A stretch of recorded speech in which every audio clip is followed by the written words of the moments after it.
In the season of graduation, Jiang Lin, heartbroken from a recent breakup, finds himself in a state of confusion after being hospitalized due to consuming counterfeit alcohol. Upon returning to his rented apartment, he is greeted by two adorable toddlers who have been waiting at his doorstep. To his bewilderment, these children refer to him as their father. Is this a case of mistaken identity? Additionally, a stunning and aloof beauty, who is secretly married to him, appears at his door, seeking to live with him under the guise of a romantic relationship. Jiang Lin, still reeling from his breakup, is overwhelmed by the prospect of not only caring for these children, but also nurturing a relationship with his wife. On graduation day, he finds himself introducing his children to his classmates, declaring, "Yes, I have a wife and two children, all over 3 years old." Chapter 1. A heartbroken graduation and the encounter with twins. Jiang Lin, I acknowledge your kindness, but you are merely a penniless college student, Ning Shui states with a hint of finality. Songgu is wealthy and charismatic, anyone would know how to choose. She continues, her resolve firm. With graduation approaching, we ought to be realistic. After all, it's been 3 years, you should count yourself lucky to have had me. Jiang Lin gazes at his girlfriend, Ning Shui, with whom he shared 4 years of acquaintance and 3 years of love, pondering when she began to change. During his university years, he diligently took on part-time jobs, supplemented by financial support from his parents, with the intention of purchasing a modest apartment in the city for himself and Ning Shui before graduation, a commendable aspiration for many students. However, life had other plans. He never anticipated that Ning Shui would betray him for the wealthy Songgu, a man who had persistently pursued her, causing a wave of nausea to wash over him. "Wasn't it you who said Songgu was greasy and disgusting?" he asks, a tinge of disbelief in his voice. Ning Shui's expression falters slightly, revealing her discomfort. "Shui, why are you even conversing with this penniless fool?" Ning Shui's friend, Lu Xia, interjects impatiently. "If he cannot provide you with a good life, it is his inadequacy. Do not blame yourself for choosing better." She produces a stack of cash from her bag, raising her chin defiantly. "Songgu has offered you 2,000 yuan as a parting gift. After this, do not bother Ning Shui again. You must realize that you exist in different worlds. You will always be a mere laborer, while Ning Shui is destined to be the wife of a general manager." Jiang Lin casts a long, sorrowful glance at the silent Ning Shui. The gentle and shy girl he once knew seems to have transformed into a hard-faced woman adorned in designer labels. Despite her exquisite makeup, she is no longer the girl etched in his memories. "Ning Shui, I wish you all that you desire," he declares, rejecting the money and turning to leave. Ning Shui feels a pang of guilt, but upon glimpsing the luxurious Mercedes-Benz S-Class parked nearby and the portly man seated within, she steels herself into silence. People tend to seek higher ground. She has no regrets. If she were to remain with Jiang Lin, her life would be nothing but a relentless struggle for stability. Jiang Lin, having consumed a bit too much alcohol, finds himself deeply affected by the event. The news of Ning Shui's betrayal spread through their class like wildfire, especially after her internship, during which she had transformed, flaunting expensive bags and sharing selfies from luxury cars and 5-star hotels. Once a beloved couple, their outcome now evokes a sense of melancholy. Over the years, Jiang Lin had dedicated his free time to tutoring and various part-time jobs to save money for a future with Ning Shui. During campus recruitment, he secured a decent job, believing that everything would unfold as he had envisioned. As he drowned his sorrows in alcohol, his roommates voiced their disdain for Ning Shui and offered him words of consolation. Yet, Jiang Lin's heart remained heavy, plagued by images of the greasy Songgu with Ning Shui in his mind. Eventually, he drank too much and was admitted to the hospital, faintly hearing doctors mention counterfeit alcohol and gastric lavage. In his heart, he cursed his misfortune, lamenting how even a drink could turn into a disaster. When Jiang Lin awoke, he found himself alone in the hospital room, with messages from his roommates assuring him they were fine and would bring him food soon. As he rose to use the restroom, he emerged to find a small girl sobbing in the corner. The child, around 3 years old, was exquisitely delicate, with porcelain skin and rosy cheeks, her bright eyes brimming with tears. Dressed in a charming pink frock, she was undeniably endearing. "Why are you crying, little sister?" Jiang Lin inquired, suppressing his discomfort as he knelt beside her. "My brother is missing. He's so silly, he doesn't even know the way," she wailed. "The butler is also gone. He must be lost too." Jiang Lin couldn't help but smile at her earnestness, his mood lifting despite the pain. "All right, I will take you to the security office so they can help find your brother. How does that sound?" "Okay," she exclaimed, her face lighting up like a crescent moon, as she took his hand with her chubby little fingers. As Jiang Lin descended the stairs, he encountered his good friend, Hang Zi, who had come to deliver food. He explained, "This child is lost. I'm taking her to the security office." Hang Zi regarded the little girl, momentarily taken aback. "Oh, sure, go ahead," that he couldn't resist adding. "They'll accompany you on their way." Hang Zi asked Sugar, "Did your brother and the butler bring you here? Where are your parents? Are they busy?" "Mommy is very busy. Daddy seems to have been taken by bad people." Sugar clung to Jiang Lin's hand. "Mommy says children must be cautious of bad people because Daddy was taken away when he was little. So Sugar has no daddy.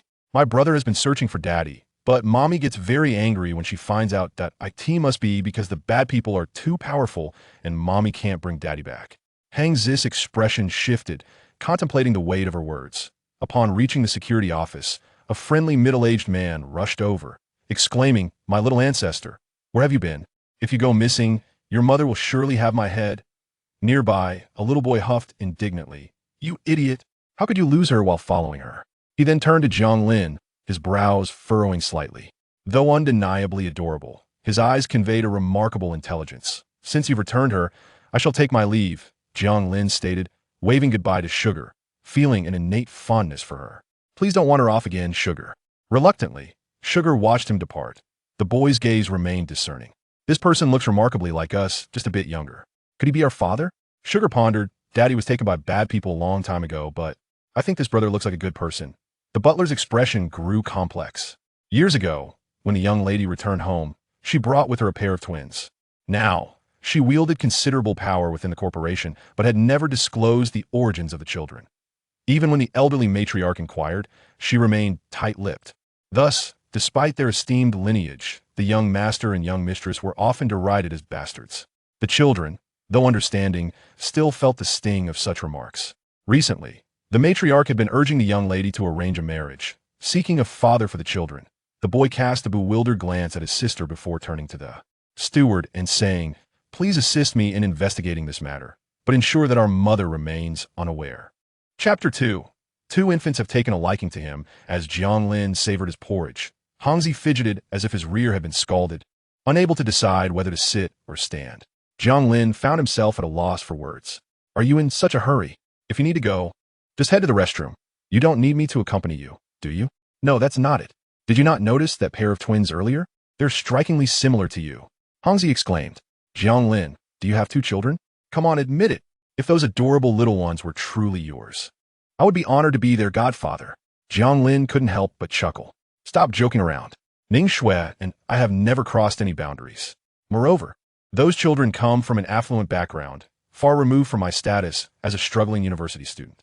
Hangzi counted on his fingers. "The kids are over 3 years old.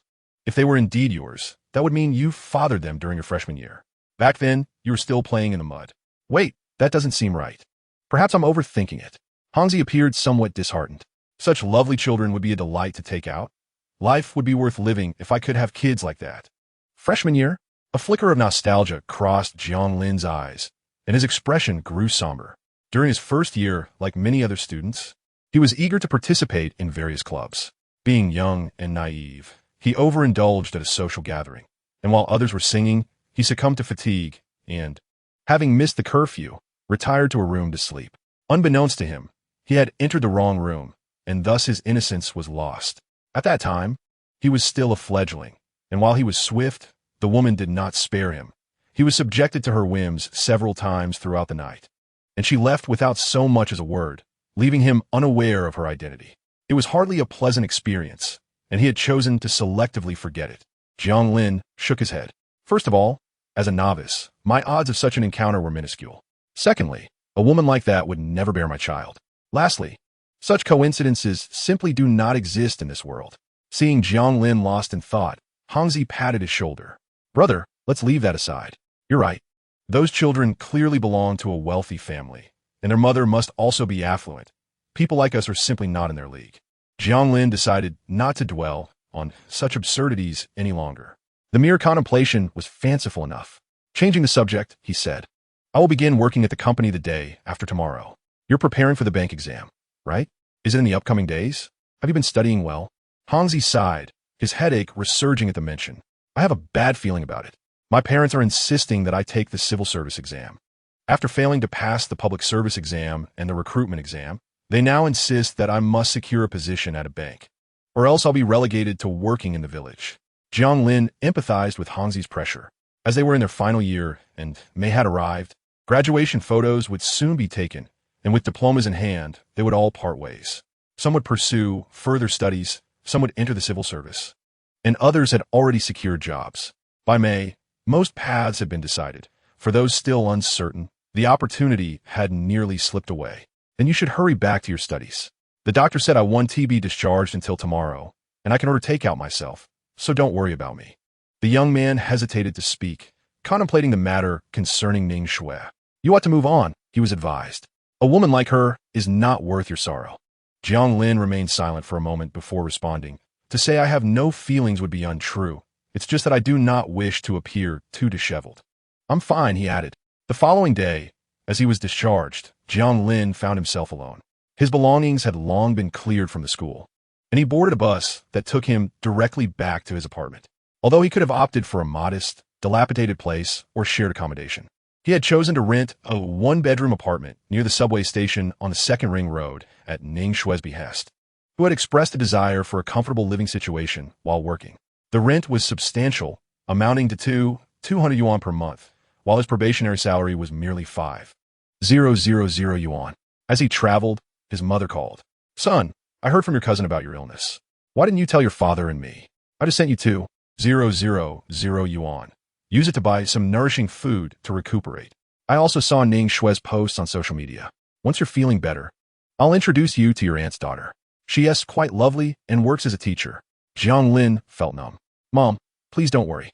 I'm not considering dating at the moment. I just want to stabilize my job first. His mother continued to express her concern.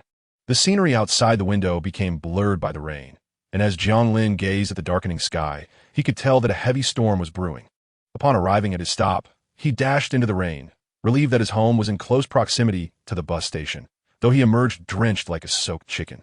As soon as he entered the lobby, he encountered Ning Shui, who was exiting with her friend, Lu Xia, who was carrying some items for her. Don't get the wrong idea. Lu Xia quickly positioned herself in front of Ning Shui, eyeing Jiang Lin with a hint of disdain. Shui is not here to visit you because you ended up in the hospital from drinking. She simply needs to collect some files that are still with you. By the way, starting today, Shui will be cohabiting with President Song in a lakeside apartment at Bishuiyuan. Your little apartment can't even accommodate her designer clothes. Jiang Lin's expression darkened. Just take what you need and leave. Spare me the chatter. You. Lu Xia was about to retort, but then broke into a smile. Oh, look at you, so vulnerable. It's quite embarrassing to have ended up in the hospital from drinking. You ought to realize that you and Shui are no longer in the same world. Ning Shui hid behind Lu Xia, her expression a mix of complexity and a hint of disdain. She could not comprehend why Jiang Lin continued to linger here. Had she not made herself clear enough the last time? Jiang Lin sneezed, too weary to engage with them, and stepped aside to continue on his way. He overheard Lu Xia saying, Shui, thank your President Song for me. Good jobs are hard to come by, and I'm grateful to have such a wonderful friend like you arranging things for me. Jiang Lin paid little heed, entering the elevator until he reached his doorstep. From a distance, he spotted two adorable toddlers sitting at his door, resembling figures from a traditional Chinese painting. Upon seeing him, Tang Tang's face lit up with a look of pitiful longing. Daddy, Mother has abandoned us. We have been cast out into the world. The rain falls heavily outside, and Tang Tang is feeling quite cold. We beseech for shelter. Jiang Lin stumbled slightly, urging them not to call out, for he feared he might be captured. Tang Tang turned to her brother. Brother, please say something.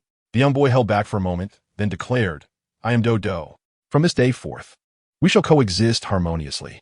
If you prove to be a worthy father, I shall forgive you for abandoning me all these years. Jiang Lin couldn't shake the feeling that this was a trap laid out for him. Chapter 3.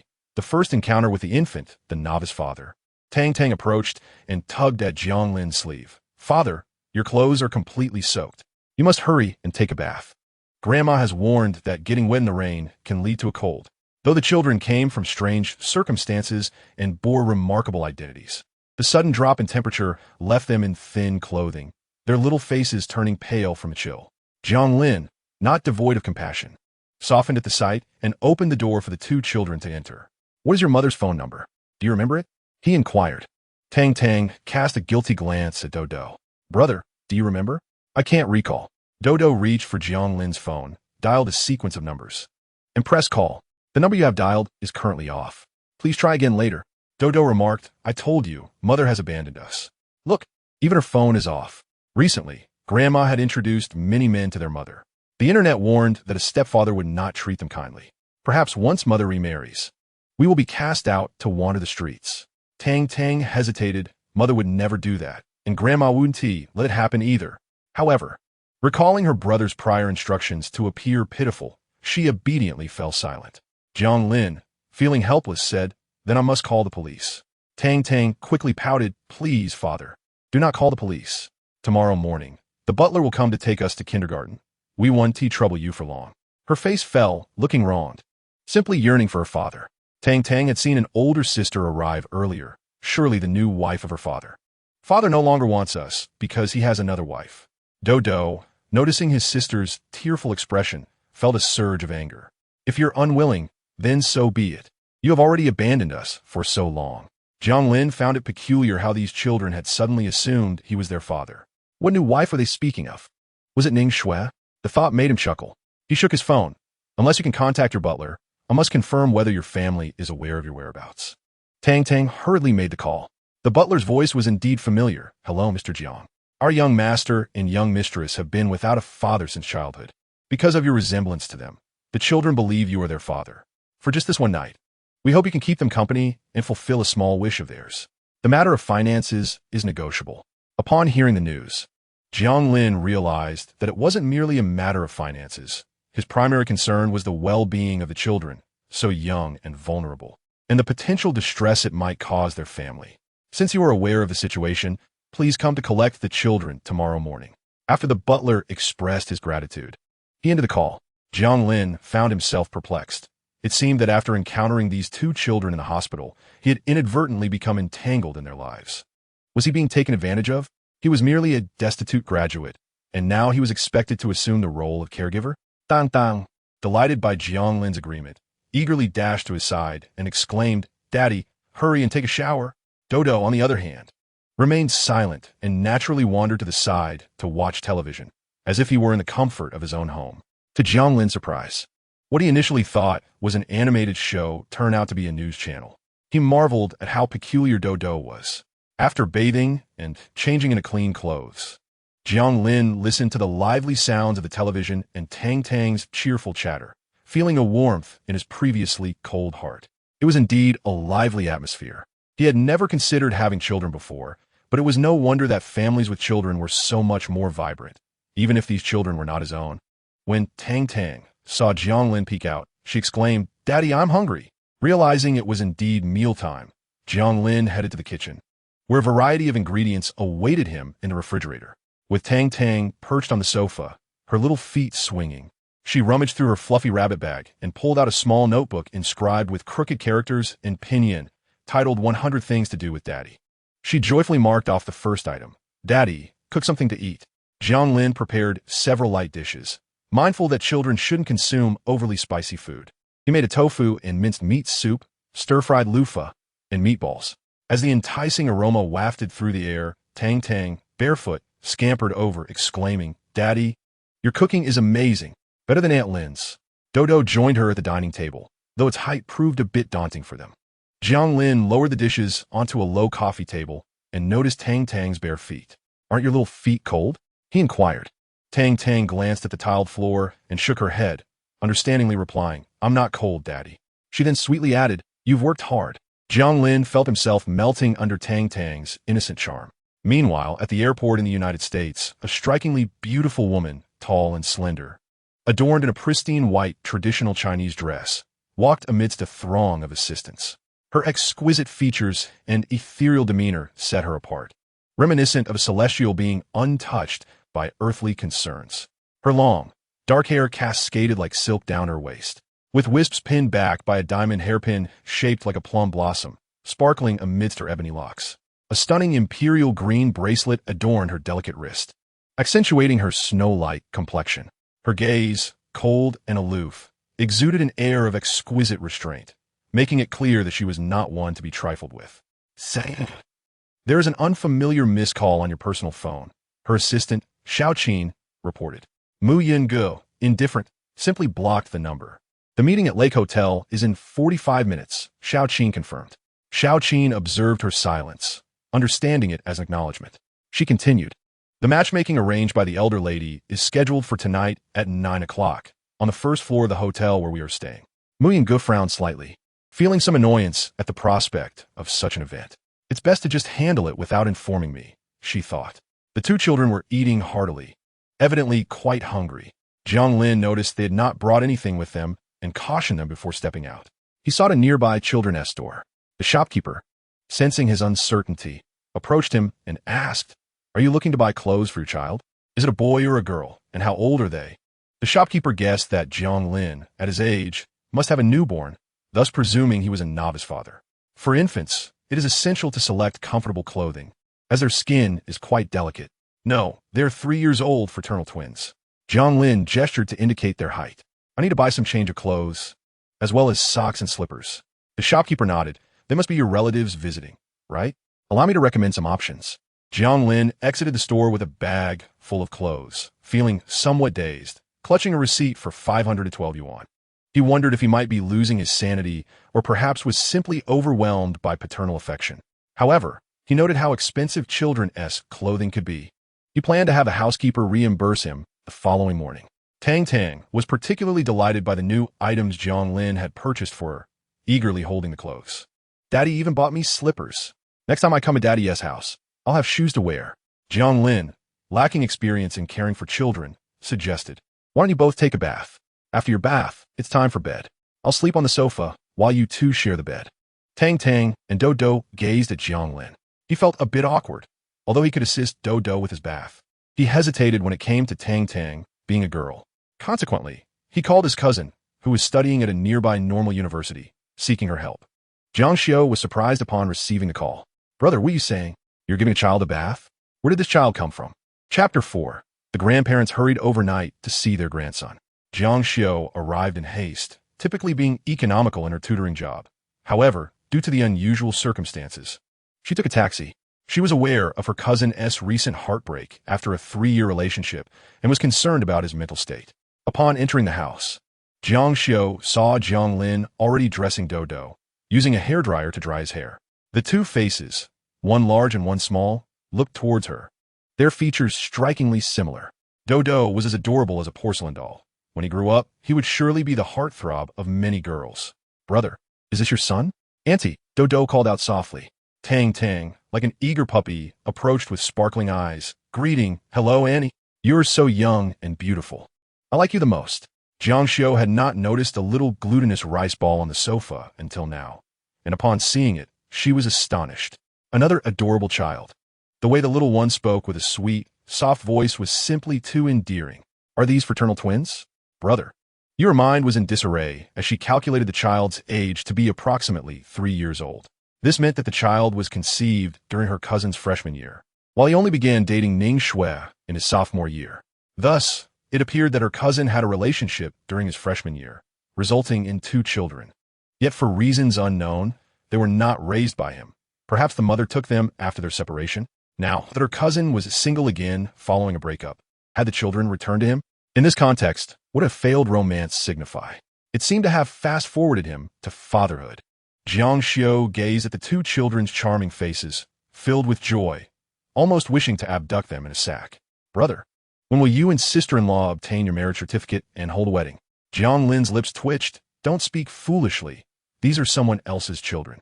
TSK, TSK, TSK. Jiang Xiao rolled her eyes. "Do you take me for blind? The pictures on Annie's phone are of you as a child, and your son looks just like you." Jiang Lin felt overwhelmed. "It's merely a coincidence.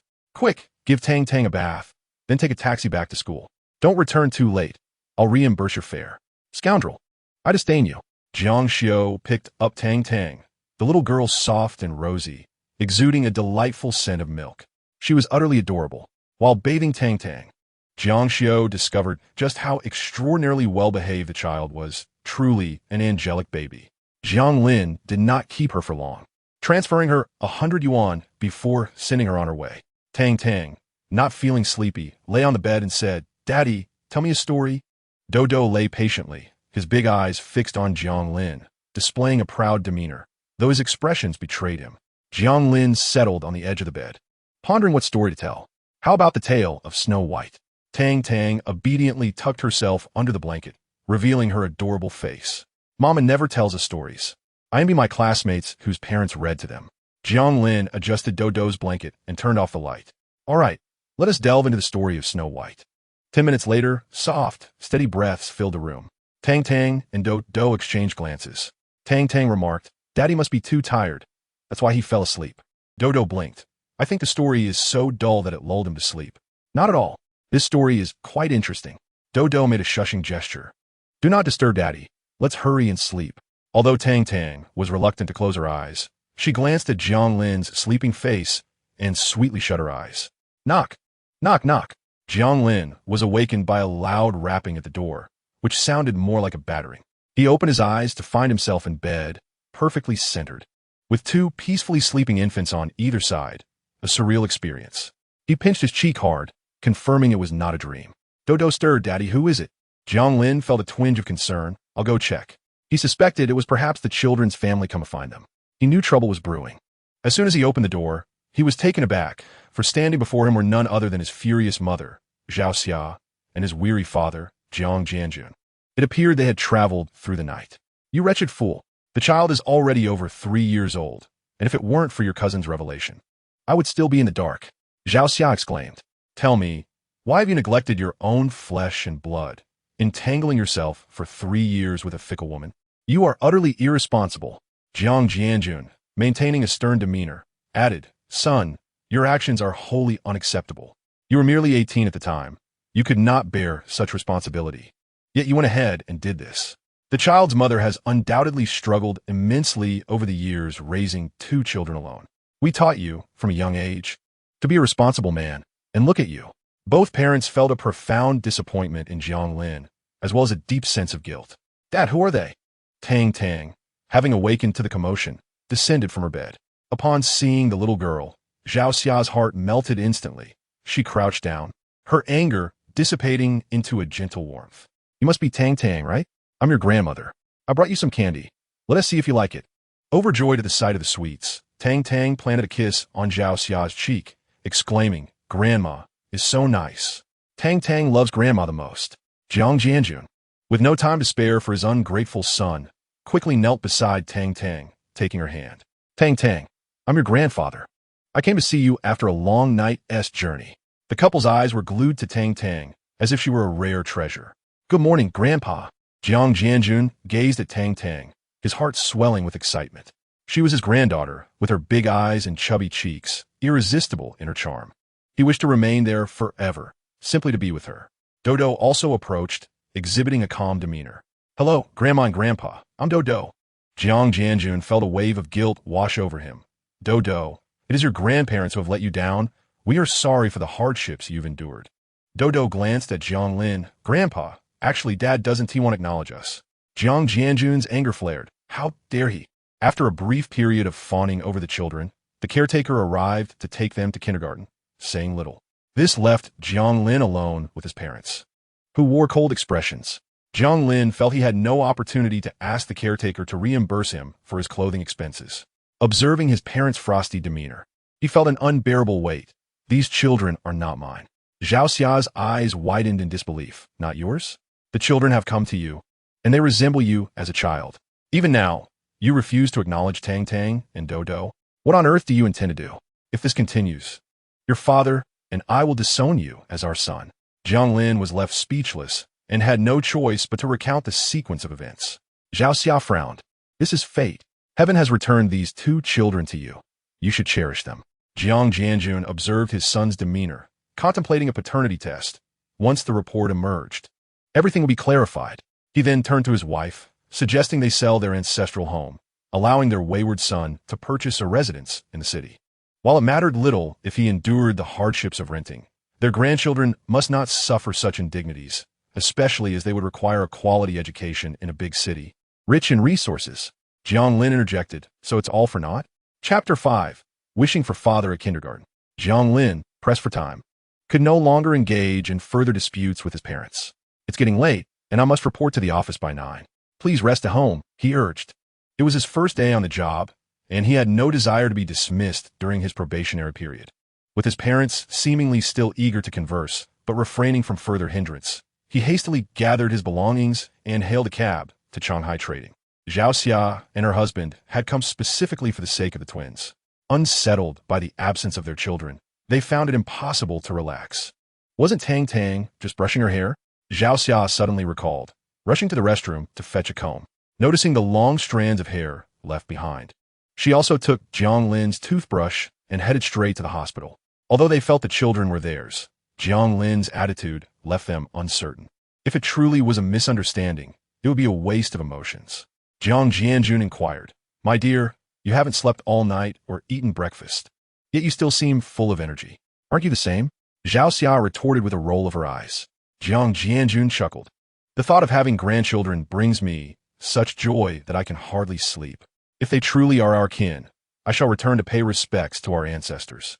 At the kindergarten, steward Sun Qing escorted the two children from the car, reminding them, "I have already agreed to let you stay out last night. Today, you must behave and attend school."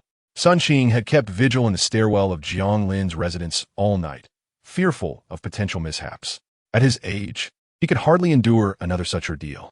Tang Tang beamed. "Yes, Uncle Sun, we will be good students." Feigning sternness, Sun Qing warned, "If your mother discovers what transpired, I will be in serious trouble. The outside world is fraught with danger, and your identities could attract ill-intentioned individuals. You must not repeat this." Dodo, unfazed, responded, "As long as you don't tell, Mommy won't find out. Besides, Grandma is already looking for a new father, and he certainly won't care for us." Tang notet vigodusin isatili. What if Mommy has more children? What will become of us? We must bring Daddy back. We are a family. You two are quite clever. Sun Qing chuckled softly. "But your mother has no intention of finding a new father for you." Tang Tang pouted. "How can that be? Grandma took us to meet that uncle, and she seems to like him." Yet, Tang Tang herself had no fondness for that man. Sun Qing sighed. "The old lady only wishes the best for her granddaughter, though the young lady's temperament. From a young age, she has been pursued by countless admirers and is a well-known figure within the capital's social circles. However, she has never accepted any man's advances. After her father's passing, she was ostracized from her family, which led to the birth of these two children. No one knows the hardships she has endured. He too wishes for a reunion of a young lady's family. Unfortunately, he had already investigated Jiang Lin yesterday. He is merely a university graduate, having attended a prestigious institution, albeit not in a particularly noteworthy field, yet he was a commendable student. He moved from a small town to the provincial capital for his studies in his freshman year and is now employed at a financial company. From his personal background, there seems to be little chance of him intersecting with a young lady's life, especially since she has been abroad for 4 years, with her children born overseas, while Jiang Lin has never left the country, having only ventured as far as the city. Thus, even if the two little ones are so certain, it is merely the fanciful talk of children. Dodo furrowed his brow, declaring, "Jiang Lin is our father. I trust my instincts." Sun Qing chuckled at this. While Dodo is exceptionally bright, he is still just over 3 years old.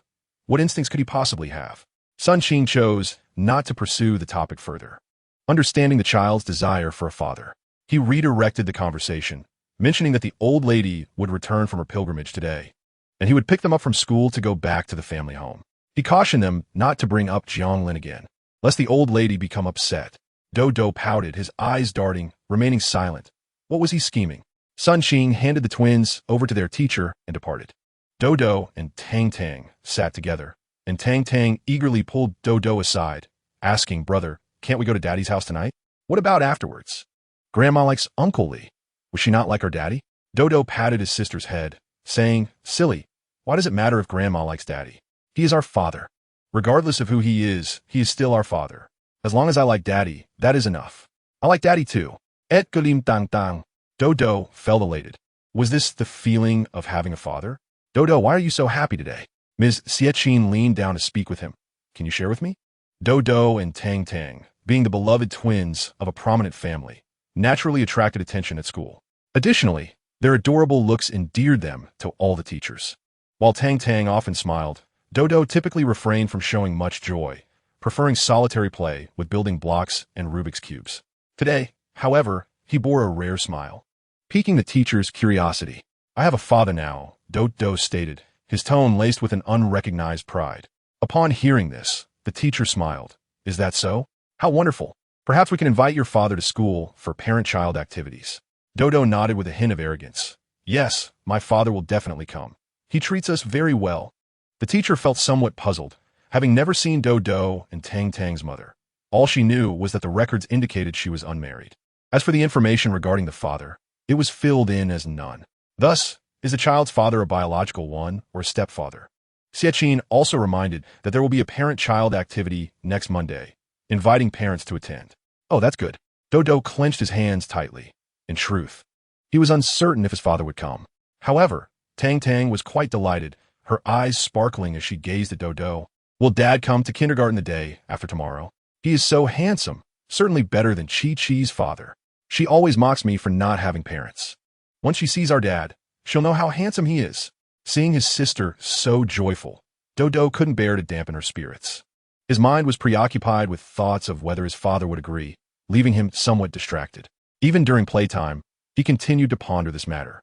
Dodo felt that perhaps his father did not really wish to acknowledge them. Chapter 6. Grandparents conduct a paternity test. Jiang Lin had not wasted his 4 years at university. On his first day at Shanghai trading, he found many tasks to be quite manageable. His supervisor was a kind and patient 30-year-old sister. The first morning was largely uneventful, spent familiarizing himself with the environment, collecting his belongings, and meeting colleagues. It was quite leisurely. However, observing the work atmosphere of others in the company, he understood that he would need to put in considerable effort in the future. For lunch, he dined at the company cafeteria. Wearing his employee badge, Jiang Lin followed Sister Sue and sat with another female colleague. During the lunch break, everyone seemed to relax considerably. Xiaoya, who was only 2 years older than Jiang Lin, was quite chatty. Xiao Jiang, do you have a girlfriend? Jiang Lin shook his head. No. I broke up after graduation. Xiaoya, noticing Jiang Lin's decent appearance, teased. You just started working, still a young fresh meat. But after a while, once work ages you, you'll turn into old cured meat. So, it's best to find a partner early. If you snag a rich woman, you could save decades of struggle. Su Lan rolled her eyes. Do you think it's easy to please a rich woman? Most of them aren't exactly pleasing to the eye. It's better to be grounded and pursue a healthy relationship. Jiang Lin sincerely nodded. I agree. Xiaoya chuckled. What Sister Sue said isn't entirely accurate. Last week at an event, I saw Miss Mu, the super beautiful lady from Mu's jewelry group. Even as a woman, I felt my heart race. Too bad, she is already a mother of 2. Yet the identity of the children's father remains a mystery. It's unclear if she is in a hidden marriage or is a single mother. Lowering her voice for effect, she added, I heard that our company's president's son, little Lou, is courting Miss Mu. He even chased her abroad yesterday, but was left hanging. Today, he returned looking as dark as a pot bottom, having exploded in a fit of rage at the office early this morning. Jiang Lin found this somewhat amusing, yet he did not pay much attention. After all, such matters had no bearing on someone of his status. Su Lan was also aware of this incident. Indeed, Miss Mu was extraordinarily beautiful and, having achieved financial independence, whether she married or not was of little consequence. Xiaoya observed Jiang Lin's calm demeanor and took out her phone, revealing a photo she had saved from the internet. Look at this. Isn't she the epitome of every man's dream? Jiang Lin glanced at the image, which was taken in an airport bustling with people. Yet, amidst the crowd, the woman stood out strikingly, a breathtaking beauty akin to a celestial being, her radiance unmistakable even in a throng. However, her aura exuded a certain chill. Her eyes seemed to repel those who approached, as if she could see through everything, devoid of any worldly desires or emotions. Su Lan sighed. Even if our little Lou were to pursue her abroad, there would be no hope. This statement rang true. Noticing Jiang Lin's perplexity, Xiaoya elaborative. The Mu family possesses assets in the billions and looks down upon ordinary individuals. If it weren't for Miss Mu's scandalous situation, having had a pair of unidentified twins out of wedlock, our little Lou would never have a chance to court her. Upon hearing about the twins, Jiang Lin frowned. Are there really that many twins these days? Just then his phone rang. He glanced at the screen and saw an unfamiliar number. A gentle voice on the other end spoke. Hello? Is this Dodo's father? This is Lu Shui International Kindergarten. Dodo has fallen and injured his hand. Could you come and take your child home? Jiang Lin was momentarily bewildered. Huh? The voice repeated the message. Sorry, you got the wrong number, he replied. However, he was then met with Tang Tang's anxious voice, "Daddy, my brother is hurt. Please hurry." Only then did Jiang Lin realize it was about the twins. As he was about to decline, he heard Tang Tang on the verge of tears. "Brother is bleeding. It's so scary, I'm scared. I'm at work right now," he protested, but Tang Tang persisted. "What about the butler?" "Can't get in touch," she replied. Jiang Lin, feeling helpless, relented. All right, stop crying. I'll have Grandma check on you." He hung up the phone and noticed that both Su Lan and Xiaoyu were looking at him with peculiar expressions. He felt a sense of awkwardness and awkwardly remarked, "Let us eat." Xiaoyu couldn't help but comment, "You have children? 2. That's impressive." However, she noted that Lu Shui International Kindergarten was the most expensive in the area. She speculated that Jiang Lin, despite claiming to be single, must be a wealthy young man experiencing life in a prestigious institution. After all, those who marry and have children early are typically financially secure. As for her, an office worker, she dared not consider such commitments. Thus, she cast a more admiring glance at Jiang Lin and recalled, "You usually drive to work. You could register your vehicle's license plate at the company." "I don't own a car. I take the subway and bus to work. I was late today and took a taxi," he replied. Xiaoyu clicked her tongue in disbelief. How modest. The paternity test results would take 3 days to arrive. Although Zhao Xia was anxious, she could only wait. She and her husband opted for a meal outside the hospital, the food tasteless to them. Upon receiving a message from Jiang Lin, they took a taxi to Lu Shui Kindergarten. After work, when Jiang Lin returned home, he was greeted by the enticing aroma of a home-cooked meal. The sounds of the television, along with the laughter of parents and children, filled the air. Jiang Lin had not yet had the chance to change his shoes when a soft little child nearly knocked him off balance. "Daddy's back. Quickly, go see brother. He fell, and it hurts." Dodo's face was taut with anxiety. On one hand, he felt embarrassed about his fall, especially since it had brought him to tears, making him appear less than manly in front of his father. On the other hand, he yearned for his father's concern. After all, it was thoughts of his father that had distracted him during the day, leading to his tumble.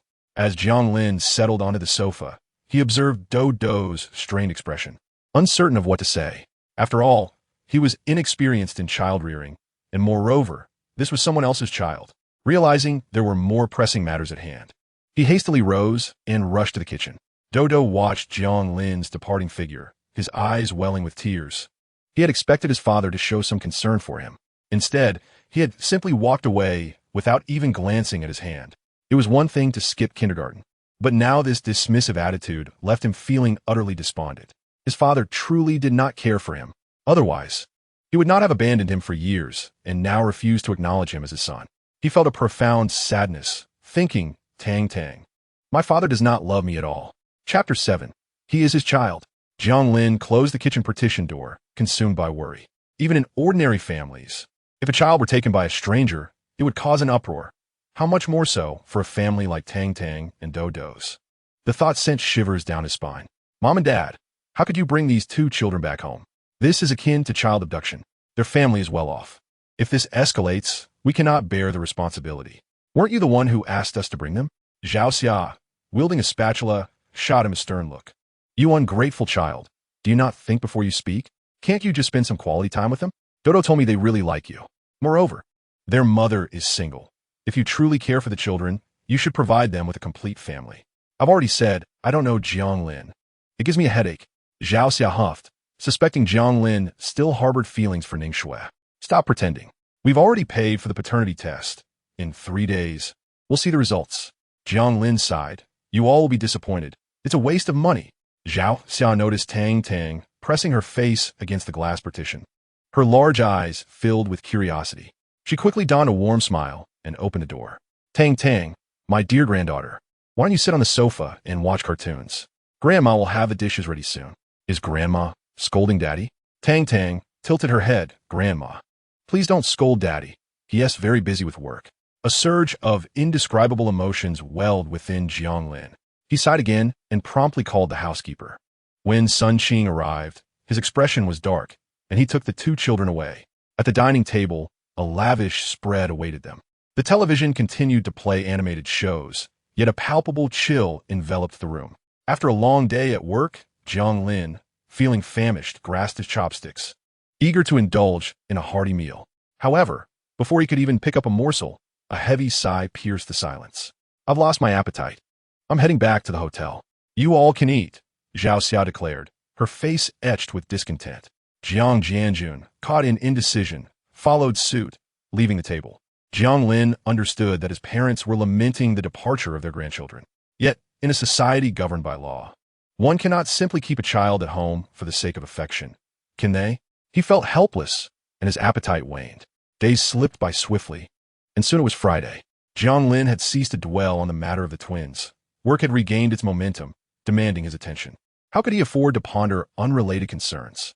His parents, however, remained steadfastly in their residence, refusing to relent until they received answers. They neither responded to his messages nor returned to their hometown. Upon finishing work, Jiang Lin discovered his parents waiting for him at home, their silence heavy with unspoken thoughts. On the table lay a document. Had the paternity test results arrived? Jiang Lin couldn't help but chuckle. You've wasted your money, and don't be too disheartened. This is merely a minor misunderstanding. Consider this a little vacation. Tomorrow's the weekend, and I shall take you to some attractions. As he spoke, he picked up the document and glanced at the final results, which affirmed, based on existing data and analysis, that Jiang Lin was indeed Tang Tang's biological father. He paused, furrowing his brow in confusion, scrutinizing the report again, questioning whether he had misread it. Yet, the stark truth remained, inscribed in black and white. He felt a wave of disorientation wash over him. Mom and Dad, where did you procure this fabricated report? While I understand your desire for grandchildren, there is no need for such self-deception. This is a report from a top-tier hospital. Zhao Xia, her expression icy, retorted. From the very first moment I laid eyes on those two children, I knew they belonged to the Jiang family. Jiang Lin examined the report closely. It was genuine. His mind was a whirlpool of confusion. He could hardly recall how he managed to navigate his parents' inquiries or how he departed from home, finding himself at a restaurant near the school. Haozi, along with two other roommates, arrived at the restaurant, spotting Jiang Lin seated by the window, his demeanor dazed and distant, oblivious to what had transpired. Even as his roommates settled in, they remained unaware of his turmoil, as he was lost in his own thoughts. Xiaoping nudged Jiang Lin and whispered, "Is it heartbreak that you haven't gotten over? Are you thinking of Ning Shui? Feeling down? Could it be?" Haozi scratched his head, contemplating if it were heartbreak, he should be drinking, not dining. Yang Jie glanced at the restaurant sign, asserting, "This is a proper establishment. It shouldn't be about a broken heart." Perhaps he was let go during his probationary period? For students nearing graduation, nothing could be more disheartening than employment woes. The group hastily took their seats. Haozi patted Jiang Lin's shoulder, saying, "Snap out of it, brother. No matter what has transpired, try to see the brighter side. Whether in romance or in work, one must pay heed to the concept of fate." Before he could finish his sentence, Jiang Lin interjected, "I seem to have become a father." Hangzi's eyes nearly bulged out. Suppressing the urge to bombard Jiang Lin with questions, he awaited the latter's explanation. "Ning Shui is pregnant with your child? This cannot be allowed." Yang Jie sputtered water across the table, nearly losing grip on the teacup in his hand. "A woman like her is fickle. Who knows whose child she carries? Do not be foolish." Xiao Pengqing, the dormitory leader and class representative, though more composed, frowned. "A child is no trivial matter. Let Jiang Lin explain himself." Jiang Lin exhaled, surveying his three university roommates. They had shared a dorm for several years, forming a brotherly bond. Thus, in times like these, his first impulse was to confide in them. "It's not Ning Shui, it's someone else. I don't even recall who it was, as I was quite inebriated at the time. It's utterly humiliating, so I kept it to myself. I never anticipated that I would end up with children. 2 of them, in fact. What is more, they're already over 3 years old." Upon finishing his confession, Jiang Lin felt as though he were jesting. Yet this was no jest. Xiao Pengqing, despite his mature demeanor, fell silent. He pondered the implications. Was Ning Shui pregnant? Or had Jiang Lin, in a moment of heartbreak, fathered children outside, but over 3 years old? The calmness he portrayed externally belied a tumult of emotions within. Yang Jie glanced at his phone, checking the calendar. "Today is not April Fool's Day, is it?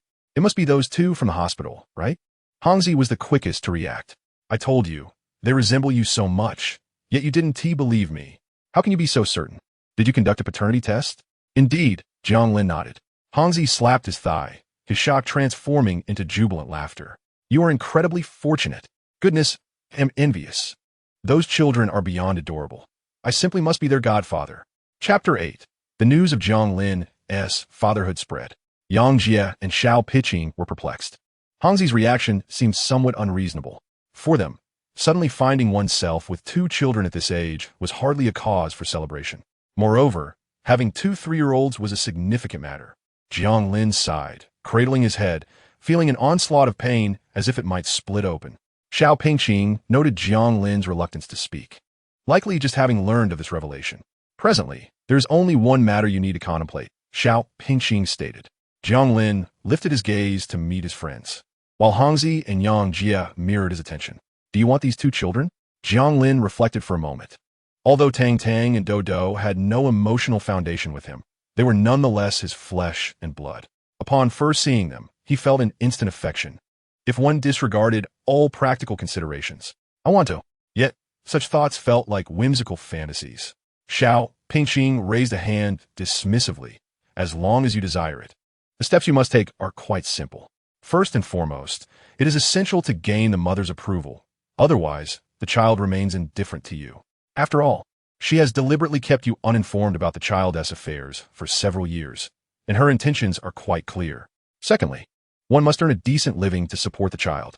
Hangzi raised his thumb in admiration, remarking that my long-standing companion is indeed the most rational, although it is unfortunate that he has remained single all his life. Xiao Ping let out a cold hum, questioning whether I am not allowed to possess any theoretical knowledge. Jiang Lin leaned back in his chair, expressing his doubts about ever receiving the mother-esque acknowledgement. Clearly, she does not wish to be disturbed. She is still unaware of my existence, and should she learn of it, I fear I may never see the child again. Yang Jie, perplexed, queried how one could know if the child's mother does not seek you out. Did you dream it? Jiang Lin recounted the events in detail, leading everyone to feel that this was indeed fate. Hangzi patted his chest, proclaiming that it was thanks to him and his keen insight that the situation was recognized. Otherwise, Jiang Lin would never have considered it. Yang Jie, amazed, remarked on Zhang's prowess, noting that despite a brief setback in the realm of romance, he now has a child. Xiao Ping expressed concern, stating that raising a child is no trivial matter. Jiang Lin, if you wish to shoulder this responsibility, you will undoubtedly encounter numerous challenges. If you find it too daunting, it is perfectly acceptable to walk away now and pretend nothing ever happened. After all, as you mentioned, the child's mother's doing a commendable job in raising the child. Jiang Lin indeed requires some serious contemplation. After finishing his meal, he returned home to rest.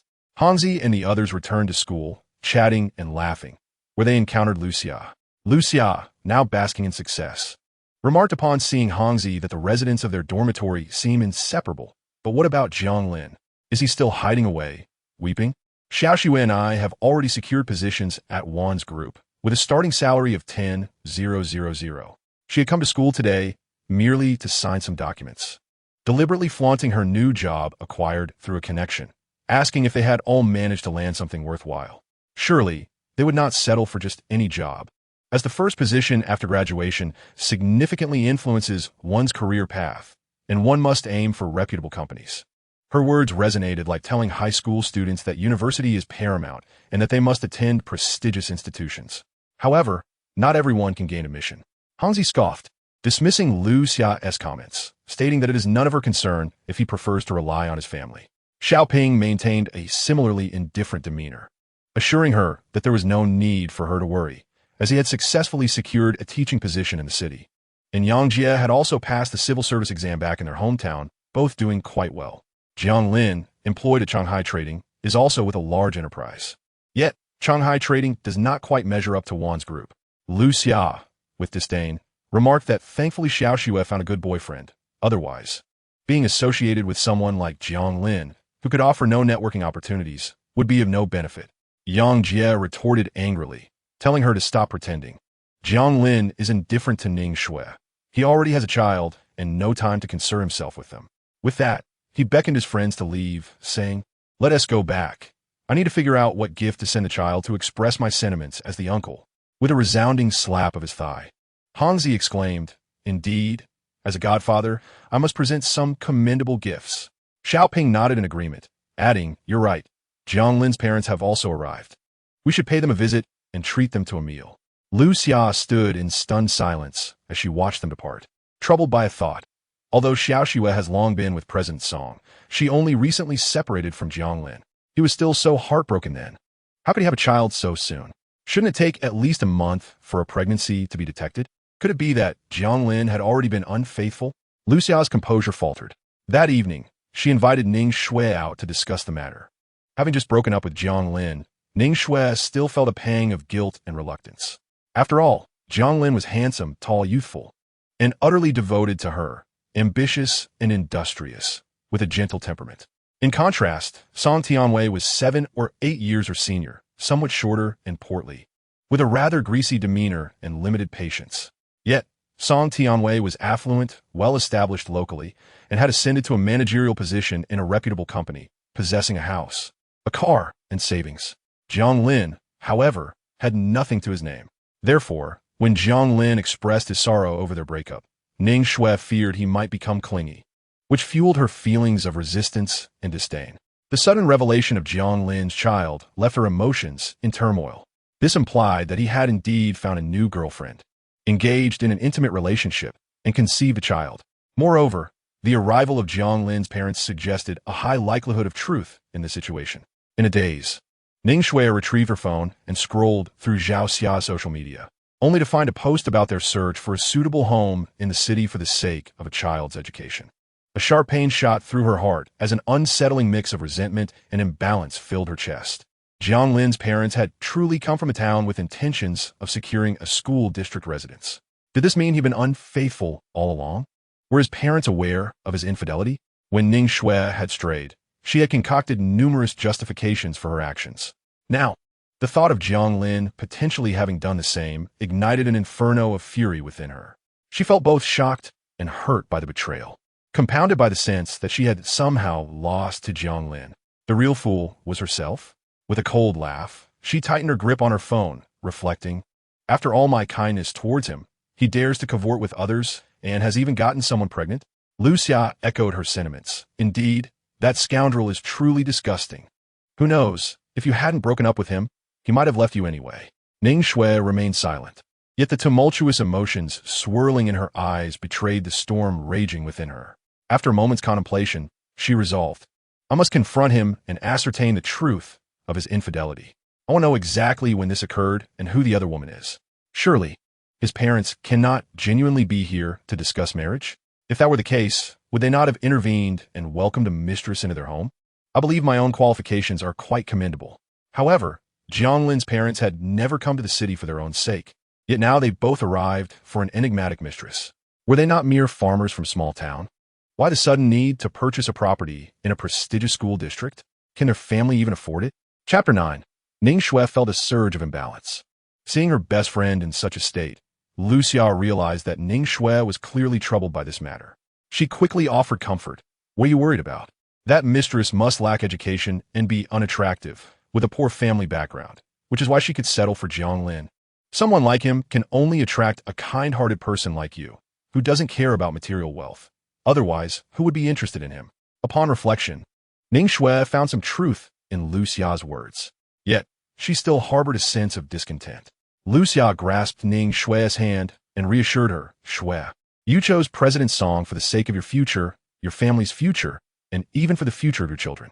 In contrast, Jiang Lin has chosen to wallow in mediocrity, seeking to father children with that kind of woman. Being born early does not guarantee a prosperous life. The disparities will only widen as time passes. Lu Xia scoffed, mocking, your child will inherit several properties upon birth and will attend excellent schools in the city, potentially studying abroad, becoming a distinguished graduate. And what of Jiang Lin? His child will grow up in a small town, attend a village school, then struggle through a low-tier high school, only to face the arduous task of escaping that small place to find a job and buy a house. Who knows? They may not even make it to university, ending up just like their mother, a mere worker. TSK, TSK, TSK. Will he even be able to hold his head high at class reunions decades later? As Ning Shui listened to Lu Xia, she could almost envision the stark differences between the two paths. A sense of comfort washed over her, even igniting a flicker of pity for Jiang Lin.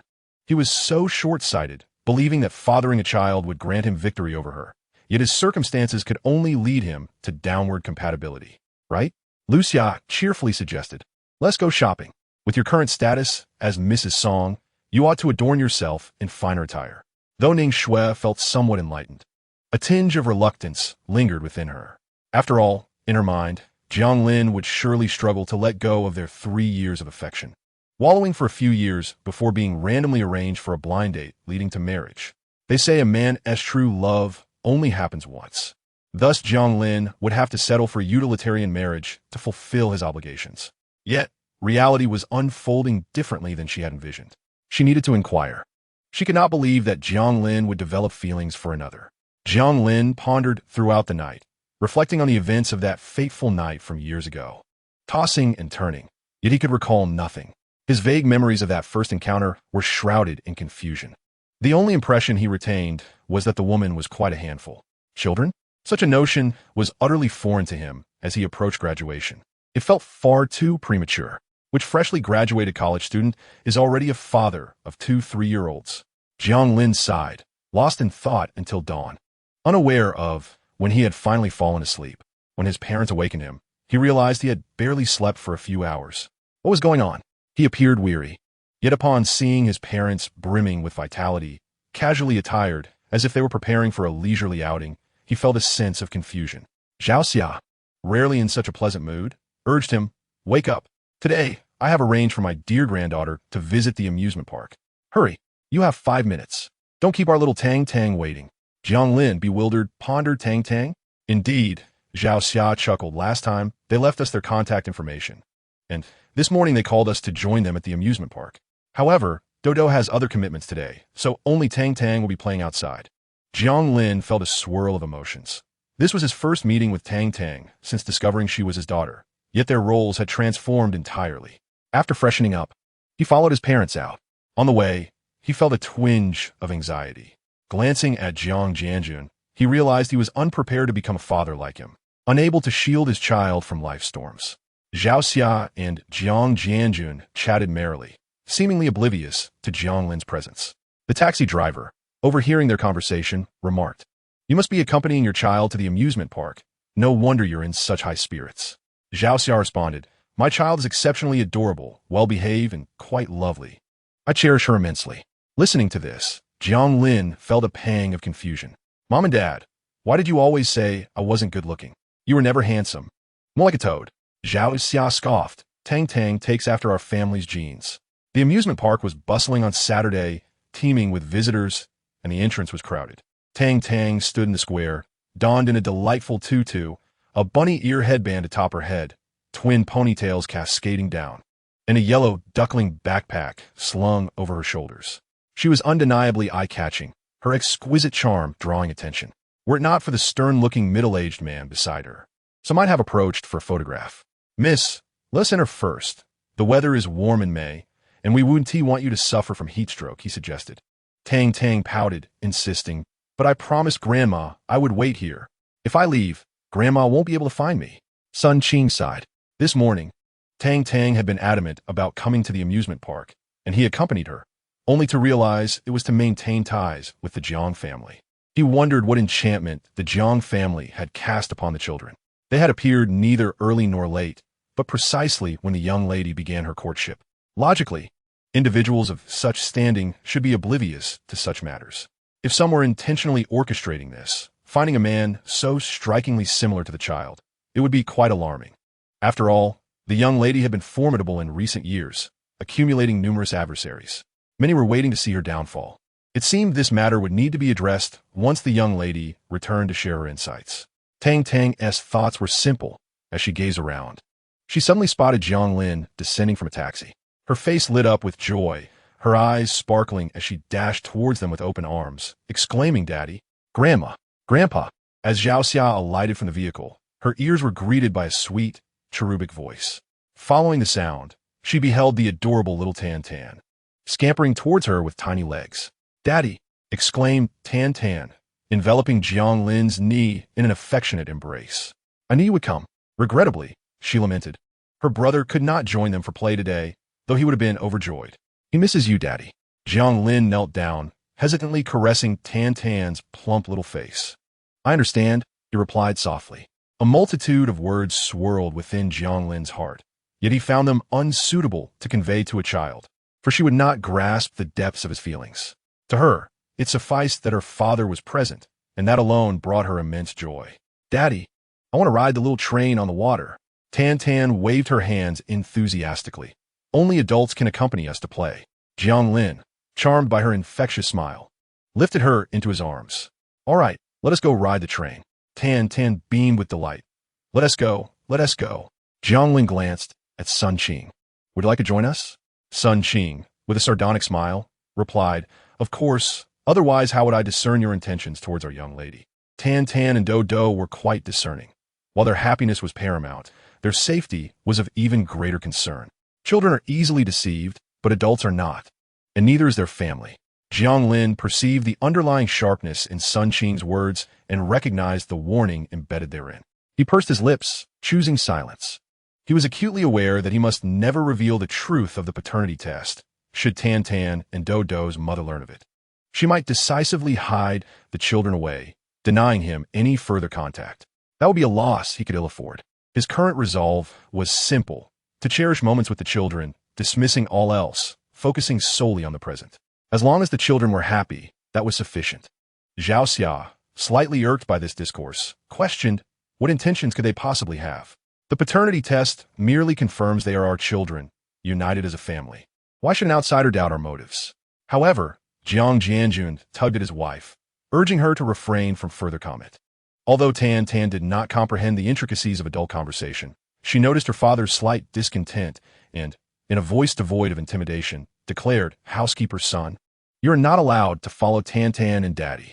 After asserting herself, Tan Tan lifted her hand and gently smoothed Jiang Lin's furrowed brow.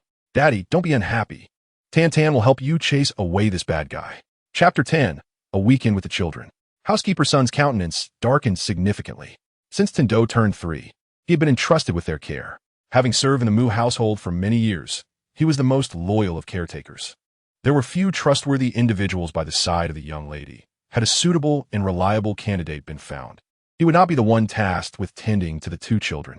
He had spent half a year with Tando, and though the children were typically bright and clever, he could not fathom why they held such a peculiar fondness for Jiang Lin. He could only attribute it to the man's ability to charm children. Even though Tang Tang expressed her dissatisfaction, he still followed at a distance, ensuring the child remained within his line of sight. Zhao Xia felt somewhat discontented. Upon seeing Jiang Lin holding Tang Tang, she decided to accompany Jiang Jianjun to buy water for the child. What sort of attitude does that person have? You still hold me back from speaking? After all, it is our fault. We have never nurtured the child for even a single day, and now that the child is grown, we only appear now. Others, unfamiliar with our situation, naturally assume our intentions are questionable. Jiang Jianjun sighed, noting that their son had expressly forbidden them from mentioning the paternity test, lest they lose the chance to see the child. Zhao Xia endured, as the prospect of seeing her beloved grandchildren made it bearable. The thought of never seeing her adorable grandchildren again was simply too painful to contemplate. "Do you think there is any possibility that the child's mother is with our son now?" Jiang Jianjun chuckled bitterly, noting that Tang Tang's family seems to have a housekeeper, suggesting they come from an affluent background, a world apart from theirs. Zhao Xia felt a twinge of sadness. The playground's front area was adorned with numerous charming stalls, festooned with flowers and little animals, radiating a sense of childlike wonder. Jiang Lin, cradling Tang Tang, appeared strikingly youthful in this setting. The child was soft and plump, with fluffy hair and a face as white as glutinous rice dumplings. As he observed the curious gleam in Tang Tang's eyes, an extraordinary feeling blossomed in his heart, a peculiar, instinctual love. This was his child. The realization left him momentarily dazed. "Daddy, Tang Tang wants popcorn." Jiang Lin glanced around.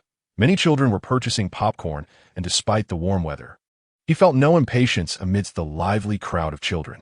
Instead, he found their energy invigorating. He too bought a small bucket. The popcorn was fragrant, golden, and fluffy. Previously, Jiang Lin never bought popcorn unless it was during a movie with his ex-girlfriend, and he wasn't particularly fond of sweets. However, this time, the one for whom he was buying popcorn was his own daughter. The experience was entirely different. He felt as if he were under the enchanting spell of paternal love. "Daddy is so wonderful," Tang Tang cooed, planting a kiss on Jiang Lin's cheek. "Tang Tang loves Daddy the most." Jiang Lin noticed how sweetly she spoke, proclaiming her affection for everyone. That is not true. Tang Tang's greatest loves are only mommy and daddy. Did Tang Tang even understand what love and affection meant?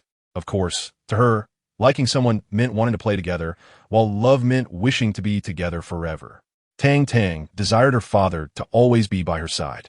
Jiang Lin gave a thumbs up. Tang Tang was truly clever. Everyone says so. Tang Tang pouted her lips with a hint of pride, asserting that since her mother was smart, she too was clever, as was her brother. Could that not also mean she inherited her cleverness from her father? After pondering, she concluded that her father was indeed clever as well. Jiang Lin laughed. The amusement park was replete with numerous attractions, yet many were unsuitable for Tang Tang due to her tender age. He accompanied Tang Tang on the carousel, and they also enjoyed a ride on the little water train. They then explored the underwater world, followed by a delightful animated film together. Before long, it was already past 3 in the afternoon. Jiang Lin spent the entire day in playful engagement, finding no hint of boredom. What might have been mundane amusement rides transformed into a remarkably fresh experience. All thanks to Tang Tang. It was not merely about the attractions themselves, but rather the enchanting process of companionship that made it all so novel. Children are easily pleased. As long as he was by her side, she radiated joy. Although Tang Tang was fatigued, her eyes sparkled like black grapes, bright and lively. Zhao Xia and Jiang Jianjun diligently captured moments with their camera, occasionally treating the child to snacks and drinks, revolving around her like planets around the sun.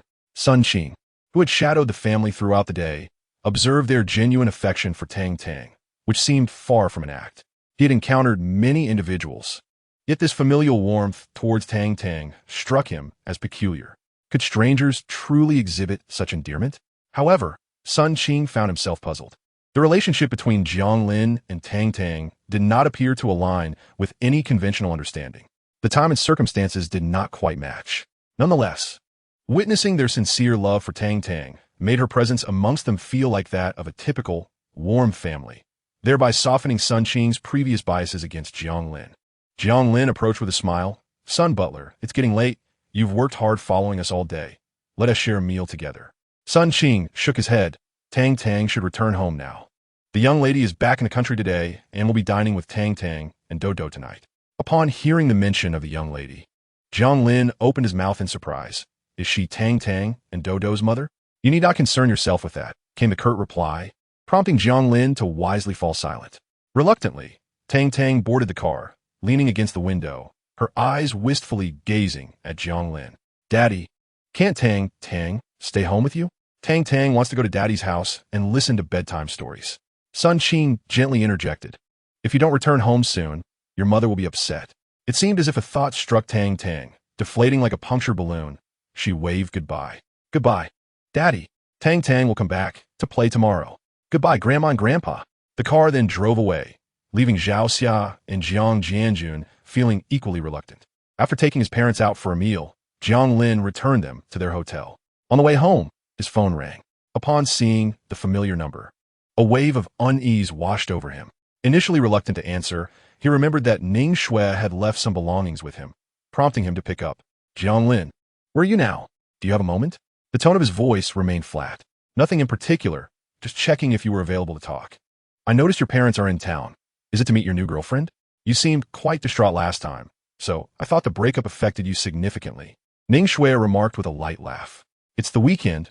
You should be spending time with your parents and that woman." "Who is she? A colleague? Or perhaps someone your parents arranged for you during the holidays?"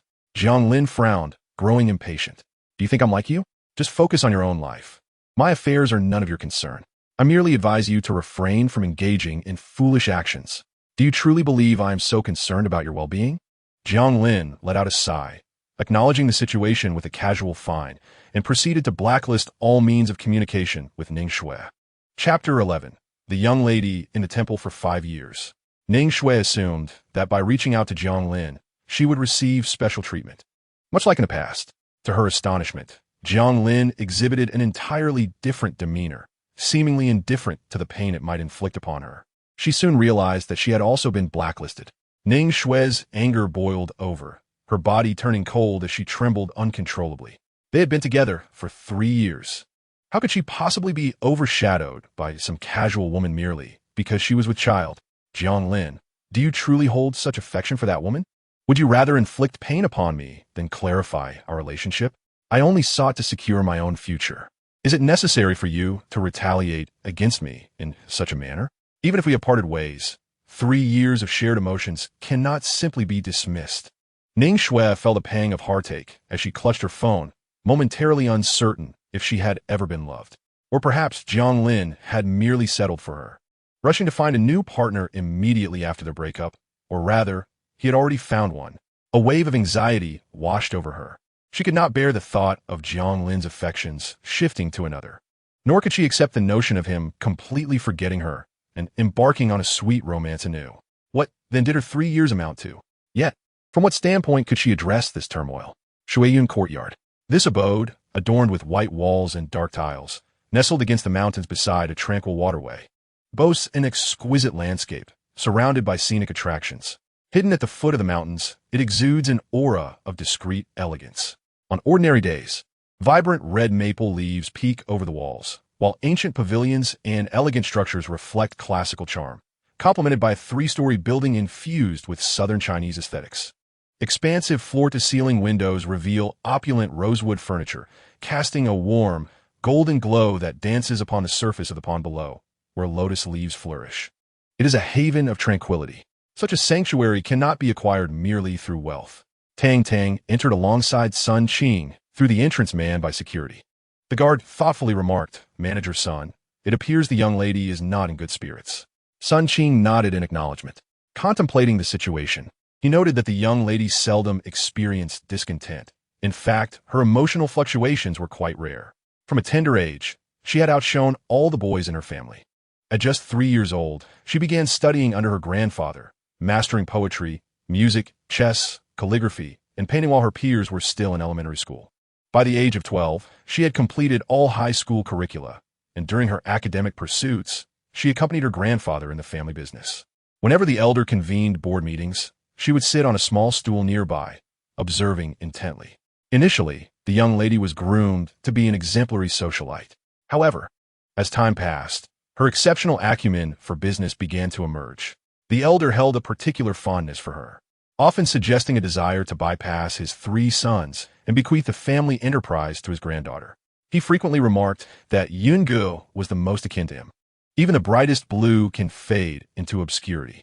Alas, on the 15th birthday of the young lady, an unfortunate car accident befell the venerable patriarch, rendering him incapable of managing family affairs and confined to his bed, struggling to communicate, resembling a mere shell of his former self, with precious few moments of consciousness each day. The patriarch had 3 sons and 2 daughters. The eldest son, the young lady's father, was timid and ineffectual, unable to shoulder responsibilities. Seizing the opportunity, the second and third sons usurped power, sensing that the esteemed family could no longer protect the young lady. They dispatched her daily to a temple for transcribing scriptures and offering prayers. They claimed it was an act of filial piety. In truth, it was a confinement. For a full 5 years, in the prime of her youth, the young lady remained in the secluded serenity of Qingxi Mountain, facing the flickering light of ancient lamps and venerable Buddhas, never once descending the mountain. From a celebrated paragon of society, she transformed into a forsaken daughter of a prominent family, overlooked and forgotten. It was not until she turned 20 that the patriarch finally passed away. Following his burial, the second branch seized complete control and released the young lady from her mountain exile, only to cast her out of the family. That year, the young lady ventured abroad. Returning a year later, her demeanor markedly more reserved and profound. Beneath her outwardly tranquil and harmless fade lay a formidable depth of character. Employing a strategy akin to mutual destruction, she compelled the Mu family, over the course of 3 years, to retreat steadily, even obtaining leverage over the second branch, forcing them to relinquish the position of president. Consequently, the first branch of the Mu family became embroiled in a bitter feud with the second and third branches. The elder son, characterized by his cowardice, sought only a peaceful existence and blamed his daughter for the rift among his brothers, thus severing ties with her. Presently, the entirety of the Mu family regarded the young lady as a thorn in their side, harboring deep-seated animosity towards her. The sole connection remaining was with the young lady's mother, the matriarch, Sun Qing, lost in thoughts of the young lady. had unknowingly arrived at the entrance of the main building. The grand door stood wide open, and he cleared his throat. "Young lady." "Come," came a cool voice from within. Mu Yungu sat gracefully on the sofa. The living room lacked a television, adorned instead with a wall of calligraphy and paintings, alongside shelves brimming with antiquities. She wore a long gown crafted from soft cotton and linen, elegantly simple, her inky black hair cascading over her shoulders, revealing a slender, alabaster neck. Her hands were long and delicate, with prominent knuckles, and a jade bracelet on her wrist appeared especially precious. Her features were exquisitely beautiful, with an oval face, a high nose, and pale lips. Her eyes, resembling distant mountain landscapes, bore an air of profound detachment. To gaze into her cold eyes would reveal not a flicker of warmth, only an endless chill. "Mama." Tang Tang is a bit afraid. Tang Tang has returned. "Tang Tang, where did you go today?" "I went to the amusement park." "Is that so?" Mu Yungu remained motionless, raising her gaze to Tang Tang. "You had a delightful time today. Why do you appear so frightened before me? Am I truly frightening?" Tang Tang lowered her head, timidly replying, "It's not that Mama is frightening. It's just that Mama does not smile, and Tang Tang is afraid of Mama." A flicker of sorrow crossed Mu Yunji's eyes as she raised her hand, beckoning, "Come here." She grasped Tang Tang's hand and gently caressed her small face, assuring her that mother would never harm Tang Tang. "Do not be afraid, dear. Go eat your meal and rest early." A faint smile flickered on Mu Yunji's lips, though it lacked warmth. "I need to have a word with Uncle Butler." Tang Tang pursed her lips, and the housekeeper promptly approached. "Tang Tang, it's time for dinner." "Come. Aunt Song will take you to wash your hands." Sun Qing felt a prickly unease as he observed the young lady's face, radiant under the light like a full moon. Yet he could not muster even a semblance of ease. His heart weighed heavily. The young lady was indeed a stark contrast to the girl she once was. Even he, who had watched her grow up, found himself intimidated at times. "Uncle Sun, how long have you been with the Mu family?" Mu Yan's inquired. "I once believed you to be a trustworthy person, yet it seems you have concealed matters from me." A trace of a cold smile curled at the corners of her mouth. "As you know, my only vulnerabilities are my 2 children." Sun Qing's eyes widened in alarm. "Young lady, are you referring to Jiang Lin's affair?" Chapter 12. "Mom, Dodo wants daddy." Mu Yanj remained silent. Sun Qing was not surprised. After all, the young lady's greatest concern was her children, and she could easily discover any matters involving them in Jiang Lin. He recounted everything in detail, furrowing her brow. Mu Yunji's first thought was whether Jiang Lin was brought in by the 2nd or 3rd branch. However, she soon found herself puzzled. Where are the documents? Sun Qing quickly retrieved the electronic files for her review. Upon seeing that photograph, her pupils constricted. It was indeed him. Years ago, when Mu Yunj was cast out from the Mu family, she had been drugged by her cousin from the 3rd branch. In the hotel, while grappling with the effects, she fortuitously encountered a drunken Jiang Lin, who was wandering the corridor in search of his room. Even submerged in cold water, he could not suppress his desires. Rendering him defenseless, a lamb led to the slaughter. Although she was out of control that night, her memory remained vivid. The young man was quite handsome, yet utterly inexperienced, and she had taken advantage of him severely. She recognized that he was not an inconsequential person. The next morning, in haste to catch her flight, she found herself in dire straits, with an uncertain return date, treating it as merely a one-night affair. Notably, she had seen his student ID, revealing he was a freshman, merely 18 years old, 2 years her junior. However, just a few months after going abroad, she discovered she was pregnant.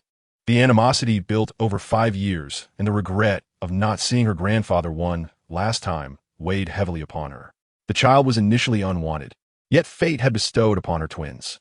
Although she had made arrangements for an abortion at the hospital, upon feeling the fetal movements, she could not bring herself to go through with it. Despite the hardships of those years, her children had become the very pillars of her existence. "Young lady, how shall we deal with this person? Forgive my intrusion, but Dodo and Tang Tang are quite fond of him, so it might be best to keep this from the children." Mu Yunj raised her gaze. He was indeed the biological father of her children. "What?" Sun Qing's eyes widened in shock.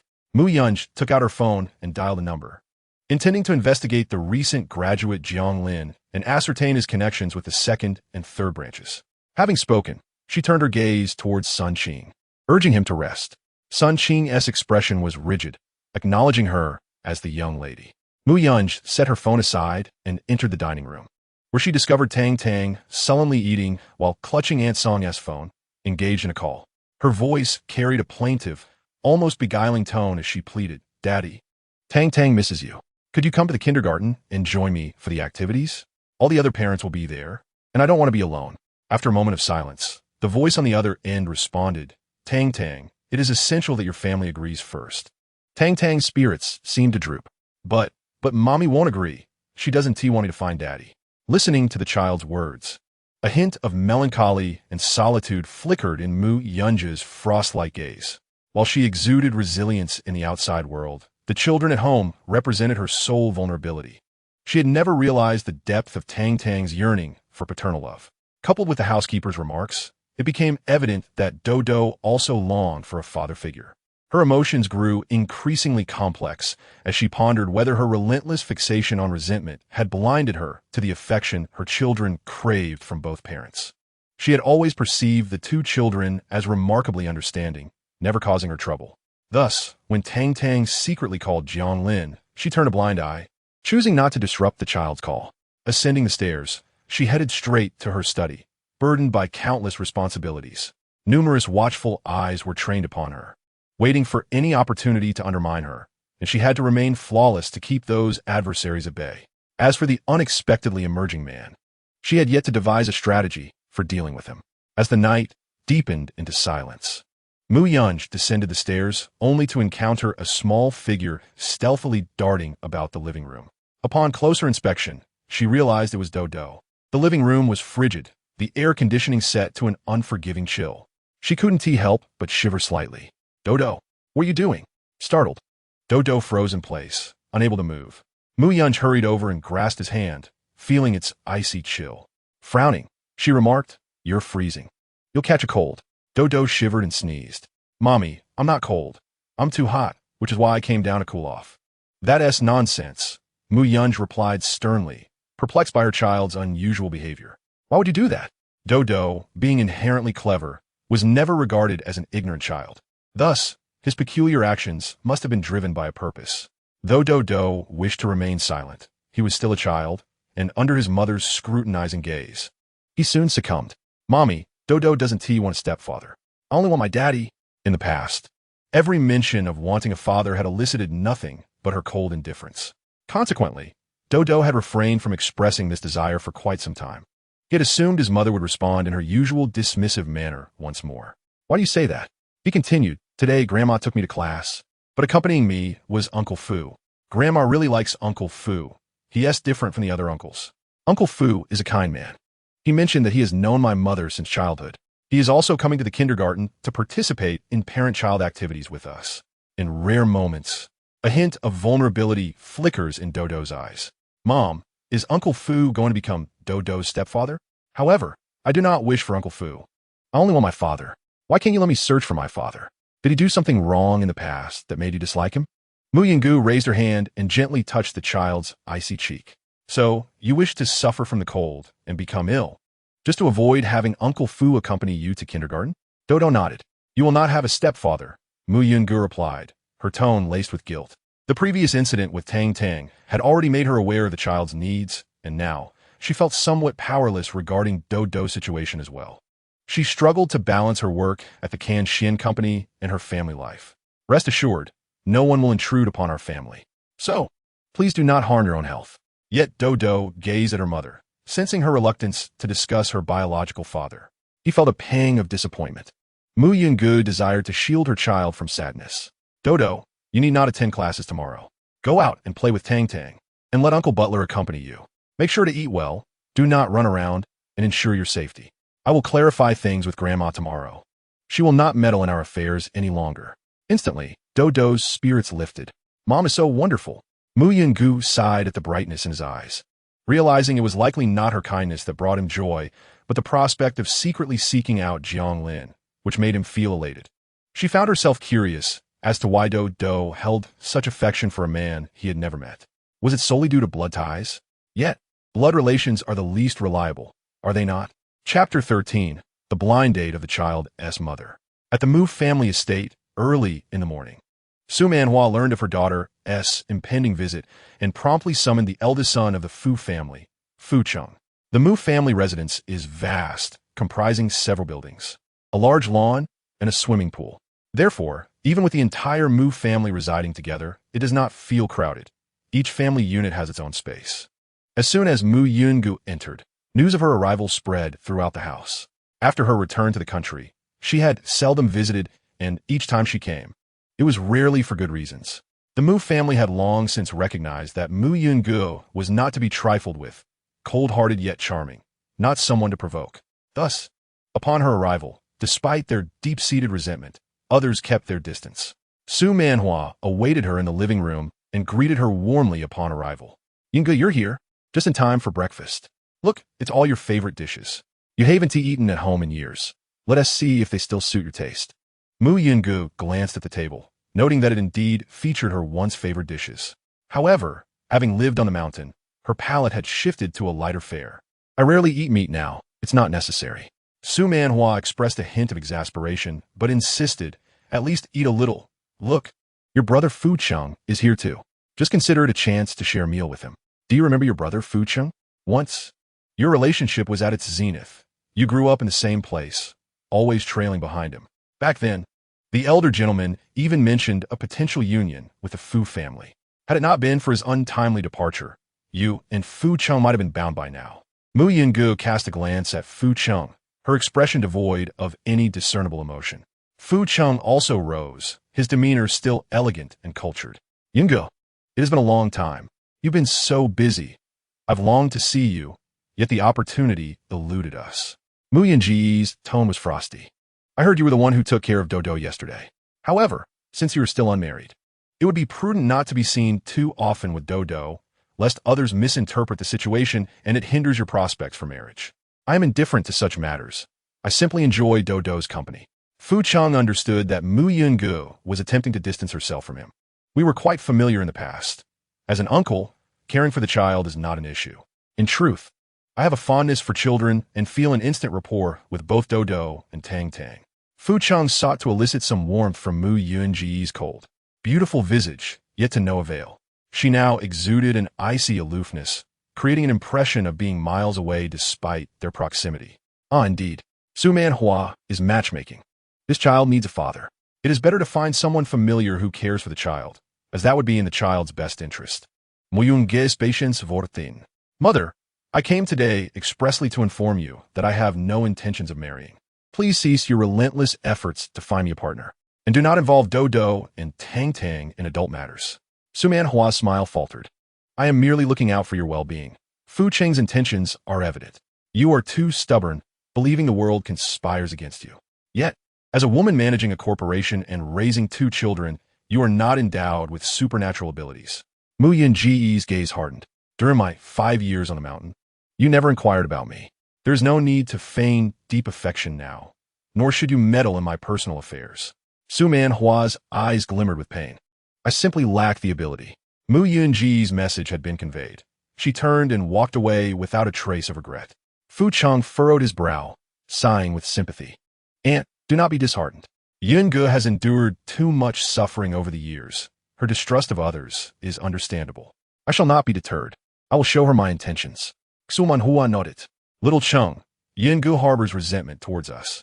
I entrust her future to you. Fu Cheng lacked the appetite for food and soon took his leave. Upon stepping outside, he noticed that Mu Yunji's car had not departed. As he approached, the window descended, revealing her flawless profile. Yungu, are you waiting for me? Mu Yungu remained silent. She felt that as long as she remained unmarried, disruptions concerning her child would persist. Or are you here to persuade me to abandon this notion? Fu Cheng's expression grew slightly despondent. After knowing each other for so long, if you're considering matchmaking, why should it not be with me? I will treat the child as my own. Grant me this opportunity. Mu Yunj lowered her gaze and let out a derisive laugh. It is not my matchmaking, but my mother's. Fu Cheng, you are an astute individual. Wise individuals ought not to engage in foolish endeavors. Fu Cheng's heart plummeted, akin to falling into an icy abyss. The driver reminded, Miss, it is nearly time.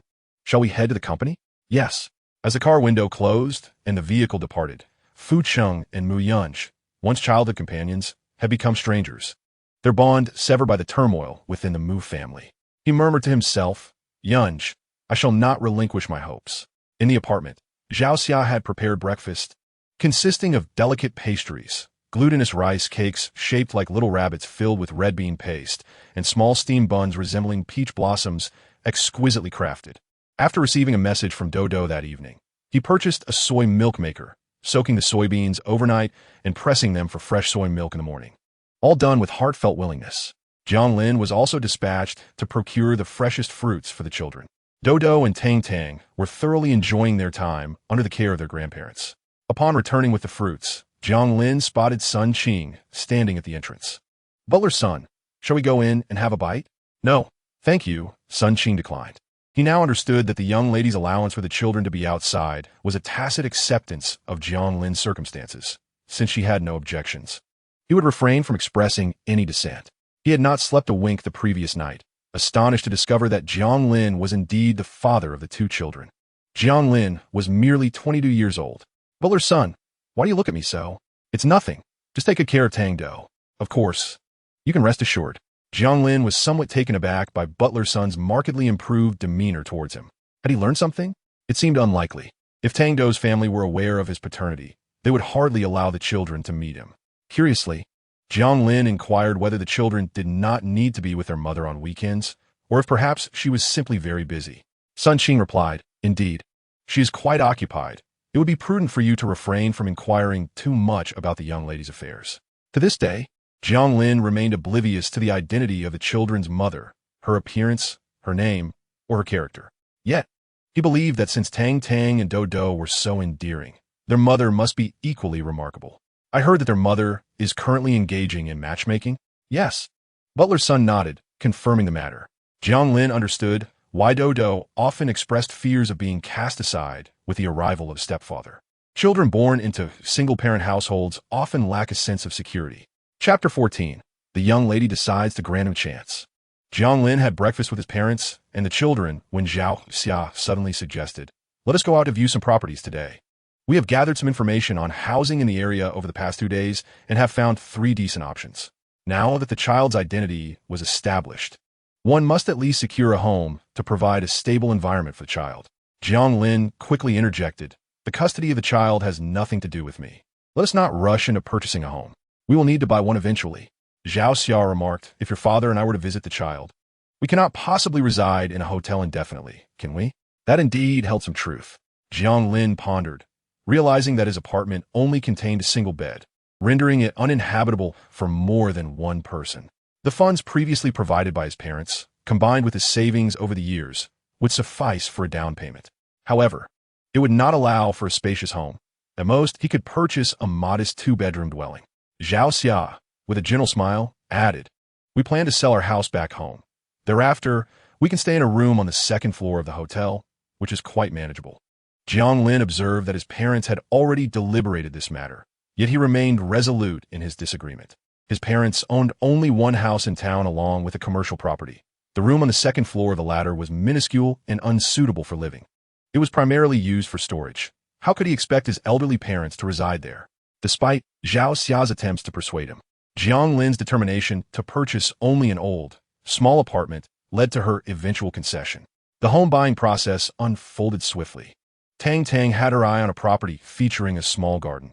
Although it was somewhat remote and aged, the previous owner had clearly cherished it. It comprised 2 bedrooms, a living room, a small study, and a 6-square-meter garden. The study could accommodate a bed. Jiang Lin's parents considered having a place to sleep as a significant advantage. They planned to convert the guest room into a children's room, allowing them to stay in the study without frequent disturbances. They intended to visit occasionally, simply to see their grandchild. This property had been renovated only a few years prior, as the previous owner had used it temporarily, thus requiring no major renovations, only the addition of some furniture. However, it was priced over 50,000 higher than similar properties. Despite this, Tang Tang was quite fond of it, prompting the Jiang family to decide on this particular house, with Zhao Xia contributing her savings, which they deemed well worth the investment. After paying the deposit, the family took the opportunity to celebrate at a restaurant. Jiang Lin, rare as it was, shared a post on social media, announcing that he now had a little home of his own. Many friends commented below to congratulate him. Although the house was not large, Possessing one's own property in the city surpassed the achievements of many peers. When Lu Xia stumbled upon this news, she was dining with Ning Shui. Song Tianwei was typically busy, returning to his parents' home on weekends, leaving Ning Shui to spend time with her close friend Lu Xia. Lu Xia's eyes widened in astonishment. Jiang Lin bought a house? Ning Shui furrowed her brow. What? Look at this, Lu Xia urged. Upon seeing the post, Ning Shui felt a pang of discomfort. Although she was in a relationship with Song Tianwei, the promised home from him had yet to materialize. Now, Jiang Lin had secured a house first. She couldn't help but frown, recalling that during their past romance, he had never mentioned purchasing property. Now it was quite astonishing. She had expected him to return to his small hometown. Lu Xia, equally taken aback, mused, does this mean he is settling down in the city? Lu Xia herself lacked the means to buy a home in the city, and a feeling of sourness crept into her heart, akin to the taste of a lemon. Aren't his family farmers? How could they afford a house in the city? Even for a down payment, a substantial amount is required, she thought. Ning Shui pursed her lips. It must be for his wife. After all, they have a child. Lu Xia furrowed her brows and let out a disdainful huff. Xiao Xue, I truly feel sorry for you. You've been with him for 3 years, and he never contemplated providing you with a home. Yet now, he offers a home to that woman outside. Ning Kui italet, reminding herself that in just over 10 days, she would return to school to collect her graduation certificate, and then everything would be revealed. Indeed, when that time comes, you should drive President Song's car, dress elegantly, carry your beloved handbag, and deliver a resounding slap to his face. Lu Xia scoffed. It's merely an old, dilapidated house. What is there to boast about? You and President Song are cohabiting now. Just sweet-talk him a little and have him transfer a property to your name. You could easily outshine Jiang Lin by 10 streets. Ning Shui began to entertain the thought. Having chosen Song Tianwei, her life should not be inferior to Jiang Lin's. Although currently residing in a fine house, it ultimately belonged to Song Tianwei, and she possessed nothing in her own name. If she could have a property transferred to her, it would validate her choice and demonstrate that she was faring far better than Jiang Lin. After all, she wouldn't have to bear a mortgage or deplete her family's resources to obtain a home. Tomorrow night, I'll discuss it with him. I remember he owns a duplex apartment, quite nice, in a great location. I'll ask him to transfer it to me. Lu Xia's eyes gleamed with envy. When that happens, do let me stay over and bask in your glory. Of course, Ning Shui replied with a gentle smile. That evening, Mu Yunj returned home to find her children still awake, eagerly prompting Aunt Song to prepare for the next day as parent-child activity at kindergarten. Under normal circumstances, she would have glanced at them and retreated to her room to attend to unfinished official matters. However, recalling her neglect towards the children, she entered the room, wearing a faint smile, and inquired about their day. Did you have fun? Are you happy? Happy. Tang Tang, catching sight of her mother, displayed a rare, fearless smile. Today, I had delicious food. Grandma made delightful steamed buns. I ate several. Grandma? Dodo quickly interrupted Tang Tang. Yes, the grandma who makes buns. Dodo feared that their mother would disallow them from seeing their father if she found out. After all, he had perceptibly sensed her attitude. Mu Yanj frowned. Dodo, you must not lie to your mother. Dodo fell silent, clutching his clothes, unsure of how to proceed. Mu Yunj glanced at the nanny. Aunt Song, you may leave us for now. Sensing the tense atmosphere, Aunt Song discreetly withdrew. Tang Tang hid behind her brother, her earlier joy dissipating, and whispered, Brother, did I say something wrong? The cautious demeanor of the 2 children unsettled Mu Yunj. She approached and knelt before them. My little dumplings, why must you be so wary around me at such a young age? Dodo, I already know where you went today. There's no need to be afraid. I won't blame you. Seeing Dodo remain silent, she turned her gaze to Tang Tang. How does Jiang Lin treat you both? Tang Tang cast a glance at her brother, hesitant to disregard their mother's words, and replied with a tinge of guilt. It's not Dad. It's Jiang Lin who treats us well. Grandfather Jiang and Grandmother Jiang are also very kind. Today, Jiang Lin took Tang Tang and her brother to purchase a small house, which has a lovely room for both of them to stay in. Has he bought a house? Yes. Tang Tang nodded, for grandmother had mentioned that Jiang Lin, having a child now, could no longer live in rented accommodations. Mu Yunji's silence stirred concern within the 2 children. Dodo spoke up, Mom. We'll be good from now on. Can we meet him occasionally?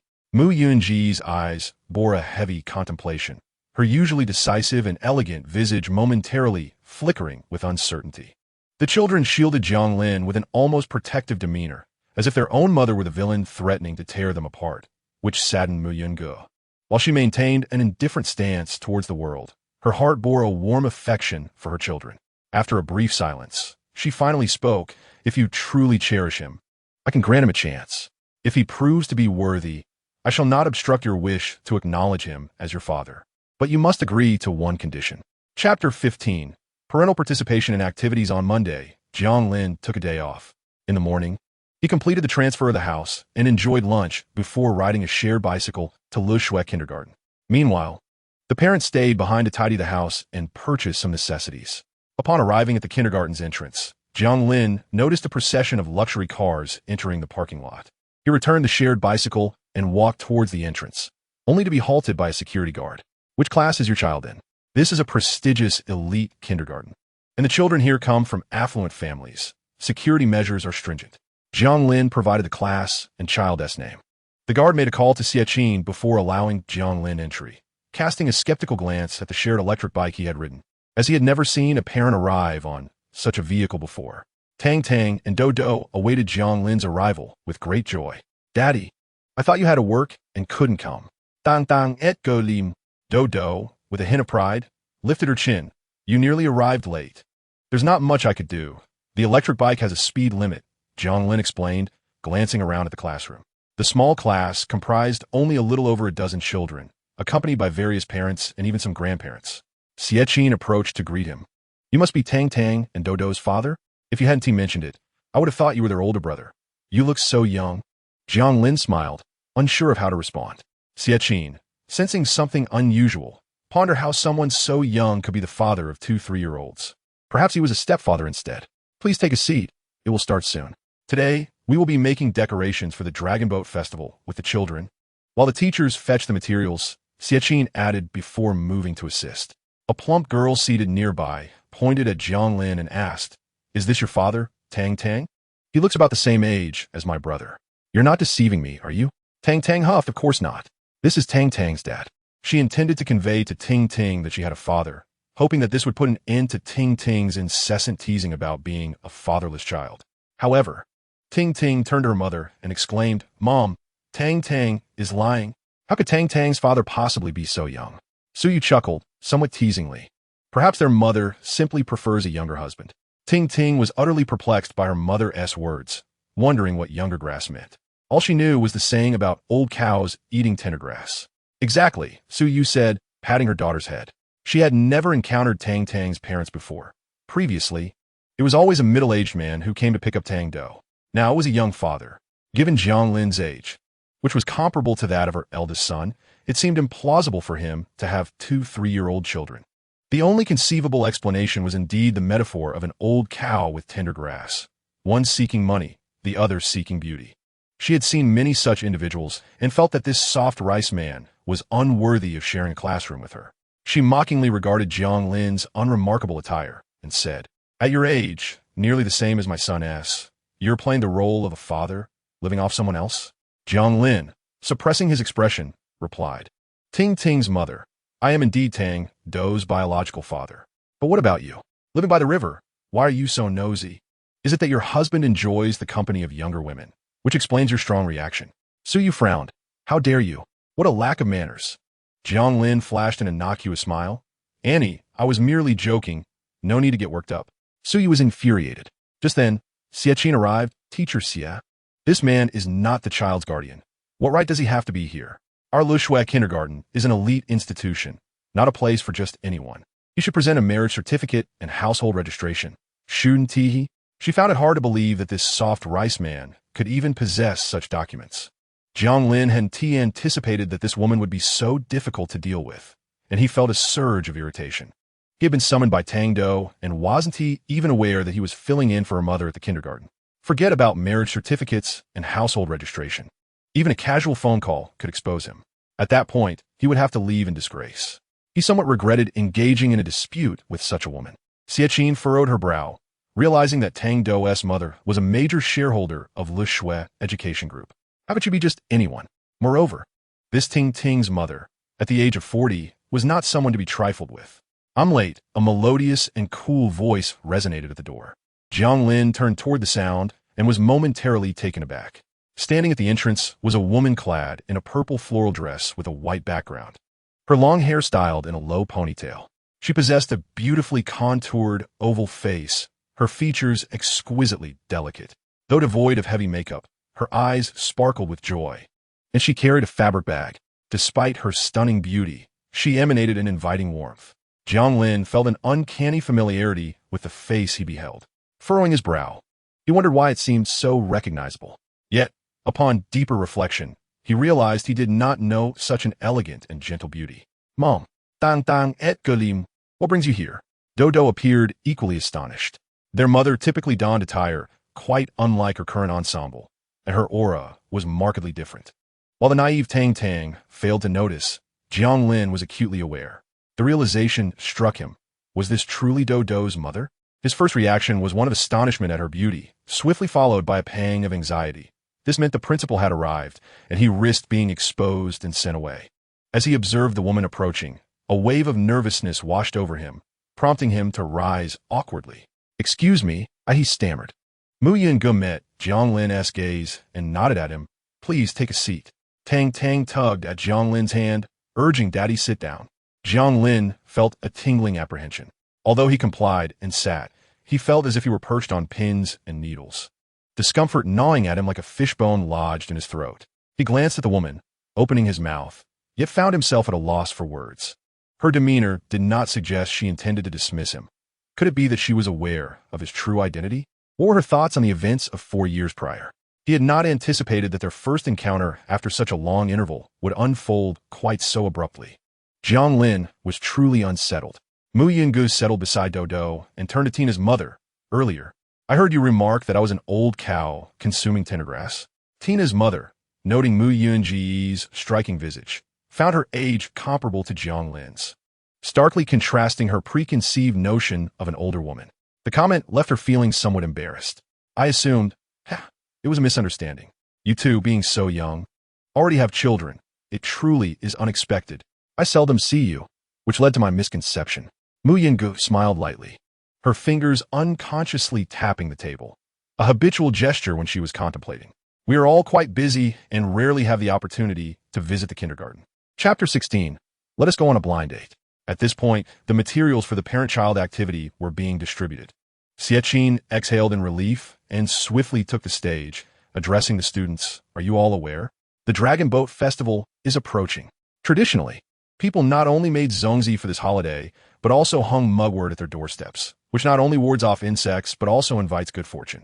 Therefore, our activity today will involve creating bouquets of mugwort to hang at home.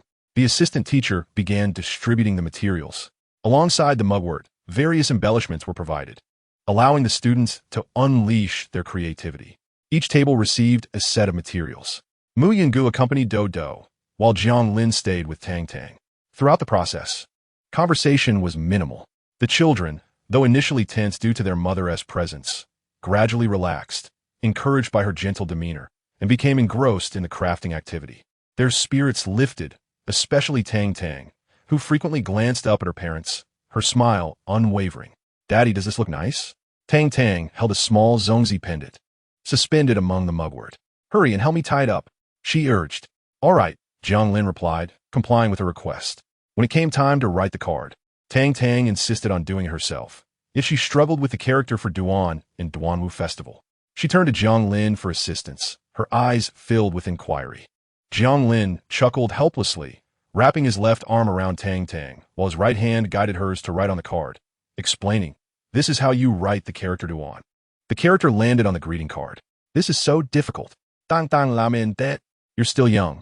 You will learn when you grow up," Jiang Lin reassured her. Tang Tang looked doubtful. "Really?" "Yes."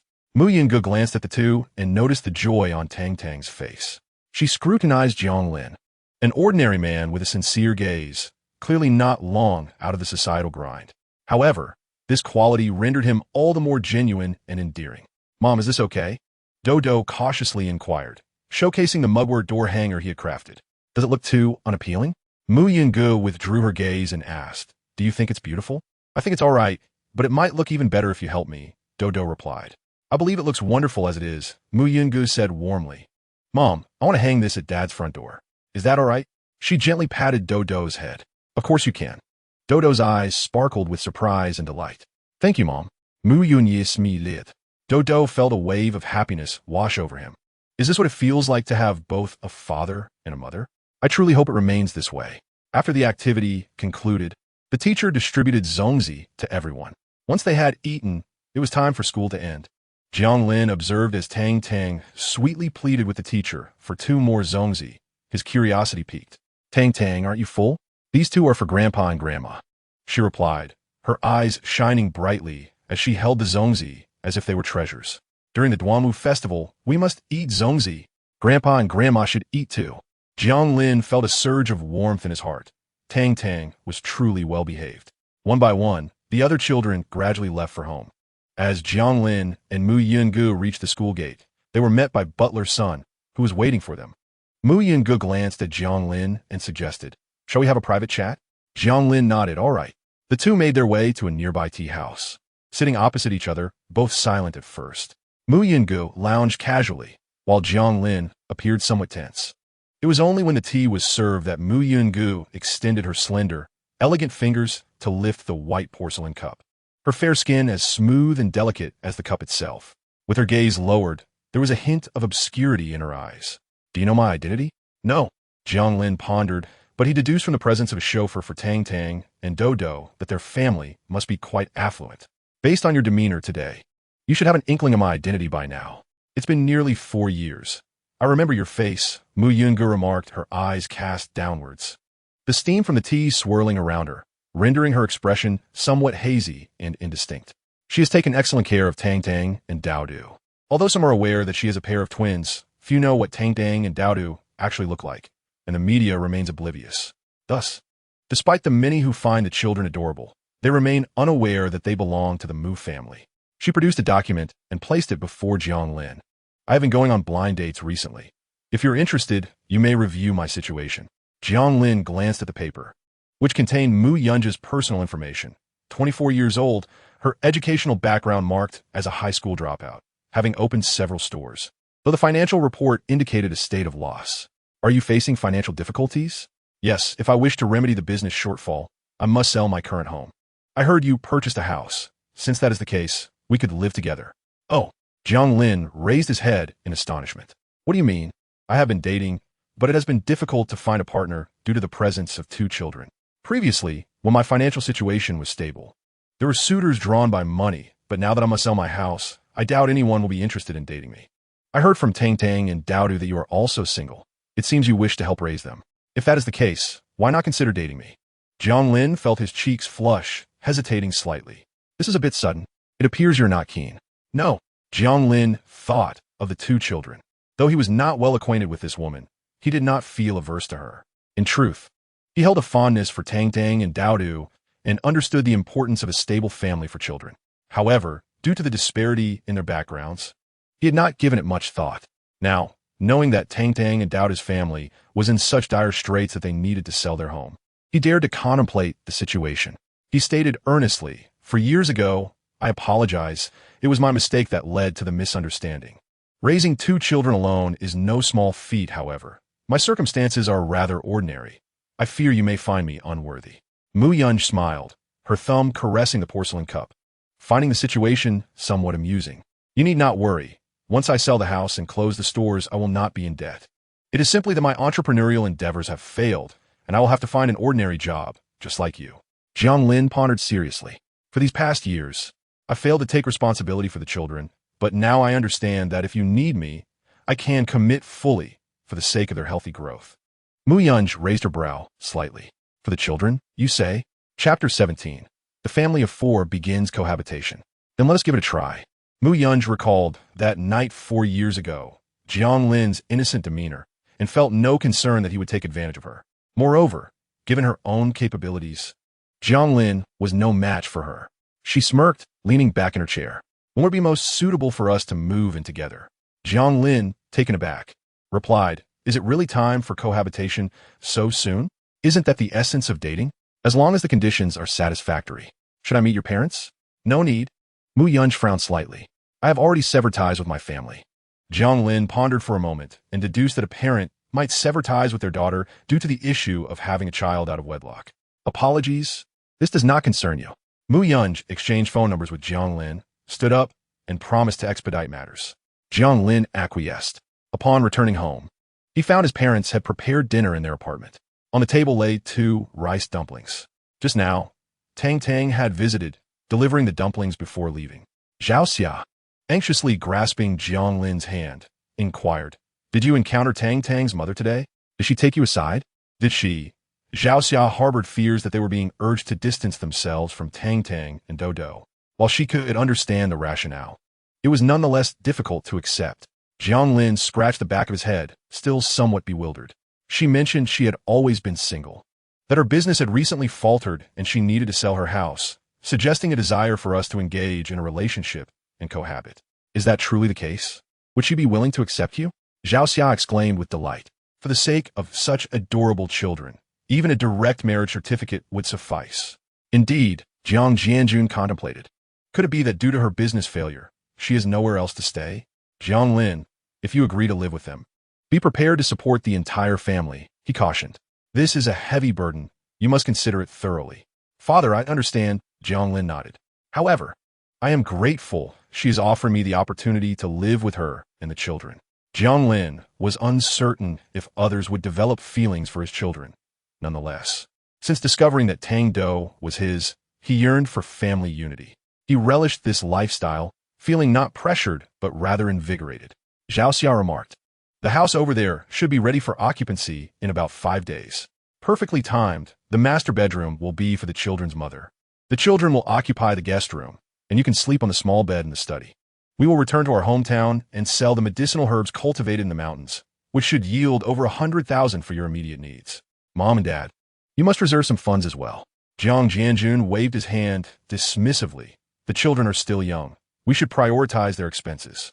Zhao Xia sighed, gazing at her husband. This is what one calls sweet troubles. Jiang Jianjun chuckled. Usually, spending money makes me wince, but this time my heart swells with joy. How can this be considered a burden?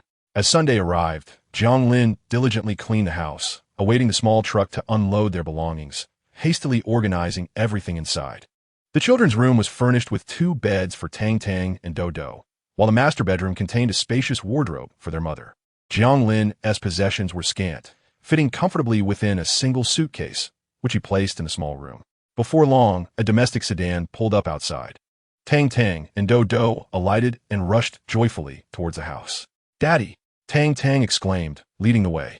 "Tang Tang is here." Jiang Lin hurried out to greet them and saw Dodo as well. "Where is your mother?" he inquired. "Mom went to park the car." Dodo recalled the promise made with his sister, adding, "Mom's valuable car is gone. This is the only one left. We might not have money to spend anymore." Tang Tang's eyes sparkled as she mused, "Daddy will take care of us and Mommy in the future." With 2 pairs of clear eyes gazing at him, Jiang Lin felt a sense of overwhelming responsibility. Of course, he would provide for them. At that moment, Mu Yungu arrived at the door of their home. It was on the ground floor, accessible through a small private entrance. She paused for a moment. It was the first time someone had expressed the intention to support her, and it felt quite rare. Jiang Lin observed Mu Yungu, noting that her attire was particularly plain today, yet her face, undeniably exquisite, remained strikingly beautiful as ever. Her appearance suggested financial hardship, but since he intended to attempt building a family with her, he was unconcerned about such matters. He was young and able-bodied, capable of supporting a household.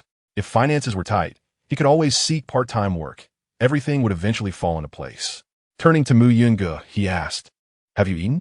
I bought some ingredients and plan to prepare lunch. I've been working lately and will have to work overtime today. I'll drop the kids off, and you can look after them. Will you also be working on Sunday?" Mu Yungu inquired with a half-smile. "It's a bit much to expect you alone to support all 3 of us." Jiang Lin was a loss for words. His monthly salary was only 5,000, which was indeed insufficient. "You go ahead. I'll make dinner tonight. If you have any dietary restrictions, feel free to let me know. We can always communicate over the phone." Mu Yungu nodded, understood. "I'll assess the situation." Once Mu Yungu departed, Jiang Lin ushered Tang Tang and Dodo into their home. Compared to before, the place had been adorned with numerous soft furnishings, delightful plush toys, and several framed artworks, creating a warm and inviting atmosphere that was both clean and bright. Tang Tang and Do Do explored the rooms, expressing their fondness for the new space. The large windows allowed the sunlight to pour in, warming the blankets. There was a distinct scent of sunshine in the air. Tang Tang rolled around in the covers, turning the blankets into a cozy bundle, her little feet playfully swaying. "Oh, this is so comfortable," she exclaimed. After enough rolling around, she poked her head out from the blankets, her dark eyes sparkling. "Daddy, can we go out to play today?" Jiang Lin shook his head. "Today marks our first day in the new home. We need to cook and eat here to ensure our lives flourish." Tang Tang didn't fully comprehend, but as long as she was with her father, she felt immense joy. "Dodo, with our situation, does that mean the butler is unemployed now?" Sitting at his little desk, Dodo pondered for a moment before responding. "The butler went to Grandma's." Jiang Lin nodded. "What would you like to eat tonight?" "I can go to the supermarket." Tang Tang chimed in. "I want to go to the supermarket. I want to buy ice cream." "All right then, Dodo. Do you want to join?" "I'll go. Otherwise, you and T know what I like to eat," Dodo replied, raising her chin proudly. Jiang Lin chose not to argue further, preparing lunch for the two children. After they finished eating, he coaxed them into taking a nap. The children were remarkably well behaved, not causing any fuss as they lay in bed. Outside the window, the gentle breeze caressed the warm sunlight, and the leaves danced gracefully in the light. Jiang Lin watched them, feeling a profound sense of contentment in his heart. If this place embodies the tranquility of time, then on the other side, Mu Yungu finds herself enveloped in an ominous cloud. Chapter 18. The Part-Time Father. Mu Corporation. In the president's office, Mu Yungu sat serenely in an armchair, her gaze fixed upon the bustling city visible through the expansive floor-to-ceiling windows, lost in her thoughts. Below, Mu Zhenzhen kept her head bowed, while Lu Chong dared not even breathe loudly beside her. "Sister, I acknowledge my mistakes. It was merely a minor error in the branch's operations. Surely, you need not have summoned me to the headquarters for a reprimand." Mu Zhenzhen harbored a deep-seated fear of Mu Yungu, the daughter of the third branch of the Mu family, who had previously joined forces with her elder sister to undermine Mu Yungu. Over the past few years, while Mu Yungu maintained an outwardly calm demeanor, she had discreetly expelled various members of the Mu family from their positions within the company.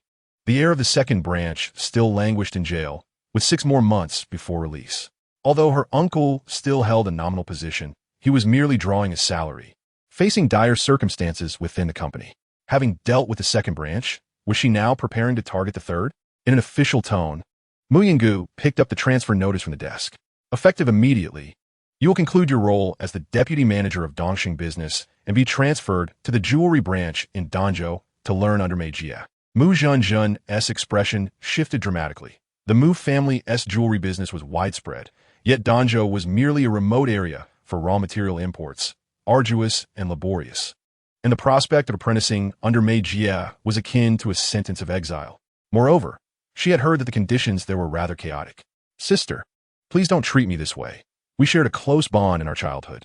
If she were to relocate to such a place, she would be utterly lost, suffering from altitude sickness, her health failing her." Lu Chong coughed lightly, recognizing that, as the chairman of the business company, he must align with the young lady's decision. "You should accept it. Gaining experience outside could be beneficial." He dared not oppose, lest he too face expulsion. Mu Zhenzhen found herself unable to cry. Transitioning from a bustling metropolis to a remote area in Danzhou was a fate worse than death. Mu Yungu leaned forward, her fingers interlaced upon the table, a cryptic smile playing upon her lips as she regarded Mu Zhenzhen's face. "Should you disagree, you may choose to sever ties with the family and seek opportunities elsewhere." Recalling her parents' admonitions, Mu Zhenzhen opened her mouth. "I agree." "Mu Yunyi, you are ruthless. You do not regard us as family." Mu Yungu let out a soft scoff. She then requested Lu Chong to remain. Over the years, Lu Chong had witnessed Mu Yungu's merciless tactics against her own kin and understood that her overseas business was substantial. Otherwise, she could not have returned home to systematically dismantle the Mu family's influence. Despite her seemingly gentle demeanor, this young lady was far from benevolent. "Help me recruit someone discreetly." Lu Chong was taken aback. "Yes, young lady." If he were astute, he would quickly deduce that Mu Yungu had just provided a pretext to oust Mu Zhenzhen, while simultaneously planning to bring someone new into the fold, an evident maneuver to reallocate positions. It remains a mystery who could possibly earn the favor of the young lady. As Mu Yunji's phone vibrated, She glanced at the screen to see it was a call from Jiang Lin. Although she had mentioned wanting to test him, she also wished to ensure he had ample time to pick up the children, along with a stable job that could guarantee a steady income. After all, the little ones could hardly bear such expectations. Upon answering the call, Jiang Lin's voice resonated through the line, proposing a dinner of meatball soup, steamed vegetables, minced meat, stir-fried shrimp with cucumber and pineapple ribs. Is that acceptable? I wasn't sure what you preferred, so I thought I'd ask. I hope I'm not disturbing you. Not at all, Mu Yungu replied, casting a sidelong glance at Lu Chong. Let us settle on that. I'll be home by 5. Jiang Lin agreed readily. Lu Chong, taken aback, exited the office in a daze. The young lady was in a relationship? Hence, the recruitment was for someone who would be part of her future. His cheeks flushed slightly at the thought. Having completed her tasks, Mu Yungu noted the time. It was already past 4. President, should I call the driver now? Her secretary Wenwen inquired, clutching a stack of documents. No need. I'll drive myself, she replied. Wenwen, puzzled, realized she had not seen the president's car. Instead, a modest domestic vehicle, likely worth around 100,000, occupied the designated parking space. Surely it cannot be that car? As she pondered this, she observed Mu Yungu entering the president's lounge, emerging in a rather simple outfit, carrying a cloth bag, one that was used for promotional purposes during the company's cultural campaigns. Her own bag had been given to her mother for grocery shopping. Woman dared not ask further, finding the situation exceedingly peculiar. How could someone of the young lady's stature be dressed in unbranded clothing, toting a grocery bag, and driving an inexpensive car? Furthermore, she typically prioritized efficiency over appearance and was rarely seen with a smile. Yet, today, she had even taken the time to adjust her attire before leaving. Was it a sign that something was amiss? Wenwen held her forehead, having never witnessed such uncharacteristic behavior from a young lady. As she neared home, Mu Yungu spotted Jiang Lin standing at the entrance of the community, waving at her. As the car window descended, he approached, saying, I've arranged a parking spot for you. It's quite difficult to find one here. Follow me, and I'll show you. I figured we wouldn't be living here forever, so renting for now seems prudent until we can afford a larger house, he added thoughtfully. Mu Yunyi, momentarily taken aback, noted his attentiveness. However, his tone suggested he had already begun planning their future together. After parking, she followed Jiang Lin into the house, immediately greeted by a delightful aroma. On the small dining table lay 3 dishes and a soup, all quite well prepared. Although Jiang Lin was not particularly skilled in the kitchen, his mother had gifted him a cookbook. Being academically inclined, he found that following the recipes was not overly challenging, and, as he prepared multiple dishes, he discovered the process to be quite simple. The principles were universally applicable. My mother works so hard. With a sweet and gentle demeanor, Tang Tang welcomed the day, as her father proclaimed that it was the first day in their new home and that cooking would bring prosperity. The vegetables, all meticulously chosen by Tang Tang, were exceptionally fresh. It was rather peculiar for Mama to be home, as she typically worked late, often returning only after dusk, while in the mornings, it was possible that she had already left before Tang Tang even awoke. Mu Yungu knelt down to embrace her 2 children. In truth, she cherished such warmth and the simplicity of ordinary life. Yet, some burdens, once shouldered, could not be easily cast away, especially concerning her relationship with the Mu family. Where the balance of power was precarious, a moment's inattention could grant them the opportunity to regain their standing. Are you too happy today? Mu Yunyi inquired. Tang Tang exclaimed joyfully, yes. Daddy let me ride in the shopping cart at the supermarket, and I could choose whatever I wanted to eat. Her father, with immense strength, could carry both Tang Tang and Do Do simultaneously, unlike Uncle Butler, who was too old for such feats. Mu Yungu chuckled at the child's innocent observations. It wasn't that Uncle Butler was too old, but rather that his role was fundamentally different from Jiang Lin's. Jiang Lin had already set the bowls for dinner. Hurry and eat. You have to work overtime today. Finishing your meal early will allow you to rest better. What kind of heartless company is this? Chapter 19. Sleeping in the same bed. Mu Yungu found it difficult to respond. After all, she was indeed the heartless boss. Dodo was quite independent and intelligent, requiring no assistance while eating. However, Tang Tang still needed to use a spoon, which proved challenging when it came to eating ribs. Jiang Lin separated the rib meat and placed it into her bowl, knowing well that the child's teeth were not strong. He had specially stewed the meat until it was tender enough for even Tang Tang to manage. Jiang Lin struggled to reconcile his current life with his past aspirations as a student, dreaming of buying a house and marrying his girlfriend. In such a brief span of time, he found himself here, sharing meals and caring for children. It felt as though life had accelerated dramatically. After dinner, Jiang Lin headed to wash the dishes, and Mu Yungu voluntarily entered the kitchen. The space was small, and it was inevitable that they would brush against each other while turning. Jiang Lin caught a whiff of her faint sandalwood fragrance and said, "You should step outside. I can manage the dishes alone." With her delicate, slender hands holding a dishcloth, Mu Yungu replied, "You cooked, so I will wash the dishes. It's better that we share the tasks. After all, my life is not what it once was. I must adapt to performing many household chores myself." Jiang Lin observed her hands with the cloth, feeling a dissonance in the sight. "Then you should bathe Tang Tang and Dodo. They got sweaty from playing in the sun today."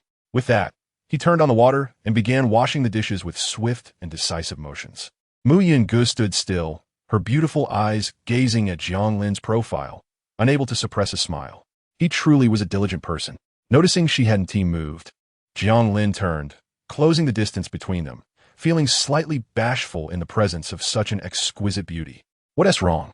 Mu Yungu's gaze was calm as she asked, "Where will I be sleeping tonight?" "Oh, so you're sleeping in the master bedroom. I forgot to mention it to you. However, the house is small, with only one bathroom." Jiang Lin shared some details about the household with her.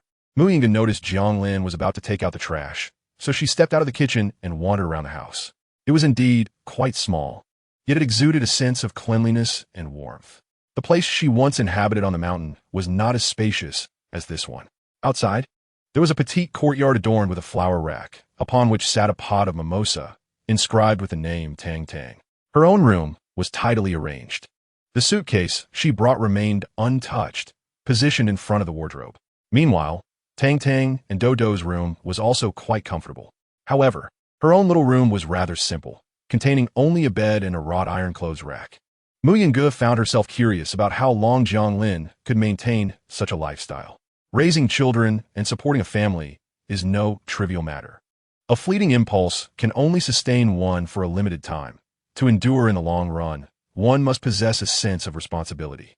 Mu Yungu also bathed the children, and Tang Tang and Dodo, clad in matching pajamas of different colors, looked exceedingly adorable as they lay on a large bed in the master bedroom.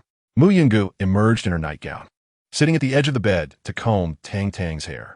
The atmosphere of the family was undeniably warm. Tang Tang cherished her mother's current appearance, finding her no longer frightening at all. "Mama, are we going to sleep together tonight? Do you want to sleep with Mama? And Dodo and Daddy too. A family should sleep together, right?" Tang Tang eagerly anticipated this arrangement, as it would allow her to be with her mother while also listening to her father tell bedtime stories. Just thinking about it filled her with immense joy. Tang Tang and Dodo agreed to Mu Yunji's request to keep the family's wealth a secret from Jiang Lin. Since they were living together now, Tang Tang felt they had become a family. Mu Yungu furrowed her brow slightly, intending to explain that there are distinctions between men and women. But upon seeing Tang Tang's expectant expression, she realized her daughter found it perfectly natural for her parents to sleep together. She clarified, "Daddy and Mama are not very familiar with each other, so they cannot sleep together, just as you wouldn't want to sleep with strangers." "But how is Daddy a stranger?" Tang Tang tilted her head, her lips pouting. Her greatest love was for Mama and Daddy. Dodo, observing his sister's persistent questioning, worried that it might irritate their mother. "Tang Tang, shall we go watch television?" "All right," Tang Tang replied, jumping off the bed and taking her brother's hand.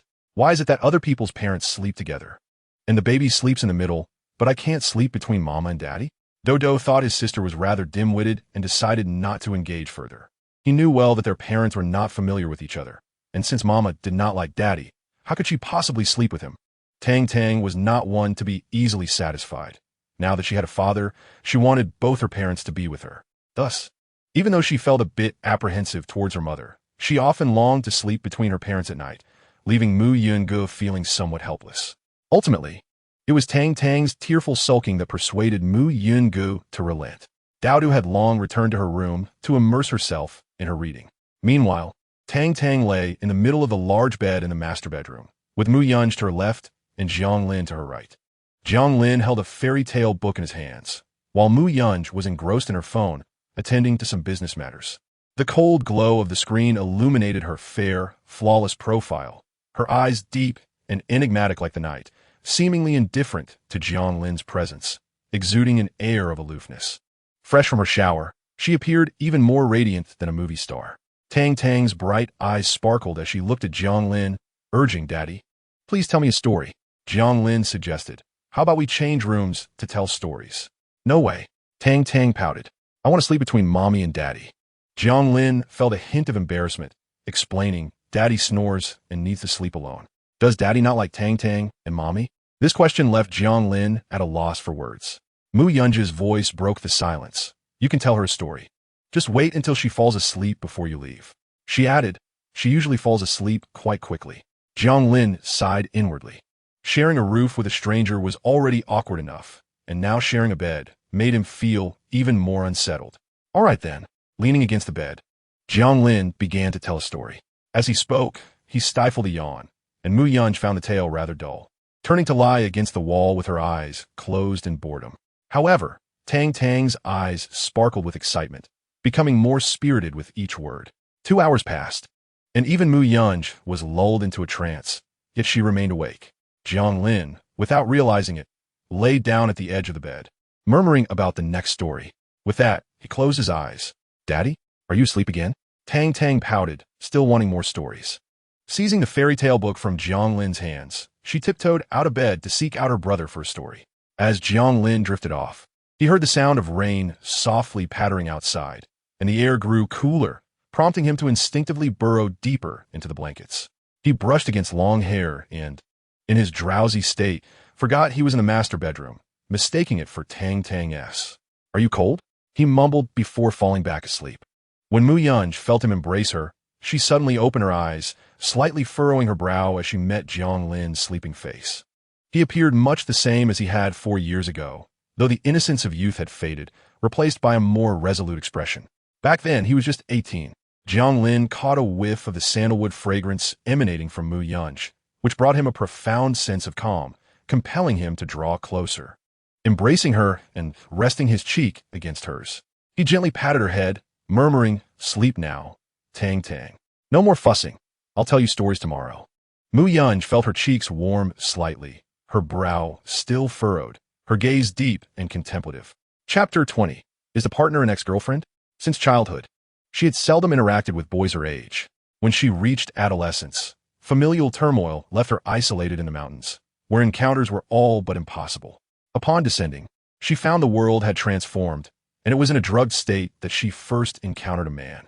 She was uncertain whether Jiang Lin remembered, yet she herself retained a vivid recollection. Despite being drugged and in a daze, her memories remained remarkably clear. Mu Yungu's gaze lingered upon the contours of Jiang Lin's face as she softly murmured, "No wonder Do recognized you at first glance. You truly resemble him." The unique warmth emanating from the man made her feel slightly flushed, her body growing somewhat heavy. Upon awakening, Jiang Lin found himself sprawled on the bed, and as he opened his eyes to survey the view outside, he sensed something amiss. Glancing down at the blanket, he realized it did not belong in his own room. Shocked, he abruptly became alert. Had he really fallen asleep while telling a story last night? The pressing question was, why was he in Mu Yungu's room? Where were Tang Tang and Mu Yungu? Had he inadvertently sent them away? Hastily rising from the bed, he pondered for a moment before smoothing out the blanket. Exiting the room, he was engulfed by an overwhelming sense of embarrassment. Contemplating how he might explain the situation to Mu Yungu, it was truly unintentional. The house was eerily quiet, devoid of any presence. After searching thoroughly, he found no one. Upon checking his phone, he discovered a new WeChat friend request. "Yungu, it's still early. I noticed you were still asleep. I'm dropping the child off at kindergarten. There's breakfast in the pot." Jiang Lin was taken aback, warmth flooding his heart. He had assumed Mu Yungu would ignore him, yet she not only took the child to kindergarten, but also prepared breakfast for him. During his 3 years with Ning Shui, he had always been the one buying breakfast, never once receiving care in return. Rushing to the kitchen, he found the corn buns still warm, alongside a cup of soy milk. While holding his phone, he decided to reply, "Thank you. Am I picking up the child tonight?" The message vanished into silence. At the office, Mu Yungu spotted her father, Mu Ding, awaiting her arrival.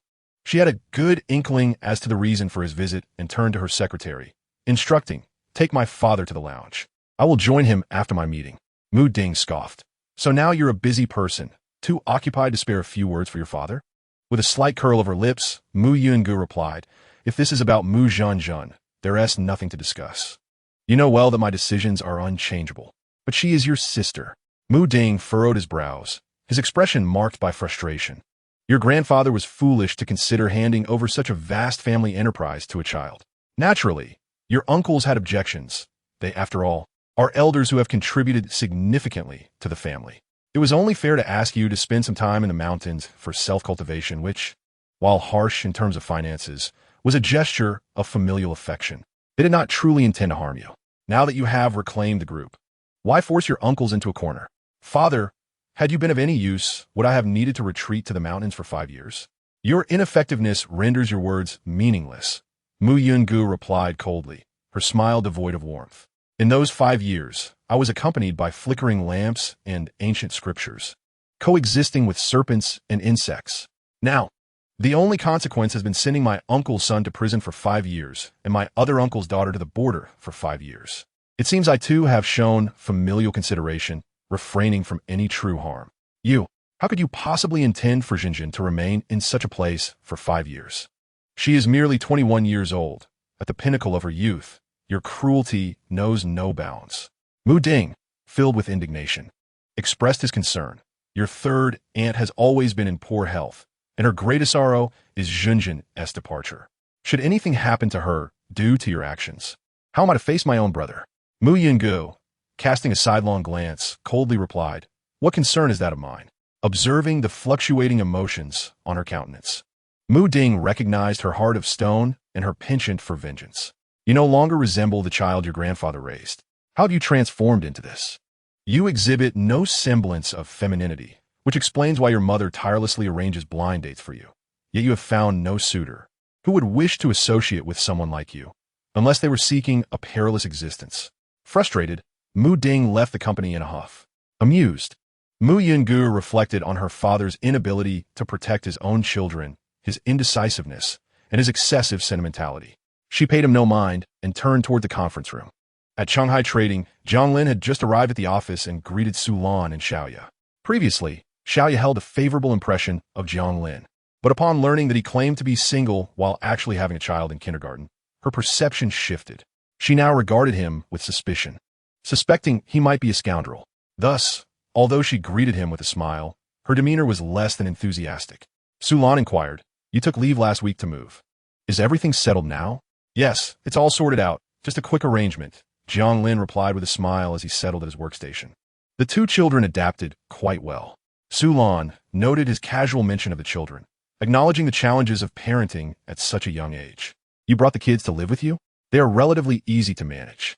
Though it's stressful, it also provides motivation. Xiaoya, curious and with keen ears, recalled, didn't you mention you experienced a breakup after graduation? Such personal matters were not ones Jiang Lin wished to discuss extensively, as the workplace was primarily for earning a living, not sharing family affairs. However, since they had overheard his phone conversation, they knew he had just ended a relationship while simultaneously having a child in kindergarten. This could easily lead to misunderstandings and biases. To clarify, the child was born during my freshman year. I only learned of his existence last week, which is why I brought him to live with me over the weekend. A dramatic turn of events. Xiaoya's eyes sparkled with intrigue. Raising a child is no easy task. Focus on earning well. With this revelation, Xiaoya's prejudice against Jiang Lin dissipated. After all, he openly acknowledged his responsibilities as a father and was committed to raising his child, which contradicted the notion of him being a scoundrel. But where is the child's mother now? Xiaoya inquired. Jiang Lin responded, she is at work. She took the child to kindergarten this morning. Xiaoya nodded, finding this arrangement quite agreeable. Since you have reconciled, that bodes well for the child's healthy development. Su Lan added, today, our department is set to liaise with Manager Song from Kangcheng Health, whose assistant appears to be a graduate from your school. When I interfaced with her, she mentioned your university. Is that so? A fellow alumnus? How fortuitous. Jiang Lin found the name Kangcheng Health somewhat familiar. It was a subsidiary of a major corporation, significantly larger than Shanghai Trading. Su Lan nodded, indicating that not only were they alumni, but they were also classmates. Her name was Ning Shui, and she claimed to know him. Jiang Lin was taken aback. What a small world. The first partner he encountered during his internship happened to be his ex-girlfriend. Could that manager Song be Ning Shue's current boyfriend, Song Tianwei? Chapter 21. Ning Shue's competitive spirit. Jiang Lin sensed impending trouble. Surely, such a meeting with a partner would not involve him, given that he was still within his 1-month probation period and not even considered a formal employee. You two are classmates and acquainted. The atmosphere will be more relaxed, and you might collaborate frequently in the future, Su Jie remarked, turning to Xiaoya. You should join as well. It's an excellent learning opportunity. Jiang Lin sighed inwardly. At 10 o'clock in the morning, Su Lan gathered a few individuals and headed to the office with documents in hand. Upon entering, Jiang Lin noticed apartment manager Wang Shan already engaged in lively conversation with Song Tianwei, while Ning Shue sat beside him, adorned in a beautifully crafted dress, her makeup exquisitely done, presenting herself as a youthful professional. Her handbag and accessories were evidently of high quality, and her delicate heels exuded femininity, making Jiang Lin feel quite alienated. Good morning, Manager Song, Su Lan greeted cheerfully. Hello, Assistant Ning. Song Tianwei shook Su Lan's hand and then glanced at Jiang Lin, his gaze barely lingering on him. After all, as a manager, he had little reason to focus on an insignificant intern. Drawing attention to him would seem beneath him. Ning Shue offered a slight smile to Su Lan before sitting down, not bothering to look at Jiang Lin, instead concentrating on her documents with an air of professionalism. The collaboration proceeded smoothly, as the details had already been finalized. They were merely formalizing the contract. Throughout the meeting, no one paid attention to Jiang Lin, who sat at the back like an invisible entity. As the meeting concluded and the two managers exited, Su Lan remarked, Assistant Ning has only just graduated and is already a managerial assistant, so accomplished at such a young age, with remarkable skills and beauty. Ning Kues milet modestri. I interned at Kancheng prior to graduation and stayed on afterward. It was merely luck that Manager Song needed an assistant, not necessarily a testament to my early success. As Jiang Lin organized his belongings to leave, Ning Shue suddenly interjected, By the way, Jiang Lin and our classmates, and he consistently excelled in our class, receiving scholarships every year. Jiang Lin forced a smile and glanced at Ning Shue. The scholarships from school were trivial compared to Ning Shue's promising future. Observing Jiang Lin's aloof demeanor, Ning Shue was troubled by his indifference to her well-crafted appearance and expensive handbag, valued at tens of thousands.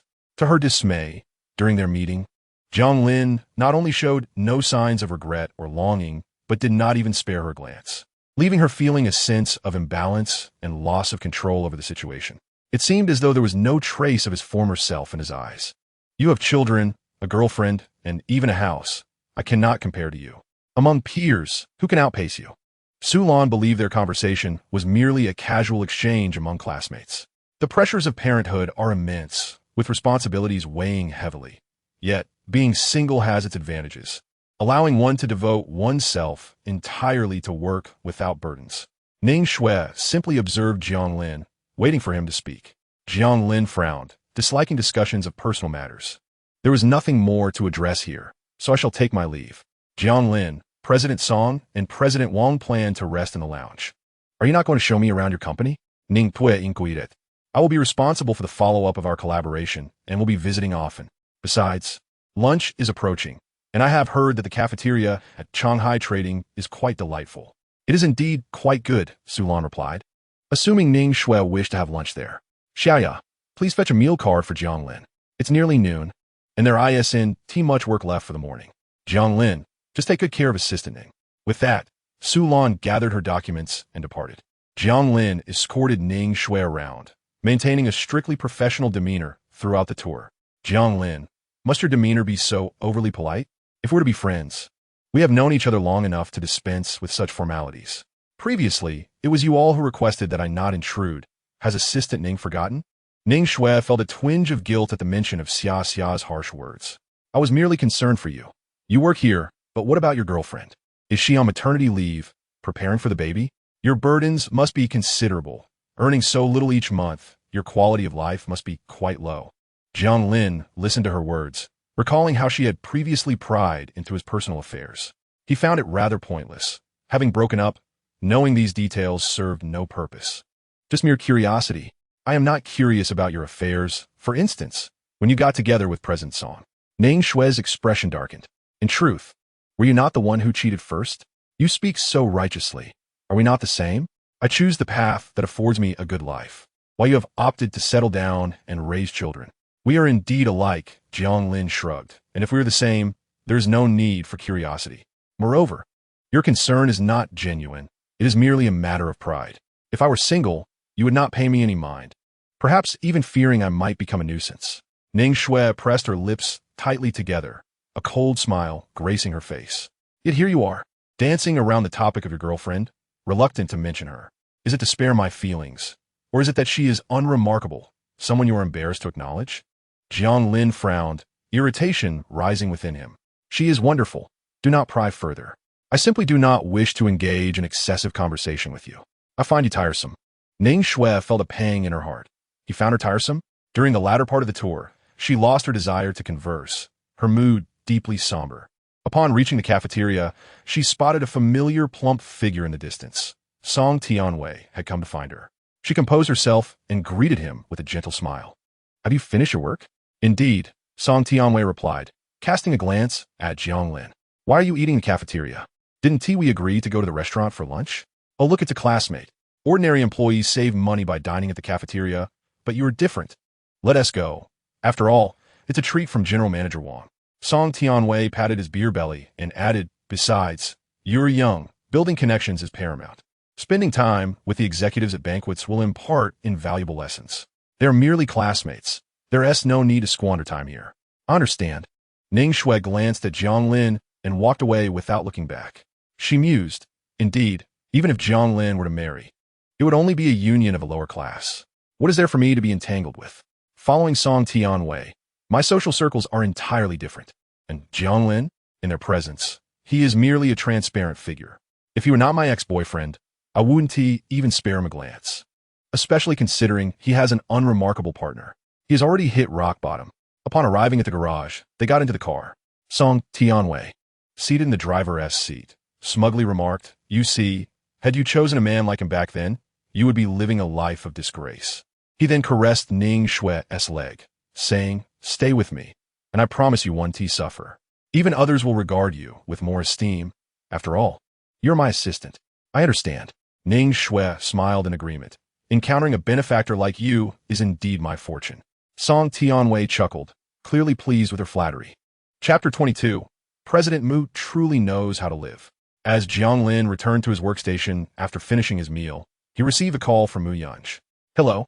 Mu Yunj's cool and melodious voice resonated. Jiang Lin, I'll be on a business trip for 2 days. Please take care of the child and send me your bank account number. I'll transfer the living expenses for May. Jiang Lin was taken aback. Oh, no need. Aren't you in a tight financial situation? You should keep some money for emergencies while traveling. Mu Yunj fell silent for a moment. The child needs milk powder this month. I'll transfer the money to you. If you can't spend it, just save it. Upon hearing this, Jiang Lin didn't refuse. He was uncertain why a 3-year-old still needed milk powder. Having never raised a child, he lacked knowledge in such matters. After hanging up, he sent Mu Yunj's account number, and soon 5,000 yuan was credited to his account. Jiang Lin frowned. Mu Yunj had a low educational background and likely earned little each month. If she could spare 5,000 for him, it was evident she was keeping little for herself. He held a 211 undergraduate degree, yet his official salary was only 5,000, with various allowances totaling about 5,800. In contrast, other classmates earn around 6,000 or more, unless they ventured into high-pressure coastal cities with sales-oriented roles that offered much higher salaries, albeit with greater stress.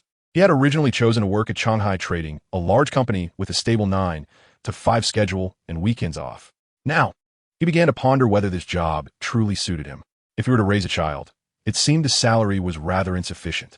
Yet, if he sought a higher-paying job, he would have little time to care for the child.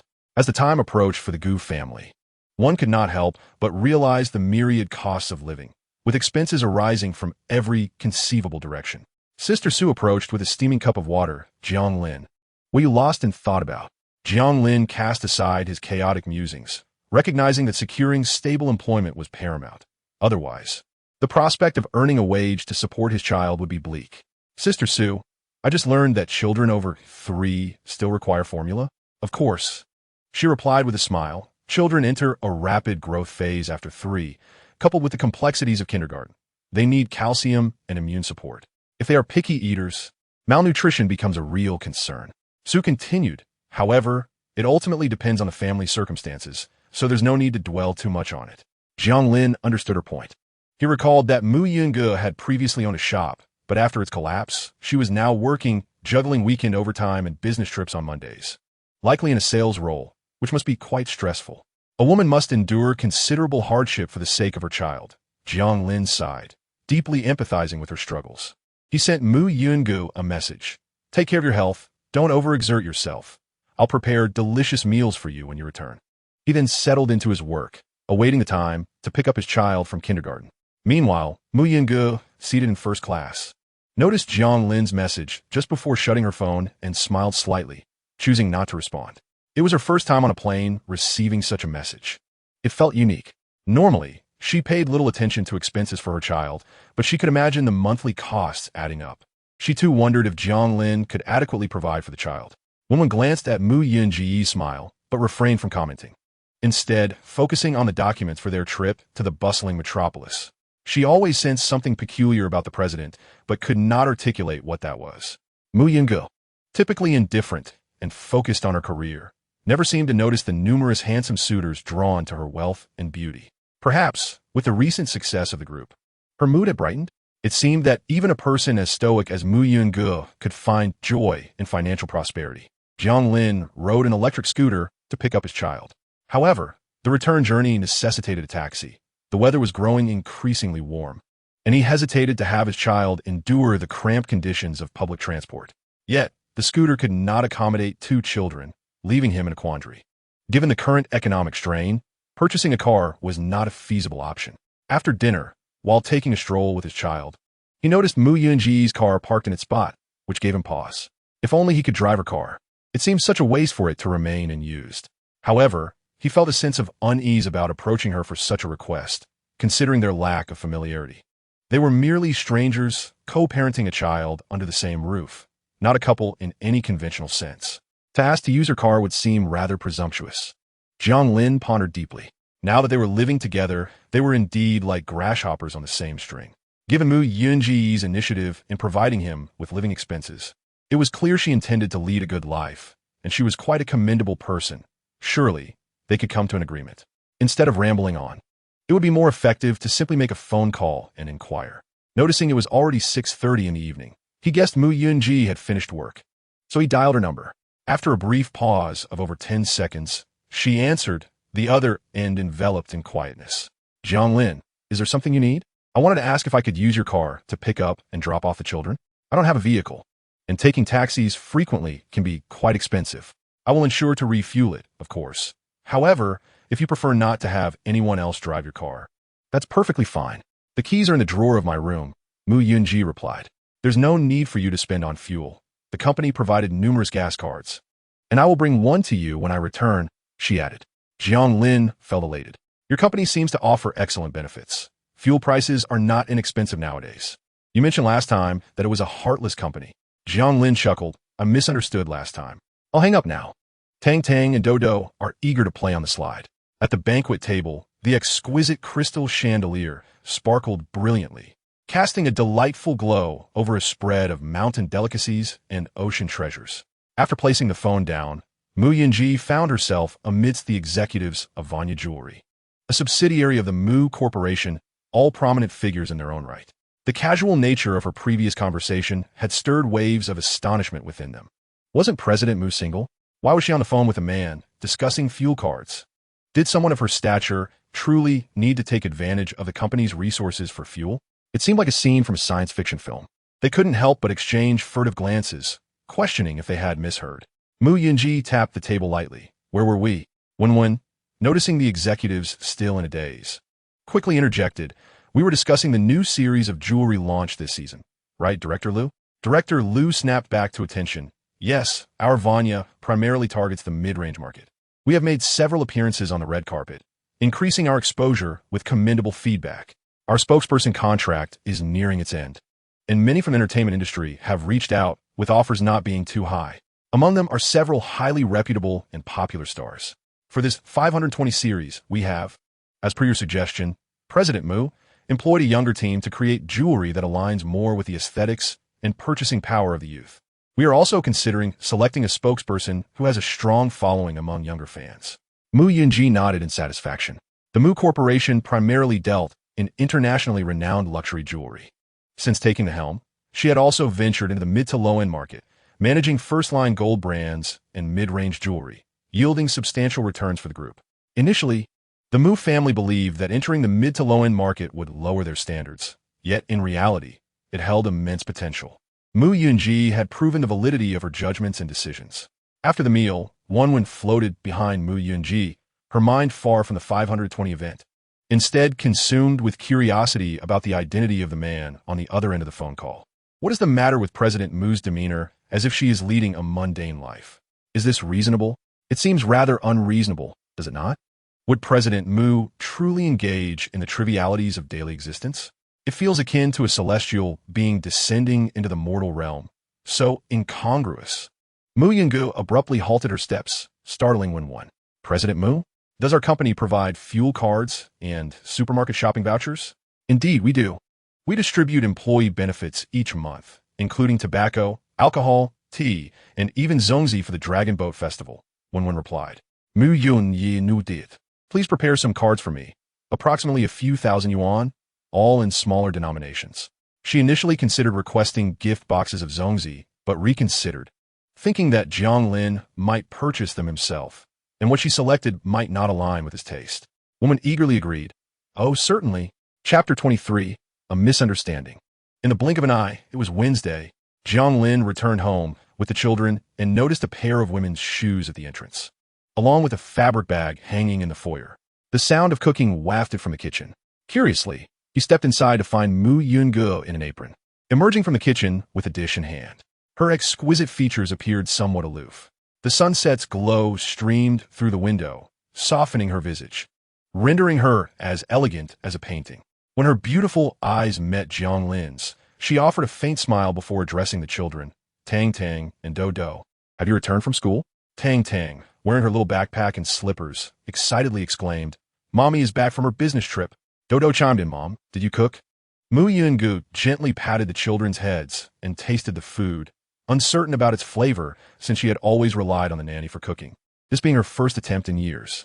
Dodo grinned. Mom's cooking is surely the best. Dodo, go wash your hands for dinner, she instructed. The two children hurried off to the restroom. Jiang Lin also set his belongings down and washed his hands. You returned quite early. I thought you'd be back on Thursday. I finished my task sooner than expected and returned early. Mu Yungu explained, the company isn't busy at the moment. The dishes on the table were quite light. Jiang Lin sat down and sampled the food, which, while appearing bland, was indeed quite subtle in flavor. He smiled, noting, it's quite healthy. Tang Tang took a bite and remarked, Mommy's cooking isn't as good as Daddy's. But the teacher said we should praise even the less tasty dishes to encourage improvement. Thus, she gave a thumbs up. Mom's dishes look beautiful. Dodo nodded in agreement. The combination is very healthy. Mu Yungu, not oblivious to the children's tone, realized they likely found the taste lacking. As anticipated, Tang Tang and Do Do soon set down their utensils, having eaten little. Jiang Lin, sensing the atmosphere, began to clear the table. When he emerged, he found Mu Yungu seated on the sofa. You just returned from a business trip. Go take a shower and rest early. I usually sleep very little, she replied. Gesturing to the cards on the table, you can keep these. They will help you save some money.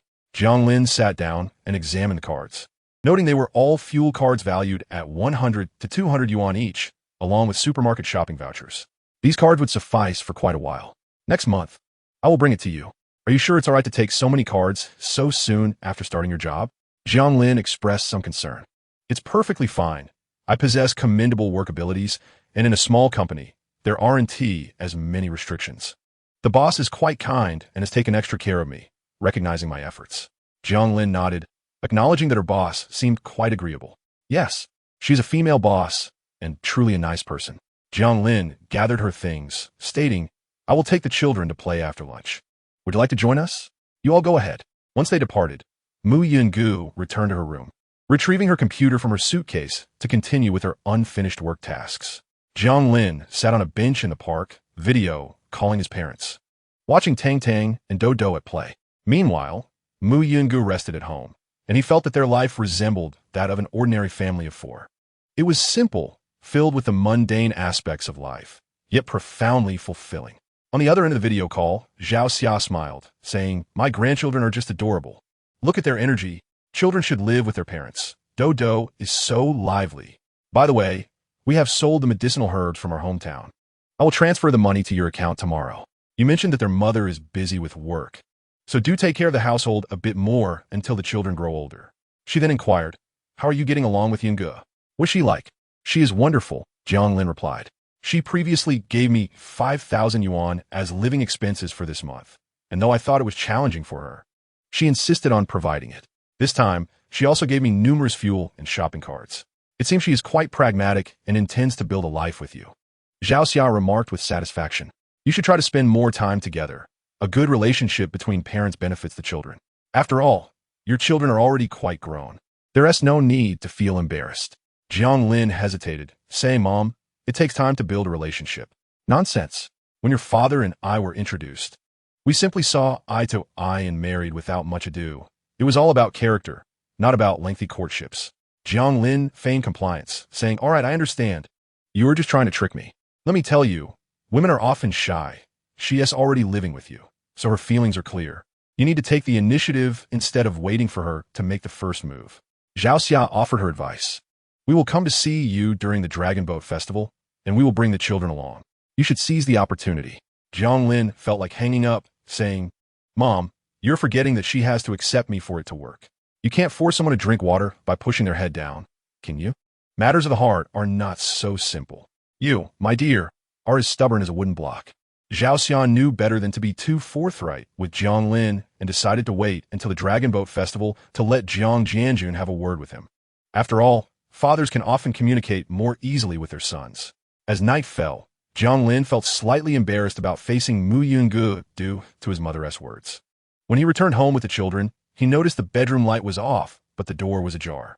It appeared Mu Yunge was tired and had gone to rest, yet she had left the door open, perhaps fearing that Tang Tang might seek her out to sleep together. He also noticed the clothes drying on the balcony.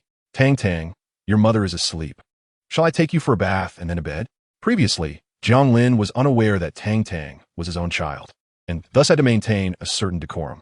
Now that he knew she was indeed his child, he felt less constrained, especially since he was the only one at home when Mu Yunge was away. He couldn't constantly seek assistance. "All right, I want to bathe with the duck." The duck was a toy Jiang Lin had purchased for Tang Tang at a roadside stall the previous day. One large duck accompanied by several smaller ones that could float in the big bathtub. Very well. Dodo, on the other hand, preferred to take a shower rather than soak in the water, and, after bathing, would typically go to check the news of the day. Very disciplined. After tending to the two children, Tang Tang tugged at Jiang Lin, insisting they go to the master bedroom to hear a story. Jiang Lin lowered his voice, soothingly saying, "Tang Tang, your mother is tired from work. Let us not disturb her." Suddenly, the lights in the room flicked on, followed by the sound of footsteps as Mu Yunge emerged from the bedroom. Clad in a nightgown, her hair cascading over her snow-white shoulders. She bent down to pat Tang Tang's head, her loosely draped neckline failing to conceal the springtime glow. There are also some red marks on her skin around her neck, which appeared somewhat concerning. Had she been on a business trip? Jiang Lin averted his gaze, harboring some doubts, yet he felt it inappropriate to inquire further, leaving him with a sense of heaviness.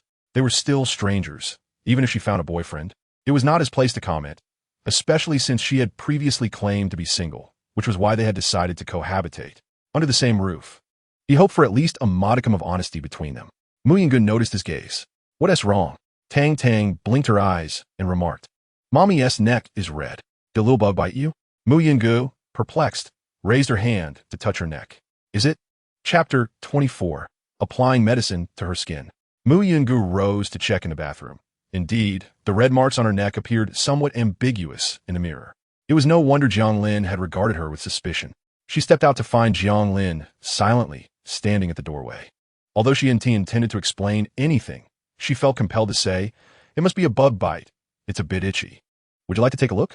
As she spoke, she approached Jiang Lin, slightly tilting her head, brushing her hair from her neck to her shoulder, revealing her alabaster neck, delicate collarbone, and the graceful curves that flowed into her dress. Jiang Lin inhaled the sweet fragrance emanating from her, soothing and tranquil. He steadied himself and scrutinized the marks. While they were indeed ambiguous, a closer inspection revealed a red at the center of the mark, indicative of a bug bite. Could it be a mosquito bite? Mu Yunge was uncertain. She hadn't noticed it before her bath and suspected there might be small bugs in the master bedroom. At this time of year, many insects begin to emerge. When I was in the mountains, every May the snakes, insects, ants, and beasts would create quite a stir.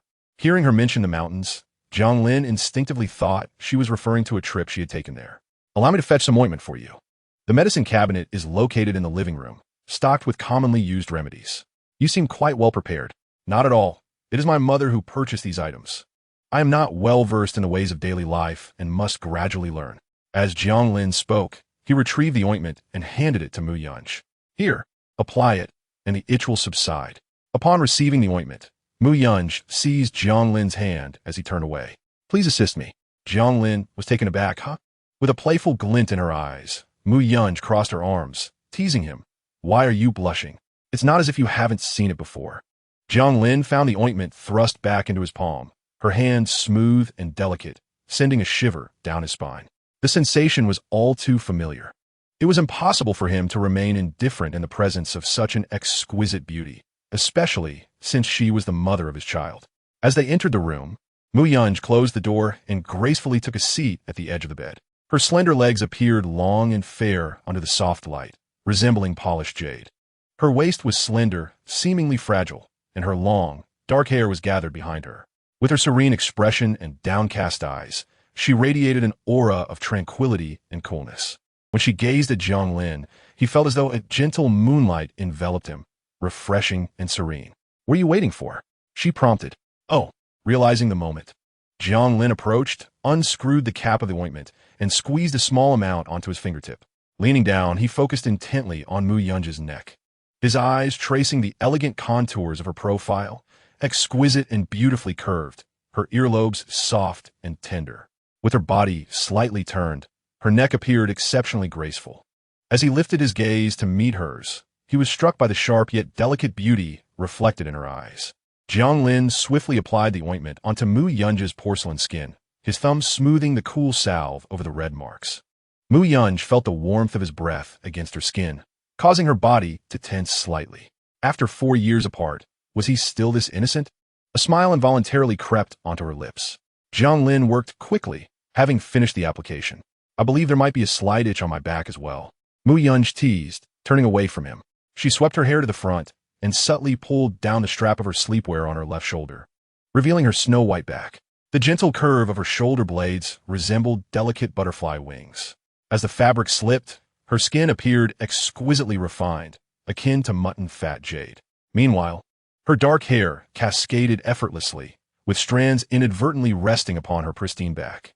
Upon inspection, Jiang Lin noticed several red welts and remarked, "These mosquitoes are quite vicious. I shall go purchase an electric mosquito repellent."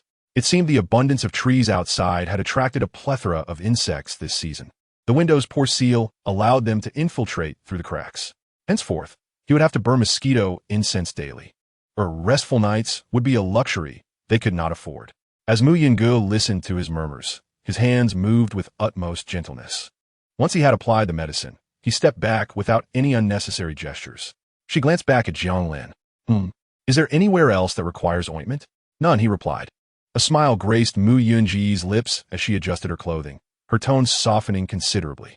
Now that you have applied the medicine, remember to wash your hands. I am aware of that, Jiang Lin responded before leaving. I'll leave the door ajar, and later I'll come back to light the mosquito incense. Try not to sleep just yet.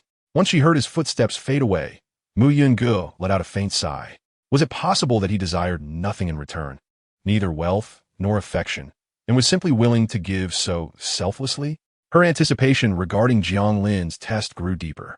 Stepping outside, Jiang Lin felt the warm breeze brush against his face. He exhaled sharply, jesting to himself. Is this the kind of test they have for a straightforward person like me? How outrageous! After all, Mu Yunge's beauty was undeniable. Even after bearing 2 children, her figure and visage remained impeccable. Who could resist such a lure if he were not so principled? With a determined stride, Jiang Lin made his way to the convenience store at the entrance of the community and purchased several rather expensive, supposedly harmless electric mosquito repellents to take home. Upon returning, he found Tang Tang resting in Mu Yunji's room while Dodo was engrossed in watching Animal Planet. "Daddy, come watch this with me," Dodo called out. Jiang Lin nodded. "All right, let me just put some things away first." Dodo settled excitedly on the sofa, waiting for Jiang Lin's return. Jiang Lin ensured that the electric mosquito repellent was set up in both the master bedroom and the children's room before joining Dodo in the living room. After a while, Mu Yungu emerged from her room. "Tang Tang is asleep," she announced as she took a seat on Dodo's other side. She couldn't focus solely on one child and neglect the other. "I will join you in watching the penguins." "The penguins have such a tough life," Dodo remarked, leaning against Jiang Lin. "What if the penguin fathers go out to find fish and don't come back? The ocean is so dangerous. The penguin mothers and their chicks are waiting for them. If they don't return home, will they be sad?" Jiang Lin was at a loss for words, as he too was uncertain about such matters. "Perhaps they would be," he mused. Suddenly, Dodo hugged him tightly. "Daddy, please don't leave us. We are a family now, and we should always be together." "Isn't Dodo supposed to be a brave boy?" Jiang Lin teased. "Even brave boys need their daddies," Dodo insisted. Jiang Lin chuckled. "Very well, I promise to stay with Dodo. But when you grow up, you might think your dad is too old and not want me around. That will never happen. I'm a brave boy, and brave boys must take responsibility." After a moment, Jiang Lin noticed Dodo had grown silent, seemingly having drifted off to sleep. Despite Dodo's usual display of intelligence and maturity, he was still just a little over 3 years old, dependent on his parents and lacking a sense of security. Jiang Lin gently laid Dodo on the bed and returned to the living room to turn off the television, only to discover that Mu Yungu had already fallen asleep against the sofa. Jiang Lin turned off the television, and, as he stepped into the living room, he noticed Mu Yungu in a deep slumber, her delicate frame appearing almost ethereal. Hesitating for a moment, he gently lifted her into his arms. She felt surprisingly light, making the embrace effortless. As she hung in the air, she seemed to murmur softly, nuzzling closer to him. Jiang Lin proceeded to the bedroom, her long hair swaying slightly, teasing his arm with its gentle touch. Upon reaching the bedroom, he carefully laid her down on the bed, her inky locks cascading like seaweed across the sheets, accentuating her petite and exquisite face. In her peaceful slumber, she resembled a flower blooming under the cover of night. Unable to suppress a smile, he draped a blanket over her soft form, while Tang Tang slept beside her. Observing the mother and daughter duo, Jiang Lin affectionately patted Tang Tang's head, wishing her sweet dreams. Chapter 25. The encounter of new love and old affection on Thursday morning. Upon awakening, Jiang Lin discovered a substantial sum of 100,000 yuan had been transferred to his bank account by his parents. Mu Yungu had already taken their child to kindergarten. He noticed a message from her. "I will be working near your company around noon. Let us have lunch together." Jiang Lin reflected that while the cafeteria at his company offered delicious meals, it was not particularly suited for family dining. As for the restaurants outside, he was unsure which would be delectable, especially since it was Mu Yungu's first outing with him for a meal. They ought to indulge in something special. Considering the sweltering heat and her demanding sales job, he felt a pang of sympathy for her fair skin suffering under the sun's rays. The morning work hours swiftly passed, and Jiang Lin saw Song Tianwei return to the office, this time accompanied by Ning Shui. However, they did not linger and left promptly at lunchtime, merely visiting the department manager. Su Lan glanced at the clock and suggested, "Shall we head to the cafeteria for lunch?" "Yes, let's go." Xiaoya approached with a cup of milk tea, but remarked, "I'm not very hungry today. I think I'll just have some noodles." Su Lan added, "Given the scorching weather, I plan to order some sunscreen from Taobao. Would you like to join in on the purchase? The prices are significantly lower." "No, thanks." Su Lan waved her hand dismissively. Jiang Lin, recalling that Mu Yungu had no skincare products at her desk, quickly interjected, "I'll join you in the order. But I want tea by anything myself. You can purchase it, and I'll transfer the money to you." "Oh, is it a gift for your girlfriend?" "Yes." Jiang Lin nodded. "I've arranged to have lunch with her today, so I must be on my way." Xiaoya, curious, followed him out of the office. However, upon exiting, she did not see his girlfriend and felt a tinge of disappointment in her gossiping heart. Mu Yungu waited beneath the long high trading office building, standing in a pleasantly shaded area. Clad in a flowing white dress, her hair styled in a casual low ponytail, she adorned her wrist with a verdant green bracelet. Passers-by couldn't help but steal glances at her beauty. When Jiang Lin arrived, she waved her hand. "Jiang Lin, over here. How long have you been waiting?" "It's so sunny. Why didn't you sit in the CAF to enjoy some air conditioning? Isn't it hot? Not too bad, I just arrived. I was handling a few matters here and thought I would check in since your company is nearby. Would you like to take a tour? Mu Yungu inquired with a smile, shaking her head. No need. Let us have a meal first. I still have much to attend to this afternoon. You just returned from a business trip, and you're so busy already? Such is the nature of work, Mu Yungu replied as she drove to a nearby restaurant. Upon parking and entering, they were greeted by two ancient-style water jars at the entrance, with water trickling melodiously, surrounded by lush lotus leaves adorned with delicate pink blossoms and playful red koi fish swimming about. The ambience was refreshing, instantly uplifting one's spirit. This place is truly delightful, Jiang Lin praised. Indeed, it comes highly recommended by our boss, and the prices are quite reasonable, Mu Yungu responded, leading the way inside. She then softly added, we have a card that allows us to dine without payment. Jiang Lin's eyes widened in surprise. Is that so? Seeing his reaction, Mu Yungu couldn't help but chuckle, gently tapping his forehead with her slender finger. You needn't feel burdened by financial pressure. After all, we share our lives together. Jiang Lin paused, taken aback. Meanwhile, Mu Yungu had already instructed the waiter to guide them to a window-side table. As they settled in, the atmosphere between them felt less unfamiliar, their gestures more at ease. Mu Yungu ordered a few home-style dishes with a natural grace, while Jiang Lin contemplated the extravagant names and prices on the menu, reflecting on how her affluent background afforded her such ease in dining out. He thought to himself that he would hesitate to indulge in such costly meals. A simple plate of stir-fried water spinach bore a price tag of 46 yuan, enough to buy a considerable amount at the supermarket. While waiting for their food, Mu Yungu glanced out the window towards Jiang Lin's office building, towering above them. Will your parents visit during the Dragon Boat Festival?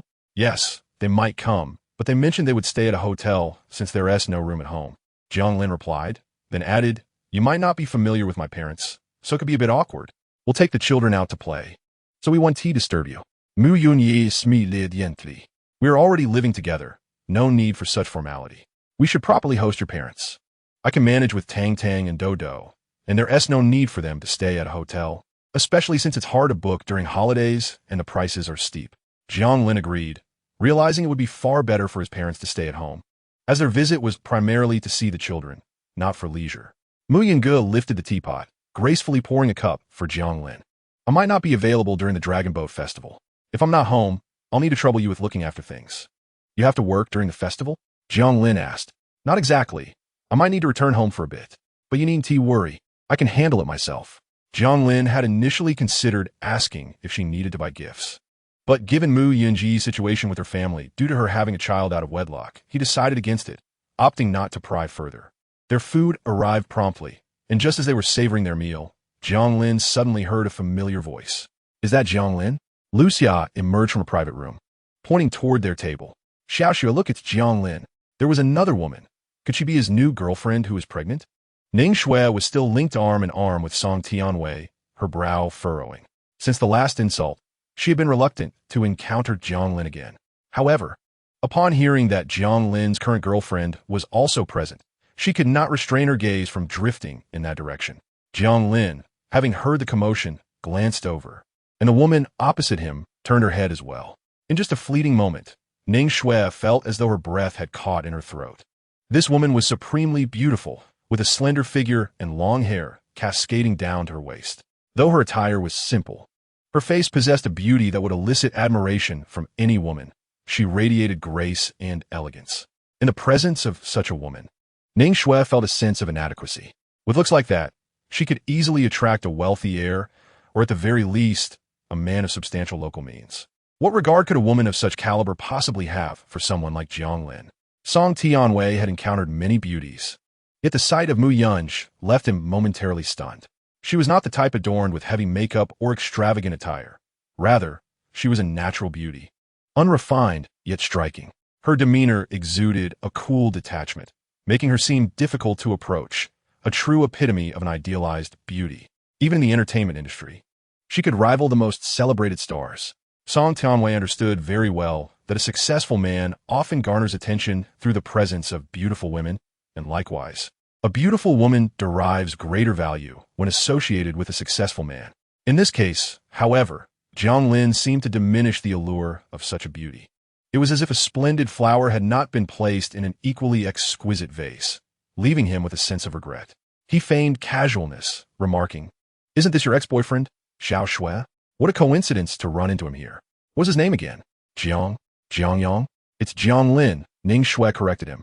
With a cheerful demeanor, Song Tianwei replied, "Ah, being a mere intern, it's understandable you wouldn't remember clearly. When we visited your company, President Wang didn't specifically introduce him.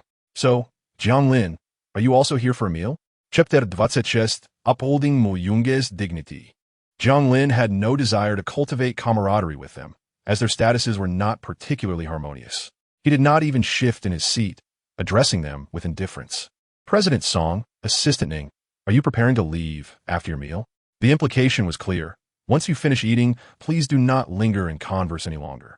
Yet, Ning Shui seemed oblivious to his tone, staring intently at Jiang Lin. "Jiang Lin, we are old classmates. Shouldn't you introduce us to your companion?" Lu Xia chimed in, "Yes. Don't be shy. Please introduce her." Jiang Lin glanced at Mu Yunj, who, before he could speak, slightly lifted the corners of her mouth and declared, "I am Jiang Lin's girlfriend." Upon hearing Mu Yunj openly affirm their relationship, Ning Shui felt a sense of bewilderment wash over her. Observing Ning Shui's expression, Lu Xia realized that something was amiss with her dear friend. After all, they had all assumed that Jiang Lin had settled for someone beneath him. They were astonished that he had fared so well after parting ways with Ning Shui. A hint of jealousy crept into Lu Xia's heart as she gazed at Mu Yunj's exquisite features. How could Jiang Lin be deserving of such beauty? Surely, the woman must have some lesser qualities to make such a union plausible. Lu Xia deliberately remarked, "You seem to be around our age. How did you end up pregnant and starting a family so early? You must have just graduated and entered society, yet you're already planning to become a full-time mother? It is uncertain whether Jiang Lin's modest salary suffices to support both you and your child, especially considering the city's high cost of living." Mu Yungu offered a faint smile, dismissing the provocation entirely. Their intentions were all too evident, easily discernible. They merely acted according to their nature.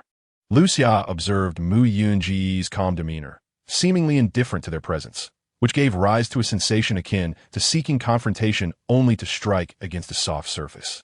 However, this woman was dressed simply, carrying an inexpensive fabric bag, and her phone and car keys on the table were of no significant value. Lu Xia sighed in relief, presuming that her exterior was merely superficial. "May I ask which university you graduated from? And where are you currently employed?" Jiang Lin felt that Lu Xia had overstepped. Such matters were personal, and he believed there was no need to disclose them. After all, their interactions would be limited to the workplace. Lu Xia, sensing his reluctance to divulge, deduced that he was likely involved with a woman lacking academic credentials and employment, unlike their own high-achieving peers of the new era. It was no wonder he had chosen Jiang Lin. She smirked, thinking if he did not wish to discuss it, it was likely due to embarrassment. Jiang Lin's expression darkened further. Ning Shui, witnessing her friend regain some ground, felt her mood lighten considerably. "Xiao Shui, your ex-boyfriend truly lacks emotional intelligence." Song Tianwei, deliberately protecting Ning Shui and Lu Xia, looked down upon Jiang Lin. "You and Xiao Shui are classmates. Otherwise, you would not have been invited as an intern to our collaboration between Kangxing Health and Shanghai Trade. You truly do not understand the rules of the workplace and fail to appreciate the value of connections. Remember, having more friends opens up more paths. Do not foolishly narrow your own road. We are all adults, yet you exhibit such childishness. How do you expect to support a family?" Listening to Song Tianwei's words, Ning Shui also perceived Jiang Lin's lack of appreciation. Jiang Lin pressed his lips tightly together. Normally, he would not engage with such individuals, but today, their demeanor, speaking to him while subtly scrutinizing Mu Yungu, was evident, particularly in the case of Ning Shui and Lu Xia. Their intent was to demonstrate that he had declined since their breakup, seeking to undermine Mu Yungu, an innocent bystander, in the process. He turned to Ning Shui. "Ning Shui, I previously mentioned that we have ended our relationship. There is no need for you to be curious about my private life, nor do I wish for my family to serve as fodder for your conversations or comparisons. Let this be the end of it. Otherwise, I will find it quite laughable." Ning Shui felt her underlying thoughts exposed, her expression shifting to one of embarrassment as she struggled to maintain her composure. Family? Did he believe she was mocking his family? Was he truly willing to endure such pain for a woman he had only recently met? If she is indeed a member of his family, then what do 3 years of my life amount to? Jiang Lin turned to Song Tianwei, and you too, Mr. Song. You may hold the title of manager. With a few more years of experience and age than I, it suffices for you to lecture your girlfriend at home without feeling the need to assume the role of a mentor towards me. Song Tianwei's expression darkened instantly. You truly have no sense of propriety. Lu Xia, eager to ingratiate herself, hastily reprimanded, Jiang Lin, your behavior is utterly excessive. Mr. Song and Xiao Shui, out of kindness, have extended you a modicum of respect, yet you choose to disdain it. Are you aware of Mr. Song's standing? And what of Xiao Shui's status? For her to engage in conversation with you is already a gesture of goodwill. Even if Mr. Wang were present, he would graciously invite Mr. Song to dine. And what are you in comparison? The commotion drew the attention of the staff and other patrons within the establishment who exhibited visible discontent. Mu Yunj had not anticipated that her simple intention of dining with Jiang Lin would lead to such a spectacle. It appeared that Jiang Lin, an old flame, had clashed with Mr. Song, the new suitor, and tensions had escalated over a woman. Mu Yunj found this quite intriguing, observing Song Tianwei's domineering demeanor. She smiled and spoke leisurely. Kangsheng Health is indeed a significant company. Since you're already a manager, you hold a respectable position within the organization. However, I wonder if the leadership of your esteemed company is aware that their manager is wielding the name of Kangsheng Health to intimidate a mere intern from a partner firm? Mu Yunj elegantly twirled her phone. Perhaps I should send today's recording to your company, along with a report on the inappropriate conduct of certain individuals who tarnish the company's reputation externally. Song Tianwei was momentarily taken aback. He had assumed her to be merely a pretty face, yet she had discreetly recorded the exchange, feeling a twinge of guilt under Mu Yunj's composed gaze. He attempted to maintain a facade of dominance. Do you think your recording holds any weight? The profits I bring to the company are not something you can easily leverage against me. I may be inclined to test that theory, Mu Yunj replied nonchalantly. Whether it holds any validity is not for you to determine, Mr. Song. Alternatively, I could release this recording online for public scrutiny, allowing the internet to judge and witness the corporate culture of Kangsheng Health. Song Tianwei's face stiffened, cold sweat trickling down his forehead. Chapter 27. Is she protecting her man? Although Song Tianwei remained furious, he recognized the need to avoid further complications. He adjusted his demeanor, forcing a smile. Let us all calm down. Youthful exuberance can lead to hasty words. There's no need to air our grievances online. It was merely a jest. We have finished our meal. You may take your time. Xiao Shui, Xiao Xia, let us depart. Ning Shui and Lu Xia sensed the formidable nature of this woman and realized she was not to be trifled with. Suddenly, Mu Yunj remarked with a smile, Mr. Song, do you lack the decency to apologize for your impertinent remarks? Song Tianwei was taken aback. You expect me to apologize? Mu Yunji's demeanor was quite presumptuous. Mr. Song, one must not be overly arrogant when it comes to conducting one's self or business. After all, while children may jest and easily brush things aside, your age demands a more serious approach. So, are you suggesting that you intend to take this matter seriously? Song Tianwei cast a glance at the woman, gritting his teeth in frustration, perplexed by her audacity, which seemed to exert pressure even on a seasoned individual like him. Huh, you're hardly much older than I. What gave you the right to adopt such a tone? Pray tell, at which company do you hold such a prestigious position? Mu Yungu chuckled lightly and shook her head. What does that concern you? You. Song Tianwei observed her leisurely demeanor, his face turning an alarming shade of anger. At that moment, a gracefully dressed woman emerged from the establishment, her countenance kind and her smile gentle. Miss Mu, what seems to be the problem? Mu Yungu gestured towards Song Tianwei, her expression a mix of amusement and disdain. This man has disrupted our dining experience, and I find myself unable to enjoy my meal any longer. The woman's expression shifted instantly. Ms. Mu, sincerely apologize. She then turned to Song Tianwei, making a gesture for him to leave. Sir, we kindly request that you refrain from entering our restaurant in the future. Should you choose to return, you will be blacklisted and escorted out. Song Tianwei, incensed, took 2 steps back. I came to dine in your private room, spending over 1,000 on a meal, while they merely sat in the hall, spending less than 300 on their dishes. Are you truly blacklisting a valued customer like me? The woman remained unfazed. We do not welcome uncouth patrons here, regardless of how much money you spend. It is of no consequence. As onlookers began to whisper and point, Song Tianwei felt a wave of humiliation wash over him, an unfamiliar sensation that compelled him to leave in haste, accompanied by Lu Xia and Ning Shui, who covered their faces in embarrassment. Nevertheless, Song Tianwei was not one to swallow his pride easily. He was resolute in his determination to make Jiang Lin pay for this affront. Once the commotion had subsided, the woman bowed slightly. I apologize for our inadequate service. May we offer you another table? The dishes will consist of our restaurant's signature offerings. Jiang Lin quickly interjected, I've already eaten to about 70% fullness. Sir, a takeout is also an option. Please accept our sincere apologies. Jiang Lin found the situation perplexing. It was his first experience encountering such humility from a restaurant staff, especially after they had just expelled a prominent customer like Song Tianwei. He felt somewhat lost and turned to Mu Yunge. Her tone was nonchalant. You may decide. Sir, we will bring the takeout to you, and your table will be on the house. We can only express our regret in this manner. Please do not refuse. Before Jiang Lin could respond, they had already retreated. He remained baffled and curious about how Mu Yunge had foreseen Song Tianwei's confrontation and recorded it in advance.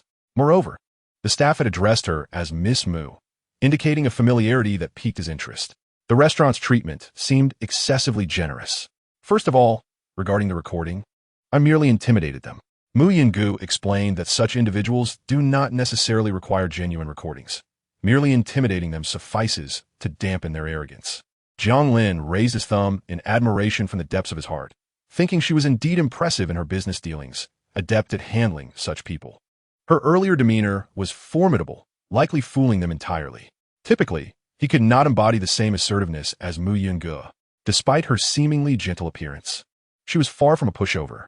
She possessed boundaries, intelligence, and emotional stability, truly remarkable in every aspect. Mu Yunge continued, elucidating that the owner of the restaurant was a friend of hers, someone not short of money, unperturbed by losing a customer, which is why he spoke on her behalf.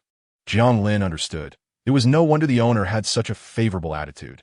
Mu Yunge lowered her gaze, elegantly lifting her teacup for a delicate sip, and gradually stated that those individuals were evidently targeting him. However, he had not exchanged more than a few words before severing ties with them. Listening to their conversation, she noted that the man was acquainted with his superior. Although he had suffered a setback, he might covertly undermine Jiang Lin. It appeared this matter would not resolve amicably.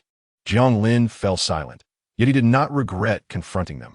Mu Yunge smiled, gazing at him with curiosity, asking why he acted so boldly. Was it merely because she was his family?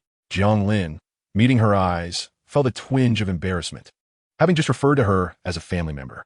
Yet perhaps he had inadvertently embraced the notion of living alongside Mu Yunge and raising children together. If that were the case, how could they not be considered family? Still, he recognized this was merely his one-sided sentiment and did not reflect her thoughts. Mu Yunge reassured him, stating that it was merely work, and losing it was not the end. Perhaps even better opportunities awaited.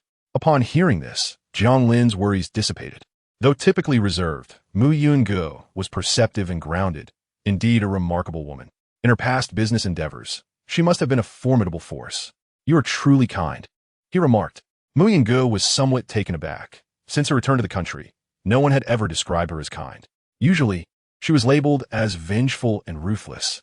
She smiled. Jiang Lin, witnessing her smile, insisted, I am not merely bestowing a compliment. I genuinely believe you are a good person. After leaving the restaurant with their packaged items and placing them in Mu Yunge's car, Jiang Lin returned to work. The afternoon passed without incident. But due to Mu Yunge's warning, he felt a twinge of apprehension, fearing that Song Tianwei might sabotage him, leading to an unexpected job loss. Thus, preparation was essential. During a break, he discreetly perused job listings on his recruitment app and was astonished to discover a job offer waiting in his email. He frowned, contemplating whether he had indeed submitted his resume to Dongsheng Trading for their interview invitation. He was aware that Dongsheng Trading was not inferior in scale to Shanghai Trading, and their business primarily revolved around domestic and international exports, particularly to the Middle East. Although it did not involve trade with developed nations, it was nonetheless quite lucrative. The Middle Eastern market was vast and resource-rich, presenting significant potential. The annual recruitment was limited, making it a challenging opportunity to secure. Upon opening the invitation, he discovered it had been sent just a few days prior, seeking employees for the headquarters in Dongsheng City, with a starting salary of 8,000. indicating a generous financial capability. He had initially presumed they were recruiting for positions abroad, yet it was local. Such a pleasant surprise. He felt a flicker of excitement. Chapter 28. Rivalry and Obstacles. Jiang Lin returned to his workstation, maintaining a composed demeanor as he continued his tasks. As the day drew to a close, Sulan made a visit to General Manager Wang's office. Upon her exit, her expression was far from pleasant. She glanced at Jiang Lin and beckoned him to follow her. A sense of dread filled Jiang Lin's heart as he anticipated the conversation. Sulan hesitated, struggling to find the right words. After all, Jiang Lin had performed admirably and possessed commendable qualifications. Logically, his transition to a permanent position should pose no issue. However, Wang Chang had just informed her that he intended to find a reason to dismiss Jiang Lin. She couldn't comprehend why this was happening. Unless Wang had taken a personal disliking to Jiang Lin, it seemed unfathomable to arbitrarily terminate a competent intern. Jiang Lin, I have something to discuss with you. Brace yourself. Lan Jia, I understand. Jiang Lin exhaled. I presume my salary for these past few days will still be disbursed? Indeed, Su Lan remarked, taken aback by his demeanor. Are you aware of the reason for your dismissal? I offended that general manager song. As Su Lan pondered this, she realized the only recent general manager song was Song Tian Wei. How could this happen? It's all right, Lan Jia. When should I report to HR? Tomorrow morning, I believe, Su Lan replied, offering a reassuring pat on Jiang Lin's shoulder. Do not lose heart. Your capabilities are commendable, and we all appreciate your contributions. Changing locations will not diminish your value. Watching Jiang Lin return to his workstation, Su Lan furrowed her brow, still puzzled. After all, General Manager Song's assistant was a classmate of Jiang Lin's, making them acquaintances. How could such underhanded tactics transpire? It was rather unbecoming for a manager to harass a mere intern. It starkly illustrated the lack of rights for junior employees, even with commendable performance. One could lose their position due to mere whims of others. What a pity. Jiang Lin, lacking motivation to work, took a moment to contact Dongxing Trading. The call was answered by the HR supervisor, Yao Xue, whose voice was remarkably gentle. Is this Jiang Lin? We came across your resume online and have sent you an interview invitation to the email you provided. We are quite pleased with your qualifications. When would you be able to commence work with us? Jiang Lin was taken aback. Directly starting work? What about the interview? His experience with Shanghai Trading involved 3 rounds of interviews before securing a position, and Dongxing Trading being even more profitable than Shanghai. How could they possibly hire him without an interview? Could it be that I have encountered a deceiver? The situation is as follows. We initially recruited several management trainees, but due to certain circumstances, some have departed. Additionally, the organization is currently undergoing significant internal personnel changes, resulting in a shortage of staff. I have reviewed your resume, and I must say, you have received numerous scholarships during your academic tenure, which is quite impressive. We can offer you immediate employment. If you have any doubts, you're welcome to visit our company later. Jiang Lin agreed, asking, may I come now? Of course. Yao Xue replied with a warm smile. I will add you on WeChat and send you the address. Dongxing Trading is merely a few streets away from Shanghai Trading, all within the same vicinity. So Jiang Lin only needed 10 minutes to reach there. After tidying his desk, he informed Su Lan and left. Following the location Yao Xue has sent, he found himself standing beneath the Dongxing Trading building, gazing up at the towering office structure, which appeared much newer than Shanghai's. He wondered, could this truly be legitimate? Am I indeed fortunate? Upon entering the lobby, he encountered a security checkpoint. Jiang Lin approached the front desk and said, Hello, I am here for an interview. Are you Mr. Jiang? The receptionist smiled and handed him a temporary employee card. This is prepared for you by Manager Yao. You may proceed directly to the 10th floor. Wearing the employee card, Jiang Lin entered the elevator, which was adorned in opulent gold, even featuring golden mirrors. It was said that Dongxing was affluent, and indeed, it appeared to be true. Upon reaching the 10th floor, he found a woman in professional attire, likely in her 30s, exuding femininity and warmth, reminiscent of an elder sister. She wore a subtle yet elegant fragrance. Hello, Jiang Lin. Yao Xue extended her hand for a handshake. Welcome to Dongxing Trading. Your major is also related to finance, which aligns perfectly with our company. You'll need to rotate positions within the company for a year, with a rotation salary of 8,000 yuan. Yao Xue added. Of course, this is also something for you to consider. Jiang Lin was not naive. He would not refuse such an opportunity. Sister Yao, may I inquire if this position requires business trips? Not the moment. Will I need to travel abroad? Yao Xue chuckled. Certainly not. We have designated personnel for overseas assignments. Our local employees will not be sent abroad, so rest assured. Jiang Lin nodded. When should I start work? After the Dragon Boat Festival? He asked this because he thought that starting before the festival would mean he would hardly work before enjoying a holiday, and the company would likely prefer him to begin afterward. No, the sooner, the better. If you can come tomorrow, that would be ideal. Yao Xuehe maintained her smile. She had been urged by the general manager for several days to bring Jiang Lin in, fully aware that he was currently employed elsewhere. Thus, she intentionally offered a salary of 8,000 yuan to entice him to switch jobs. At last, she was on the verge of fulfilling her task, and the sooner it was finalized, the better. After all, she had heard from the general manager that this matter had been arranged by the higher-ups. If you join before the festival, you will also be able to enjoy the company's welfare gifts. Jiang Lin was in high spirits, truly echoing what Mu Yunj had said. Losing one job had led to a better opportunity. The unpredictability of life is a mystery to all. Thank you, Sister Yao. I will come tomorrow at 10 a.m., if that is agreeable. Certainly. Jiang Lin returned home in a good mood, where Mu Yunj had already prepared a meal. Leftovers from lunch at a restaurant. She did not inquire further, simply inviting him to eat before taking a rest. Jiang Lin longed to converse with Mu Yunj, but reflecting on his job loss, he refrained from burdening her with his troubles. He decided to wait until his position at Dongxing Trade was secure before inviting Mu Yunj out to celebrate and share the good news, lest he prematurely raise her hopes. The next day, Jiang Lin visited Shanghai Trade. He quickly completed the necessary formalities in human resources and returned to his workspace to pack his belongings. Xiaoya furrowed her brow. Jiang Lin, are you truly leaving? How unfortunate. I had hoped we could continue as colleagues. Su Lan, concerned for Jiang Lin's feelings, reassured him. It's not a big deal. Consider it a brief respite. It's the holiday season. Spending time with family is also beneficial. You're still young. Finding another job will be easy. Seeing their attempts at consolation, Jiang Lin replied, It's all right. Once I finish packing, I'll head to work. If you wish to dine with me, it's quite convenient. I'm at Dongxing Trade, just a short 3-minute ride away on an electric scooter. Chapter 29. Mistaken for the favorite of a young lady. Dongxing Trade? You are impressive. The salary and benefits there are quite good. Initially sympathetic to Jiang Lin's unemployment, Xiaoya realized he was not truly jobless, but had moved to a superior position.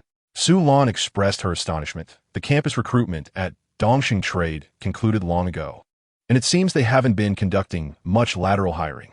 She couldn't help but glance at Jiang Lin again. Is it an overseas assignment? No, just a management trainee position. Jiang Lin clarified, no travel required. Su Lan nodded, confirming that talent shines through regardless of the circumstances.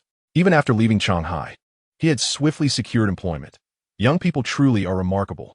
Is the salary higher than here? Xiaoya inquired discreetly, lowering her voice, aware that internal salary discussions were prohibited, yet speculating that newcomers at Shanghai earned less than 6,000. A bit more, Jiang Lin replied. Xiaoya's eyes glinted with envy. She thought this job loss was indeed worthwhile. Director Wang Shan happened to pass by the department, contemplating Jiang Lin's departure. He was surprised to find a young man, not downcast, but rather cheerful and smiling. Wang couldn't help but feel perplexed. While the situation was indeed questionable, Song Tianwei had specifically called to request his assistance, making it difficult for him to refuse. After all, Jiang Lin was merely a small intern, of little consequence. Jiang Lin, you haven't left yet? Xiaoya, having learned from Su Lan about Wang Shan's role in Jiang Lin's job loss, took the opportunity to say, he is not in a hurry. His new company is nearby, so he could take his time. Is that so? Wang Shan remarked, intrigued. After all, for someone like Jiang Lin, who had been dismissed, losing the opportunity for campus recruitment could make finding a satisfactory position quite challenging. Surprisingly, he was dismissed from his previous job only to secure another almost immediately. Upon reflection, he realized that the area was indeed replete with companies, both large and small, and that employment opportunities were abundant. Ultimately, the quality of work was contingent upon individual capability.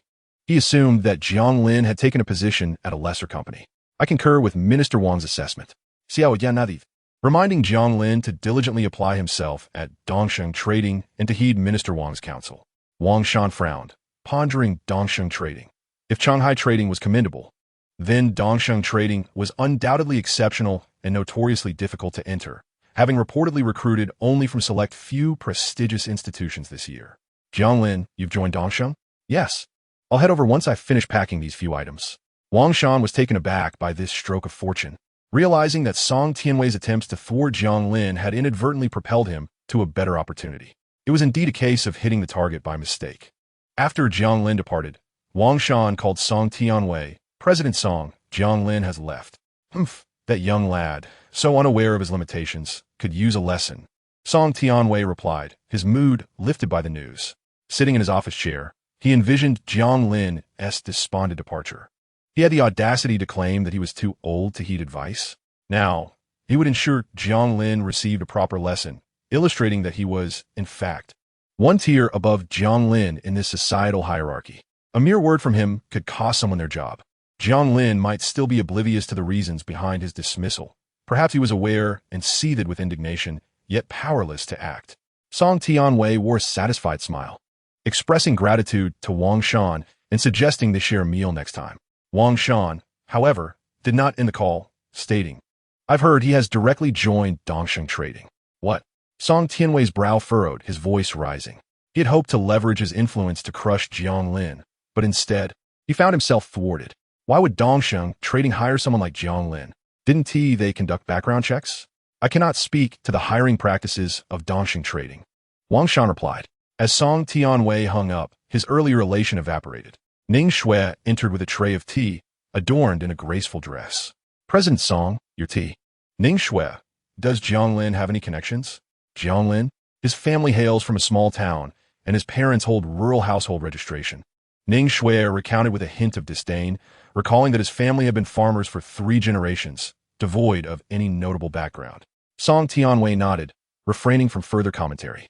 After all, his attempt to undermine Jiang Lin had not succeeded, and admitting as much would be undignified.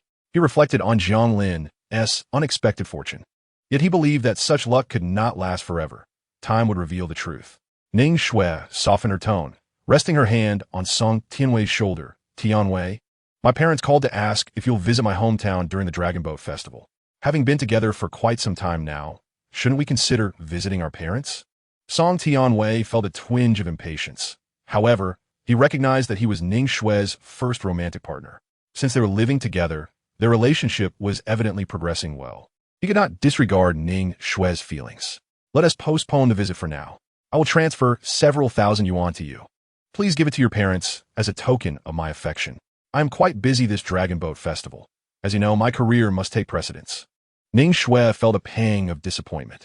The promised house had yet to materialize, and the urgency to meet her parents was not pressing. She was at a loss regarding Song Tianwei's true intentions. He consoled her, do not be upset. I will send you a little extra. You can take a trip with your friends. Only then did Ning Shui reveal a smile, saying, all right then.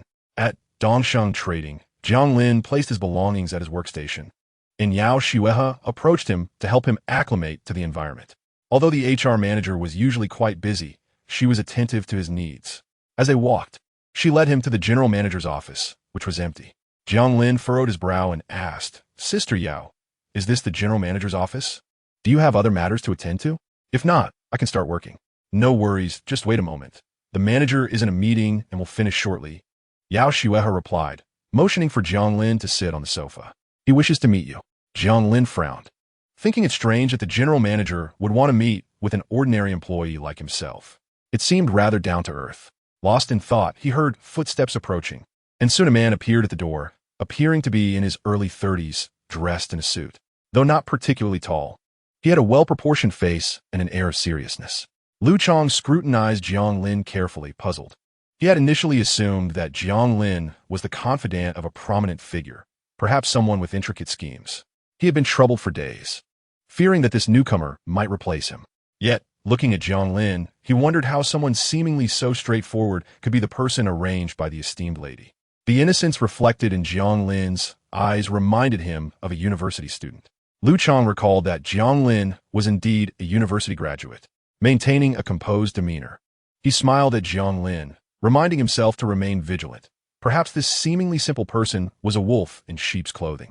Jiang Lin found it peculiar that the general manager's gaze toward him had grown increasingly serious and solemn. Was there something amiss? Chapter 30, An Invitation for Drinks.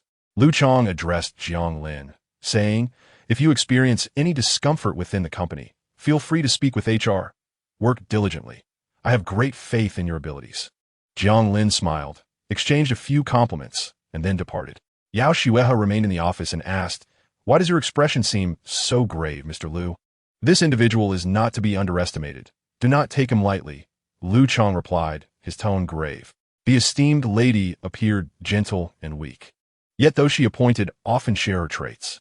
Yao Xuehe reflected on this and found it to be a valid point. She possesses very little understanding of the matters at hand, primarily only aware of the situation concerning Dongsheng. Upon reflection, it seems rather peculiar that the young lady would suddenly remove Mu Jinjin, only to subsequently introduce a university student into the mix. While she may appear innocuous, it is likely that the young lady harbors ulterior motives. A sigh escapes her lips. As a mere subordinate, I can only acquiesce and remain a loyal worker. There is no need to overthink the arrangements from above, lest I tire my mind unnecessarily. At the Mu Group, Mu Yinji's desk is adorned with files pertaining to Ning Shui.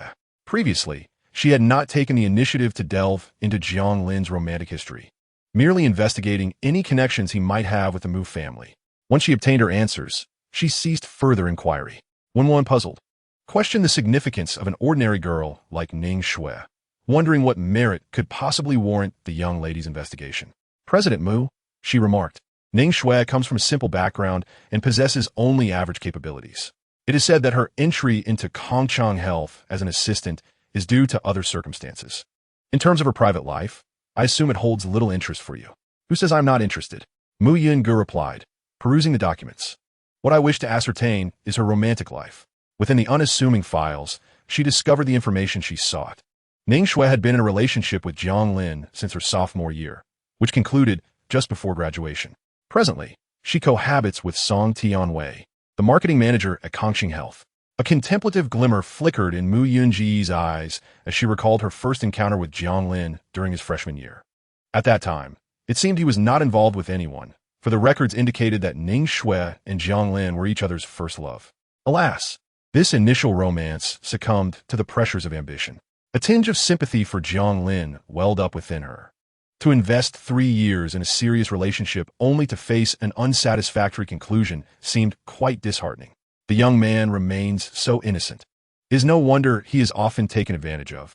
One would observe the young lady's intense focus on the files, feeling somewhat bewildered. What could possibly be troubling her to concern herself with the romantic affairs of a university student? Typically, the matters that crossed the young lady's desk pertained to business dealings worth millions. The world had taken on an air of abstraction. Nevertheless, maintaining her composure, one would inquire, "Miss, shall we conduct a more thorough investigation into Ning Shui?" "That will not be necessary," Mu Yungu responded, already aware of Jiang Lin's past entanglements with those individuals. Her interest lies solely with Jiang Lin, not with those irrelevant to the matter. "Please reduce my public appearances. I wish to minimize my exposure." "Of course, President Mu." Upon returning home, Jiang Lin made a special trip to the local market to procure ingredients. Mu Yingu, having returned from driving the children, found herself fortuitously coinciding with him. "What a coincidence," Jiang Lin greeted. "Tang Tang, Dodo, your father is preparing a delicious meal for you tonight." Tang Tang clasped her cheeks, exclaiming, "Daddy is the best cook. I love it." Dodo, intrigued, inquired, "Daddy, you bought so many ingredients. Is there a special occasion today?" "It doesn't seem to be a holiday." With a mysterious smile, Jiang Lin replied, "Indeed, there's something to celebrate today." Mu Yingu held Dodo's hand while Tang Tang was cradled in Jiang Lin's arms, the two of them strolling home side by side. The family of 4 exuded an extraordinary intimacy. "Have we managed to earn some money?" Mu Yunyi inquired. Jiang Lin replied, "Almost. I have switched jobs, and my salary has now reached 8,000. I am quite pleased. It feels like I've struck a stroke of luck." After a moment's thought, Mu Yungu remarked, "Since this is worthy of celebration, let us indulge in some fine wine tonight." "No, there's no need for wine. We still have the children to take care of," Jiang Lin responded. Mu Yingu chuckled. "It's not strong, so there's nothing to worry about." Upon hearing this, Jiang Lin felt compelled to accept, lest he seem ungrateful for Mu Yunji's kind gesture. At home, Jiang Lin donned an apron and entered the kitchen, preparing a dish of taro and spare ribs, a mushroom chicken soup, stir-fried amaranth, and a cucumber salad. Meanwhile, Mu Yungu tidied up the children's scattered toys and watered the plants in the small garden. Engaged in their respective tasks, when Jiang Lin emerged from the kitchen with the dishes, he spotted Mu Yun diligently watering the plants. And he thought to himself that life was simply tranquil and beautiful. Dinner was ready. Tang Tang set aside her toys and eagerly rushed over to sit on a stool, exclaiming how delicious her father's cooking smelled. "I can eat 2 bowls tonight," she declared.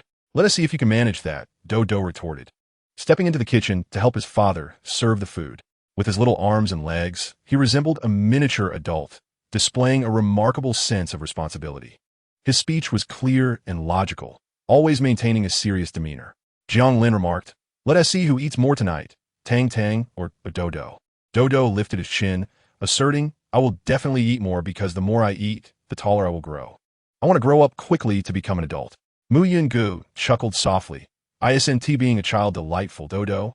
After a moment of contemplation, Dodo concluded that being an adult seemed preferable, as it allowed one to do many more things. The table was laden with delectable dishes, and both Tang Tang and Dodo indulged heartily. However, once they were satiated, they retreated to their room to play with their toys. Mu Yun headed to the kitchen and soon returned, placing 2 glasses filled with ice-cold wine on a small table beside the garden. The low temperature of the wine created a delicate frost on the glasses as they were poured, presenting a refreshing sight. The sunset was breathtaking, with soft crimson clouds drifting across the sky. Jiang Lin joined her, settling onto a small stool and lifting the chilled glass, feeling quite content, especially since it was Friday, allowing for 2 days of rest ahead. A little wine to unwind might ensure a good night's sleep and a leisurely morning. With a gentle smile, Mu Yun asked, "How well can you hold your liquor?" Jiang Lin initially thought to boast about his decent tolerance, claiming he could drink plenty of beer and manage a fair amount of cheap liquor. However, recalling that 4 years ago he had overindulged and faced Mu Yun's casual reprimand, he hesitated, saying, "I'm just average. What is the alcohol content of this?" "It's hard to say. It's brandy mixed with a bit of fruit juice and ice," she replied. Jiang Lin observed the ice cubes in the glass and pondered whether there was a problem with it. The scent reminded him of drinking a beverage. Mu Yun chuckled softly, noting that the liquor was over 40 degrees, which for her might indeed be akin to sipping a drink. However, for Jiang Lin, it was difficult to ascertain.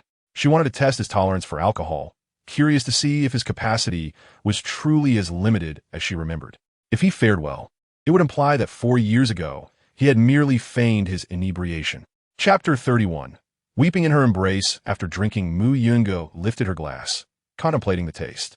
Jiang Lin, without hesitation, took a sip, finding it refreshingly cold.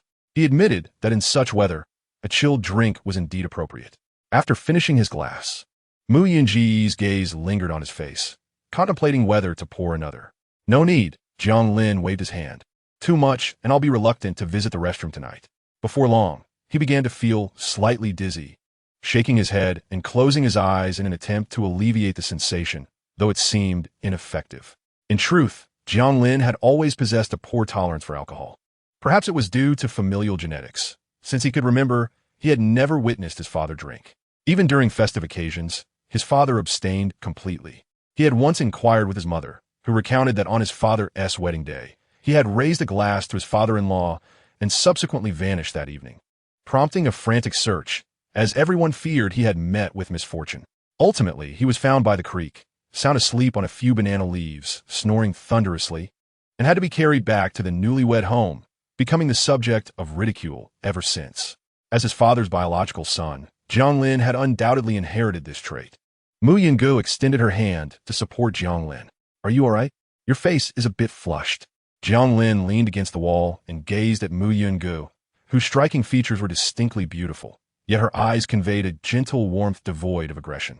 Occasionally, however, a hint of coldness would surface, leaving one uncertain of her true thoughts.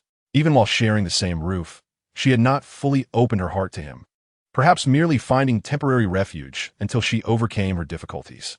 Would she then unceremoniously take the child away? Feeling somewhat pessimistic, Jiang Lin replied, "I'm fine. Just a bit tired. I think I'll go to sleep." "What's wrong? Are you unhappy?" He was unsure why, but alcohol often led him to overthink. "It's nothing." Upon waking the next morning, Jiang Lin felt a warmth in his rear and upon glancing around, realized the sun had already streamed into the room. The weather had transitioned into early summer, with temperatures soaring. By day, it could reach 27 to 28 degrees, The sunlight outside was bright, causing the plants to wilt slightly. What time is it? Why didn't my alarm go off? Startled, he sat up, quickly recalling, oh, it's Saturday. I don't have to work. How long had it been since he entered the workforce, only to be governed by it? Jiang Lin flipped over, feeling the heat, deciding it was best to stay indoors. Wait, this isn't my room. It's Mu Yun Gu's room. No. I was here last night. Jiang Lin meticulously recalled that he had consumed a glass of wine the previous night before succumbing to unconsciousness. However, the question lingered. How had he ended up in this place? He distinctly remembered intending to return to his own room for sleep. The sound of footsteps approached from the doorway, causing him to glance over nervously, only to be greeted by Tang Tang, dressed in a charming blue dress. Her hair styled into two adorable buns adorned with blue ribbons. She appeared irresistibly cute, her soft face reminiscent of a glutinous rice dumpling.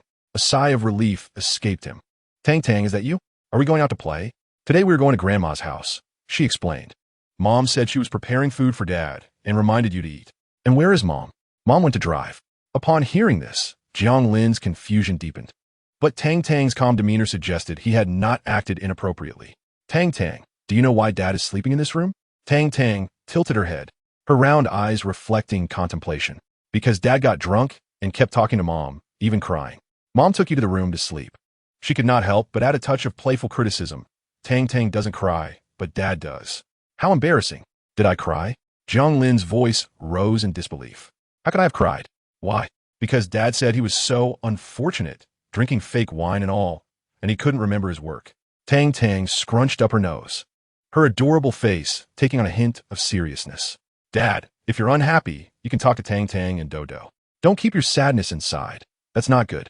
Jiang Lin felt as if he had been struck by a frost-laden wind, utterly deflated. Tang Tang waved goodbye, Dad. I'm leaving now. See you tonight. With that, she skipped out the door. Left alone at home, Jiang Lin found it increasingly difficult to remain. He finally understood why his father had sworn off alcohol. This was indeed quite embarrassing. After stepping outside, Jiang Lin went to a nearby restaurant close to the university. Hang Zi soon arrived, noticing Jiang Lin's somewhat disheveled appearance. What's bothering you now, brother? I heard from a fellow countryman that you're no longer with Shanghai Trading. What's going on? Jiang Lin was taken aback that Hang Zi was aware of his situation. He offered a casual explanation.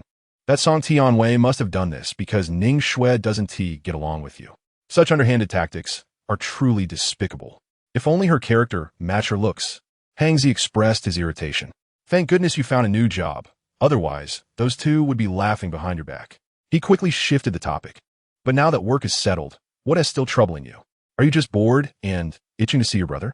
Not exactly, Jiang Lin sighed. I had a drink last night, got drunk, and ended up crying while holding my child's mother. Ah, you really know how to play it cool. Han Zite said, a smirk forming on his lips. Brother Jiang, you truly are my brother. They say if a woman cares for you, she'll fall for you. Your approach strikes right at the heart. I'm not pretending. I genuinely drank too much, Jiang Lin retorted. Jiang Lin cradled his head, feeling utterly embarrassed. Surely, she now thinks of me as unreliable. This morning, she left without even meeting me. Hangzi patted Jiang Lin on the shoulder, urging him not to be disheartened. Everyone experiences moments of immense pressure. Consider this. After 3 years of love, experiencing a breakup, and with Ning Shui always at odds with you, it is only natural to feel discomfort. Your feelings for Ning Shui run deep. One cannot simply let go at will. If you could, you wouldn't be who you are. Furthermore, the recent pressures of parenting have weighed heavily upon you. Once you relax, your emotions inevitably resurface. Upon hearing this, Jiang Lin acknowledged the wisdom in his friend's words. Previously, when his dorm mates faced heartbreak, they would suffer for at least a week or two, sometimes even a month before feeling better. It's only been a few days for him. It's quite normal to feel this way. I assent it? Hangzi, curious, inquired. So, you and the mother of your child share a roof, yet remain strangers? Indeed, Jiang Lin confirmed. It was solely for the sake of the child. That's where you are mistaken, Hangzi retorted. If she were only concerned about the child, she wouldn't live with you. You simply haven't realized that she wishes to build a life with you. It all depends on how you conduct yourself. Is that so? Jiang Lin frowned. I don't perceive it that way. Your perception matters little. Seize the opportunity. If she accepts you and marries you, you'll have a child and a wife. How blissful that would be, Jiang Lin pondered. He hadn't even considered marriage yet. Meanwhile, on the other side, Mu Yinggu was being pressed for decisions. Chapter 32. The grandchildren exploit the Mu family's wealth. In the Mu family's ancestral home. In the living room of the main building, Su Manhua played with Tang Tang and Do Do while occasionally glancing at Mu Yinggu, who sat on the sofa engrossed in a book. Among her children, only her eldest daughter Yinggu was exceptionally beautiful and exhibited the same virtues as their grandfather. However, her temperament had grown somewhat obstinate. Su Manhua wondered how her once gentle daughter had become so impervious to others' words, so headstrong and dismissive of family. With a sigh, she recalled how Fu Cheng had visited after his last return, periodically coming to check on her and her husband. The Fu family, a literary lineage, had nurtured him well, and he was now a promising associate professor. Back in the day, when you studied together, your grandfather always guided you both. In ancient times, you would have been not only classmates, but also childhood sweethearts. Mu Yinggu continued turning the pages of her book without missing a beat, not bothering to look up. Yet, I don't see you marrying your childhood sweetheart. Su Manhua felt stifled by her daughter's retort. What childhood sweetheart do I even have? Besides, I've yet to see you marry your classmate. I'm tired of arguing with you. For every word I say, you have 10 in reply. Su Manhua sat down on the sofa. I have devoted myself tirelessly to your marriage, devoid of any selfish motives. You believe that your unmarried daughter raising 2 children brings you shame. Thus you require a son-in-law to enhance your reputation. Su Manhua looked at her daughter in astonishment. Is that truly how you see me? Which of those I found for you does not come from a prosperous background, possessing both admirable character and commendable education? Our family is not lacking in wealth. I have no need for a son-in-law merely to enhance our facade. Mu Yinggu smiled faintly, remarking that if that were not the case, she would truly find her mother inscrutable. Why the urgency to find a man for her? Could it genuinely be for her benefit? Su Manhua's lips moved slightly, realizing that in Mu Yunji's eyes, she could never be regarded as a good mother.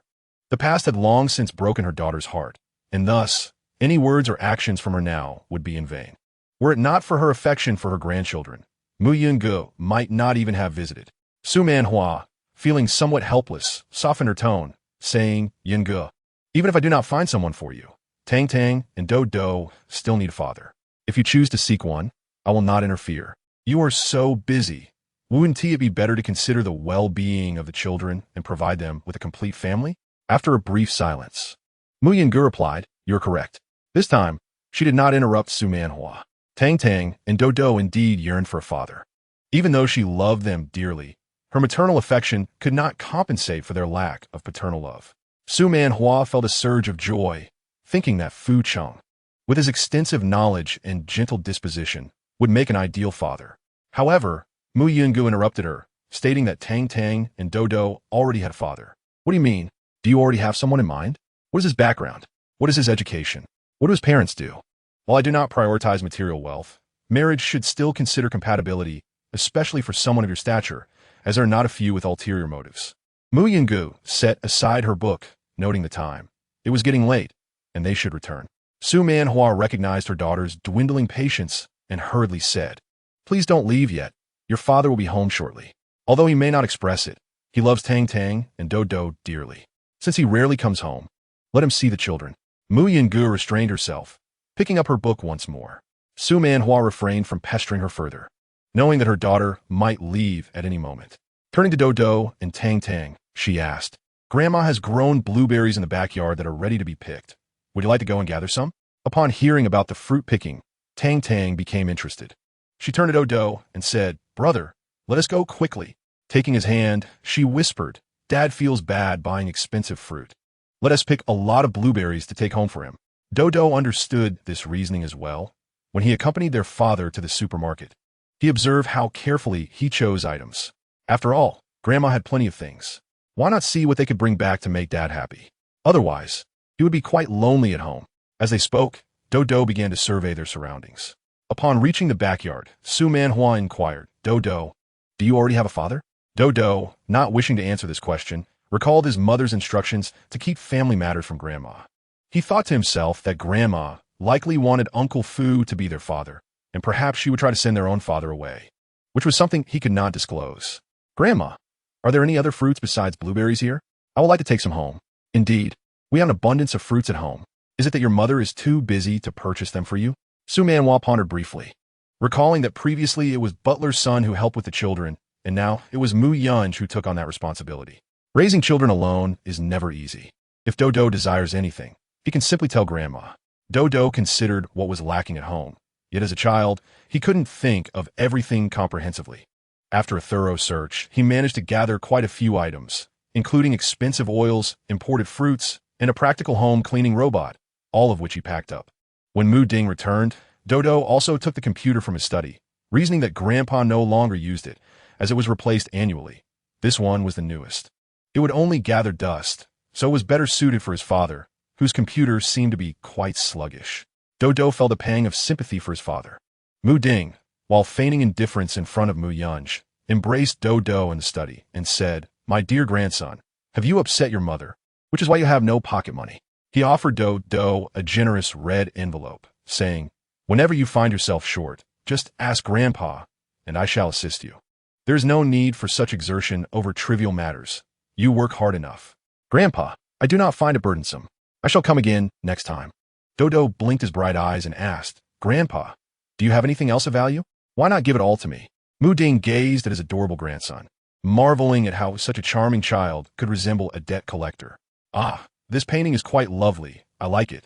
May I have it?" Dodo pointed at the artwork adorning the study wall. "My dear grandson, that particular piece is a bit too cherished. Grandpa, won't you give it to me?" Mu Ding suppressed the pain in his heart. It was his favorite painting, valued at a mere $1,000,000, yet it had hung there for several years, becoming a treasure of his in recent times. By afternoon, Mu Yunj surveyed the trunk of the car filled to the brim with various items, lost in thought. "Dodo, what is your intention with all this?" Before Dodo could respond, Tang Tang interjected, "Mommy, Daddy has no money, so we should bring back more things for him. That way, he won't have to worry about saving every day. My brother said that this will make Daddy very happy." Tang Tang tugged at her mother's hand, playfully urging, "Mommy, since Daddy was so sad last night, you should comfort him just as you do with me when I am upset. Gifts make me happy. Surely they will cheer Daddy as well." Mu Yunj sighed, feeling a rare sense of embarrassment after years of maintaining an impassive demeanor. Chapter 33. Friends visiting home. All feeling jealous. After finishing their meal, Jiang Lin and Hongzi prepared to enjoy some leisure time together, as Hongzi had completed his exams and could now afford a couple of days of relaxation. However, Jiang Lin, recalling that his home was an older neighborhood filled with numerous trees and an increased presence of insects lately, realized that pest control needed to be thorough. Thus, he declined the invitation. Hongzi contemplated that he had yet to visit Jiang Lin's home, so he decided to lend a hand as a laborer. The two ventured to the flower market and purchased some greenery, with Hongzi covering the expenses as a gift for the new residents.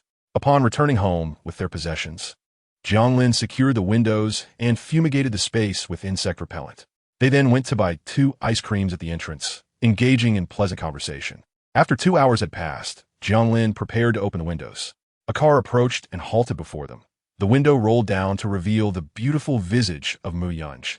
Her cold, clear eyes framed by cascading, lustrous black hair, which accentuated her fair complexion.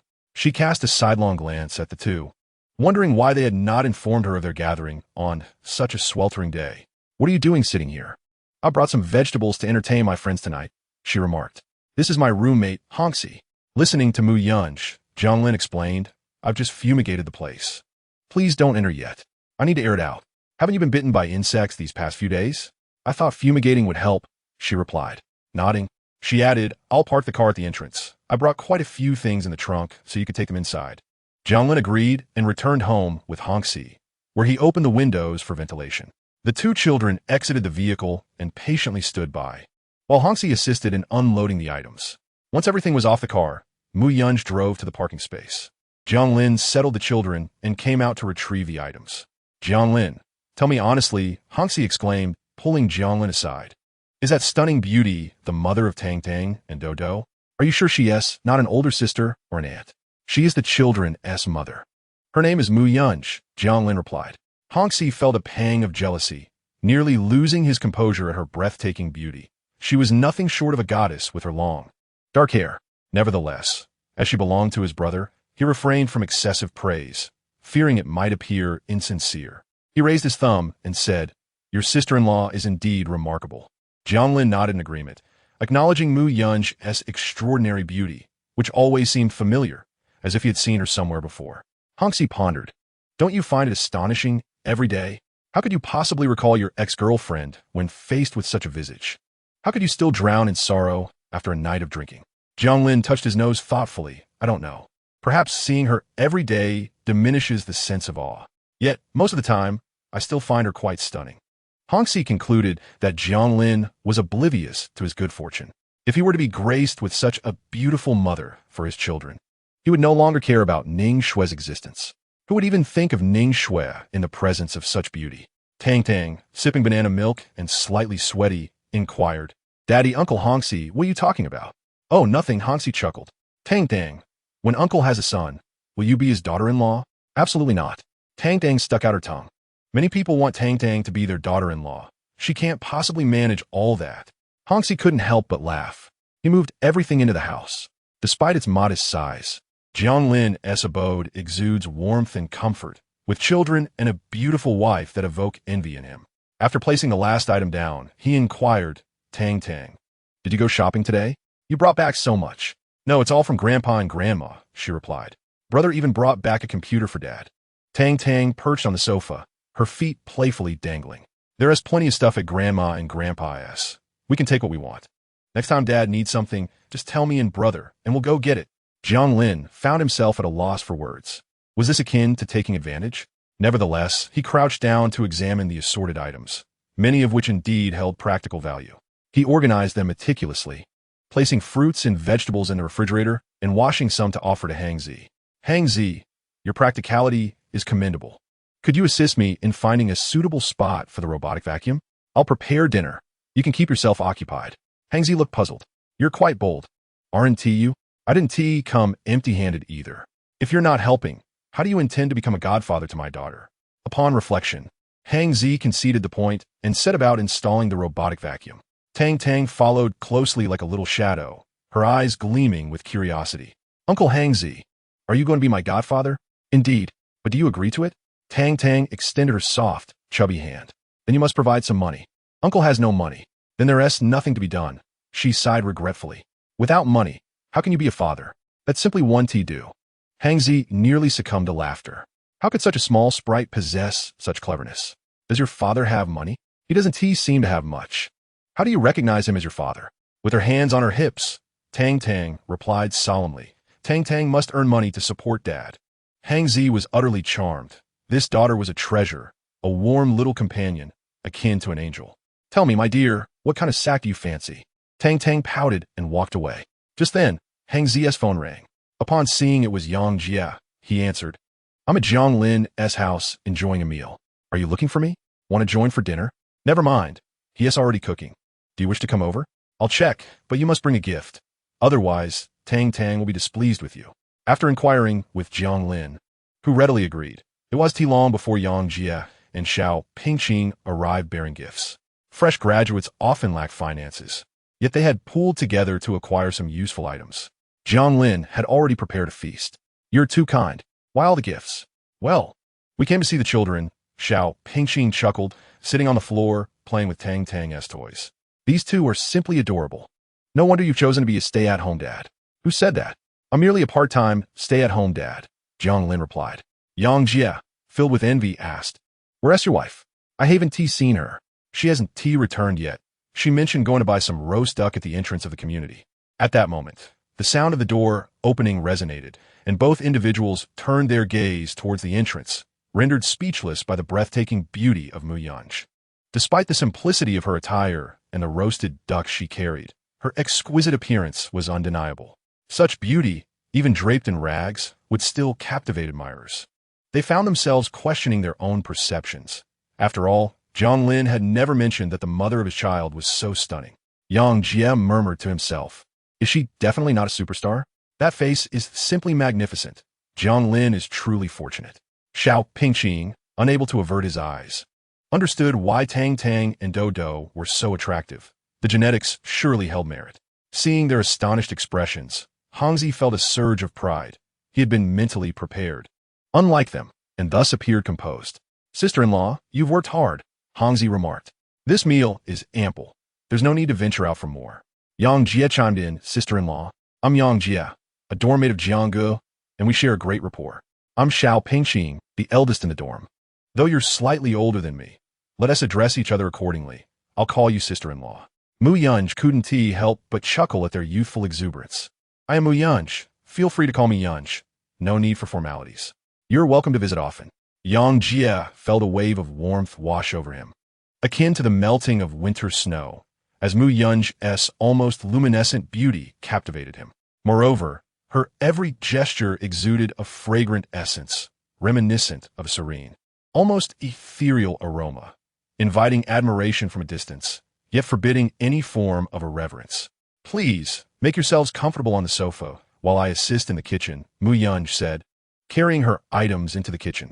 The three could not help but follow her, gazing in awe at the enchanting beauty arranging the roasted duck on a platter. Her delicate wrist, seemingly frosted with snow, was adorned with a green bracelet that suggested considerable value. As Yang Jie admired her, Mu Yunj unexpectedly glanced back at him.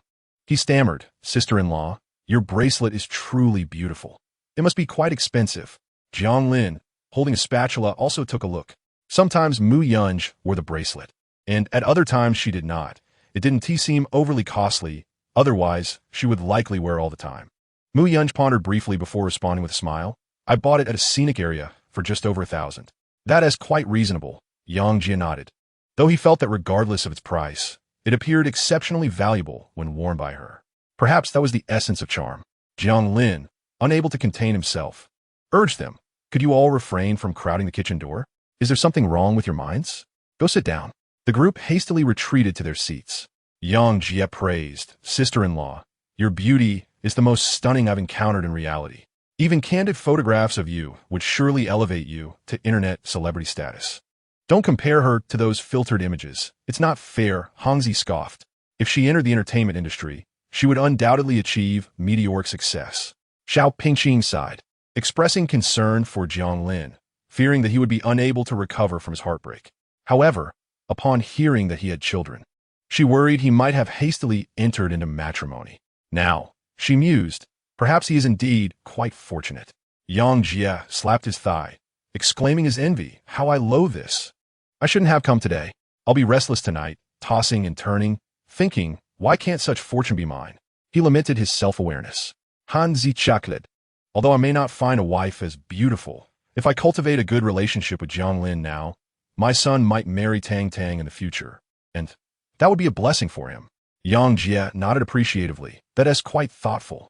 I'll have a daughter to marry Dodo, ensuring our grandchildren will be equally attractive. Xiao Pingqing laughed at their banter. Who could truly predict the future? They were all enraptured by the allure of beauty. Dinner was prepared by Jiang Lin, featuring not only roast duck but also several hearty dishes. His roommates were astonished by his culinary skills, showering him with compliments. After the meal, they persistently sought to arrange matchmakings, desiring daughters-in-law and sons-in-law like Tang Do, as well as in-laws akin to Jiang Lin and Mu Yunj. Eventually, Jiang Lin grew weary of their insistence and unceremoniously ushered them out, allowing peace to settle in the household, now consisting solely of 4 family members. After tidying up, Jiang Lin observed Mu Yunj entering with a platter of fruit. "My friends can be quite rowdy, can't they? You must be exhausted from hosting them today. Go rest. I can handle the children," he said. "Not at all. It's been a while since it was so lively, and your friends are delightful. Besides, your friends are my friends too," Mu Yunj replied, smiling as she looked at him. Jiang Lin felt a warmth wash over him, his cheeks reddening as he hastily said, "You make a valid point. We are family now, and such distinctions should not matter." Mu Yunj playfully tapped his forehead, teasing, "Now you're clever? Just last night, you were crying in my arms." Jiang Lin, initially lost in the tender atmosphere, felt his heart race, suddenly flatlining. His blush deepened. "I don't understand why my tolerance for alcohol is so poor. Did I mention my ex? I should have moved on. Perhaps I'm just under a bit of pressure lately. Rest assured, I won't let my personal feelings interfere with our family life," he insisted. "Are you explaining yourself to me?" Mu Yunj leaned against the kitchen marble countertop, her posture relaxed. Her eyes sparkled with mirth, captivating Jiang Lin like a tranquil spring. He inhaled her faint, enchanting fragrance. "I am indeed explaining myself, as I feel content with our current life and wish to continue this way, if you are willing." "Jiang Lin, confessions aren't made like this," Mu Yunj replied, lifting the fruit. When you've gathered your thoughts, come find me. With that, she turned and exited the kitchen. Jiang Lin gazed at her slender silhouette, unable to suppress his contemplation. What did she possibly mean by this? It wasn't exactly a refusal, yet she had not acquiesced either. How perplexing it was. Despite her consistently indifferent demeanor, she had managed to ensnare his heart without any overt actions. Just 2 years his senior. How could she possess such profundity? Jiang Lin touched his own lips, pondering. I am a person, not some caricature of a love-struck fool. He shook his head, tidied up the kitchen, and then cheerfully set about organizing the household. Tang Tang and Do Do had brought back an abundance of wool, eagerly awaiting Jiang Lin's praise. Particularly Tang Tang, who, with her directness, clung to Jiang Lin's hand, pouting adorably. Daddy, Tang Tang and brother have brought you so many things. Aren't you going to kiss us and compliment us? Tang Tang even pretended to cry, saying, Mommy went to the kitchen to talk to Daddy. Surely she must have comforted him. Otherwise, how could he be so happy? Upon hearing this, Jiang Lin bent down and planted a kiss on Tang Tang's cheek. How wonderfully well-behaved she was.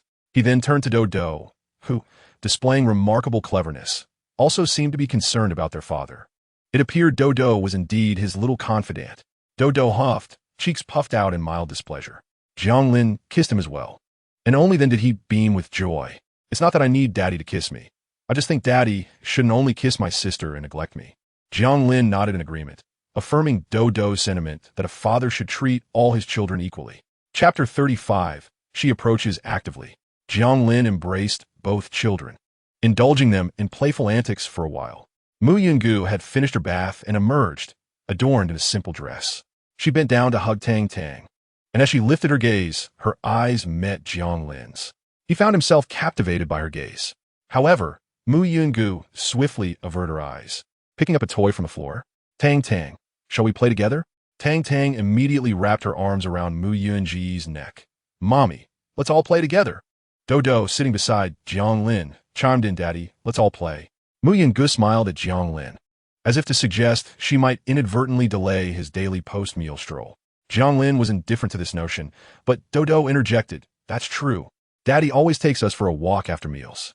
Let's get the toys and go for a walk instead. You promised to buy me an ice cream today. Tang Tang echoed Do Do's sentiment, yes. Daddy, you're going to buy me a new fairy tale book to read, since I've already finished the last one. The family of 4 ventured out, and Tang Tang and Do Do quickly scampered off to the slide in the children's playground, leaving only Mu Yungu and Jiang Lin standing at a distance, observing their playful antics. Jiang Lin, here you are again? A young woman approached. I noticed the weather was pleasant today, so I figured you would bring the children out to play. Your Tang Tang and Do Do are truly delightful. By the way, did you try making the red bean soup I taught you last time? Did the children enjoy it? Xiao Yan, approximately 25 years of age, possessed a gentle, neighborly charm with a face that radiated warmth. Her smile revealed a delightful pair of dimples, exuding an inviting aura. Jiang Lin scratched his head. Oh, I haven't bought any red beans these past few days. I'll go get some tomorrow morning, and I could prepare a meal for the children by noon. Indeed. That sounds wonderful, Xiao Yan replied. With this warm weather, my child adores it, and it's easy to digest. As she spoke, she naturally positioned herself beside Jiang Lin. By the way, it seems that the light bulb in my home has burned out. I wonder if you might have the time to help me fix it? You know, coming from a divorced family, it's not easy to trouble others, and I also have a fear of heights. Jiang Lin thought it would be a simple task, considering they lived in the same building, his apartment on the first floor and hers on the third. They occasionally crossed paths while taking their children for a stroll. Xiao Yan had a knack for making conversation, effortlessly engaging with anyone she met. She embodied the essence of a caring older sister, discussing children and culinary skills, which made her quite approachable. However, today was a rare occasion for him to be out with Mu Yunj, and he was reluctant to lend a hand. He feared that if Tongo noticed his absence while playing, it might cause her distress. I believe it's quite feasible, Mu Yunj interjected, stepping closer and affectionately linking her arm with Jiang Lin's. It's merely a small favor. Jiang Lin wouldn't refuse. How about we keep an eye on the children here, while he goes to your place to fix the light? Xiao Yan looked puzzled, glancing at their linked arms, her smile wavering. Ah, I see. Who are you? Mu Yunj smiled lightly. Is it not discernible? I am the mother of Tang Tang and Dao Du. I rarely see you around while taking the kids out. You seem unfamiliar, so you are Jiang Lin's wife. Since you two are here with the children, I want to intrude. Xiao Yan maintained her smile, I'll take my leave now. With that, she called her child and headed home. Once Xiao Yin departed, Jiang Lin paid no mind, for at that moment, Mu Yunj was still intertwined with him. He found it curious how she had suddenly taken his arm. Noticing his bewildered expression, Mu Yunj inquired, "What is the matter?" "Nothing," he replied, clearing his throat. "You look remarkably fair. Usually, when working outdoors, it's easy to get sun-kissed. I ordered a sunscreen with a colleague and placed it in the drawer by your bedside. See if it suits you, as I'm not well-versed in such things." Mu Yunj raised an eyebrow. "Running business, you say? It seems you don't require much outdoor engagement." Nevertheless, Jiang Lin's thoughtfulness in purchasing sunscreen for a woman intrigued her. Was this a newfound skill or a long-standing understanding? Loosening her grip slightly, she let her fingers trail over his arm, playfully tracing circles on his skin. "Your neighbor has left. Aren't you going to ask her to stay a while longer? You appear rather popular outside." "Well, it doesn't matter. If she leaves, she leaves," Jiang Lin shrugged. "Do you think I should refrain from meddling? I had no intention of helping, after all, as I need to watch the children. The property management here is quite attentive. I recall a grandmother seeking help in the group when her light was out. Such trivial matters do not require my intervention." Mu Yunj gazed at the child, her smile deepening, her hands still entwined with his. Standing side by side, they indeed resembled a couple. A gentle breeze caressed, causing Mu Yunj's long hair to flutter lightly, brushing against Jiang Lin's arm, mingling with her unique fragrance. Jiang Lin glanced sideways, noticing her rapt attention on the child. Even with a bare face, her beauty was astonishing. He pondered that if she held no interest in him, she would not have taken such initiative. He, too, should be a bit more proactive. Clearing his throat, he remarked on the abundance of food at home, suggesting he could cook tomorrow, since it was Sunday. Mu Yunj replied, "I believe I have to work overtime tomorrow, likely leaving early and not finishing until around 3 in the afternoon, so I will have to make do with a quick bite at the company cafeteria.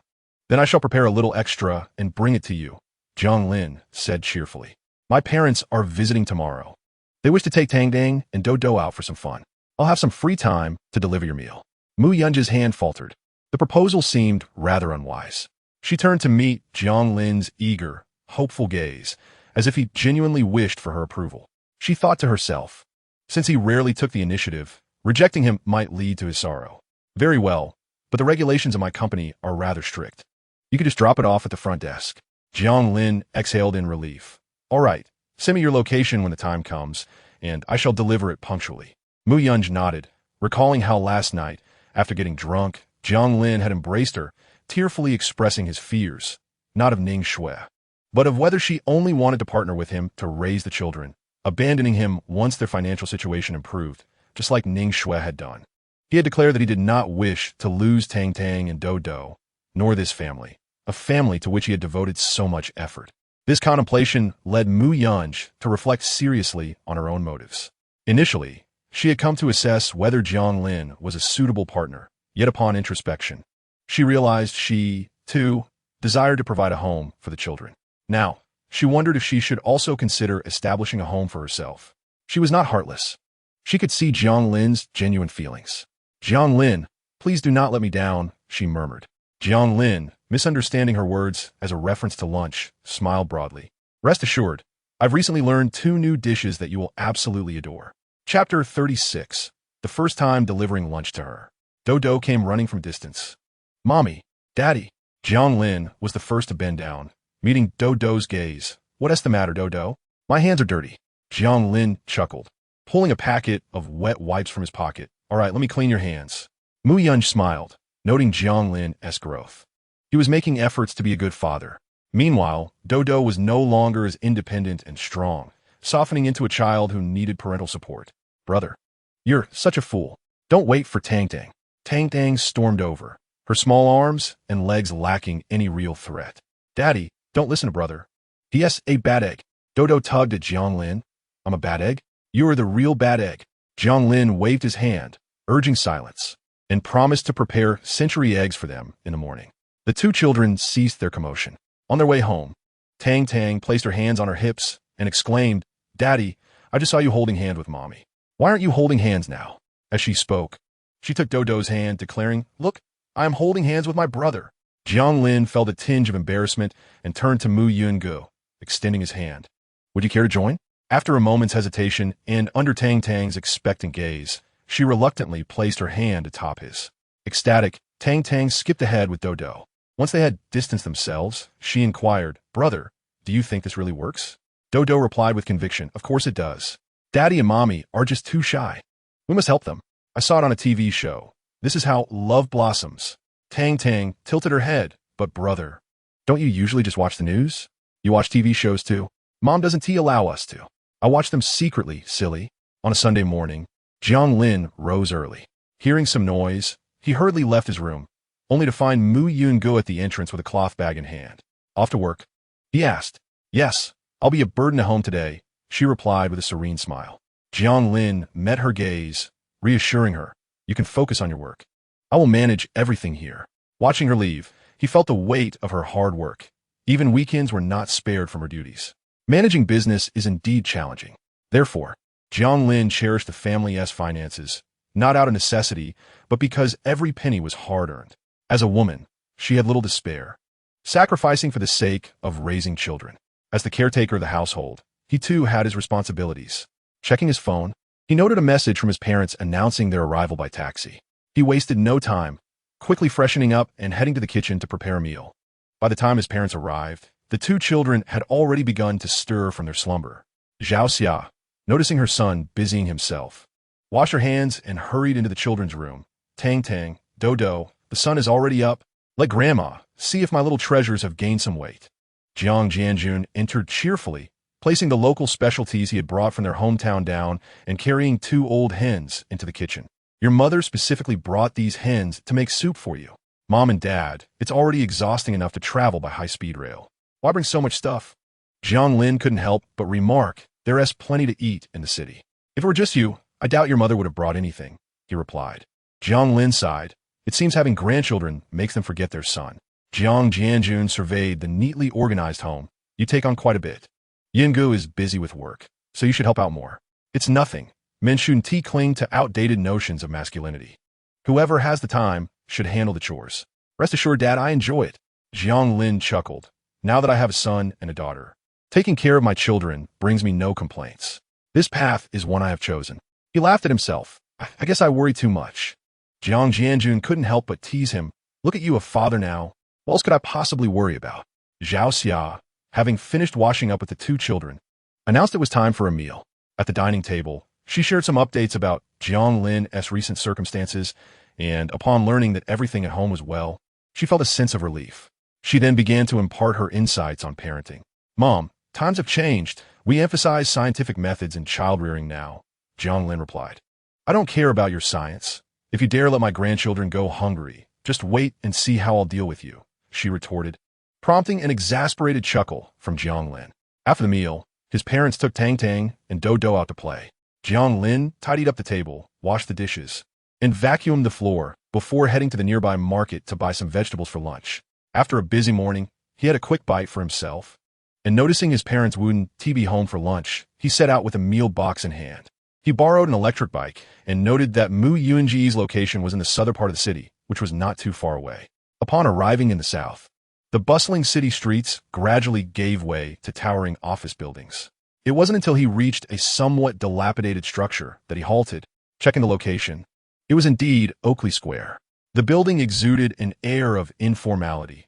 Large advertisements promoted various training institutions, while the ground floor was filled with shops selling mobile phones and computers. The upper floors housed numerous nail and eyelash salons, appearing rather worn compared to the other gleaming skyscrapers he had passed. Was she working here? Just a few streets away lay the Mu Group's complex, with its towering, polished edifices, expansive marble courtyard, and cool artificial fountains reflecting the sunlight, creating an aura of inaccessibility. The entrance was manned by a multitude of security personnel, and the cars entering and exiting were of high quality. Jiang Lin felt that the people in this complex were distinctly different from himself and Mu Yunji. Though only a few streets apart, they seemed to belong to entirely different worlds. Nevertheless, he held no disdain for her working at Oakley Square. After all, it was through hard work that people earned their livelihoods. As Jiang Lin approached the office building, he spotted Mu Yunji under the sun and felt a stir of emotion. "It's so hot today. Did you ride all the way here on your electric bike? It's quite a distance and would take at least 30 minutes. You mustn't overheat," she said. "It's fine. It was only a 30-minute ride. I actually enjoy riding the electric bike. The breeze feels quite refreshing, he replied, retrieving the meal box from a bag he had set down on his bike. Weren't you supposed to leave my lunch at the front desk? Why did you come yourself? With a smile, Mu Yunji responded, I happen to be free. Come on, let us find a place to sit and eat. Jiang Lin gestured around, spotting a nearby milk tea shop. I'll treat you to some milk tea. We can enjoy it in the air conditioning while we eat. Mu Yunji playfully took his hand and said, No need. I'm fine with just finding a spot to sit and eat. Chapter 37. The young lady announced that family had brought lunch. Mu Yungu watched Jiang Lin drive over on an electric scooter, displaying a frugality she admired, as she had no desire to squander his money. Moreover, her aversion to milk tea further justified her decision to forego any unnecessary expenses. They found seating in the lobby of the office building, where she opened her lunchbox to reveal sauteed green pumpkin, stir-fried pork with green peppers, and braised tofu, a refreshing and aromatic meal. Smiling softly, she noted the delightful appearance and harmonious combination of the dishes. Jiang Lin, seated beside her, suggested that it would be more comfortable at a milk tea shop, as it was rather warm in the lobby and the lack of tables made dining inconvenient. It's quite all right, Mu Yungu replied nonchalantly. With someone providing her with warm and appetizing food, what was there to critique? She had not enjoyed such a luxurious life while in the mountains. Jiang Lin hesitated, expressing concern about her encountering colleagues. He perceived Mu Yungu as ethereal, and wondered if it would be a bit embarrassing for her to casually eat in public. After all, a beautiful woman naturally attracts attention, and he worried about potential gossip from her co-workers. Mu Yungu tucked a strand of her silky black hair behind her ear, her elegant profile appearing serene. Why concern herself with the opinions of others? Her comfort was paramount. Observing her indifference, Jiang Lin realized his worries were unfounded and fell silent. Mu Yungu dined gracefully and unhurriedly, her demeanor akin to that at a formal dining table despite the casual setting. However, her appetite was modest, and although she finished all the dishes, a small portion of rice remained in her bowl. Turning to Jiang Lin, she proposed, Would you like to explore the vicinity while we wait for an hour before driving back together? There's a cinema nearby, where I have a movie voucher, allowing us to watch a film without any cost. As she spoke, she retrieved a voucher from her bag and handed it to Jiang Lin. Upon examining it, he discovered it was a package for a movie of his choice at Star City Cinema, complete with popcorn and cola. Your company offers excellent benefits, he remarked. Shall I wait for you? Of course, she replied. There's a new movie released recently that I'd like to see. Just call me when you finish work. With only an hour to spare, Jiang Lin decided there was no need to rush home, especially since everything was already in order at his house and the children were not present. Mu Yungu nodded, assuring him, I will wait for you downstairs at the cinema. After Jiang Lin agreed, he reached for a lunchbox but was gently refused. I'll leave it in the car later. You should focus on the movie. Carrying the lunchbox would be cumbersome. After parting ways, Jiang Lin headed off to the cinema, while Mu Yungu returned to the office at her own leisurely pace. Woman was waiting outside her office with a document for her signature. Upon seeing Mu Yungu return, she inquired, Did you have lunch outside, Miss Mu? There's a contract from Director Li that needs your signature. I tried calling you, but I couldn't get through. He is still waiting. Mu Yungu nodded as she entered the office, placing her lunchbox aside. She settled into the executive chair and began to peruse the contract before her. Known for her meticulousness in handling affairs, she would never sign a contract without thorough examination, even if the terms had been previously agreed upon. After several minutes of careful reading, she finally picked up her pen and inscribed her name. Woman took the contract and headed downstairs. Just moments ago, she had overheard a security guard mention that President Mu had left the building. Now that President Mu had returned, she was surprised to see her carrying a lunchbox, resembling the one she usually brought from home. However, since becoming the chairman's secretary, woman had not once brought her own lunch. Why would President Mu carry her own meal? Was it delivered by someone else? This was quite perplexing. Woman shook her head, deciding it best not to speculate on the thoughts of someone like the eldest daughter, whose mind was beyond the grasp of mere mortals. Once Mu Yungu had a moment to herself, she washed the lunchbox and then sat down at her computer to attend to work. An hour later, she glanced at the time on her phone, rose to leave, and noticed the freshly cleaned lunchbox, a simple, pale yellow container. President Mu, are you preparing to leave? Woman inquired, noticing her intent.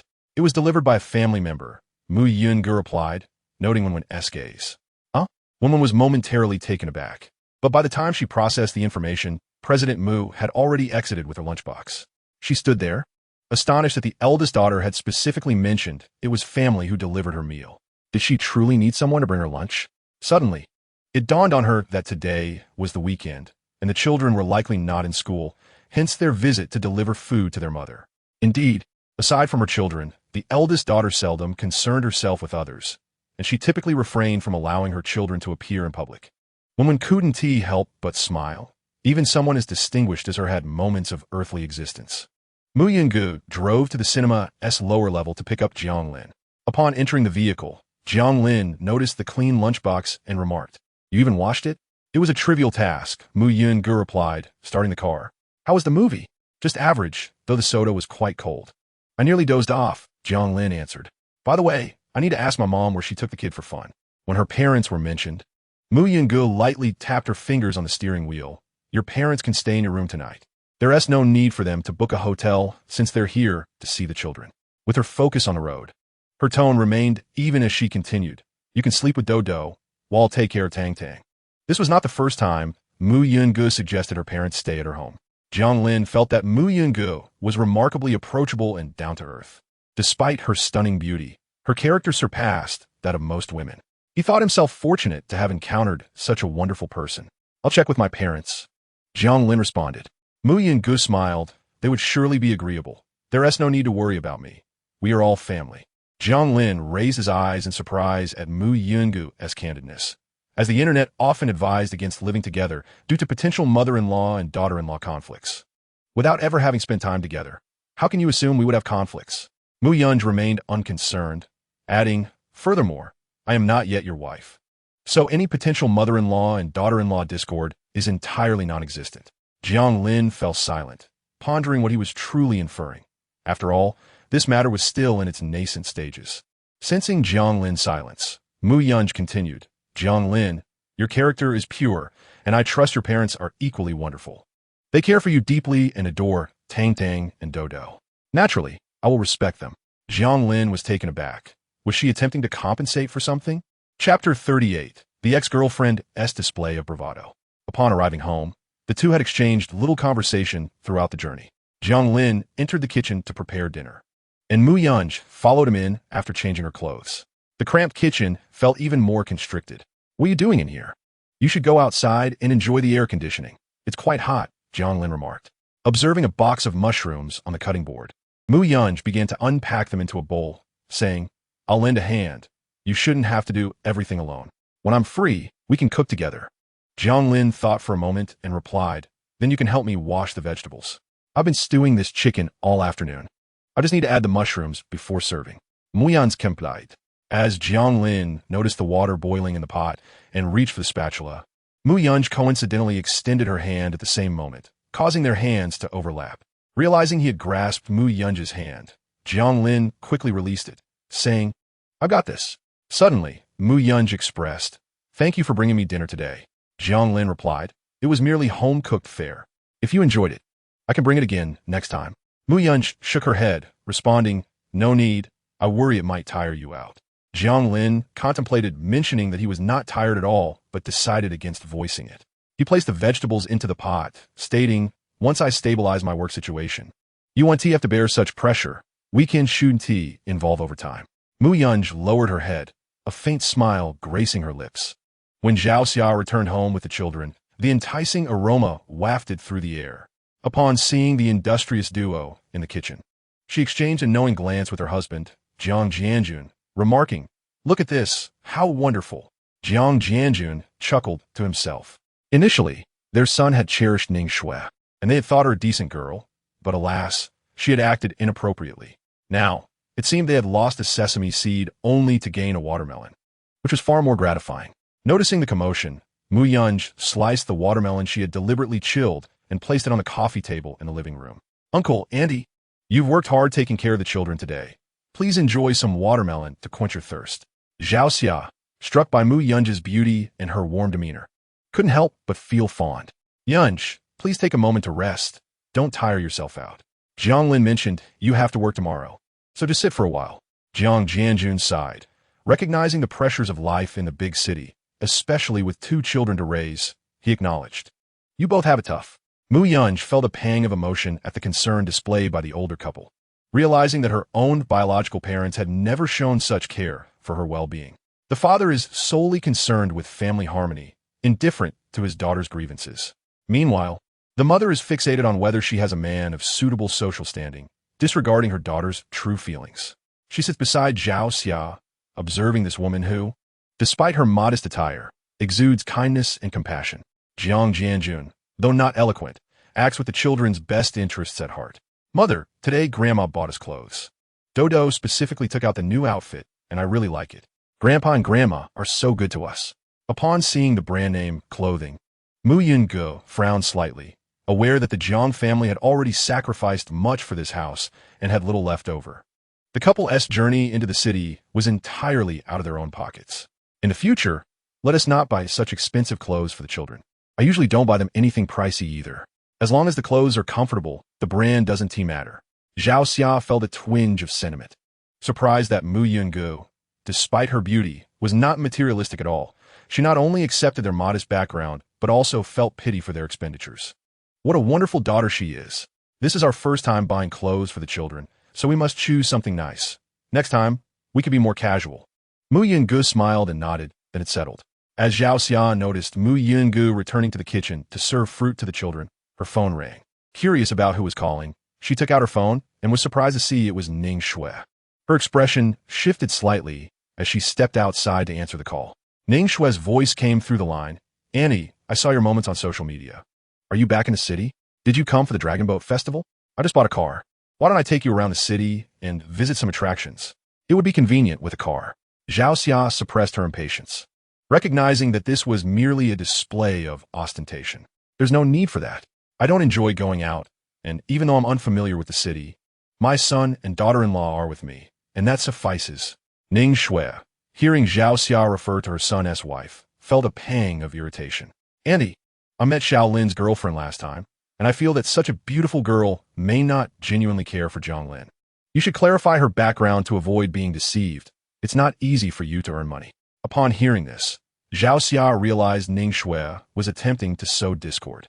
She couldn't comprehend that the Jiang family was sincere in their treatment of Ning Shui.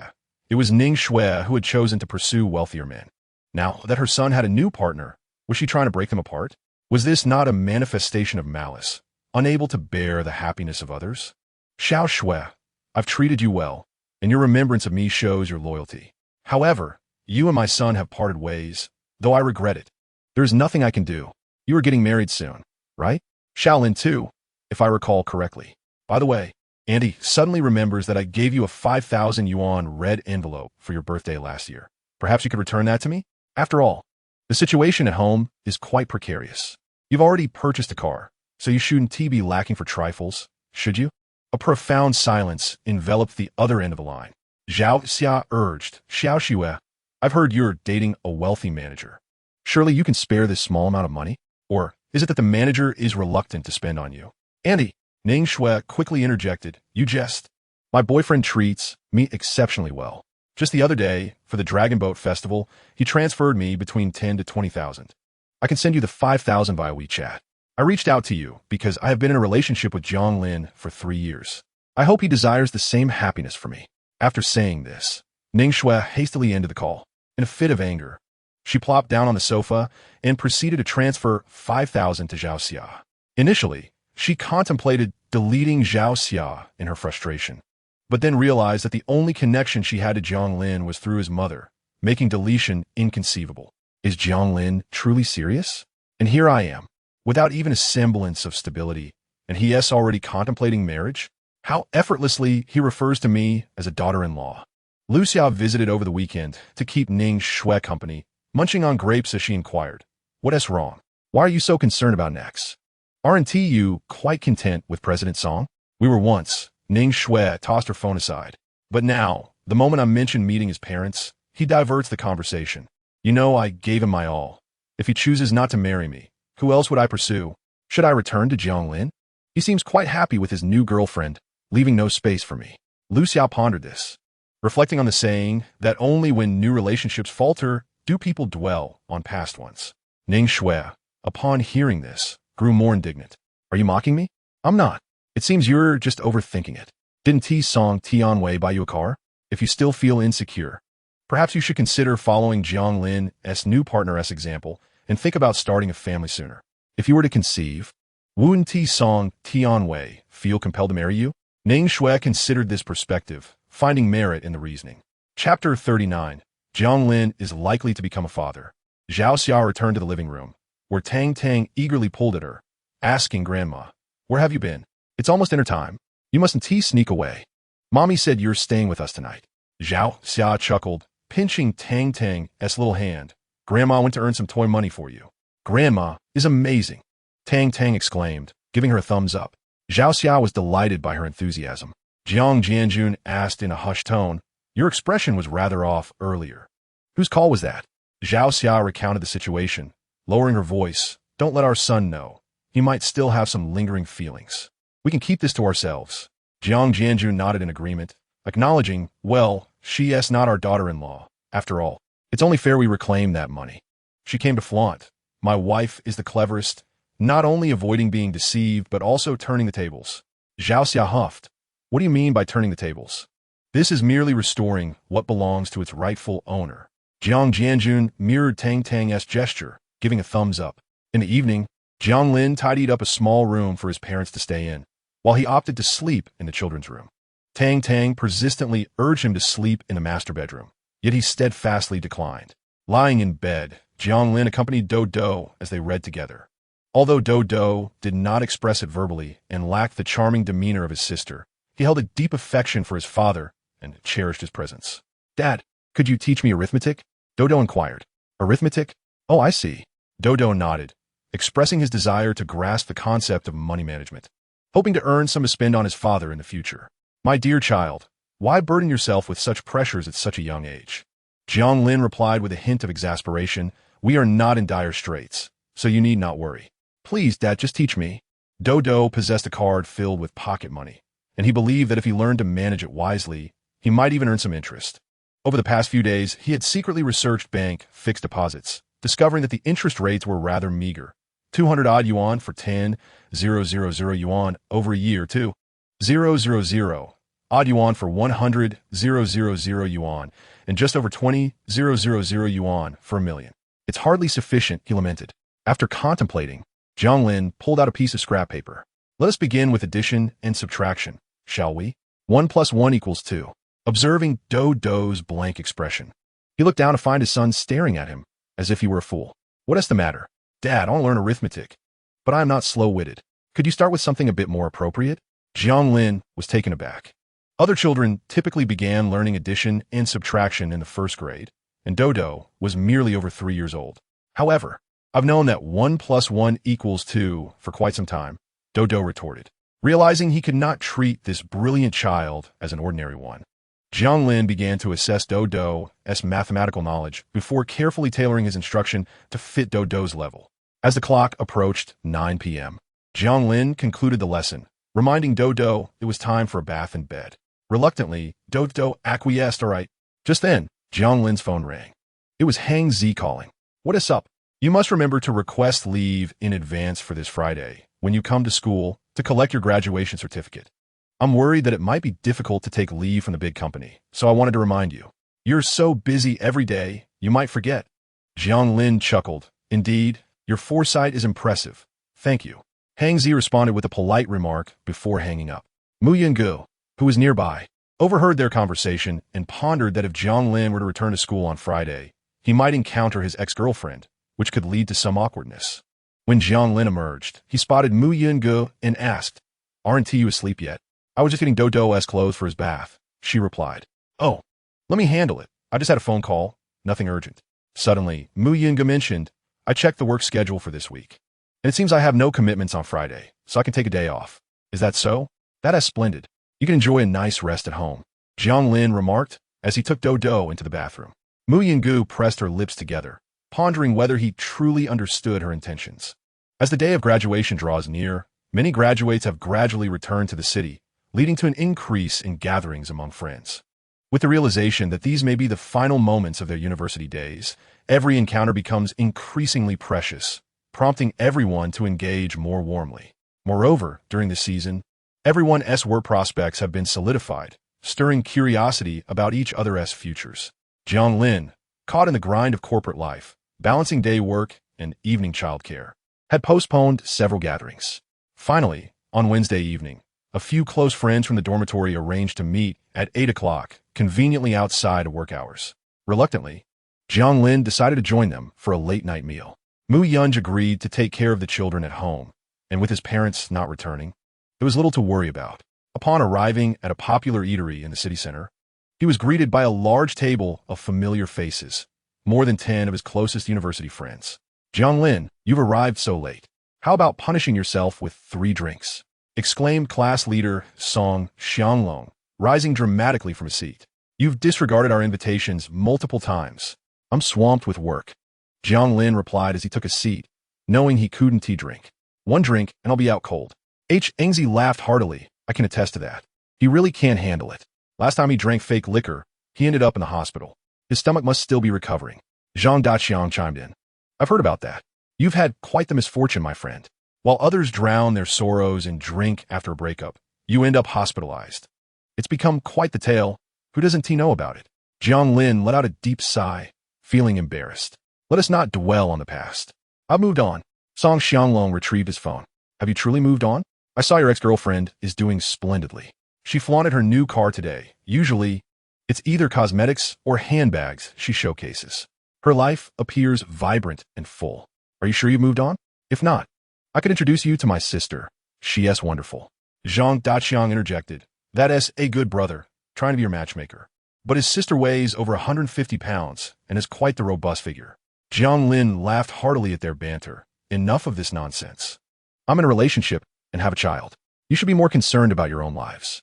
Song Xianglong and Zhang Daqiang exchanged glances, their expressions betraying no joy for Jiang Lin, but rather a hint of concern, which cast a pall over the atmosphere. Jiang Lin sensed something was amiss. What's wrong? Are you going to lecture me about how having children limits one's freedom? I'm quite happy. Shouldn't you be happy for me? I genuinely don't need freedom. Song Xianglong hesitated. Well, don't take this the wrong way. We've heard about the child you conceived shortly after your breakup. We called you out tonight specifically to discuss this. During a gathering on Monday night, a girl named Lu Xia mentioned that you were already able to confirm the child's existence just days after your breakup. Are you, indeed, an unexpected father? Chapter 40. She said it was inconvenient, not impossible.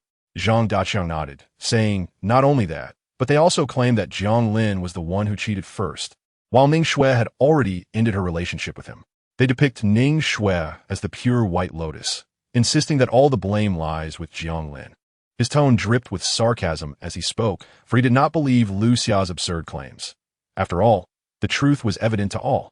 The distortion of right and wrong was utterly reprehensible. Jiang Lin's expression instantly turned icy. It was one thing for Ning Shui and Lu Xia to be bothersome, but now they were even spreading rumors about his child behind his back. Anger surged within him. However, before he could unleash his fury, Hanzi slammed the table and stood up, exclaiming, You all believe what Lu Xia said? The child has already undergone a paternity test. How could I be an unwitting father? Do you think Jianggu is a fool? His teeth clenched in frustration. He added, I believe Lu Xia and Ning Shui are truly deserving of a reckoning. Yang Jin nodded in agreement, casting a sympathetic glance at Jiang Yuan. Brother, this relationship feels akin to stepping into a pile of dog excrement, even after parting ways. They continue to be insufferable. Ning Shui cheated on him with a short, portly older man, and yet she has the audacity to spread rumors about others? Xiao Pingqing, however, remained the voice of reason. Truth be told, we are on the verge of graduation. We need not concern ourselves with our classmates' opinions, as we shall not see them again. Nevertheless, this matter ought to be clarified, for it is indeed irritating. If only there were evidence, we could report it and hold Lu Xia legally accountable. Upon observing their reactions, Song Xianglong breathed a sigh of relief, realizing that it was merely baseless gossip, likely stemming from a jealousy of Jiang Lin's happiness. Come Friday, I intend to confront Lu Xia. After all, Jiang Lin has no grievances with her. Why would she behave in such a manner? The others concurred, affirming, indeed, a paternity test is definitive proof. They simply cannot bear to see Jiang Lin thrive. Some women are truly despicable, unwilling to accept what they no longer want while preventing others from having it. It's utterly repugnant. Do they truly believe themselves to be princesses? After cheating, they expect others to remain like loyal dogs, waiting for their return? Jiang Lin contemplated Ning Shui's infidelity, recognizing that Lu Xia, her close friend, was likely no better. Birds of a feather flock together. I heard that Lu Xia joined the same company as Ning Shui and, upon starting, was earning over 10,000 a month, flaunting it on social media. Isn't that a clear case of favoritism? Everyone was indignant upon learning about Lu Xia's slanderous remarks about Jiang Lin during the girls' gathering on Monday night. After all, women often enjoy gossiping, and such baseless rumors were bound to spread, regardless of their accuracy. Spreading lies is easy. Dispelling them is a Herculean task, and it is quite vexing. Hongzi, noticing Jiang Lin's frosty demeanor, urged, Jiang Lin, do not be angry. When we return to school on Friday, we will help you seek justice. Let us see where they can run. Jiang Lin shook his head, regaining his composure. Hongzi, you have already passed the written exam for the bank. You are merely awaiting the interview results. At this juncture, do not act foolishly. So you intend to swallow your anger? Jiang Lin pondered, I need to think this through. Yang Jie understood Jiang Lin's character. His kindness was excessive, and unlike the other party, he lacked the audacity to be shameless, which only led to his frustration. However, as a good brother, he could not let Lu Xia and Ning Shui off the hook so easily. Though he did not voice it, a plan was forming in his mind. During a late-night snack gathering, the atmosphere was initially joyful, but as the night progressed, the enjoyment waned, leading them to agree to meet again on Friday evening. By 11 p.m., they had all dispersed. None were particularly aware of Jiang Lin's situation, as he kept his personal life private, and his roommates were equally discreet, maintaining a tight-lipped demeanor. Upon returning to the dormitory, Xiao Pengqing, who had just joined in June, settled in, while Hongzi was busy preparing for exams, both residing in the dorm. Yang Jie relished lingering with them, a single man in no hurry to move out. Faced with such matters, Hongzi could not swallow his indignation.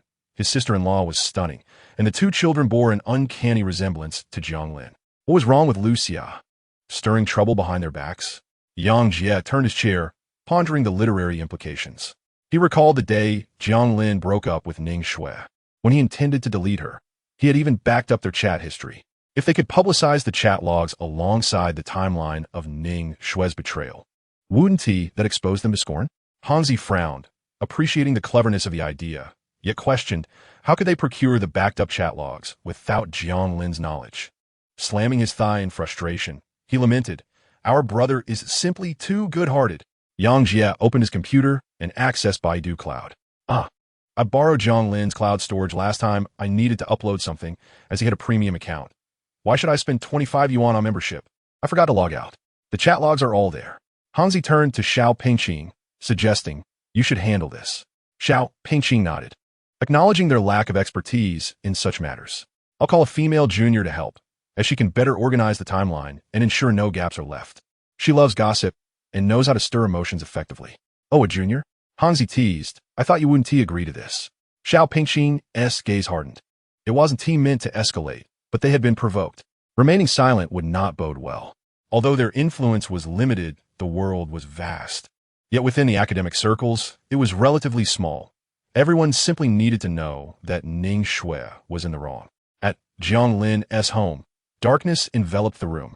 As night fell, Jiang Lin remained awake, contemplating the report letter displayed on his computer screen, his chin resting thoughtfully on his hand, hesitating over whether to take such a step. To avoid disturbing the children's sleep, he had sent Dodo to the master bedroom to sleep with Mu Yungo. The room was illuminated solely by the glow of the computer screen. A soft footfall broke the silence, and a hand gently rested on his shoulder. You're still awake? With a sudden motion, Jiang Lin instinctively closed his laptop, turning to face Mu Yungo. What brings you here? As she spoke and explained, I found myself feeling rather awake tonight. Tomorrow is Thursday, and I have taken leave on Friday, so there is no rush to sleep. Thus, I decided to use the computer for a while. Mu Yungu sat on the bed nearby, her tone gentle, with the soft glow of the computer screen illuminating her delicate features. Her long lashes cast shadows, and beneath her elegantly arched nose, her rosy lips were slightly pressed together. I saw what you wrote. Who are you planning to report? Jiang Lin could no longer conceal the truth and replied candidly. I intend to report Song Tianwei for abusing his power arranging for Ning Shui and Lu Xia to enter Conching Health. They act as if they are superior and subordinate in public. I suspect they fear their relationship being exposed. Fortunately, I have photos that can substantiate their unusual connection. Jiang Lin was concerned that Mu Yungu might think his actions inappropriate. In truth, he was merely contemplating the matter and had not yet acted. Mu Yungu stood up and gently ruffled Jiang Lin's hair. You finally matured, realizing the importance of standing up to those who bully you. Isn't that commendable? In truth, Mu Yungu had always adhered to the principle of retaliating against grievances. She understood that yielding is not an act of tolerance, but rather a perception of weakness, allowing adversaries to take advantage. Thus, she never permitted others to encroach upon her territory. Bending down, Mu Yungu opened the computer and glanced at the complaint letter. Well written and quite coherent, though the personal tone is a bit excessive. I will revise it to emphasize the negative impact Song Tianwei's actions have on the company. With that, she adjusted the computer, her slender fingers dancing across the keyboard like fluttering butterflies, a sight to behold. Jiang Lin turned his gaze, not focusing on what she was writing, but rather on her profile, illuminated by the light. Her long lashes framed beautiful eyes, and when she was serious, the corners of her mouth held a faint smile. Her involvement made him feel that his actions were not inherently wrong. All right, this email for reporting isn't suitable. I have sent the complaint letter to my WeChat, and I will assist you in sending it tomorrow morning. Mu Yungu did not catch Jiang Lin's response. When she turned her head, she found herself face to face with him, their breaths mingling in the close proximity. Mu Yungu had not realized how close her body was to Jiang Lin's. He gazed at her lips, swallowing hard as the distance between them diminished. Just as they were nearly touching, Mu Yungu suddenly smiled, straightened her posture, and stepped back. At this hour, we cannot engage in improper conduct. There are too many people at home. It's best to retire for the night. Jiang Lin watched her leave the room, belatedly realizing she had said it was inconvenient. Not impossible. Tapterneli kumendux, confronting Ning Kue. In the morning, Wenwen hurried into the office upon noticing that General Manager Mu was looking for her. Good morning, General Manager. The morning meeting is in 20 minutes. Wenwen observed Mu Yungu, who was engrossed in her documents. Should I prepare some tea? Although General Manager Mu had been dressing in a more approachable manner lately, no one would be foolish enough to believe that her demeanor had softened. The subordinates remain ever vigilant. Mu Yungu then lifted her head to gaze at Wenwen. Was the chairman of Chang Health's email address? Mu Yungu sat up straight, a slight frown forming on her brow. Are you not in good spirits lately? Wenwen met the icy gaze of the young lady, feeling somewhat regretful for her shortcomings. Yes, I will send you the chairman's email address right away. Mu Yungu nodded. Do not daydream. Daydream? Wenwen pursed her lips, wondering if the young lady was jesting. It felt rather cold, and she sensed a chill creeping down her neck. After promptly complying, she bit her lip and retreated to prepare tea. Mu Yungu initially intended to use her primary email, but reconsidered, realizing that her email address was akin to her alter ego. It would be inappropriate to use it should her true identity be revealed to Jiang Lin. It would spell trouble. After a moment's hesitation, she registered a secondary account to send the report email. Wenwen returned with the tea, and Mu Yungu chose not to dwell further on the matter, instead turning her attention to the proposals for the upcoming meeting. Suddenly, a thought struck her, a playful glimmer in her eyes. Isn't my cousin from my third uncle's family returning from medical assistance in the West African desert these days? It seems so. Wenwen pondered, but she should return quietly, without any celebratory banquets. Mu Yunji's lips pursed slightly. It's not about being low-key. Rather, Mu Miao Miao lacks the courage. In the past, this cousin from the third branch was the most ostentatious, indulging in the finest of everything, surrounded by sycophants daily, adorned in luxury brands, exuding an air of opulence as a wealthy heiress. Upon her return to the country, witnessing the downfall of the second branch, the third branch hastily sent Mu Miao Miao away, claiming she was going to aid in the healthcare of developing nations. Everyone praised this young lady from a Mu family for her kind heart. Even the media took special interest in interviewing her, lauding her as a paragon of medical compassion. Yet, when Mu Yungu was cast out from the Mu family, overwhelmed by the rains and the devastating news of her grandfather's passing, she fell gravely ill. It was Mu Miao Miao, accompanied by a motley crew, who came to torment her, forcing her to drink drug-laced wine. Reflecting on the past, a smile danced on Mu Yunji's lips, yet her eyes were as cold as ice. Had she truly fallen into Mu Miao Miao's clutches? Her life would have been irrevocably shattered. You may leave now. I will join the meeting room shortly. Wenwen nodded and exited. Mu Yingu retrieved another phone from the safe, dialing a number within it, her tone ominous and unlike her usual demeanor.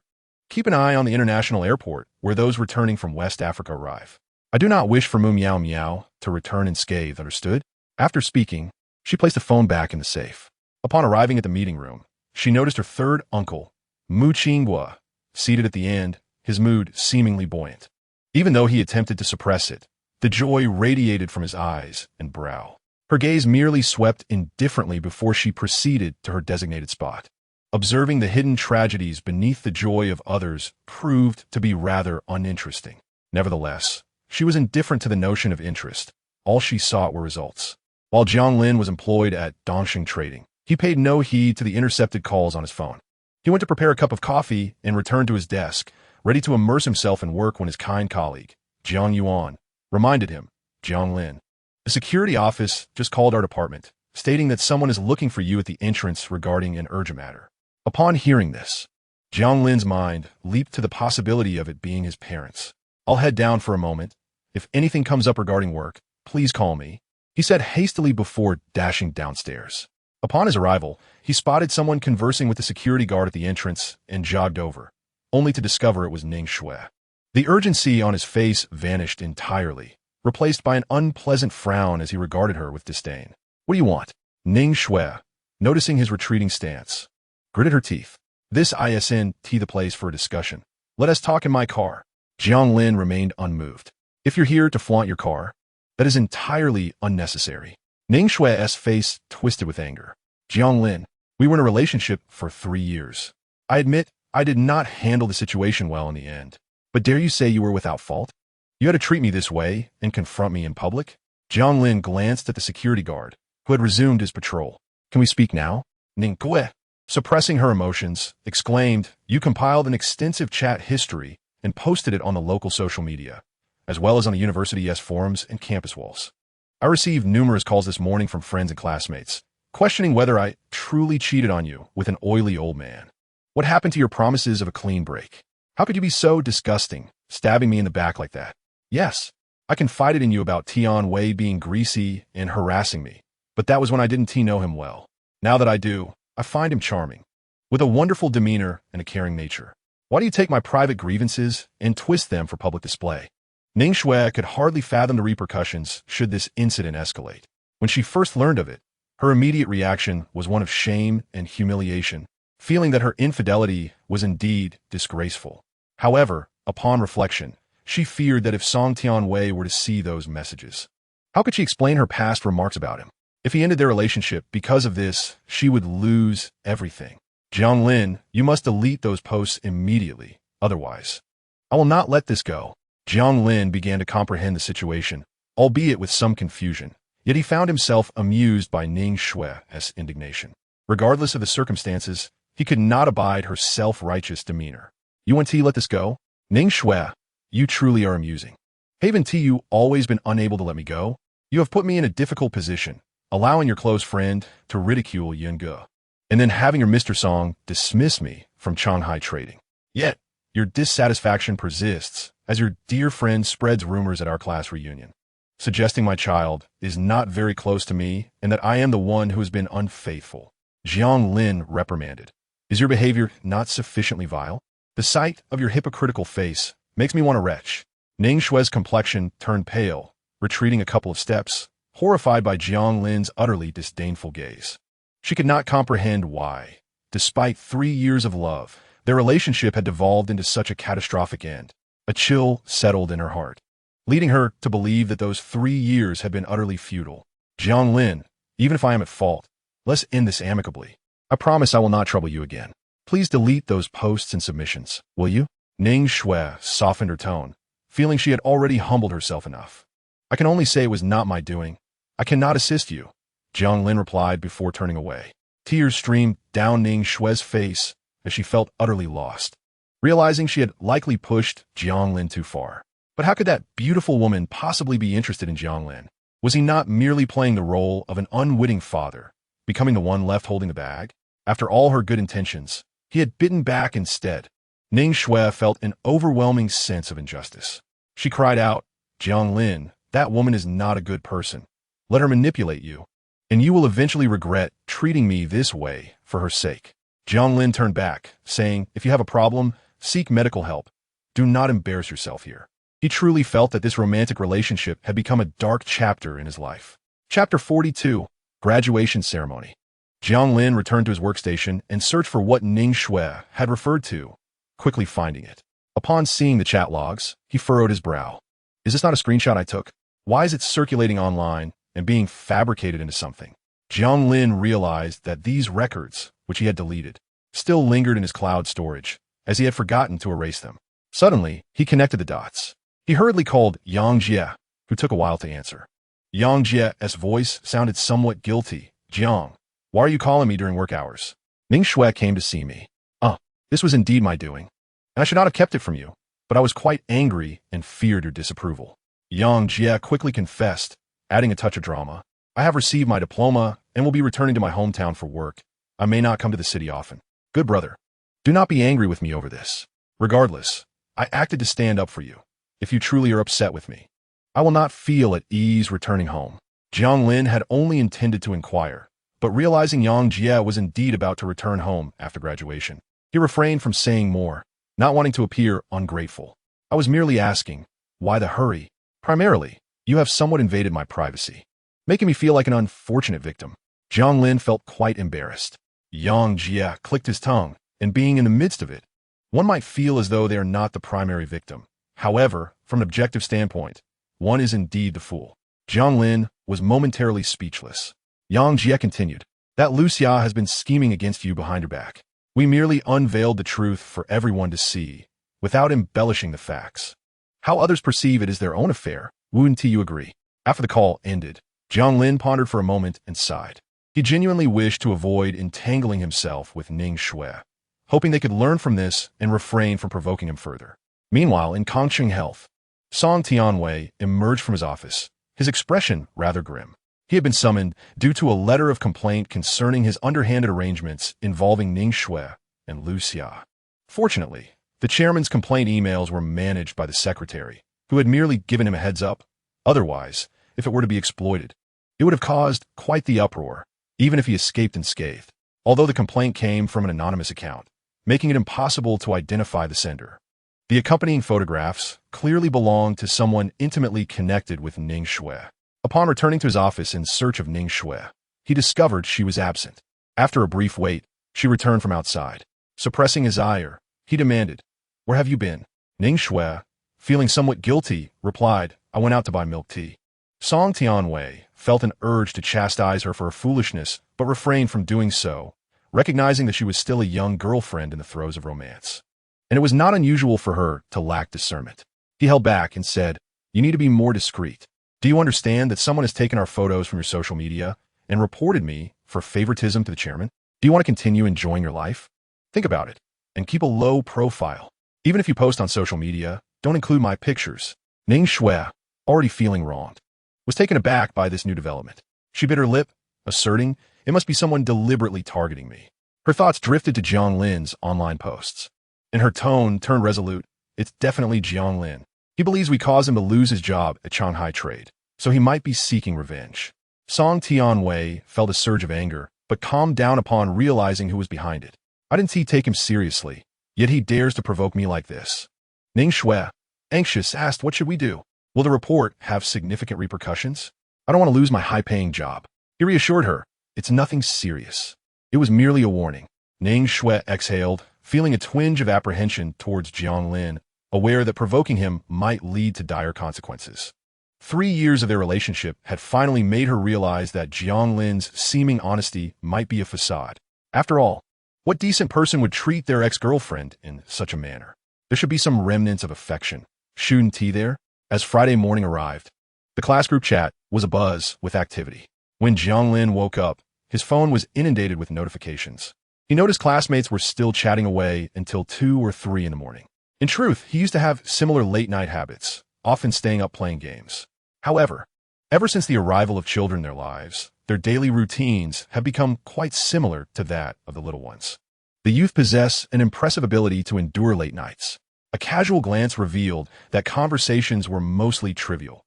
Those who are more introverted tend to refrain from excessive chatter, leaving the discussions to a few extroverted individuals. Jiang Lin rose to wash up, contemplating that Mu Yun-gu, having finally secured a day of rest, might appreciate the luxury of a leisurely sleep-in. He proceeded to rouse their two children from their slumber, guiding them through their morning rituals. Once they were prepared, he informed Mu Yun-gu of their impending departure to the kindergarten. Mu Yun-gu acknowledged him with a nod, emerging from her room, her long hair gently cascading and some inky strands framing her alabaster neck. Her slender legs, partially concealed beneath her skirt, appeared delicate and elongated, and she had not donned any shoes, suggesting a hurried descent from her bed. With a smile directed at Jiang Lin, she added that Tang Tang and Dodo would not be attending kindergarten today. You should return to school and drive my car. I will be resting today and do not require a vehicle. Jiang Lin perceived her cheerful demeanor and refrained from further inquiries, replying, very well. I will go to school to collect my graduation certificate and attend the ceremony. I shouldn't be too late. However, we might need to join a farewell dinner in the evening, so I won't return home for dinner. By the way, how was I unaware that the children had a holiday? I almost sent them off to school, he mused. Dodo tilted his head, admitting ignorance of the situation. Tang Tang blinked sleepily, still in a dreamlike state. Mu Yun-gu smiled at him and nodded. Yes, do hurry along. The weather is quite pleasant today, perfect for gathering with your classmates. Jiang Lin patted Dodo's arm, reminding him to study diligently at home and to remember the assignments he had left for him. Dodo beamed at his father's thoughtfulness, retorting playfully, I know, father, you can be quite verbose. As Jiang Lin departed, Mu Yun-gu withdrew her gaze and returned the children to their room. She then retrieved her phone and called 111, informing her of her attendance at the graduation ceremony. The large graduation event did not permit family members to witness the proceedings, hence her need to provide advance notice to avoid inconvenience later on. She had no desire for ostentation. A simple entrance to observe was all she sought. Chapter 43. The individuals on the wealthy list. When one, puzzled yet recalling the lesson from the last encounter with the young lady, obediently replied, Yes, young lady. Should I arrange for a vehicle to pick you up? It seems that Mr. Xiao is also graduating today. I will go alone. Time it well before you come to collect me, as I have the children with me. After ending the call, Wenwen remained perplexed. Given the Mu family's financial standing, which had placed them prominently on the domestic wealthy list last year, many universities had extended invitations. The institution was merely a reputable 211 university. Wenwen did not harbor disdain. Rather, it was evident that many more distinguished and elite universities had issued invitations. Yet the young lady had never appeared at any of them. It is noteworthy that the young lady had not pursued her studies domestically, but had attended a top-tier foreign university, recognized as the leading institution for management studies worldwide. Thus, it stands to reason that the young lady ought not to harbor any sentiment towards this matter. How peculiar, indeed, for each day to unfold with such oddities. Wenwen shook her head and entered the elevator, only to encounter assistant Xie Jingwei. Even Secretary Li experiences such moments of distraction. Today, with President Mu absent. Are your thoughts wandering? Wenwen furrowed her brow, surprised that Assistant Xie appeared equally lost in thought. Are you jesting with me? Did not President Mu assign you to liaise on the project? Why have you returned so soon? Although both were colleagues serving under Mu Yunji, their roles differed somewhat. Besides the two of them, others also provided assistance to the presidential office. Xie Jingwei nodded, intending to report on matters, but was taken aback to find President Mu absent from the company. President Mu is attending a significant event today. Upon hearing this, Xie Jingwei too found it strange. Wenwen frowned. Do you also find it peculiar? The thoughts of our President Mu are as elusive as a needle in a vast ocean. Impossible to decipher. Xie Jingwei pondered earnestly. It may pertain to President Mu's forthcoming strategic deployments. Her vision far surpasses ours. Always planning 10 steps ahead and never engaging in futile endeavors. Wenwen felt a surge of admiration. Truly, as an assistant, you possess remarkable intellect. Why did I not consider this? President Mu has already managed the Mu Corporation so adeptly, yet she remains ambitious and cautious in her progression. How impressive. Xie Jingwei sighed. Thus she is the president. Her thoughts remain inscrutable to us. Wenwen nodded in agreement, fully endorsing this sentiment. Meanwhile, on campus, when Jiang Lin arrived at the large classroom designated for the gathering, most of the class had already assembled. This meeting, overseen by the counselor, brought together several classes, resulting in a lively atmosphere. Familiar faces congregative, engaging in conversation and sharing their nascent experiences in the world beyond academia. Each youthful visage radiated vitality, untouched by fatigue, exuding an air of spirited enthusiasm. Jiang Lin. Hanzi waved at him. Come over and sit. I've saved you a spot. Spotting his roommates, Jiang Lin approached and took his seat, casting a glance at the counselor on stage, who appeared deeply troubled, wondering what could be amiss. Is old Nyo embroiled in yet another spat with his spouse? Why does he wear such a long face at our graduation? Hanzi shook his head. No. It seems today a person from the wealthy list is visiting our school for a ceremony, and old Nyo is rather vexed about it. Is this not a good thing? The school can garner some publicity. Hanzi elaborated, it's that Mu Corporation, the renowned jewelry conglomerate. Old Nyo feels that since the campus recruitment has already concluded, this late visit will only benefit the next cohort, leaving us without any advantage. Jiang Lin nodded, understanding that old Nyo is particularly considerate towards the students. Just then, Nyo Shui adjusted his thick black-rimmed glasses and sighed. You truly have no fortune. How curious that they arrive now instead of earlier. During recruitment, Mu Corporation never comes to our school for presentations. It seems that starting from the next cohort, there will be more promising pathways for outstanding graduates. He mused to himself. If luck permits, securing a position at Mu Corporation would indeed be splendid, not the grueling, competitive grind of the internet sector. Quite favorable, indeed. Huangzi, intrigued, inquired, Teacher Nyo, is it still possible for me to submit my resume now? You've already passed the bank interview. There's no need to flaunt it. Focus on your work and refrain from overthinking, Nyo Shui remarked, gesturing towards Huangzi. Despite the seemingly antiquated title of the counselor, he was merely 28 years old, having just graduated with his master's degree before taking this position. He was guiding the first cohort of students, including Jiang Lin and his peers, which fostered a deep emotional connection with them. Yang Jia, on the other hand, remained indifferent, casually conversing with Jiang Lin and Xiaoping. Companies like Mu's are not accessible to just anyone. Only exceptionally talented individuals make the cut. The elite on the rich list are likely invited through the school's connections. It's rather disheartening to imply that merely submitting a resume guarantees entry, he remarked. Xiaoping nodded in agreement. Indeed, in the finance sector, they consistently recruit graduates from top-tier institutions and international universities. As for other fields, we are not in the running. However, he was aware of certain details regarding Mu's holdings. I read in a corporate report that one of Mu's subsidiaries operates in finance, which happens to be where you, Jiang Lin, are situated, Dongsheng Trading. Yet, entry is quite challenging. I've heard from seniors that they primarily recruit expatriates for overseas positions, which can be perilous, albeit with lucrative salaries.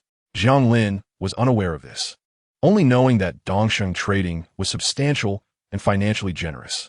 The company was bustling, and current recruitment emphasized proficiency in less common languages. However, he thought that his position, being relatively relaxed, might have lower requirements. It seems I have been fortunate. I gather that the HR manager hinted I was selected from a pool of resumes, he reflected. I must admit my luck is quite commendable. Yang Jie expressed envy. Luck is indeed a facet of capability. Unlike me, my parents are urging me to return to our hometown, where they have purchased a house for me, planning for my permanent settlement there. Jiang Lin, upon hearing this, patted his shoulder. Thank you for standing up for me. Tomorrow is Saturday. I shall treat you to a meal. No, I should treat you instead. Yang Jie waved his hand dismissively. You're under considerable pressure with child-rearing. I'm not expecting you to cover the bill. Lowering his voice, Yang Jie gestured towards Jiang Lin. Look over there. Jiang Lin turned to see Lu Xia and Ning Shui seated by the window. Lu Xia was animatedly chatting and laughing with a nearby girl, while Ning Shui appeared troubled, her complexion lacking its usual vibrancy, reflecting signs of fatigue and despondency. Jiang Lin surmised that it was likely due to the recent online incidents. However, after a day's time, Yang Jie and the others had managed to contact the bloggers, who subsequently deleted their posts. Still, those who needed to know had already grasped the essence of the situation. Chapter 44. Did he just catch a glimpse of Mu Yingge? Lu Xia elbowed Ning Shui. Just now, Jiang Lin was sneaking a peek at you. Humph. Ning Shui's eyes glimmered with disdain. Although the posts had been deleted, the repercussions had already taken a significant toll on her.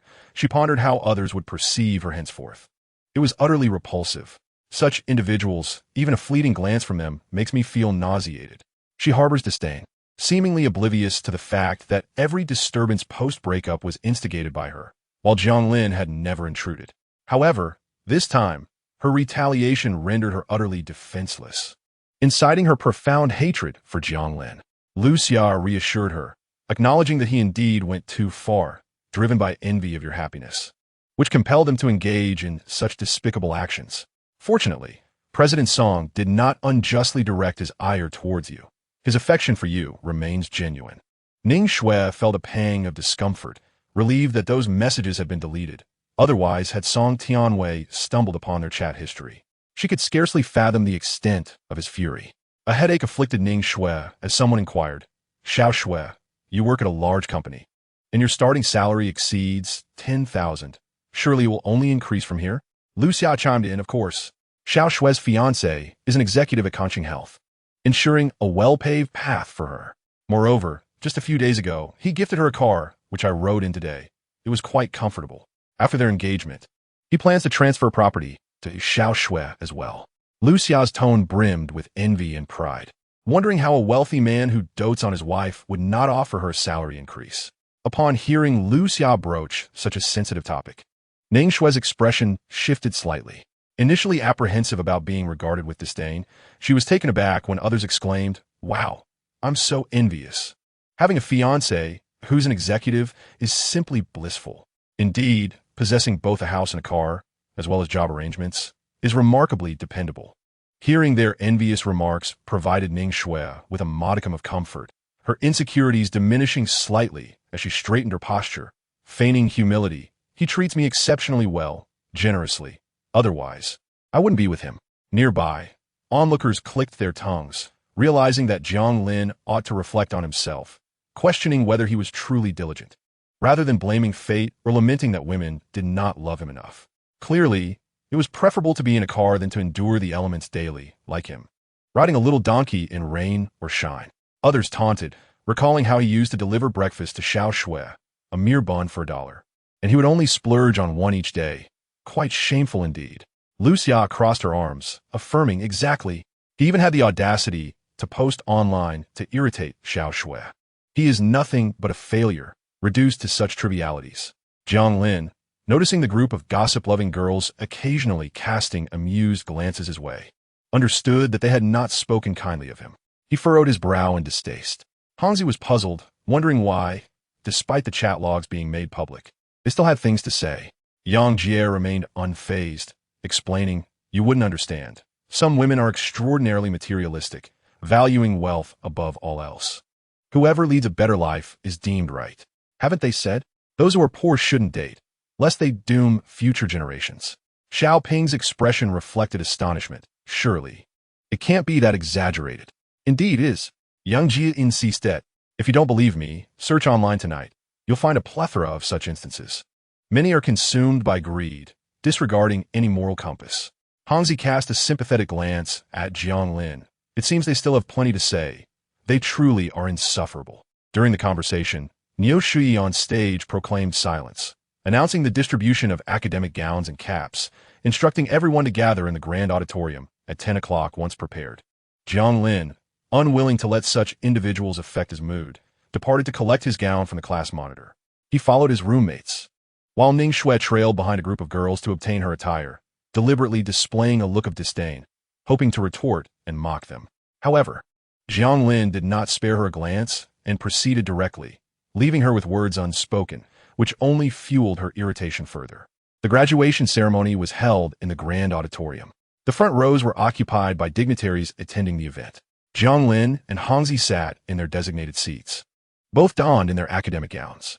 After the outstanding graduates ascended the stage to receive their tassels, they were to proceed to collect their diplomas. Once all were seated, the leaders gradually entered and took their places. Jiang Lin conversed with Hangzi when he caught sight of a familiar figure entering through the entrance of the grand auditorium. The silhouette was strikingly recognizable, with long, dark hair contrasting starkly against the crowd. Yet, upon closer inspection, the figure had vanished. What was he looking at? Jiang Lin squinted. There were too many people, perhaps he had misjudged. It was peculiar. He had only stepped outside momentarily, yet already felt a semblance of hallucination. Could it be that he missed Mu Yunj so profoundly? He usually did not feel this way. However, Mu Yunj had only completed high school, never attended university, and her profession had no relevance to this occasion, making it utterly implausible for her to be present. Xiao Pengqing, following Jiang Lin's gaze, noted that the individuals seated nearby appeared to be executives from major corporations. Jiang Lin nodded, remarking that it had no bearing on them. He added, "You will be the distinguished student presenting your tassel shortly, and I shall capture your moment." Xiao Pengqing appeared somewhat bashful. Each year, it was customary for school leaders to bestow the tassels, yet only a select few exemplary graduates were permitted on stage. Otherwise, with thousands of students, the leaders would surely suffer from fatigue. In the front row, amidst the shifting figures, Xiao Yang sat beside a strikingly beautiful and aloof woman. Extending a respectful smile as he addressed her, "President Mu, had I known you were attending, I would have refrained from coming. Your presence renders my attendance superfluous." "There's no need for such modesty," Mu Yunj replied, leaning against her chair. "My presence here is for personal reasons, not professional obligations. As a distinguished graduate, it is only fitting that you attend your alma mater ceremony to offer blessings to your juniors." After speaking, she focused her attention on the stage, ceasing further conversation. Xiao Yang, seeking to alleviate the awkwardness, felt somewhat uneasy in his seat. He wondered why no one had informed him that President Mu would also be in attendance. There had been no mention of this within the company. Hadn't she always abstained from such events? The surprise of encountering Mu Yunj earlier had left him thoroughly bewildered. As the school leaders began their speeches, followed by addresses from the outstanding graduates and esteemed figures, students took turns ascending the stage to receive their tassels. The atmosphere of graduation was thick with emotion, a bit chaotic and hurried, filled with loud voices and applause that fell like thunderclaps.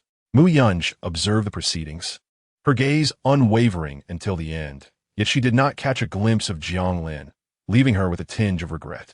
Chapter 45. The children attend his graduation ceremony. Since her arrival at the school, numerous individuals had approached her for conversation. She found it tedious to engage and often offered perfunctory replies. However, she remained fixated on the one person she longed to see. Once the tassel ceremony concluded, she glanced at her phone to check the WeChat message from Jiang Lin and exited through the front door. It was indeed time for dinner. Xiao Yang had initially debated whether to invite Mu Yunj to dine, considering himself a senior and somewhat of a local host, but upon turning around, she had vanished. Observing the empty seat, he sighed, realizing that Mu Yunj had indeed come for personal matters. The students gradually dispersed to take group photographs. The principal descended from his stage, looking at Xiao Yang and remarking that he should have spoken on stage, yet he had declined. Even with the president in attendance, he was reluctant to make an appearance. "Your Mu group is quite something," he jested. Xiao Yang, possessing a humorous disposition, replied, "With the president present, how could I, a mere manager, dare to take the stage? That would be utterly absurd." The principal couldn't help but chuckle. "Where's Mu Yunj? Let us enjoy a meal together and capture some memories." Xiao Yang awkwardly smiled. Perhaps she had ventured off to tour the school alone. After the Finance Academy took their group photo within the campus, they proceeded to the iconic entrance for a class picture. Under the glaring sun, they posed, each one dripping with sweat, while the girls complained and retreated to touch up their makeup. Many of the girls had deliberately brought bouquets, looking splendidly adorned. By early afternoon, it was time for free photography. Since they needed to return their graduation robes and collectively collect their diplomas and degree certificates, no one strayed far. All remained in the square for photographs. The class had hired a photographer, charging by the day, to capture their memories. Jiang Lin, feeling weary, sat on the steps sipping iced water. Song Xianglong approached him, urging him to join for a photo, insisting he shouldn't run off, as such opportunities to gather everyone for a picture would be rare in the future. "All right," Jiang Lin acquiesced, rising to join them for the photograph. Just as they finished, two sweet voices called out, "Daddy! Daddy!"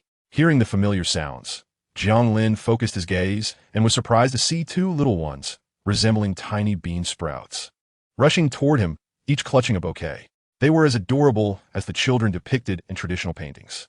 Their sudden appearance drew the attention of several girls nearby. "Oh my, how cute! Whose children are they? I'm utterly enchanted. I want to scoop them up in a sack." Jiang Lin, taken aback, exclaimed, "Tang tang do do. How did you get in here?" In truth, family members were allowed into the school during the graduation ceremony to present flowers to the graduates. However, in recent years, Management had tightened regulations, and families had not been permitted to attend the graduation ceremonies. Jiang Lin bent down to catch Tang Tang and Dodo, his heart aching at the sight of the sweat glistening on their foreheads. It's so hot. How could you come out like this? Don't get heat stroke. Dad, today you graduate, Tang Tang exclaimed, just like how I will graduate from kindergarten. She hugged Jiang Lin's arm tightly, declaring her intention to present a gift to her father in celebration of his graduation. Dodo nodded in agreement. Happy graduation, Dad. The flowers are chosen by Tang Tang and me from the flower shop, purchased with our pocket money. Eagerly, Tang Tang handed a small bouquet of hydrangeas to Jiang Lin, explaining, the lady at the flower shop said graduation means a bright future, so I chose this for you. Dodo couldn't help but interject, silly. It's prosperous future, not future hydrangea. He then presented his own bouquet. This is a money tree branch, wishing you wealth. Jiang Lin was taken aback by their presence. He recalled the fleeting silhouette he had seen in the auditorium and felt a flicker of joy. Could it be that he wasn't mistaken? Had Muyangu truly come? She had taken a day off, not merely for rest, but to attend his graduation ceremony. Did Mom bring you here? He inquired. Where's she? Before the children could respond, a crowd from the classroom surged towards them. Zhang Daqiang, wide-eyed, exclaimed, Jiang Lin, are these your younger siblings? They're adorable. They even came to bring you graduation flowers. How sweet. They resemble you so much. Your genes are remarkably strong. Jiang Lin was momentarily distracted and found it difficult to continue his questioning. Grasping one child in each hand, he replied, surely, you all know I have children? This is my son and daughter, Dodo and Tang Tang. They're already over 3 years old. Zhang Daqiang was astonished. Your kids are this big? I thought you had just conceived. Jiang Lin chuckled heartily. Hang Zi also joined in, my dear son-in-law and daughter-in-law. Come, let us take a picture with your godfather. Dodo retorted, Uncle Hang Zi, you always mix up the generations. How foolish. Hang Zi couldn't help but laugh. The entire class was captivated by Tang Tang and Dodo, gathering around to play with the children and marveling at how quickly Jiang Lin had grown his family. Many were envious of the kids' cuteness. Ning Shui's frustration was palpable, her face contorted with anger and resentment. Lu Xia was equally shocked. Xiao Shui. This Jiang Lin seems quite earnest and honest. I never imagined he already had children before dating you. His character is truly questionable. Thankfully, you never got involved with him, or you'd be in quite a predicament as a stepmother. However, the surrounding female classmates did not echo their sentiments. Instead, they gushed, these two children are absolutely adorable. They look just like Jiang Lin, as if they were sculpted from the same mold. No need for a paternity test. It's evident they are his biological children. Indeed, who spread the rumor that Jiang Lin became a father. Such statements are utterly distasteful. Xianin, usually quite extroverted in class, put down her selfie stick. Having a close relationship with Hang Zi, she harbored a favorable impression of Jiang Lin. Upon hearing the chatter, she deliberately pursed her lips and raised her voice. Isn't it what Lu Xia said? I remember that on Monday night, Lu Xia was incessantly gossiping about Jiang Lin, claiming he unexpectedly became a father, and that his wife is quite beautiful, clearly not a serious person. Xianin, coming from a well-off family, had long been disdainful of Ning Shui and Lu Xia's petty triumphs. She leaned in intentionally. Lu Xia, with your reckless fabrications, aren't you concerned about legal repercussions? Huang Ting, linking arms with Xianin, added, indeed, that night, someone mentioned that there were no confirmed details. After all, it concerns their family affairs. You were warned not to spread rumors, yet you seemed so eager to continue. Chapter 46. Is mother seated among the leadership? Lu Xia had not anticipated that merely a child of Jiang Lin's would evoke such reactions, for it was evident they bore a striking resemblance to him. Turning the tables, they began to accuse her instead. What does it have to do with me? I merely stated what I believed, if you choose to believe otherwise. What can I do? I was merely mistaken. However, Lu Xia's words failed to quell the gossip. The surrounding crowd chimed in with their own opinions. How heartless. Those two babies are so adorable, yet some still choose to slander. I was moved just by looking at those charming twins. Why does she feel the need to defame Jiang Lin? Doesn't she know? Ning Shui once dated Jiang Lin and later discarded him. Now behind the scenes, she resorts to slander. It's utterly disgraceful. Ning Shui herself is the one who strayed. Did you not see that? My cousin even inquired about Ning Shui yesterday. I know she claimed that a greasy, lewd man harassed her, and Jiang Lin consoled her, even sending her red envelopes. Yet she turned around and moved in with that same lewd man. How revolting. Such poor character, although they were all classmates in university throughout 4 years. Aside from mandatory courses, they often attended classes with students from other faculties. Moreover, university classrooms were not fixed. Once classes ended, everyone returned to their respective dormitories, leaving little room for deep friendships. It was possible that after 4 years, many could not even recognize their classmates' names. Therefore, regarding Ning Shui, aside from those like Lu Xia, who shared similar values, others would not rally to her side. After all, as they were on the cusp of graduation, youthful perspectives led them to look down upon someone who would compromise herself for a lewd man while betraying her ex. Ning Shui overheard the whispers directed at her. Though they spoke in hushed tones, the scrutinizing glances felt like daggers piercing her. She cast a glance at Jiang Lin, who held the child not far away, and she found it difficult to discern whether she felt anger or hatred. Her complexion shifted between hues of green and white as she lowered her head in silence and retreated to sit beneath a tree. Were it not for the upcoming certificate ceremony, she would have wished to escape entirely. Especially upon hearing the child's laughter, she dared not look more than a glance. That was Jiang Lin's child, which meant her past 3 years had been nothing but a farce. She was the ultimate loser, the jester of this tale. Lu Xia felt a tinge of embarrassment and hurried after Ning Shui, noticing her reddened eyes. She quickly offered words of comfort. Shui, do not pay heed to their words. They earn but a meager sum each month. Have you not seen the graduation salary statistics for our class? We rank the highest. Their envy is palpable. In 3, 5, or 10 years, when they are burdened with mortgages and responsibilities, while you revel in the role of a manager's wife, they will only be filled with envy. As she spoke, a hint of indignation crept in her voice. Those who feign superiority have yet to endure the harsh realities of life. However, this time, Ning Shui did not succumb to Lu Xia's brainwashing comfort. She looked at Lu Xia and said, "Why did you have to spread rumors at the gathering on Monday? Some matters are best kept between us close friends. Why share with all the girls in class? Are you not aware that others merely wish to witness my misfortune? Now look, with Jiang Lin's child being so evident, they will only assume I am envious of him and slander him. I only wanted what was best for you." Lu Xia stamped her foot in frustration. "I am defending your reputation. So many people are claiming you cheated. I could not stand idly by." Ning Shui tightened her grip on her phone. She had indeed strayed, motivated by her soft heart, reluctant to hurt Jiang Lin. Her greatest regret now was not having severed ties with him decisively, which had led to her current predicament. Moreover, hearing others insinuate that she chose a crass man for money was deeply unsettling. Ning Shui's lashes fluttered as she said, "Xiao Xia, deep down, do you not share their sentiments? You felt I despised Song Tianwei, and now you think it disgusting that I live with him for financial reasons. I do not feel that way at all." Lu Xia replied earnestly. "If only Mr. Song took a liking to me, I would be more than willing. His future is boundless. He is certainly a catch." Seeing Lu Xia's earnestness brought some comfort to Ning Shui. Those who truly knew Song Tianwei understood his merits. It was only the unfamiliar who spoke ill of her choices. Her decision was, in essence, not misguided. The midday sun blazed down.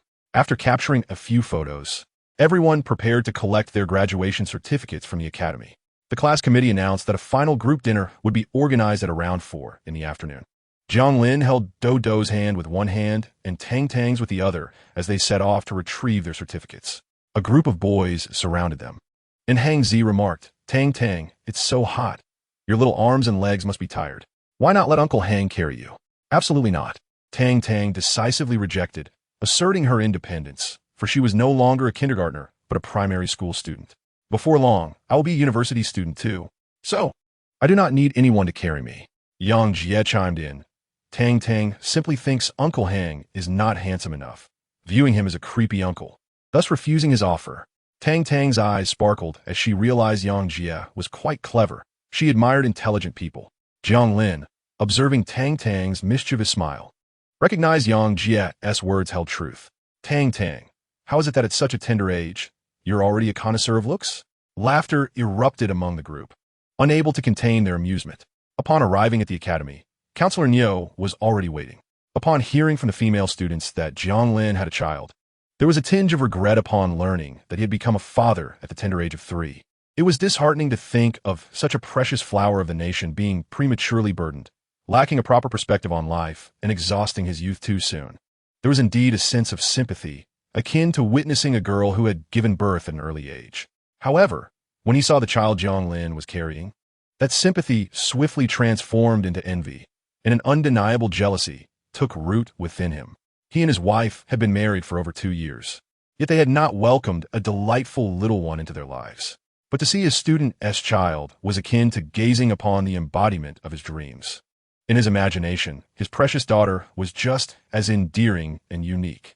Jiang Lin, your daughter bears a striking resemblance to my long-lost beloved child. Jiang Lin quickly interjected. Teacher Niu, you mustn't say such things. A gentleman does not covet what others hold dear.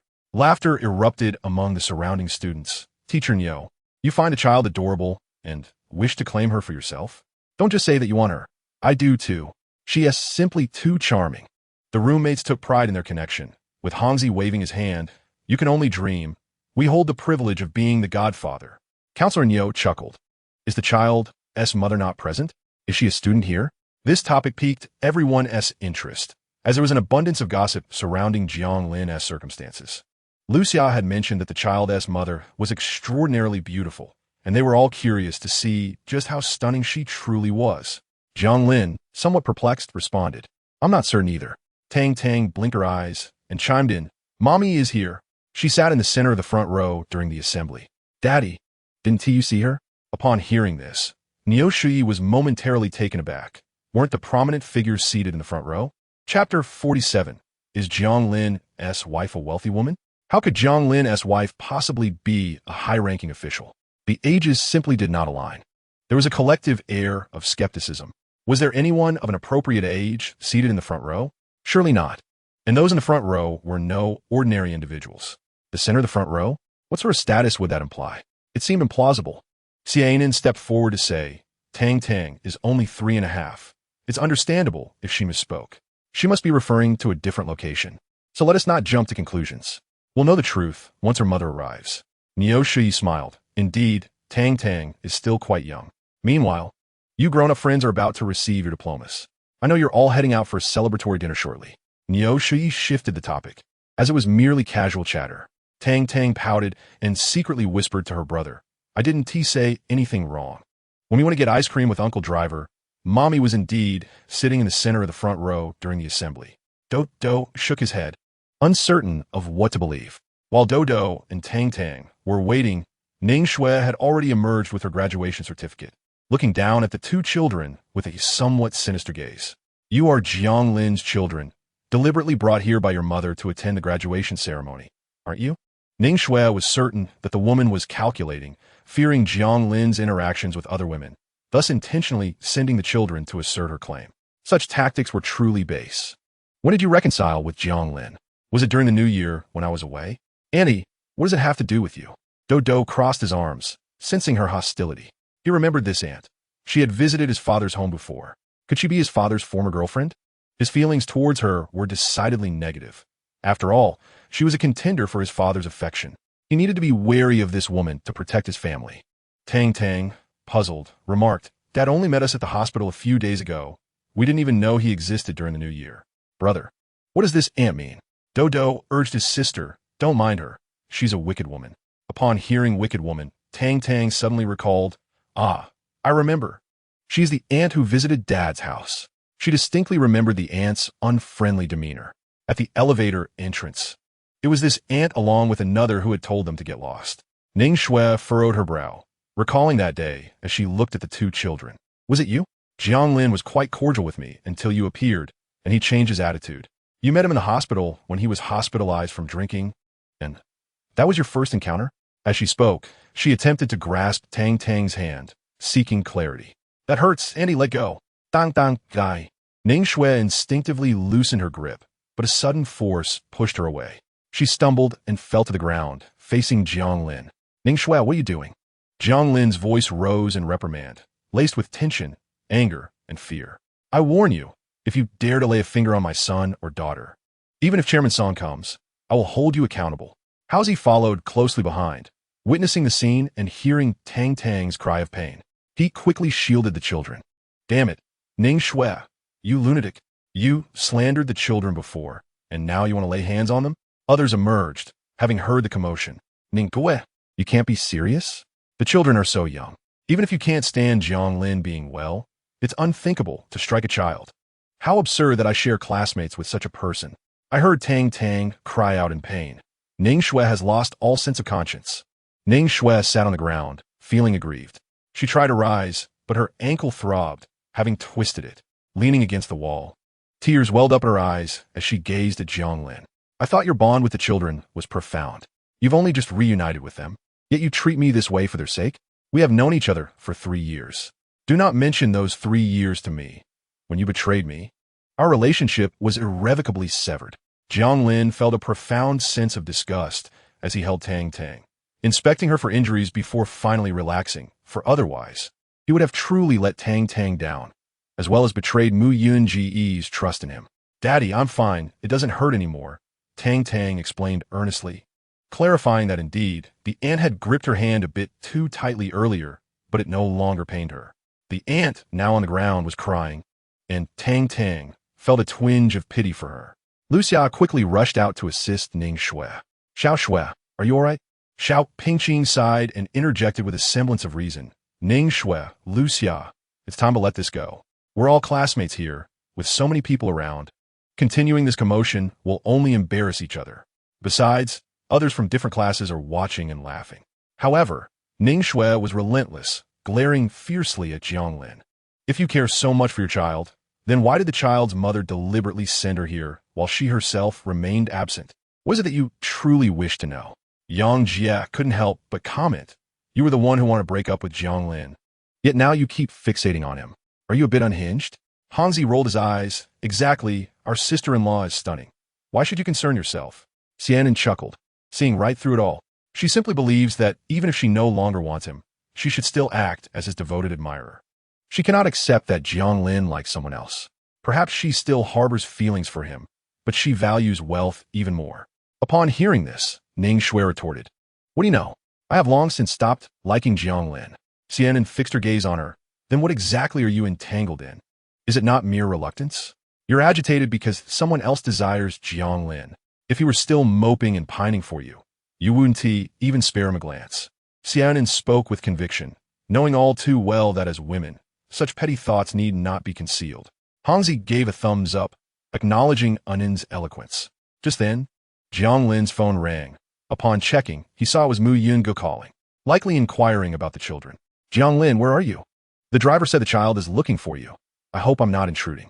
I'm waiting for you on the road outside your college. Please bring them over.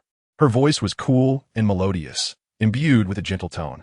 Upon hearing that she was outside the college, curious gazes turned towards the entrance, where indeed a black car was parked and a slender young woman stood outside, absorbed in her phone. From a distance, her features were indistinct, but her simple dress and long, dark hair suggested an extraordinary elegance. A nearby boy exclaimed, Wow, that's the car. I just saw it parked next to the auditorium. It's stunning and must cost several million. Our company's president drives that model. There aren't many of them in the country. Jiang Lin, could your wife truly be the affluent lady seated right in the center of the front row? Chapter 48. The enchanting beauty, astonishing. Jiang Lin recalled the familiar figure in the front row, yet he shook his head in self-denial. He had spent countless days and nights in the company of Mu Yungu and knew her well. She hailed from an ordinary family, not a wealthy heiress. Sun Liang continued, How could that be? That car is truly expensive.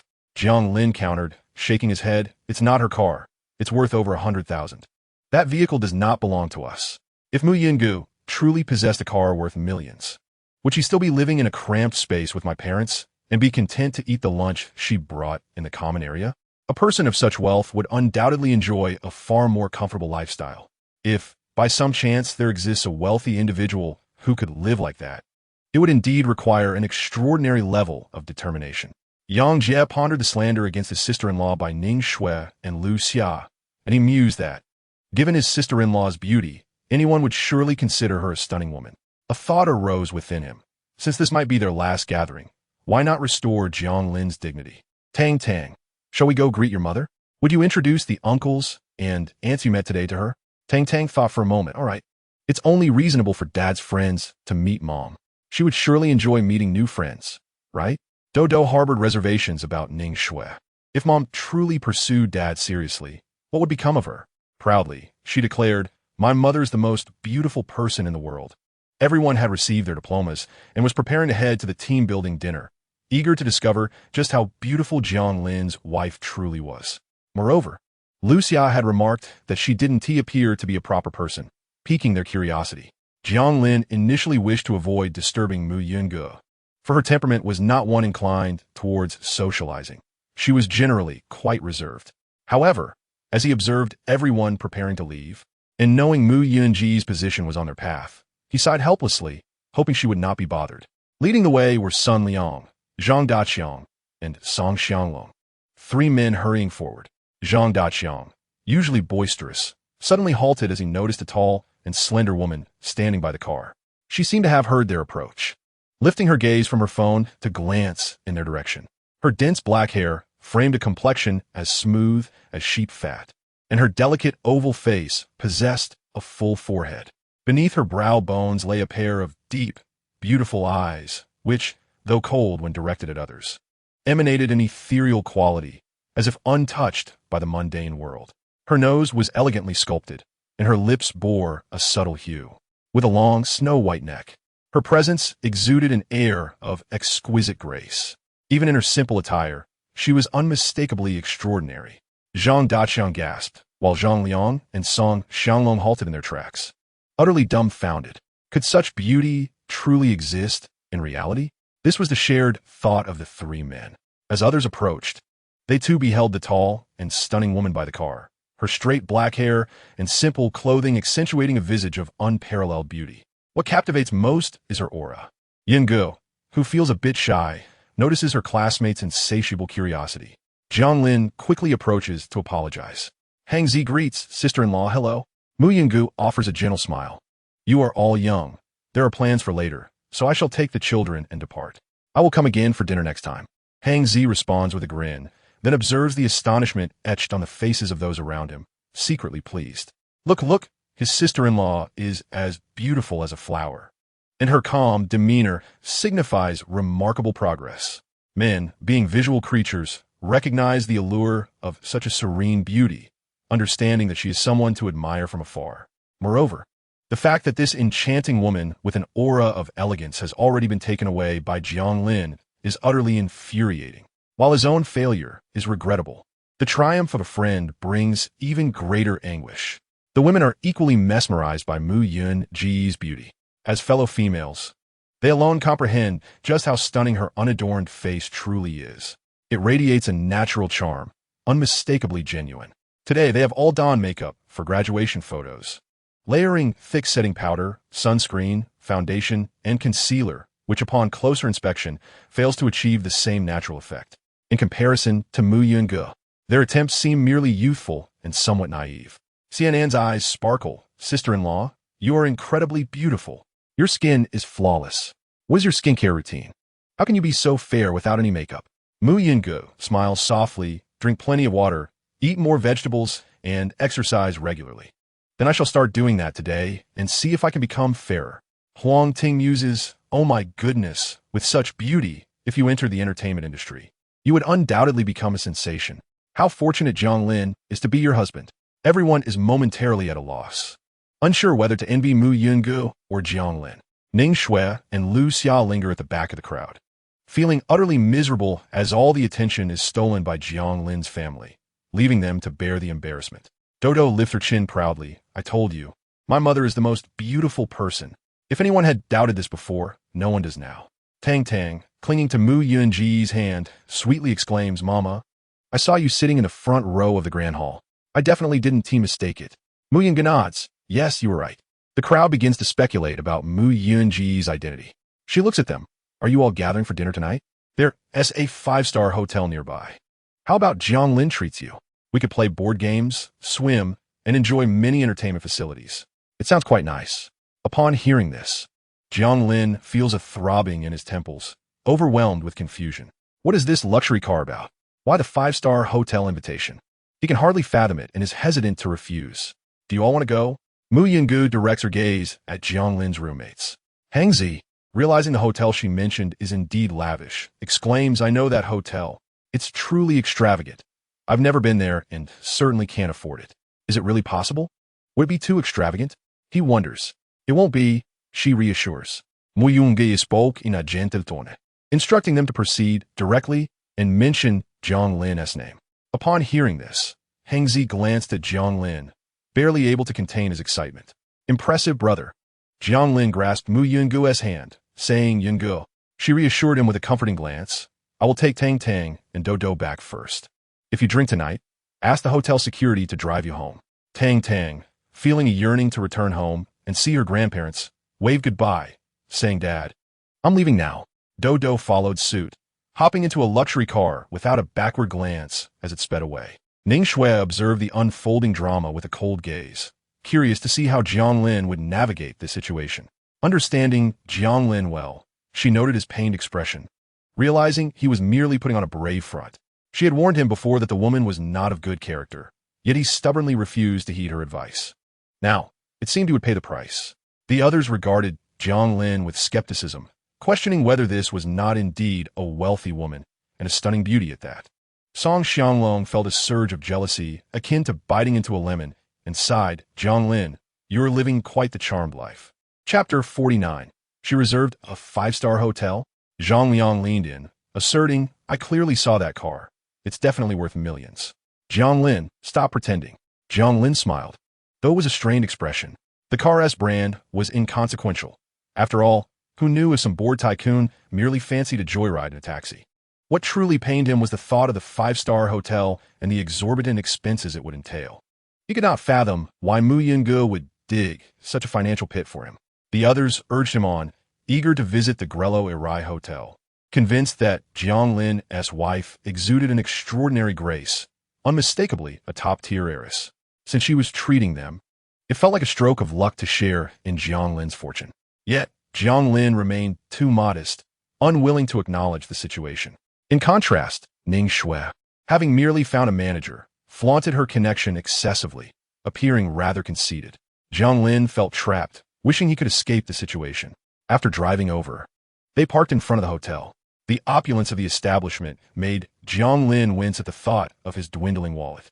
As they entered through the revolving door, they were greeted by gleaming tiles, a lofty hall, and spiraling multi-tiered crystal chandeliers, creating a dreamlike atmosphere.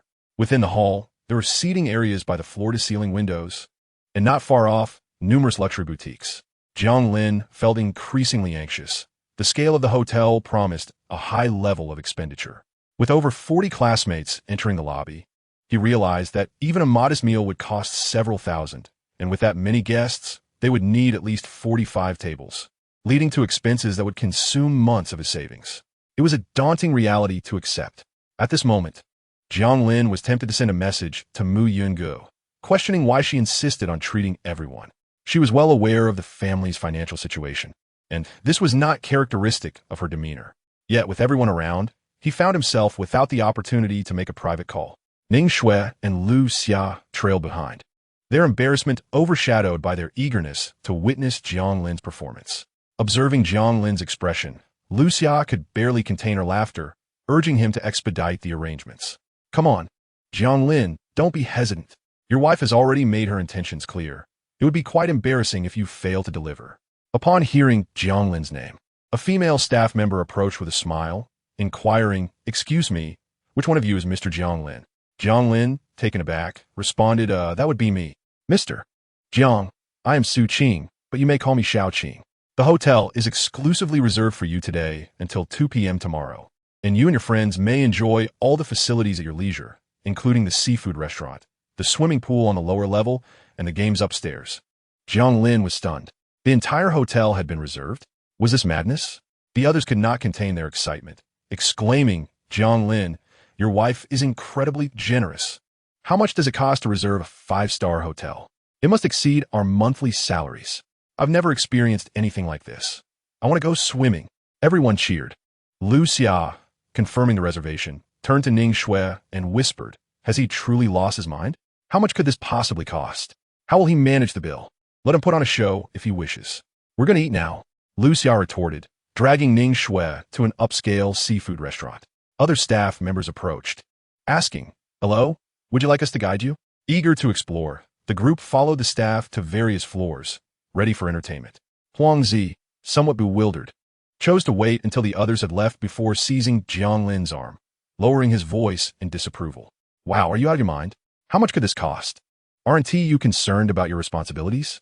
I'm not certain, Jiang Lin replied, feeling the weight of the situation. Hearing their exchange, Su Qing interjected with a smile, Mr. Jiang, please don't worry. All expenses have been settled. Unless you make purchases at the luxury stores within the hotel, there will be no additional charges. Jiang Lin, puzzled, asked, all settled? Who took care of that? Su Qing replied with a smile, of course, it was you, Mr. Jiang.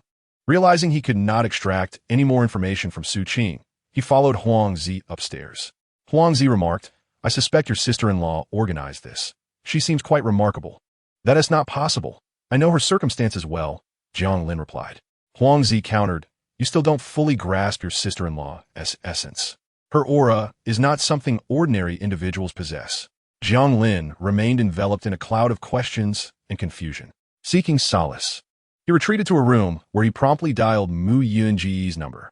Earlier, the presence of others had deterred him from making the call. Now, however, his heart was fraught with anxiety. The call connected swiftly, and Mu Yunji's voice, laced with mirth, greeted him as if she had anticipated his inquiry. Jiang Lin, are you prepared to pose your questions? Jiang Lin chose to disregard her playful tone, his voice slightly subdued. Yunyi, I felt genuinely pleased to see you at school today. Yet, why must I host the team-building event? With our family savings, renting an entire 5-star hotel seems like an exercise in superficiality. The staff mentioned that the bill is settled. What an extravagant sum it must have been. As he spoke, Jiang Lin realized his tone might have been too harsh. This was your decision, and I understand you wish to elevate my standing. But considering our little Tang Tang and Do Do, there are far more pressing expenses. I would rather prioritize their well-being over appearances. As he continued, a sense of regret and guilt began to seep into his words. Contrary to his expectations, Mu Yungu responded not with anger, but with a soft chuckle. What are you laughing at? Jiang Lin inquired, perplexed. I find your misunderstanding amusing, she replied, her tone calm. I assure you, I do not indulge in extravagance merely for the sake of appearances. I had planned to enter the venue today, but was initially denied access. Fortune smiled upon me when I encountered my old friend, Mr. Xiao from the Mu Corporation. He is indebted to me for past assistance, and today, he offered me a ride and a prime seat in the auditorium. During our conversation, he learned I was there for you, and knowing you're a graduate, he insisted on treating you to a gathering at the 5-star hotel.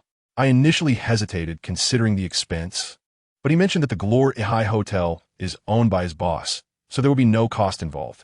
Jiang Lin began to connect the dots. So, the luxury vehicle belonged to Mr. Xiao, and reserving the hotel incurred no costs? However, this seems to place us in his debt. How do we repay such a significant favor? You misunderstand. Mu Yunji's voice remained gentle. Is he who owes me a favor, one he has long wished to repay? I had forgotten about it, yet he insisted on settling his debt, and I acquiesced. Among adults, such exchanges are common.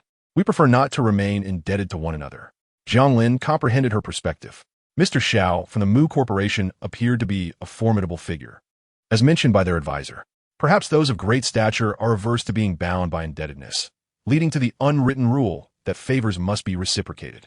He had not realized Mu Yungu was acquainted with such an influential individual. Yet, even in her current career lull, she refrained from seeking assistance, which he found commendable. She maintained clear boundaries with the opposite sex, not elevating their status due to wealth or power. I misjudged you.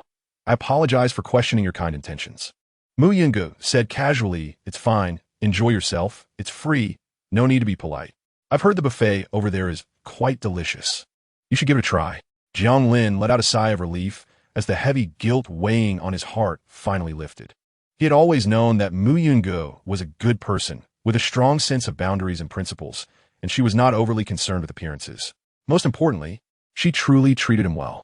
He jokingly remarked, now, my classmates mistakenly think you're a wealthy woman. What a misunderstanding. Mu Yungu seemed to pause for a moment before curiously asking, do you wish I were? In chapter 50, Lucia opened a bottle of wine worth 30,000. Jiang Lin had initially made a jest, but upon being countered by Mu Yungu, he pondered seriously. Previously, when Mu Yungu was in business, her circumstances must have been quite favorable. Raising 2 children on her own while being acquainted with individuals from a Mu family suggested she had once been quite affluent.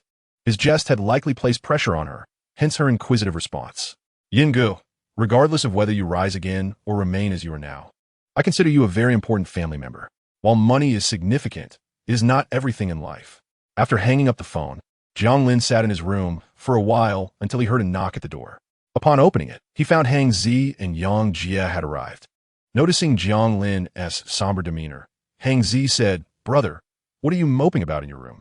Let us go for a swim. You've already spent the money, so you might as well enjoy it." "I'm feeling quite good," Jiang Lin replied, his heavy mood lifting as he smiled.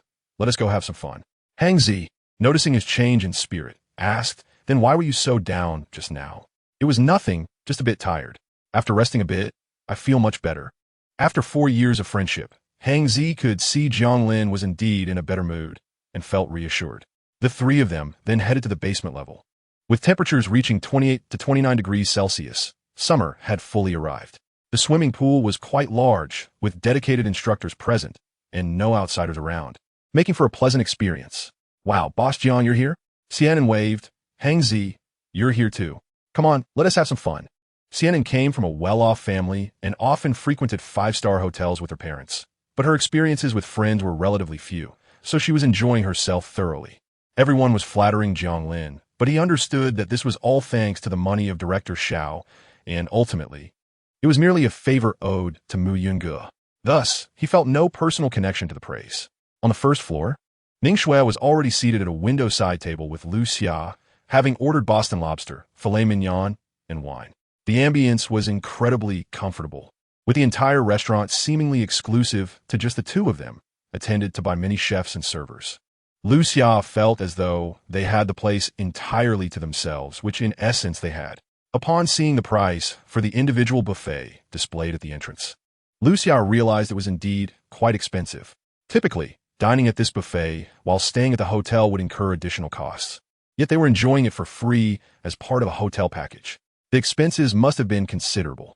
Ning Shui leaned against her seat, contemplating that the money Jiang Lin earned from his part-time tutoring job last month would hardly suffice for a meal for the two of them here. When it came time to settle the bill, he would likely be taken aback. If he could afford to treat them, surely he could manage the expense, right? Lu Xia was indifferent, but even if he could pay, it would merely be an act of maintaining appearances. With a slight shake of her wine glass, she mused that the wine's flavor was rather mediocre. After all, it was complimentary and rather unpalatable. She wondered about the quality of the wine on the shelf. Having indulged in such a lavish feast, it would indeed be fitting to accompany it with a fine wine. Since they had booked the venue exclusively, the payment for the following day would also fall to Jiang Lin. She glanced at the waiter, who promptly approached. "Miss, how may I assist you?" "Please bring me a bottle of the red wine from that shelf," Lu Xia instructed, pointing at the wine rack. She squinted at the middle row. "Shall I open it for you now?" "Yes, please do." The waiter nodded and went to retrieve the bottle. Ning Shui couldn't help but frown, wishing to dissuade her. "Xia, the items at a 5-star hotel are undoubtedly pricey. There's no necessity for wine. Why are you so concerned?" Lu Xia retorted. "It's Jiang Lin who's footing the bill. Has he ever spent his money on you? You're far too naive, allowing him to squander his funds on other women. Furthermore, how much could a bottle of wine possibly cost? If he could afford to reserve the entire venue, surely he could buy a single bottle." What Lu Xia did not voice was that this was her first visit to a 5-star hotel, and with her income level, it was improbable that she would spend her own money here. This time, she was enjoying a complimentary experience, uncertain if there would be a next occasion. Therefore, she intended to relish the moment. Ning Shui found herself at a loss for words in response to Lu Xia's remarks. She was genuinely curious whether Jiang Lin could indeed cover the hotel expenses. If he were truly affluent, why was it that every Valentine's Day and birthday during their relationship, he only gifted her 520 yuan? Moreover, it was evident that he had purchased a property in the city immediately after their breakup. "Miss, here's your red wine." The waiter arrived with the bottle, ready to pour for them, displaying impeccable courtesy. Lu Xia silently acknowledged that the service at this 5-star establishment was indeed commendable. If she were a wealthy and successful individual, she would undoubtedly frequent such hotels. Before indulging in the wine, Lu Xia took out her phone. "Shui, hold off on drinking for a moment. Let me take a picture for my social media. Shall we take a group photo?" Ning Shui felt embarrassed. "Go ahead and take your pictures. I prefer not to." This dinner was courtesy of her ex-boyfriend, and she had no desire to flaunt Jiang Lin's generosity on social media. She could only imagine the ridicule from acquaintances. Lu Xia dismissed the waiter, saying, You may leave. I can pour the wine myself. I will call you if needed. The waiter bowed respectfully and stepped aside. Lu Xia snapped numerous photos and took several selfies with her wine glass, scrolling through her gallery of beautiful pictures. She murmured, "Next time, let your Mr. Song treat us. No more private kitchens or home-style eateries. It's far more stylish to dine in a grand hotel where the photos look exquisite." Ning Shui felt a twinge of discontent, but chose to remain silent. After a satisfying meal, Lu Xia had already prepared a selfie to post on her social media. Sitting comfortably in her seat, she shared her post, just thinking about how this meal costs as much as someone's monthly salary feels a bit extravagant. Yet, today is my graduation, a moment worth celebrating, so let us indulge a little with a drink. Accompanying her words was a grid of 9 photos, with a location tagged at the Gilo Irai Grand Hotel. Upon posting, she noticed her crush had liked the photo, and her face lit up with joy. Many commented with envy, while some inquired about the cost. Lu Xia, with a hint of pride, responded gracefully. Ning Shui, however, chanced upon Lu Xia's post and felt a twinge of discomfort, as it seemed Lu Xia was implying the expense was self-borne. Yet, everyone in their class knew that Jiang Lin had treated them. Lu Xia put her phone away and suggested, "Shall we go swimming? Although I can't swim, I can still take some lovely pictures." Ning Shui stood up, preparing to head back to her room to rest, feeling somewhat embarrassed. "Miss, please wait a moment. Here is your bill." The waiter approached quickly, handing over a receipt. Lu Xia glanced at it and was taken aback to see that the half bottle of red wine she had consumed cost 32,000. "What kind of wine is this? So expensive?" The waiter explained, "Miss, this brand is the National Liquor King. You may look it up online." Lu Xia, maintaining her composure, did indeed search for it, confirming the price. However, she soon regained her calm. "Very well, since the wine is so costly, please pack the unfinished portion for me. As for the 32,000, it can be included in the hotel's bill. My classmates will pay for it altogether. You know the hotel is booked for us today." The waiter hesitated. "Miss, while it is true the hotel is reserved, all expenses have already been settled, and it was stated that payment must be made in full up front, with no additional charges to be covered. Thus, I believe there may be a misunderstanding. You will need to consult Mr. Jiang." Chapter 51. Lu Xia to foot the bill? Panic ensued. Upon hearing this, Lu Xia exclaimed, "What? Are you suggesting I pay for it myself?" The waiter replied, "Perhaps you could call your classmate Mr. Jiang?" Lu Xia clenched her fists. Call Jiang Lin? That was out of the question. She instinctively glanced at Ning Shui, but if she had to pay 32,000 herself, it would be catastrophic. She had only recently started her job at Kongqing Health and hadn't even received her first month as salary.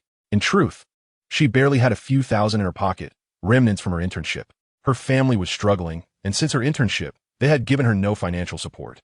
Xiao Shui, what should I do? I never thought Jiang Lin would play such a game, claiming to treat us while pulling this stunt. I warned you, but you wouldn't listen. Ning Shui frowned. I don't have much money either. The funds from Song Tianwei went to my parents. They're saving for my brother's wedding house and are in urgent need of money. Even what I have left in my account isn't much. My mother has been saving my salary every month." Lu Xia was taken aback to discover that Ning Shui was also devoid of funds. Hesitantly, she retrieved her phone and dialed Jiang Lin, the call connecting swiftly. "Jiang Lin, it's Lu Xia." "What? You are with Xianin? Jiang Lin is swimming? Please have him take the call. I have something important to discuss. I genuinely have a matter to address. Do not hang up. Let him hear me out first." Lu Xia pressed her lips together and redialed, but the call was promptly terminated. Glancing at the 2 waitstaff standing at the doorway, who wore smiles yet exuded an unmistakable air of forbidding, she turned to Ning Shui. "Why don't you go downstairs and find Jiang Lin for me? Given the circumstances, I can't leave. Am I supposed to go beg Jiang Lin for money?" Ning Shui thought incredulously. "Are you joking? Haven't I been humiliated by him enough?" Noticing Lu Xia's determination, she relented. "Fine, you stay here. I shall seek Jiang Lin." Though Ning Shui felt a twinge of annoyance, she preferred this option over confronting Jiang Lin about money. "Rest assured, I shall return swiftly," Lu Xia declared before hurrying away. Ning Shui exchanged a glance with the waitstaff, biting her lips in frustration. Yet another embarrassing situation. Upon descending the elevator, Lu Xia located Jiang Lin at the swimming pool on the lower level, where he sat on the edge, drying himself with a towel. "Jiang Lin," she exclaimed, her face lighting up with a smile. "I've found you." However, Jiang Lin regarded her with a frosty glance. Weren't you the one who invited everyone here for a team-building event? You're the host, having booked this five-star hotel and spent a fortune. What is it you wish to convey? Jiang Lin frowned, interrupting her with evident impatience. Well, I just went for a bite to eat, and it is somewhat their fault for not being clear. Hence, I inadvertently opened a bottle of wine, which is on a self-pay basis. Had I known it was at my expense, I certainly would not have opened it. Lu Xia flashed a smile. However, since you are the one hosting, you should cover the cost of this bottle, as this miscommunication is not my fault. You failed to clarify the situation. Nearby, Hang Zi could hardly contain his laughter. Are you serious?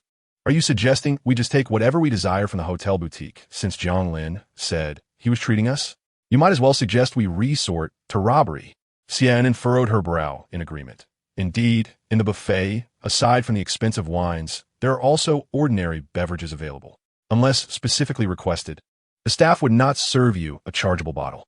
If you insist that the staff's lack of communication led to this mistake, we can challenge the hotel to waive the wine charges.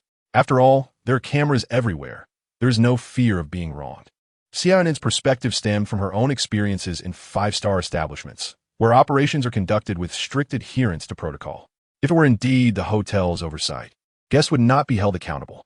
Nevertheless, perhaps due to her unfavorable impression of Lu Xia, she immediately assumed Lu Xia was being unreasonable. There is no need. It is not particularly expensive, and I would rather not make a fuss over it. It would be too embarrassing. Jiang Lin is quite the host and would not quibble over such a trivial amount. Lu Xia's tone was laced with an unsettling sense of entitlement. How much is it? Xianan inquired, puzzled. 32,000. 32,000? Xianan's voice rose in disbelief. Lu Xia, how can you be so shameless?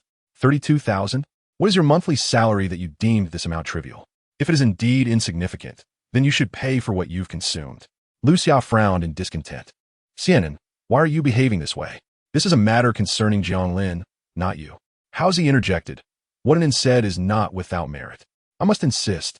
If you ordered the wine, you should bear the responsibility. Lu Xia, teeth clenched, turned her gaze towards Jiang Lin. He responded, Anin has articulated the situation quite clearly, and the bill for the hotel has already been settled.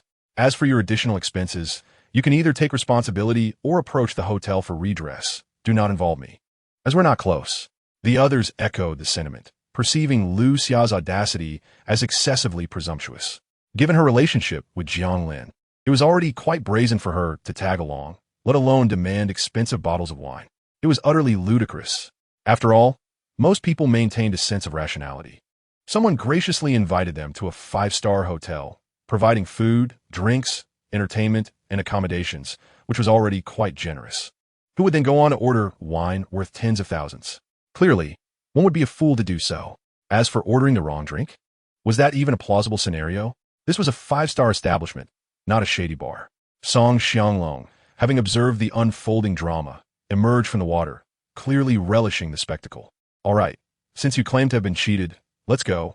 The men will accompany you to seek justice. We shall ensure you are not inexplicably taken advantage of. Zhang Daqiang chimed in, absolutely. We will support you and demand an apology from the hotel. Shall we all go together? How dare they exploit a classmate of ours? As if we are merely decorative? Lu Xia found herself thrust into the eye of the storm. Her anxiety palpable as she felt the urge to stamp her foot in frustration. If the surveillance footage were reviewed, it would reveal her deliberate intent to order the wine, exposing her deceit. Furthermore, she could only imagine the rumors that would circulate. Jiang Lin, you said you would treat us. Is this how you go about it? Are you trying to deceive me? Why should I care? Did I compel you to order such an expensive drink? Jiang Lin, exasperated, retorted. Aren't they supposed to accompany you to seek justice? What are you still fretting about? Just go. Fine. If you're not treating us, what are you pretending for? Observing Jiang Lin's firm refusal to cover the costs, Lu Xia could only utter harsh words before fleeing the scene. As she retreated, Haozi spat in disdain. It's clearly intentional. Just look at her. Jiang Lin retrieved his phone and called Su Qing. Manager Su, your hotel sold a bottle of wine costing several tens of thousands to my classmate. Since it was your establishment sale, I kindly ask that your hotel handle the payment, not me. Furthermore, the individual who purchased your wine is not my friend. Please have security escort her and her companion out. On the other end, the agreement was made, and Jiang Lin hung up. Haozi gave a thumbs up. Well done. Such shameless individuals should have been expelled long ago. Chapter 52.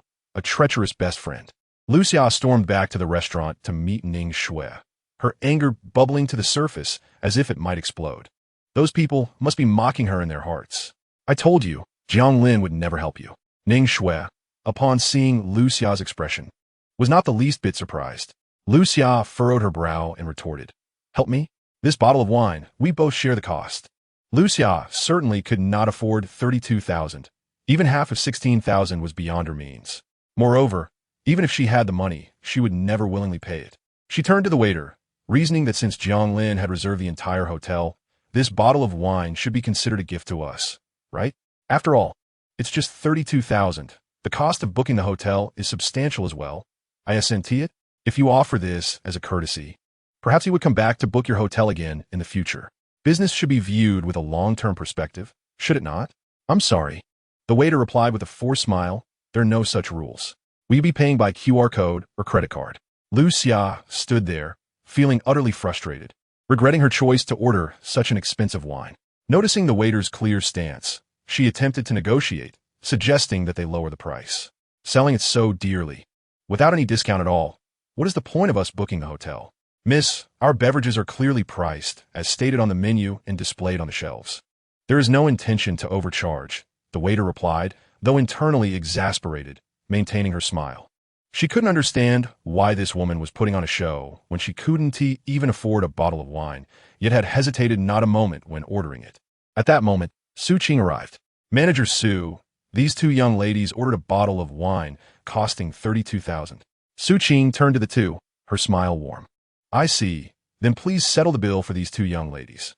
They are youthful and charming, with exquisite taste. Lucia recognized this woman as the one who had received Jiang Lin, and the waiter had referred to her as Manager Su.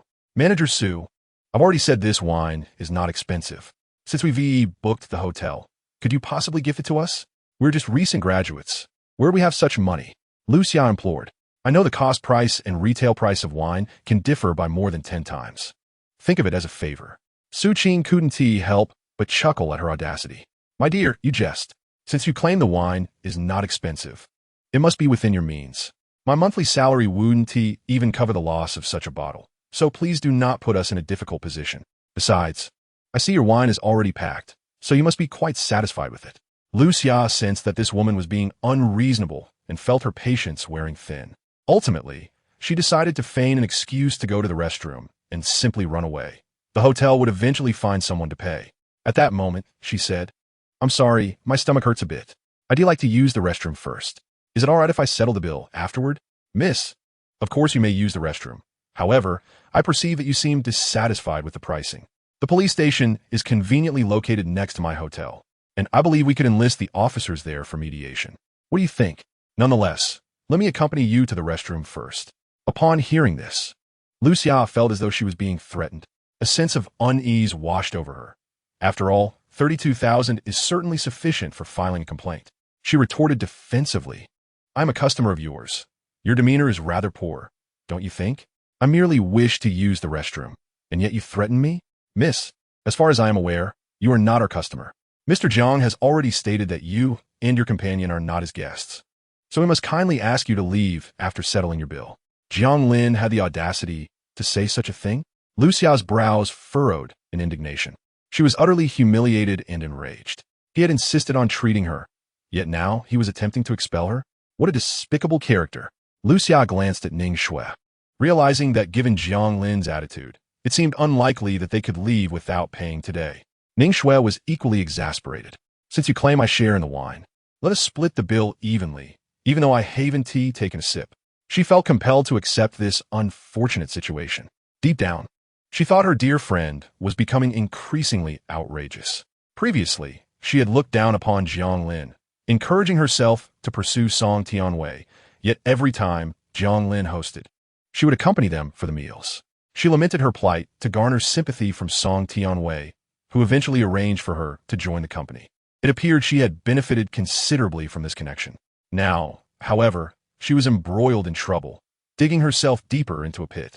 16,000 was not an insignificant sum for Ning Shui to frivolously discard. Lucia's eyes flickered. She didn't possess 16,000 either. With only 6,000 in her account, surely She couldn't go without living for an entire month. Could she? Shwe, why don't we ask President Song to treat us? She suggested. He dotes on you the most. After all, before marriage. It's perfectly acceptable to spend a man's money. Are you joking? Ning Shwe frowned. She had not mentioned the matter of the complaint letter to Lu Xia, knowing that Song Tianwei had given her a cold shoulder because of it just yesterday. Lu Xia softened her tone. 32,000 is not a trivial amount for us. But President Song often dines out, indulging in Mao Dai and smoking fine cigars. He would find it excessively expensive. As she spoke, Lu Xia retrieved her phone and dialed Song Tianwei directly. Ning Shue's expression darkened as she attempted to intervene, but the call had already connected. Hello. What is the matter? Lu Xia quickly evaded Ning Shue's obstruction, adopting a coy tone. Songge, Shue and I are dining at a restaurant and had a bit to drink. When it came time to settle the bill, I realized we were a bit short. Could you possibly treat us? Just a little wine, yet it's rather costly, she added. On the other end, Song Tianwei responded, Is that so? I'll transfer 3,000 to Shue. That should suffice for your meal and drinks, right? Not quite enough, she replied. How much do we need? 32,000. What? Song Tianwei's voice rose in disbelief. You too.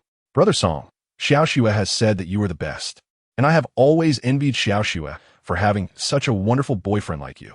Song Tianwei endured his frustration for a few minutes in silence. Brother Song, you are the wealthiest. Surely you want refuse? If you decline, then I will have no choice but to stay here with Xiao Xue washing dishes. I don't mind washing dishes, but it's Xiao Xue who is the manager's wife. Haven't she washed dishes to repay a debt? Song Tianwei was already furious, his eyes ablaze.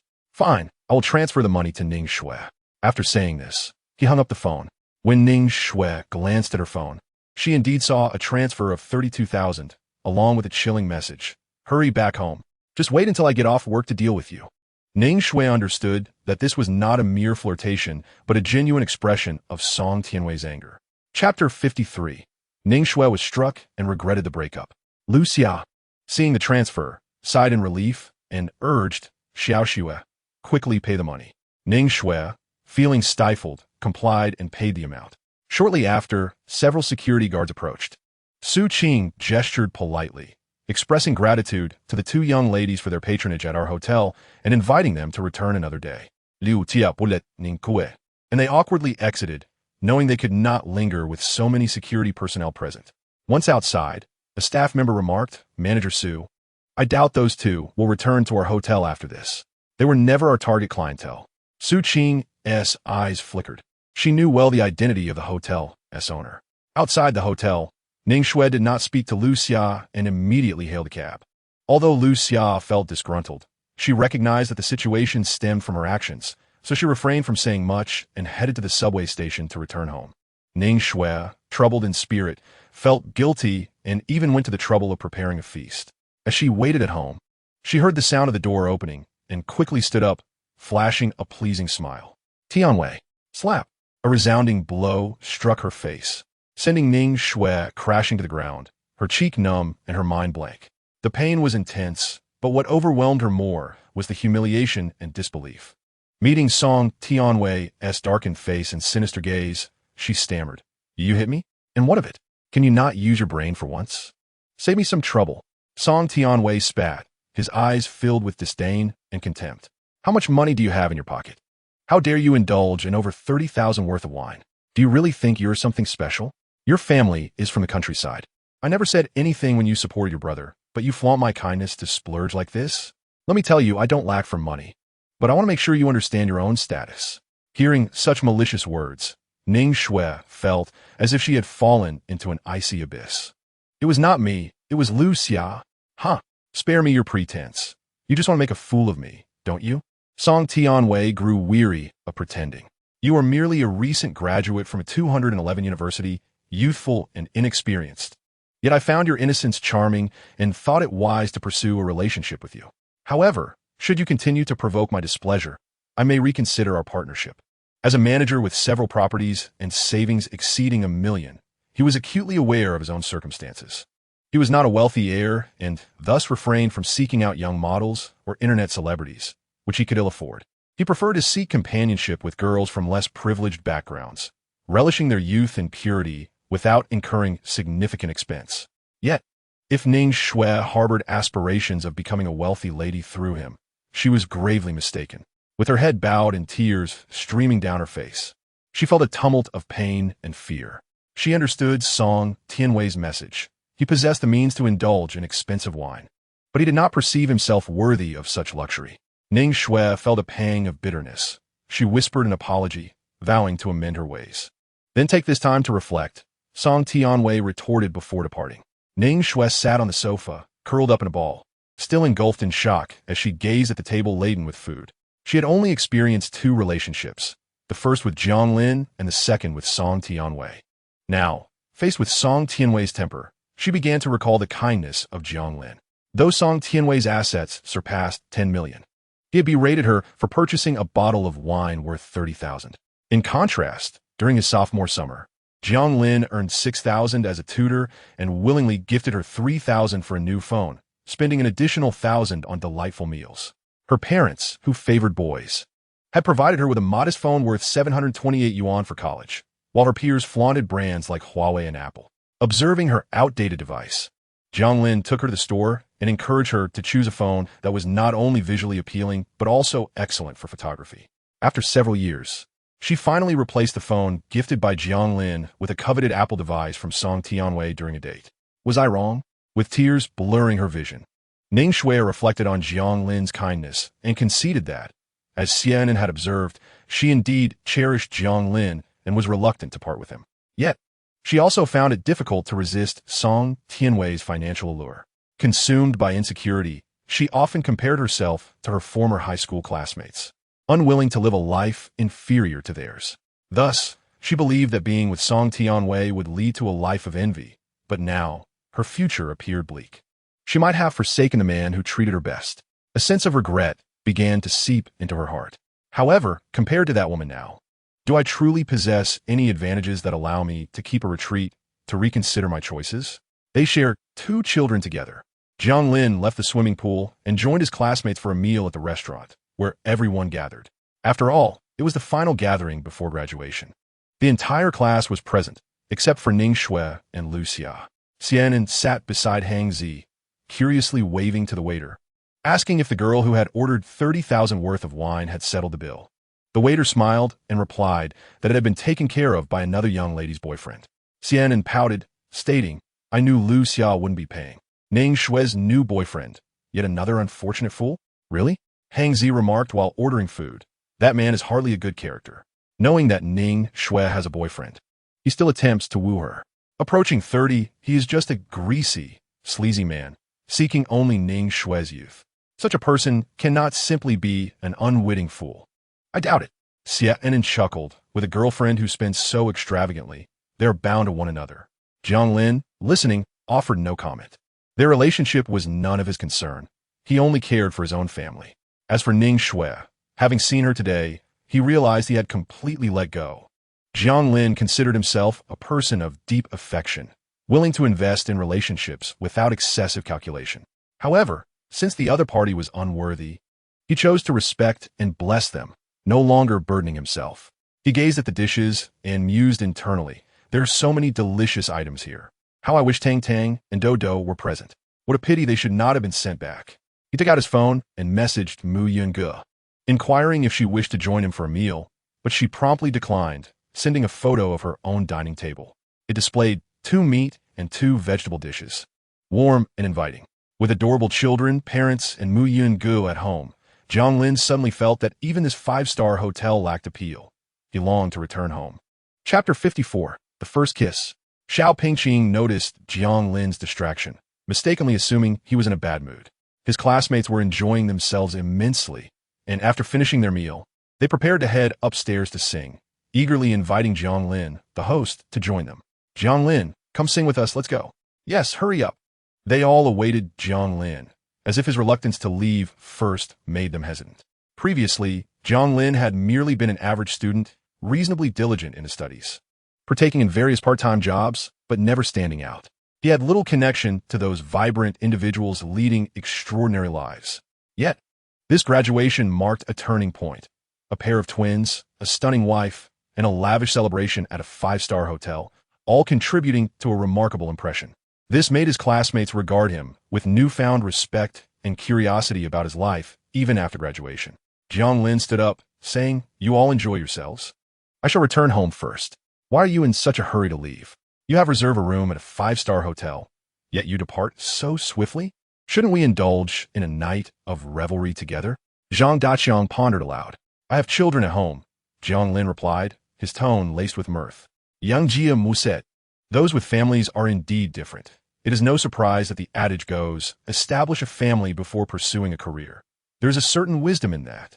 Huang Ting nodded in agreement. Indeed, but with such adorable children like Tang Tang and Do Do, if I were in your position, I too would be reluctant to spend the night away. Reluctant to leave the children? Xiaonan teased with a knowing smile. I believe it is more about not wanting to part with your beautiful wife. Such a stunning partner deserves your presence at home. The others nodded in understanding, for they were all still unmarried, and it was only natural for Jiang Lin, with his family responsibilities, to return home. After exchanging a few more words, Jiang Lin waved goodbye and stepped outside. Upon exiting the opulent hotel, he stood at the entrance, the evening breeze caressing him. He glanced back at the revolving glass doors, feeling a twinge of nostalgia. This place was indeed extravagant, not suited for someone of his humble stature. Leaving the hotel, he felt the need to return to his own life. He hailed a cab, refraining from a second look, and departed. By the time he arrived home, it was already late. Jiang Lin noticed that only the master bedroom was illuminated. His parents adhered to a strict routine, retiring promptly at 9 o'clock, and the lights were now extinguished. The children's room was where he typically shared a bed with Do Do, but in his absence, Do Do was in Mu Yunji's room. Jiang Lin opened the door without turning on the light and made his way toward the master bedroom. In the corridor, he heard the children's voices. "No, it's time for Mommy to read a story to Tang Tang." "Brother, you shouldn't be studying at this hour. It's not fun," Do Do exclaimed. "Daddy's new storybook." Tang Tang hasn't heard many stories yet. Tang Tang whined. "Mommy, please tell Tang Tang a story. But it's time for Daddy to help me with my math. No one is here to explain my homework." Dodo spoke in a hushed tone. "Mommy, when will Daddy return? I want to wait for him." Mu Yunji's laughter echoed. Dodo used to be so independent. Now, with Daddy away for just one night, you seem so unhappy? Who is thinking of him? "Certainly not you," Dodo retorted. "Daddy probably won't come back tonight," Mu Yunji replied. Dodo fell silent. At that moment, Jiang Lin arrived at the door of the master bedroom and gently knocked. The room fell quiet, followed by the sound of soft footsteps, and the door swung open. Warm light spilled from within, revealing his father. "Daddy, you finally returned. Mommy said you wouldn't be coming back." Dodo joyfully grasped Jiang Lin's hand. "I thought you wouldn't return either." Jiang Lin feigned a frown, perplexed. "Did I just hear someone say they miss me? I didn't quite catch that." Dodo felt a bit embarrassed. He would never admit to missing his father, as that would seem too unmanly. "It was Mommy who missed you," he replied. Jiang Lin was taken aback, meeting the cool gaze of Mu Yunji as she approached from the bed. Realizing the truth, he said, "Really? Dodo, don't deceive me. Isn't that right?" Dodo looked toward his mother. Mu Yunji merely smiled faintly indeed. Doubt is smiled, and "Father, see, I would never deceive you." Mu Yunji allowed Daodu into the room and went to the children's room with Jiang Lin. She turned on the light and seated herself on a chair. Her long legs crossed and arms wrapped around her chest, her dark hair cascading over her shoulders as she languidly regarded the standing Jiang Lin. "Why have you returned at this hour? Surely you don't wish to scold her," her eyes glimmering. "You must be missing the child. I have a home to return to. Why would I spend the night away?" Jiang Lin touched the bridge of his nose. No matter how luxurious a hotel might be, it can never compare to the comfort of one's own home. Mu Yunji smiled faintly, rising to draw closer to Jiang Lin, and on tiptoe, she inhaled the scent of his neck. "No trace of alcohol. You didn't drink?" "At the graduation dinner, I abstained completely," Jiang Lin replied, a hint of guilt in his tone. "I merely ate and returned. I didn't linger." Mu Yunji fixed her gaze on Jiang Lin's eyes, her long eyelashes casting shadows in the light, her emotions obscured. Earlier, upon returning home, though she maintained her usual calm demeanor while attending to work on her computer, she found herself inexplicably pondering whether Jiang Lin, at that very moment, was conversing privately with Ning Shui about their past. She recalled Jiang Lin's 3-year infatuation with Ning Shui. Such feelings could hardly be relinquished swiftly, and Ning Shui's evident interest in Jiang Lin was not devoid of sentiment. Even while conversing with a subordinate, her mind occasionally drifted. Though reluctant to admit it, she rarely made such lapses. This sensation intrigued and amused her, for she had endured numerous trials and tribulations. Logically, she should have become unflappable in the face of adversity. Yet, she found herself caught in a whirlwind over Jiang Lin. Did you not meet your ex-girlfriend today? Surely you had a chance to reminisce? Impossible, Jiang Lin retorted without hesitation. It's all over between us. Once it ends, it's truly finished. We can't even remain friends, let alone reminisce. Besides, we've grown to annoy each other. I truly cannot fathom how we ever dated. He added, this afternoon, I had the hotel staff escort her and her friend out. Although I relied on President Zhao's influence, it was in name my invitation. Muyunj lowered her eyes slightly, a hint of a smile gracing her lips, remaining silent for a moment. As Jiang Lin observed her, she finally spoke. Jiang Lin, now that you have graduated and your income is commendable, your parents are kind and amiable. It's evident that you grew up in a loving home. Although our time together has been brief, you truly are a family-oriented person. Most importantly, the child adores you, and you treat the child well. She raised her gaze earnestly. Therefore, we can give this a try. Upon hearing her words, Jiang Lin felt flattered, sensing her desire for a deeper connection. Yet, he could not muster any joy. For each of Muyunj's statements was objective, devoid of any hint of personal affection towards him. Yunyi. As he was about to speak, her icy hand suddenly clasped his, and then she rose on her toes to lightly peck her lips against his. It was as fleeting as a dragonfly skimming the surface of water, leaving Jiang Lin in doubt of his own senses.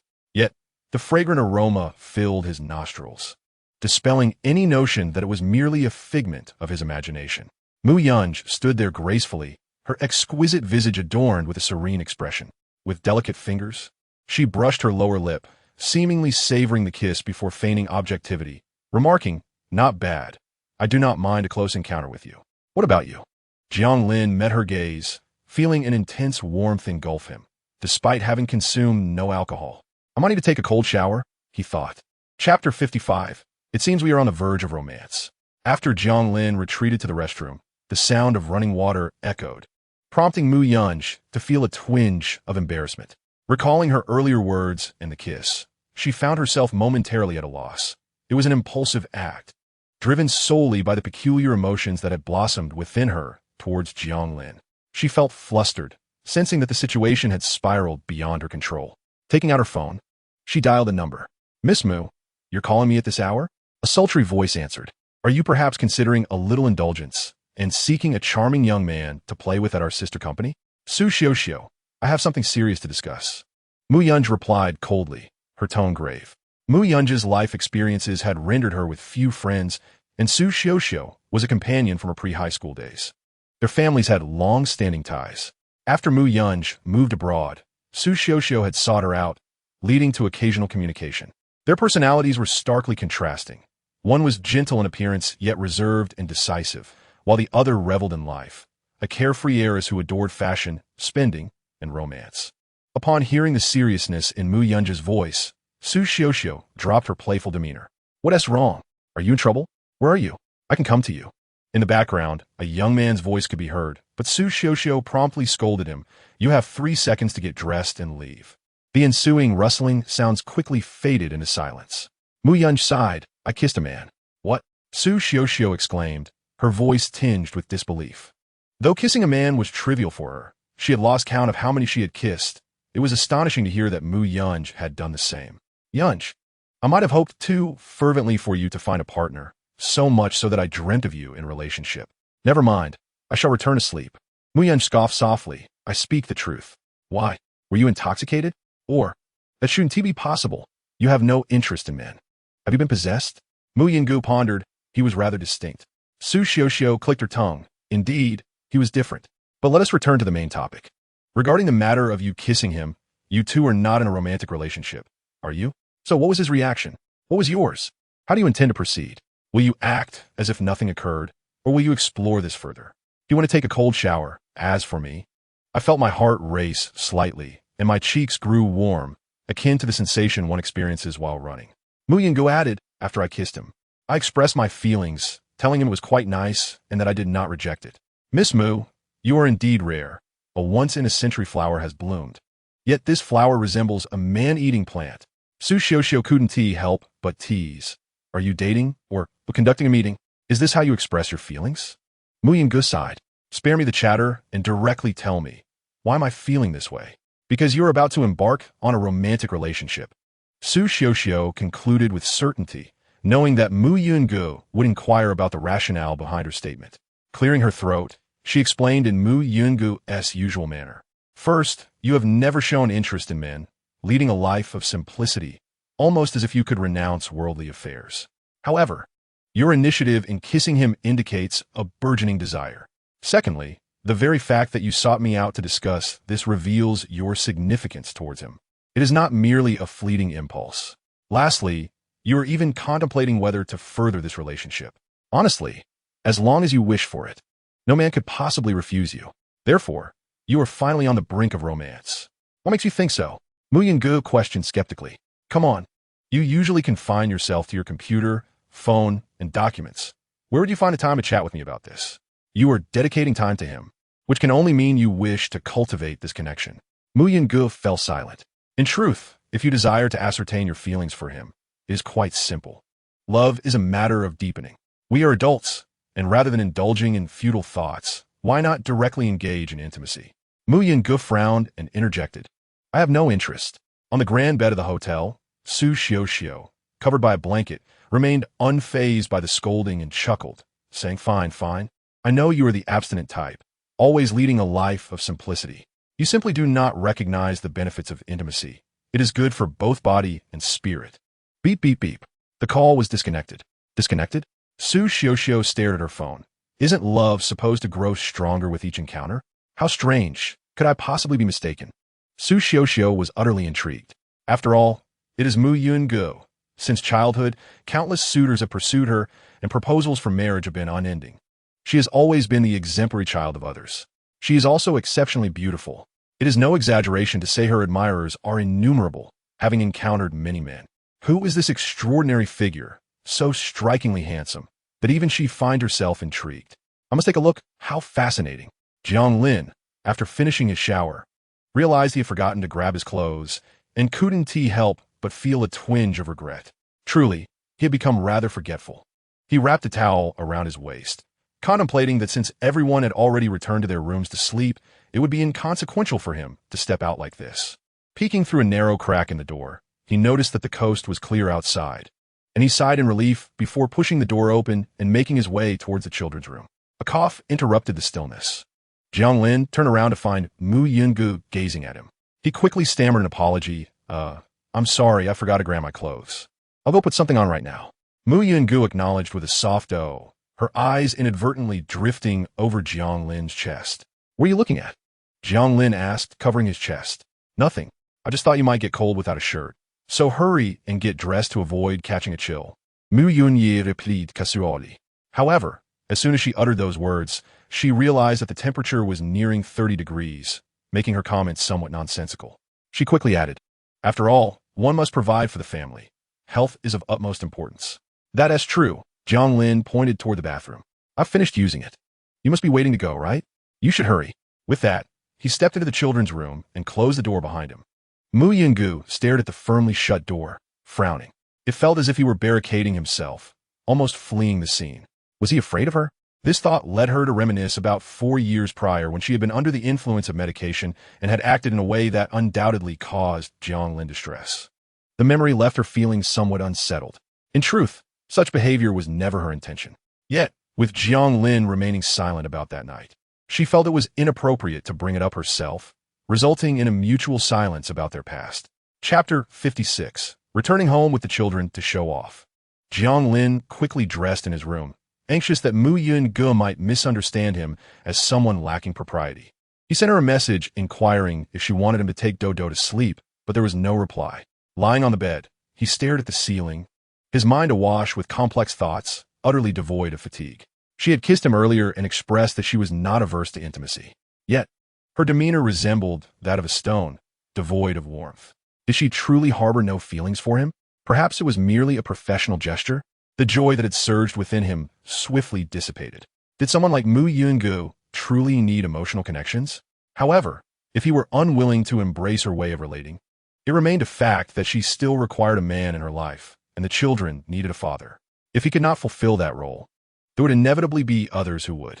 Jiang Lin pondered, considering the prospect of having a pair of fraternal twins and a kind-hearted wife. Even if she did not harbor affection for him, that arrangement could still suffice.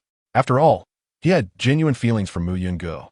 Many in the older generations had not experienced mutual affection, and often, love blossomed over time. He was unsure why he felt so conflicted, but after reflecting, clarity began to dawn upon him. The following day was Saturday.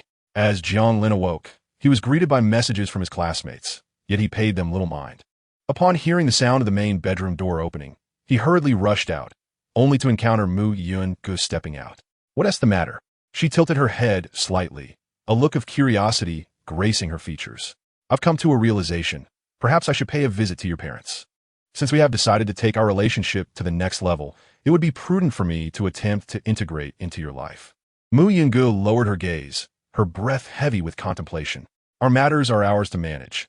I have previously informed you that I have severed ties with my family." Jiang Lin felt a pang of guilt upon hearing her words. "I'm so sorry. It's my fault that you have been misunderstood by your family for having children out of wedlock. I can explain the situation to them. I am willing to bear the responsibility." Mu Yun-ji's eyes flickered momentarily. Did Jiang Lin truly believe that her estrangement from her family was solely due to bearing 2 children? Did he think that was the reason she sought to apologize to her parents? He was far too naive, assuming that the complexities of the world could be so straightforward. Perhaps in Jiang Lin's eyes, even the fiercest of beasts would not harm its young. Unfortunately, such notions held no sway in the realm of affluent families, where the entangled web of interests could lead even the closest of kin to devour one another for wealth and power. She found it amusing. "Stop overthinking. I will be away on a business trip for 2 days. Your uncle and aunt mentioned yesterday that they would be returning to your hometown for the Dragon Boat Festival. If you're not busy, you might take the children along to your home. I hear there are many fruit trees at your place that Dodo is quite interested in. I will leave my car with you for convenience." "Are you leaving already?" Jiang Lin furrowed his brow. "But you're taking 2 days out of this 3-day holiday. If you return on Monday, it will coincide with the Dragon Boat Festival, and we will all be back in our hometown. Will you be alone?" He had hoped to invite her out for an outing over the weekend. Yet, it seemed she had not mentioned her impending trip during the previous week. "Yes, the company is quite busy. We shall discuss Monday's matters on Monday." Jiang Lin felt a swirl of emotions. "Take care of yourself, eat well, and remember to buy some rice dumplings while you're out." Realizing Mu Yun-go treated him as a mere roommate, he couldn't help but add, "Could you please inform me in advance next time you work arrangements?" Mu Yun-go paused, having not considered that aspect before. "All right." Observing Jiang Lin's downcast expression, she gently patted his cheek, her tone soothing. "I will transfer 5,000 yuan to your account. You should have some extra funds during the holiday. Don't always rely on your uncle and aunt." Her voice softened as she added, "Understood?" Jiang Lin looked at her, reminiscent of a pet dog being reminded to behave, feeling a mixture of discomfort and warmth. It seemed she regarded him without romantic feelings, perhaps viewing him merely as a younger brother. "Understood, but where will you find the money?" "It's from the company bonus. Don't worry, I still have funds available. You need not concern yourself with me." Jiang Lin accompanied Mu Yun-go to the entrance of the community. Watching as she summoned a taxi to the airport with her phone, standing by the roadside, he contemplated the irony of having pledged to support the family. Yet he had not even received his first month's salary, while Mu Yun had already brought home money twice to sustain their household. He sensed that, despite her seemingly aloof demeanor, Mu Yun was genuinely making sacrifices for their family. He felt he wasn't working hard enough. Mu Yun announced, "The car has arrived. I must take my leave now, Jiang Lin. Farewell." Jiang Lin watched her board the vehicle, waving and offering her a smile. Yet a twinge of reluctance tugged at his heart as he observed the car drive away. It would be several days before he could see her again. Upon returning home, Dodo was already awake. Jiang Lin said, "Dodo, your mother has gone on a business trip today. You shall spend the next few days with your father and your grandparents." "All right," Dodo replied, unfazed, as her mother frequently traveled for work. Often, he would awaken only to find that his mother had vanished, leaving him unaware if she had even returned home. He could only glean from the housekeeper that she had indeed been back. At least now, his mother was home at night, accompanied by his father, which was comforting. The thought of visiting brought Dodo joy. "Daddy, shall we go to Grandpa and Grandma's to pick fruits today? It's a bit far." "The drive takes about 4 hours," he replied. "That's all right. We can set off right now." Dodo raised her hand, exclaiming, "I'll go wake up my sister." With that, she dashed off to the master bedroom. Hearing the door to his parents' room creak open, Jiang Lin asked Mom and Dad, "Are we heading back to the hometown to celebrate the Dragon Boat Festival?" Yunj is away on a business trip. Upon hearing this, his parents eagerly agreed. They had recently been quite secretive about their visits to the city, leaving friends and relatives in the town puzzled. They had refrained from discussing the children or posting on social media, fearing that Mu Yunj might disapprove and take the children away, complicating Jiang Lin's prospects should he seek a new partner. Now, observing Mu Yunj's attitude, they felt reassured. She seemed to fully acknowledge Jiang Lin as the children's father and treated them with kindness, her demeanor grounded. Thus, the elder couple contemplated that perhaps one day they could take the children back home and proudly showcase them to their old friends. After packing up the children's belongings, Jiang Lin set off in the car. Throughout the journey, the two children gazed out at the scenery. Dodo was relatively composed, while Tang Tang's curiosity was insatiable and her appetite considerable, leading them to purchase an abundance of fruits and snacks during their travels on the highway. After indulging, Tang Tang fell into a deep slumber, her tiny feet propped up, nestled in her grandmother's embrace, her face glowing with a rosy hue. She is as sweet and soft as a little piglet, Jianjun teased, causing Jiang Lin to chuckle in amusement. Zhao Xia, with a warm smile, cherished her granddaughter, declaring, "Our Tang Tang is no pig. She is clearly Grandma's precious little darling. Who wouldn't he adore her?" As they neared home, Zhao Xia had already informed friends and family via group chat about the arrival of the children, leaving many in bewilderment, as everyone knew Jiang Lin had just graduated. Where had these children come from? Chapter 57. Adorable children earning money while daddy spends. In the past, Jiang Lin's family cultivated medicinal herbs in the village, demonstrating great diligence and hard work. Presently, he and his wife operate a small shop in town, earning over 100,000 a year. Although this sum is not particularly substantial, it suffices for a comfortable life in the town. They own a self-built two-story house in the village, a storefront in town, and an apartment in a residential complex. Previously, Zhao Xia had planned with her husband to sell their house to enable their son to purchase a home in the city outright. However, Jiang Lin firmly opposed this idea, and they had to abandon the plan. Many relatives of the Jiang family reside in the same residential complex. Consequently, upon receiving the news, they gathered at the home of Jiang's eldest son, Jiang Ziqing. Upon noticing the influx of relatives and friends, all clamoring with questions, Jiang Ziqing, having just awakened from a long slumber, felt overwhelmed. He could neither fully comprehend their chatter nor find it easy to manage. So he sent his wife, Li Hongmei, to entertain them with tea and fruit. Li Hongmei entered the kitchen, then turned to her daughter to express her frustration. "Has your second uncle and aunt lost their minds? Inviting so many people over just to sit in our house. Isn't it bothersome? They seem to thrive on creating chaos." Jiang Qiqi, expressionless as she carried the fruit, remarked, "I checked the group messages. It seems that my second aunt invited everyone over to see the child. But where did they get a child? Isn't Jiang Lin just a recent graduate and the only son in the family?" Suddenly, Jiang Qiqi smirked. "Oh, I see. It must be that Jiang Lin returned home, and they are eager to flaunt that their son graduated from a 211 university. With the Dragon Boat Festival approaching, it seems they are keen to showcase their pride in him." Li Hongmei frowned. "But what is the big deal about graduating from a 211? Your brother is merely 3 years older than Jiang Lin. Although he didn't attend university, he secured a position in a large company with a monthly salary exceeding 10,000. I wonder how much Jiang Lin earns upon graduation." Jiang Qiqi crossed her arms. "I heard it's only a few thousand. Regardless, it's still considerably less compared to my brother. Besides, didn't Timai's second aunt mention having an educated daughter-in-law? Yet, it appears she dumped Jiang Lin before graduation and is now with a wealthy executive. How unfortunate." Li Hongmei couldn't help but chuckle. "Your brother is bringing his girlfriend home tonight. I think I'll tease your second aunt and ask her where her daughter-in-law has gone." Jiang Qiqi giggled. That would surely infuriate her. Emerging from the kitchen, they found the gathering still buzzing with curiosity, speculating about what Zhao Xia meant by the child mentioned in the group chat. Didn't Jiang Lin have a girlfriend for several years? Could it be they had a child? One suggested, "It's possible.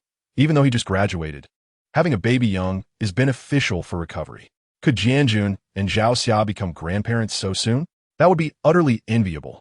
My daughter-in-law insists she doesn't want children, claiming it costs $1 million to raise one. Otherwise, she won't have any. How frustrating. My son is already 24 and still hasn't found a partner. Jiang Chi set the fruit down. My brother is also bringing his girlfriend home tonight. Perhaps Jiang Lin is bringing a partner as well, and they can all meet. That would be wonderful. The Jiang family would have double joy. Su Chunhua slapped her thigh, exclaiming that a celebration was indeed in order. Lu Xiaoqing added, Jiang Lin and Jiang Kaisheng are of similar age. They used to run around together as children, and now, in the blink of an eye, they are both on the brink of starting families. Let us see who finds a better wife. Li Hongmei chuckled. Jiang Lin is an exceptional student, and his wife is also highly educated, so undoubtedly, our second family's daughter-in-law is superior.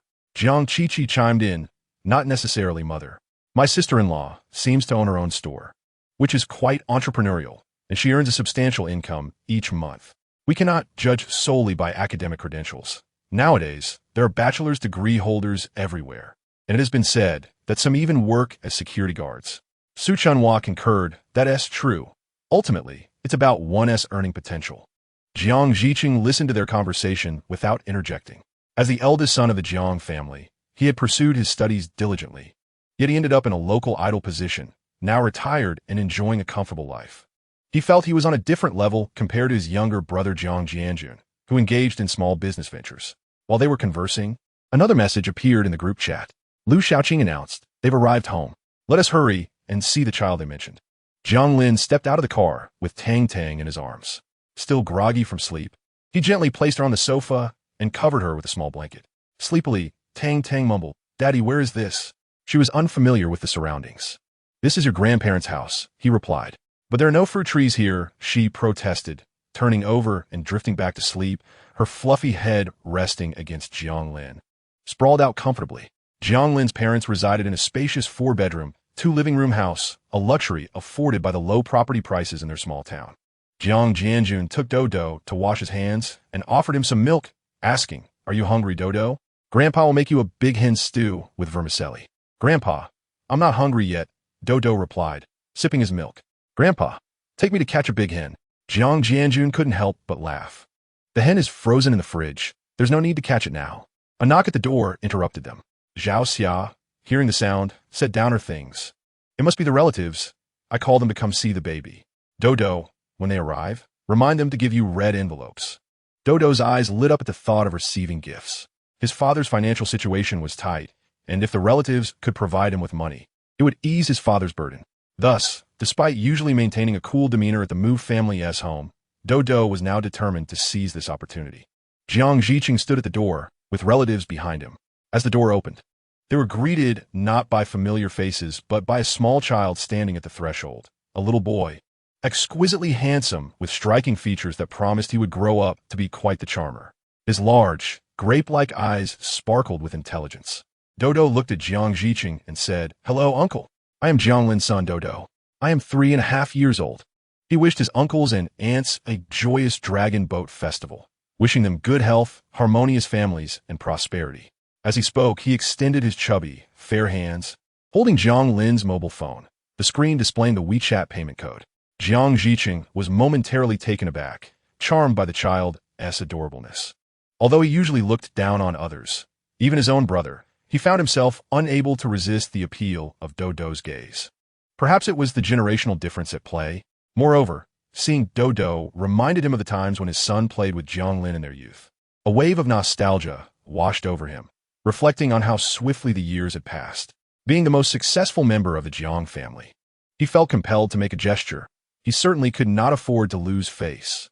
Li Hongmei furrowed her brow, incredulous. Dodo, you say your father is Jiang Lin? He just graduated. How could he possibly have a child over 3 years old?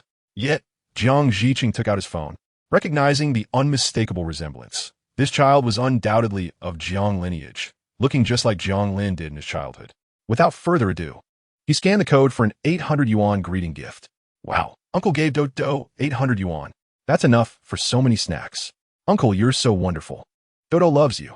Dodo mimicked Tang Tang's usual antics, forming a heart shape with his hands.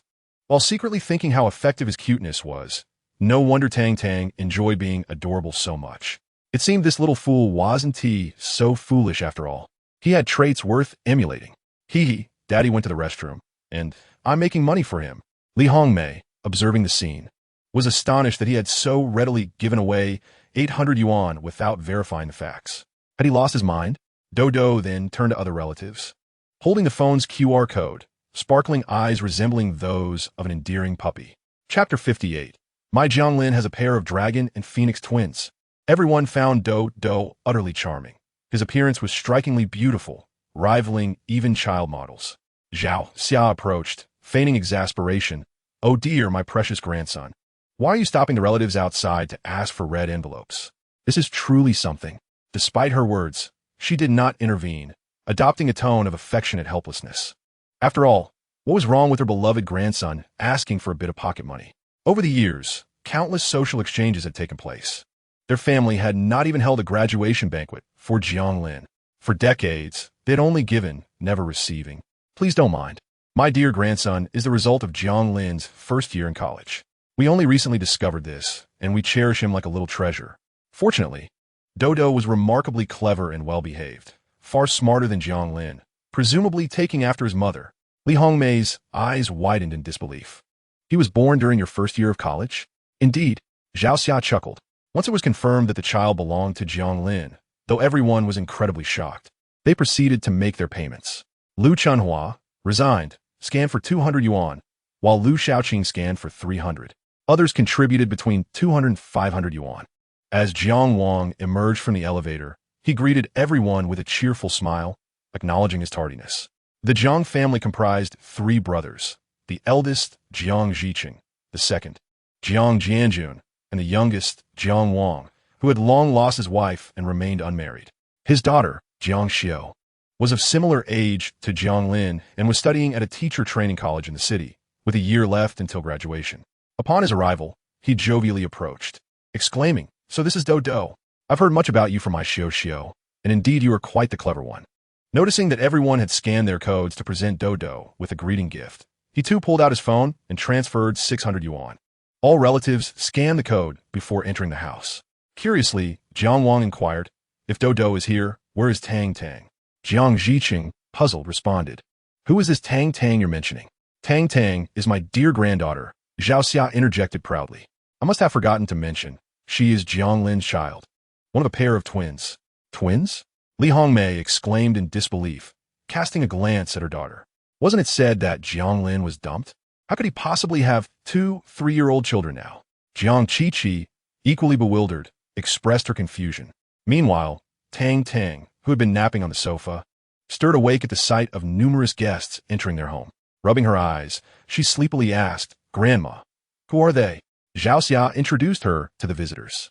Tang Tang, sweet-tongued and invigorated by the crowd, quickly greeted all the relatives. Jiang Lin had merely stepped out for a moment and returned to find his relatives gathered around his 2 children, fawning over them. Jiang Jianjun excused himself briefly to buy groceries, as dinner was certainly to be held at home that evening. While checking his phone, Jiang Lin discovered a plethora of payment notifications on his WeChat, amounting to a staggering 4,000 yuan.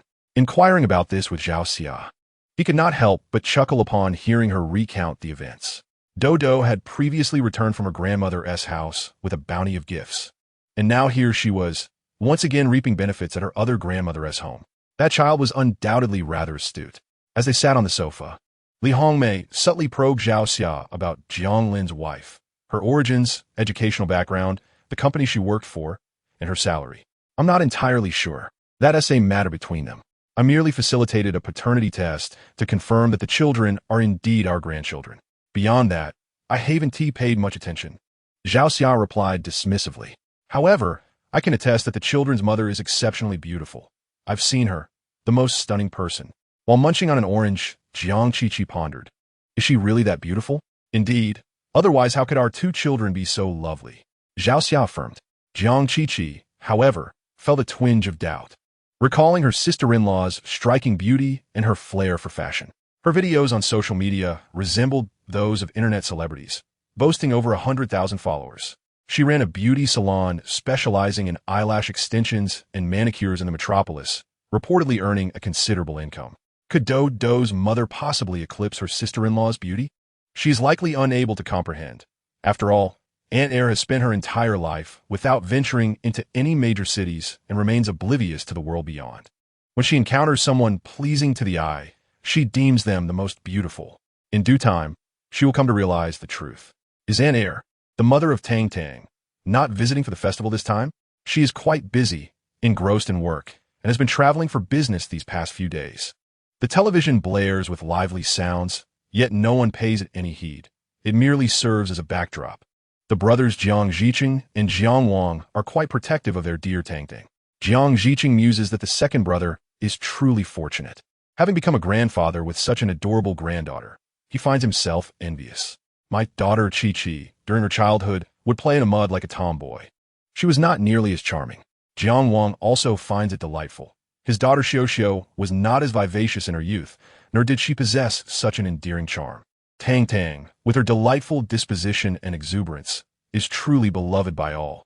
Eldest brother, do urge your son Kaixing to have a child soon to keep you company. Jiang Ziqing sighed, stating that the pressures of the big city are immense. He wishes to purchase a 3-bedroom apartment as a marital home, intending to settle down and marry before considering children in a few years. Jiang Wang chuckled, remarking that both of them are financially stable enough to assist. He had heard that Kaixing and his girlfriend are also earning well, making home buying feasible. After all, Jiang Lin has already purchased a property, hasn't he? Jiang Ziqing shook his head. We can only contribute a maximum of 500,000 for their home. Beyond that, they must rely on themselves. However, my son has been quite extravagant, recently acquiring a car that cost over 300,000. One can hardly fathom his reasoning. There is hardly any money left. Jiang Wang was taken aback. Being rather modest himself, he considered a 300,000 car to be excessively lavish. Is it truly that costly? I noticed Jiang Lin driving a domestic car that was merely around 100,000. It appeared quite decent. Jiang Ziqing waved his hand dismissively, his tone a mix of resignation and a hint of pride. My son is not comparable to Jiang Lin.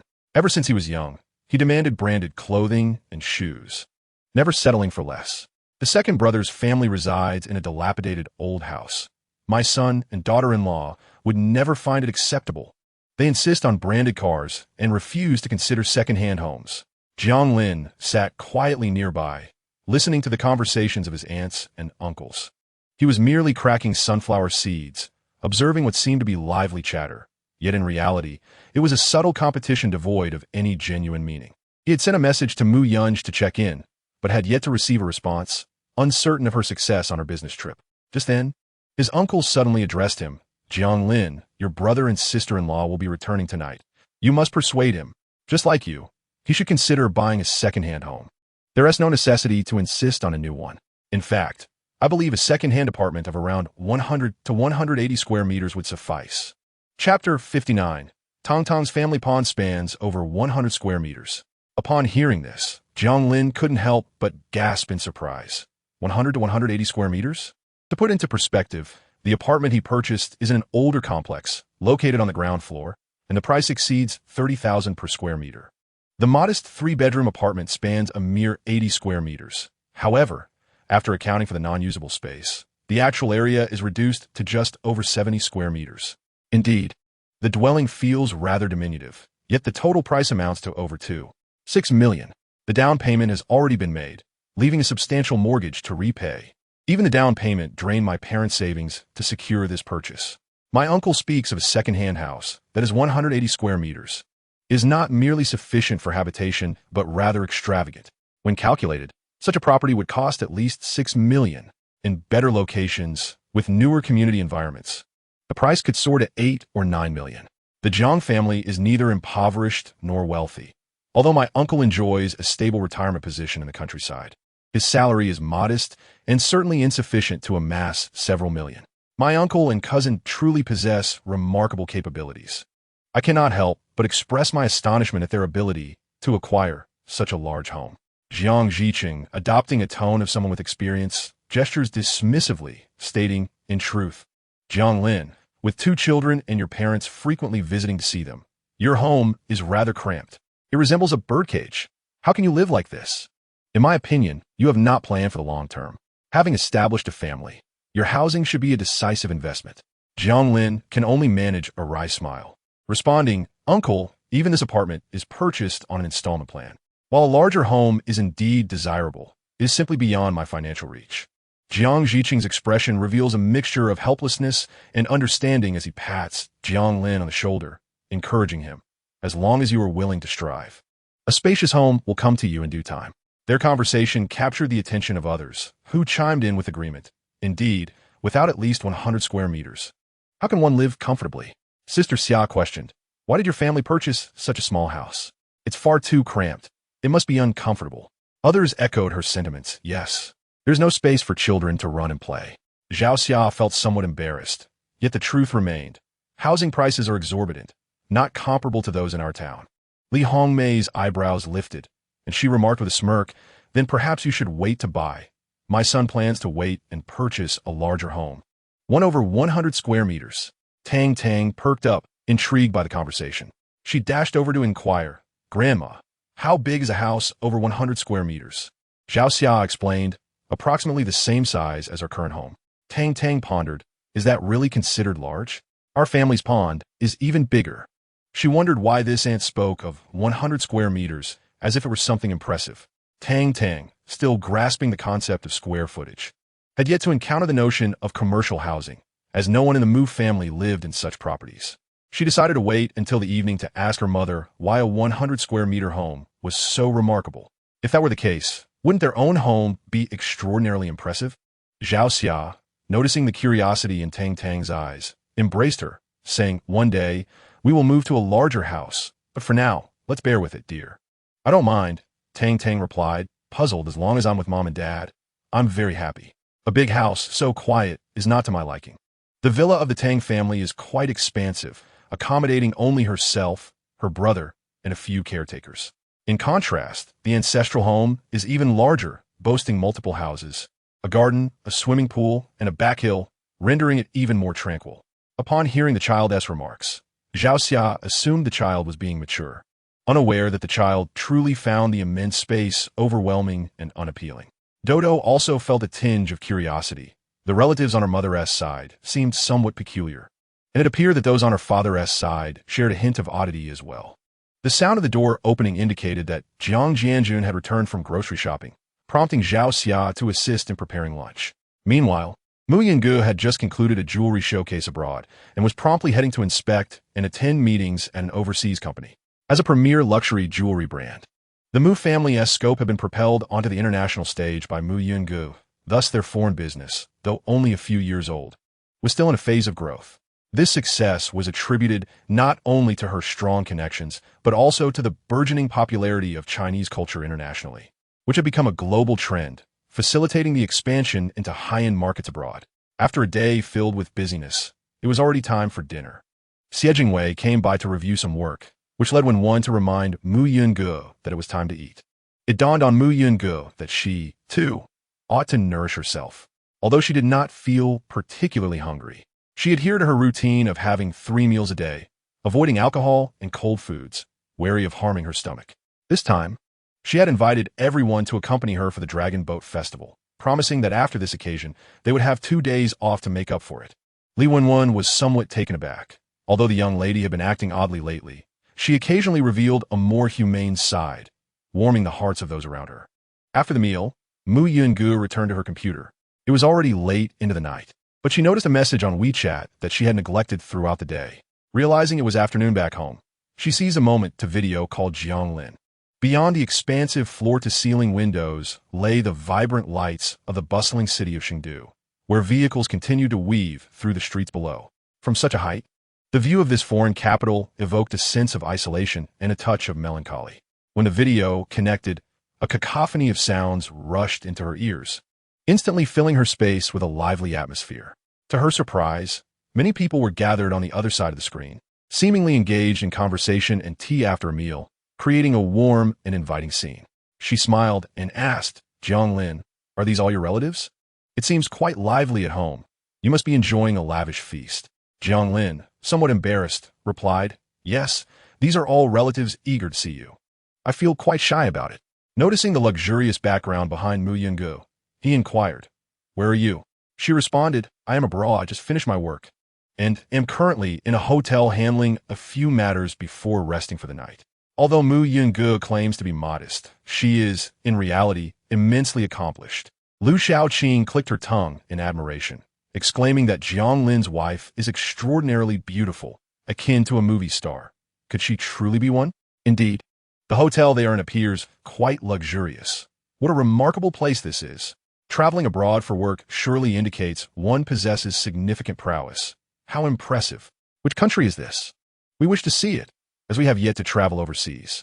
Upon hearing their animated chatter, Mu Yun-gu smiled and turned the camera to capture the city below, declaring it to be Chengdu, the capital of the nation. Another round of praises ensued regarding her capabilities.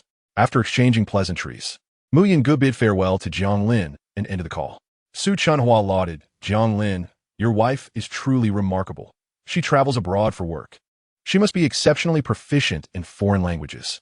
Jiang Lin, however, was somewhat perplexed, as he was unaware that Mu Yun-gu was on a business trip abroad. Mom speaks foreign languages exceptionally well. Mom often travels to various countries for work, and she studied abroad. Upon hearing this, Su Chunhua's eyes sparkled with interest. A student abroad? No wonder. I've heard that studying overseas costs a fortune, and people from the city are so striking. She must be quite the affluent beauty. Chapter 60. The loveliest treasure in the neighborhood. Jiang Lin was utterly bewildered. Mu Yun-gu is a student abroad? He recalled that her profile stated she had dropped out of high school. However, the children were still young and likely misunderstood. They probably thought that her travels for work equated to studying abroad. Thus, he dismissed the notion. After dinner, everyone went to his uncle's house for tea, as his cousin Jiang Kaisheng was returning with his girlfriend. Jiang Lin chose not to join the gathering, considering that Tang Tang and Do Do had traveled a long way and were tired. They would be picking fruit in the village the next day, so an early rest was essential. Furthermore, family gatherings rarely held genuine interest in the younger generation. They were often mere occasions for comparison, rendering the time spent there unnecessary. After giving the two children baths, they insisted on sleeping with him. Jiang Lin lay in the center of the bed, with one child on his left and the other on his right, both gazing at him eagerly. He found himself at a loss. "Dodo, do you still have to study tonight? Can Tang Tang wait for her story until later?" "Brother, don't study. We are here to play, not to study. Do you want to be like Mom, reading every day?" Dodo frowned in protest. "I enjoy studying. It's fun," Dodo retorted. Jiang Lin, puzzled, asked Tang Tang, "Why do you say Mom studies every day? You mentioned she was studying abroad before, right?" "Yes." Tang Tang blinked her big eyes. "Mom is quite impressive. She speaks foreign languages. But I can speak a little too. I can buy food and take the bus by myself." Dodo had also seen their mother's diploma, but was bound by a promise not to reveal her identity. Academic credentials could indeed signify one's identity. Mom used to run a business, so it's natural she had to go out to learn. There's nothing extraordinary about that. Jiang Lin was suddenly enlightened, speculating that it must be one of those expensive training courses. Previously, he had seen friends on social media who worked in hairstyling, often traveling to large cities for further education to enhance their credentials, appearing more impressive. Although he was uncertain about its utility, self-improvement was undoubtedly a worthy pursuit. How enlightening. Dowda shifted the topic. "Daddy, please tell me about yesterday's problems." Dowda had always been remarkably intelligent, yet his mother had never enrolled him in classes too early. He merely attended kindergarten daily, where the housekeeper took him out to play, or he would stay at home and watch the news, occasionally perusing books, but only superficially. Since living with his father, who taught him mathematics, he discovered that although he had mastered the basic operations of addition, subtraction, multiplication, and division, there were numerous intriguing formulas for calculations and decompositions. This realization made him feel that the kindergarten curriculum was utterly unexciting. His father resembled a vast repository of knowledge. He wished he could be as capable as Jiang Lin. Jiang Lin was somewhat puzzled by Daodu's eager thirst for knowledge. Whom did he take after to be so fond of learning? During his university years, Jiang Lin had worked as a tutor and was quite adept at teaching. Tang Tang, lying nearby, listened intently to her father's words. Yet it seemed as if she were deciphering a foreign language. She yawned and, resting her head on her father's knee, fell asleep like a little lazy cat. Observing Tang Tang slumbering, Jiang Lin smiled helplessly, carefully placing her back in her cozy nest before taking Daodu to the study for further learning. To elaborate, the Jiang family resided in a 4-room apartment. His parents occupied the master bedroom. Jiang Lin had the second bedroom. There was a guest room for relatives. in a study designated specifically for Jiang Lin studies. Although his parents lacked extensive education, they placed great emphasis on his learning, striving to provide an optimal environment. In the study, as Jiang Lin taught Daodu, he found himself momentarily lost in thought. It felt like just yesterday he was fervently preparing for his own college entrance examinations. And today, he was imparting knowledge to his son. Daddy, we've completed this lesson. For the next one, I want to learn about triangles. Daodu pulled out his book. I took a look at these angles. They're quite fascinating. Jiang Lin was indifferent, as he did not expect a 3-year-old to take exams. His sole concern was Daodu's happiness. In the morning, Jiang Jianjun went to the exercise area of the community to practice Bajuanjin, with Daodu following suit, attempting to mimic his grandfather's movements. The small town's community was bustling with many middle-aged and elderly residents, creating a lively atmosphere. At the park, neighbors, upon seeing him with such an adorable child, inquired whose it was. Upon learning that Daodu was Jiang Jianjun's grandson, they expressed their admiration. Daodu is truly charming. Indeed, there are many children in this community, but Daodu is undoubtedly the most handsome. Daodu is quite intelligent as well. He likely inherited his mother's beauty and his father's cleverness. Yes, Jiang Lin seems to be an exceptional student. How could this child not be bright? Jiang Jianjun's smile never waned as he leisurely strolled with Daodu, secretly showcasing his precious grandson to old friends. Daodu glanced around, observing others playing chess, and decided to join them for a while. He also noticed some individuals engaged in a game of run fast in a small pavilion. His curiosity piqued, he approached to watch, only to be swiftly scooped up by Jiang Jianjun, who affectionately admonished, "Dear grandson, this is not worth emulating. There is nothing enjoyable about it." Daodu retorted, "If it's not fun, then why are they playing? It must be quite enjoyable, right?" Jiang Jianjun, suddenly perspiring, suggested, "It's time for breakfast. Let us return home. Soon, we shall drive to the village to pick some bayberries with you and Tang Tang." Daodu pondered for a moment and agreed. Upon returning home, Jiang Jianjun recounted the morning's events to his wife. Zhao Xia's eyes widened as she sternly cautioned, "You must not let Daodu observe others playing cards. If he picks up bad habits, how will you explain it to Yunj? Their child is raised so well. If our starts playing cards after just a few days with us, Yunj will surely be furious. Besides, Daodu is exceptionally clever. He learns everything quickly, and we must not let him learn this." Jiang Jianjun reassured her. "I promptly took him away, didn't I?" Zhao Xia, considering the implications, added, "When you take care of the children, avoid taking them to chaotic places where many smoke. It's detrimental to them." Jiang Jianjun nodded in agreement. As they entered the room, they found Daodu seated in the living room, examining a deck of playing cards he had unearthed from the coffee table. Jiang Jianjun was taken aback, exclaiming, "Daodu!" Jiang Lin emerged from the kitchen, asking Daodu, "What are you doing?" Daodu, with a curious expression, replied, "Dad, I saw people playing this in the community. How you play it?"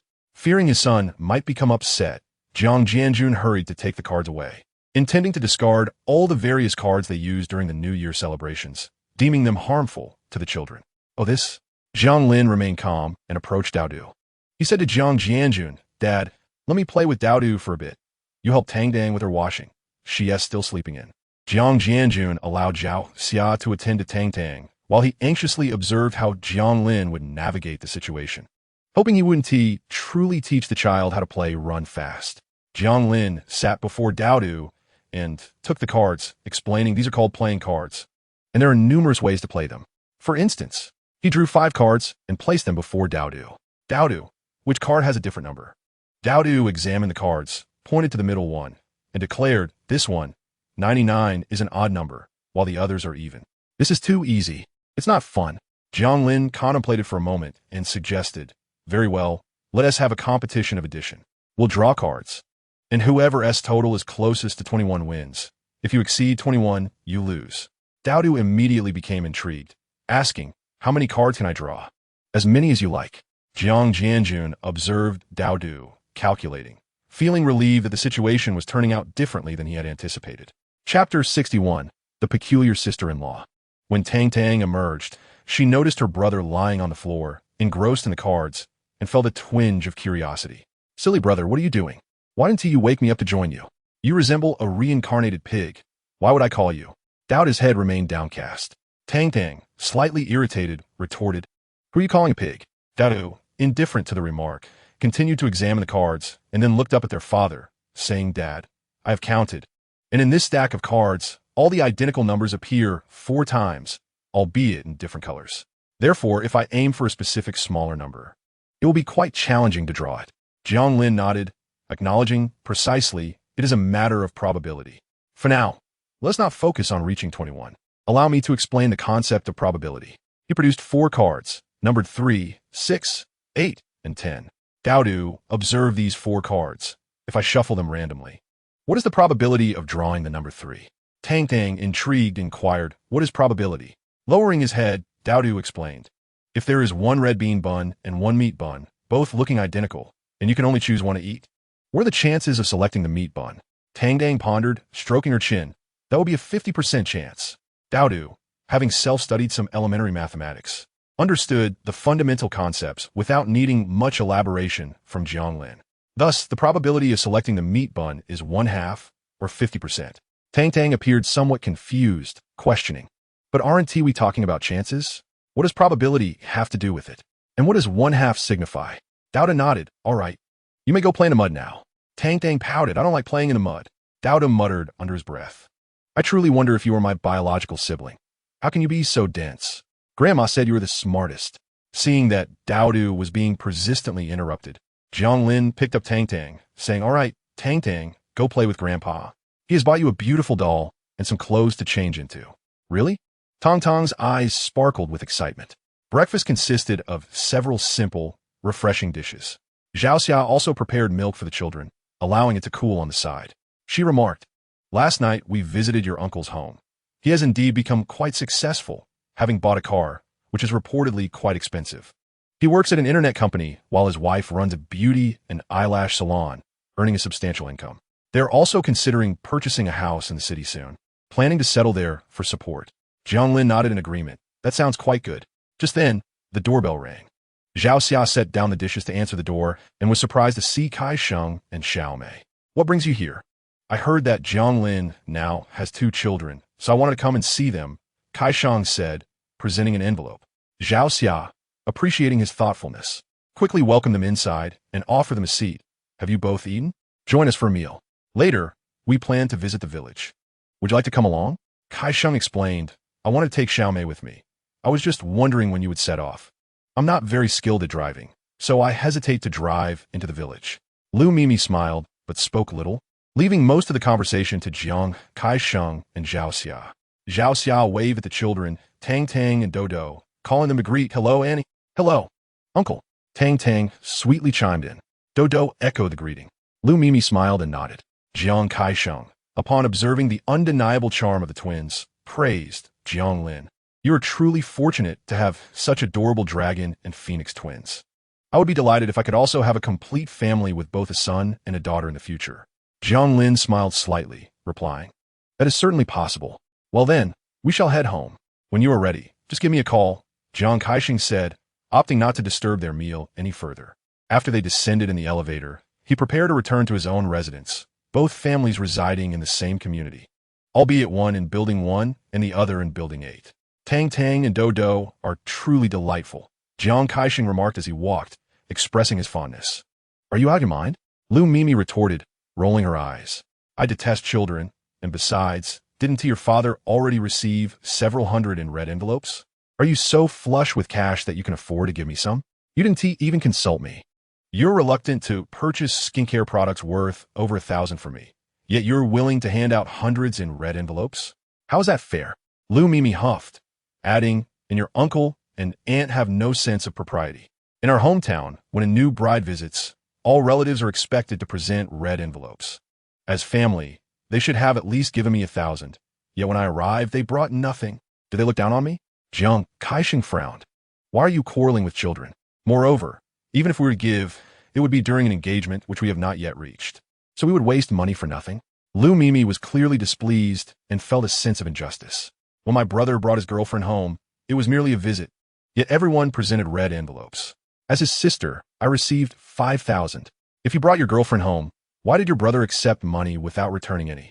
Jiang Kaixing felt a headache coming on. "Xiao Mei, don't dwell on such matters. Didn't my parents give you something? Your parents are your parents. And relatives are relatives. They are not the same. Jiang Kaixing shook his head helplessly, unwilling to argue further. Lu Mimi believed herself to be far more attractive than Jiang Kaixing. He earned over 10,000 a month, and she too could earn the same. Given her circumstances, why should she endure such losses or grievances?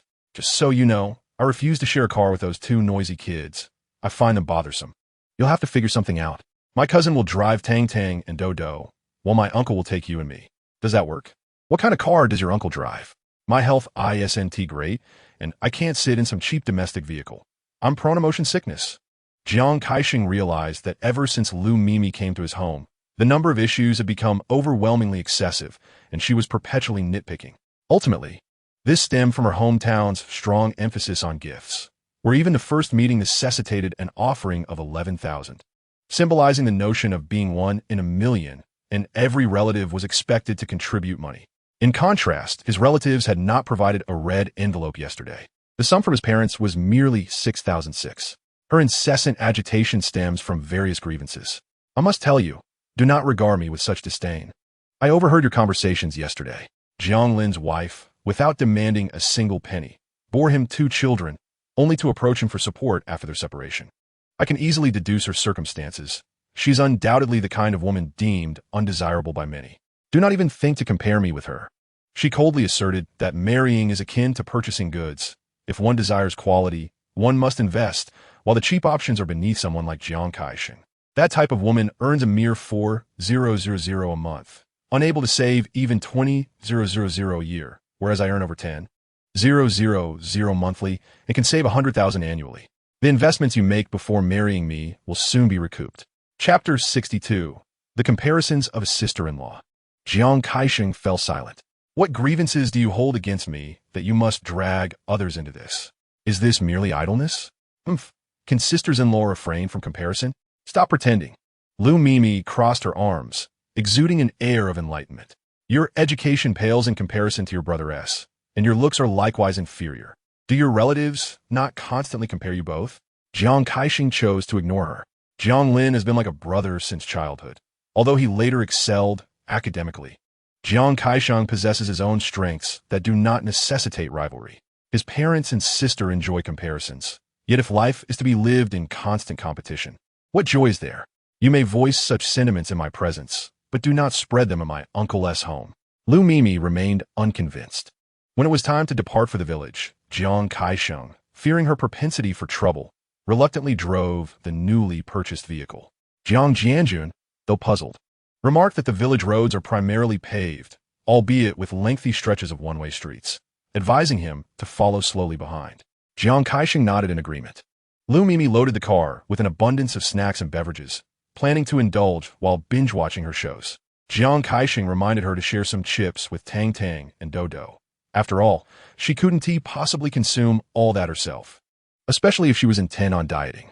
Why do you concern yourself with me? Are you trying to be generous to your niece and nephew? How lowly of you. Lu Mimi retorted, my belongings are mine. Even if I cannot finish them, I shall not share. As the eldest child in the Jiang family, Jiang Kaixing had once been proud, buoyed by his father's position as a local civil servant. However, upon entering society and facing harsh realities, he realized his insignificance.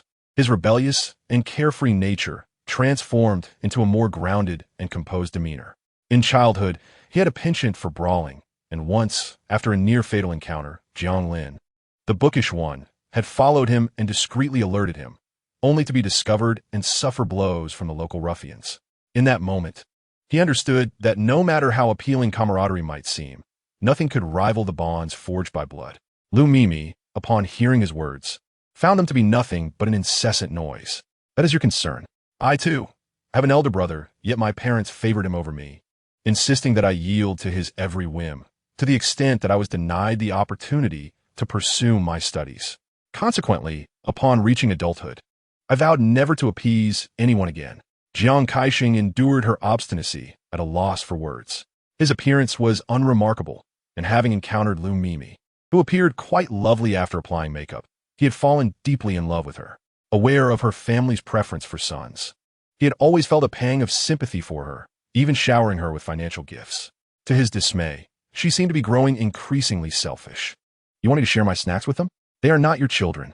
Please, refrained from playing the role of a benevolent sibling. As Jiang Kaisheng followed the vehicle ahead, he chose silence, truly pondering that if familial support was to be discussed, it was she who had lavished all their money on her brother's bride. Yet now she was apprehensive about aiding her younger sibling. It was utterly ludicrous. In the car ahead, Zhao Xia was seated in the back with the child, engaging in conversation.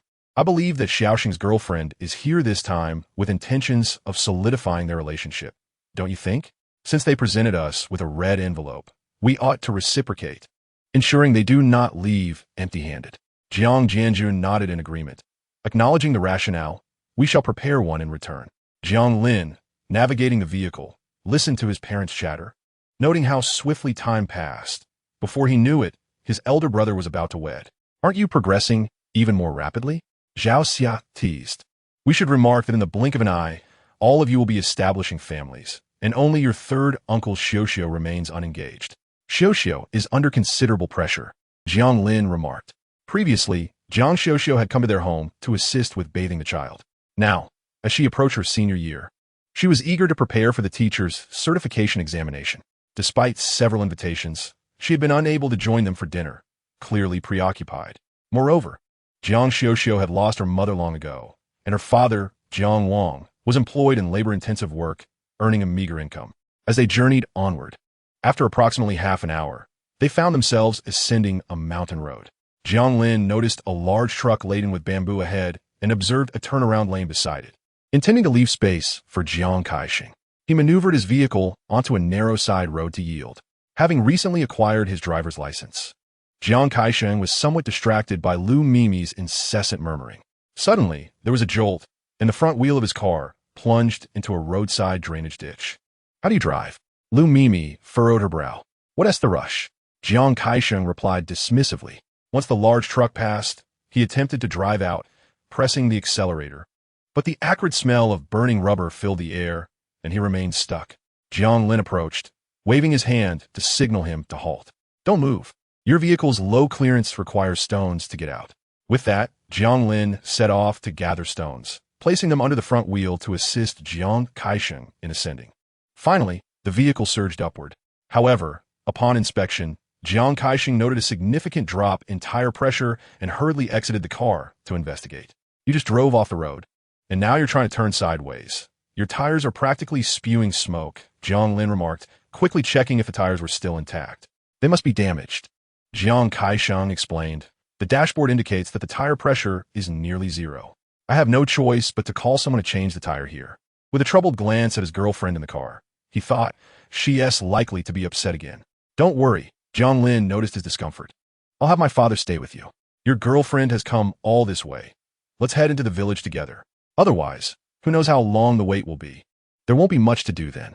That sounds good, Jiang Kaisheng replied gratefully. He went to inform Lu Mimi, uninterested in conversation, simply slammed the car door and moved to the front seat. Once there, she closed her eyes and feigned sleep. Jiang Lin, Xiaomei hasn't been resting well lately, so her temper is a bit short.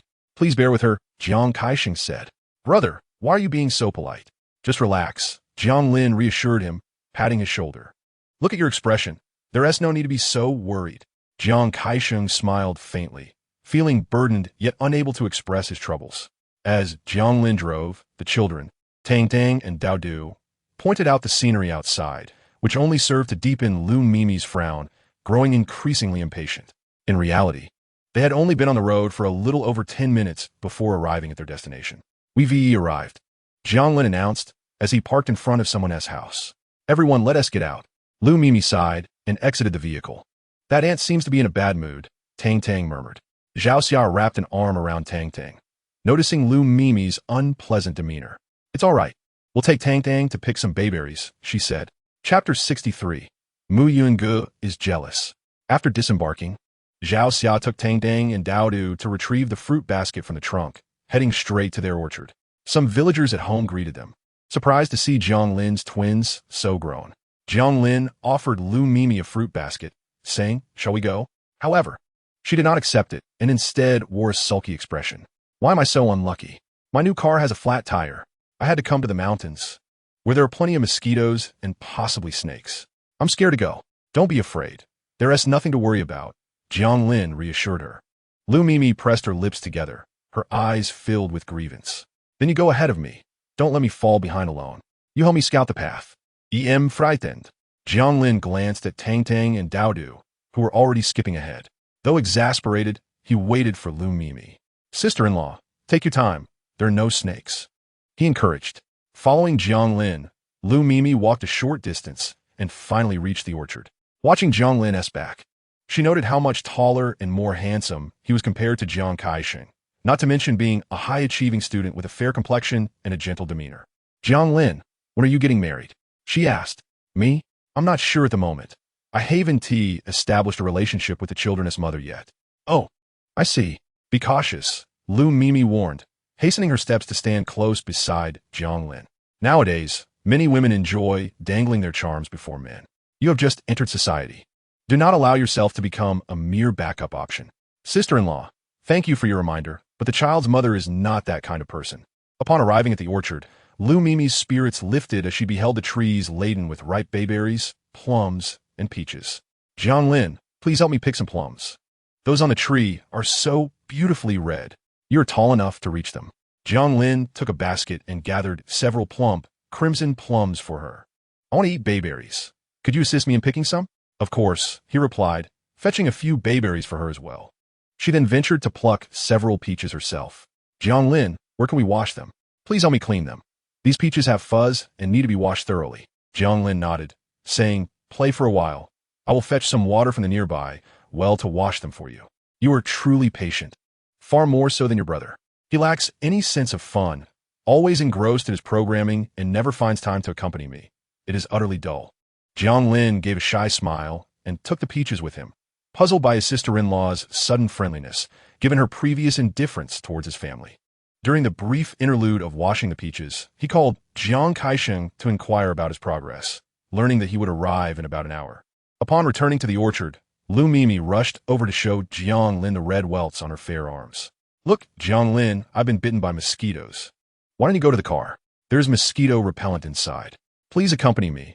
I'm too frightened to walk back alone. I fear I might get lost. Jiang Lin thought it was merely a straight path. How could one lose their way? Sister-in-law, just follow the road back. He began to explain when suddenly his phone rang.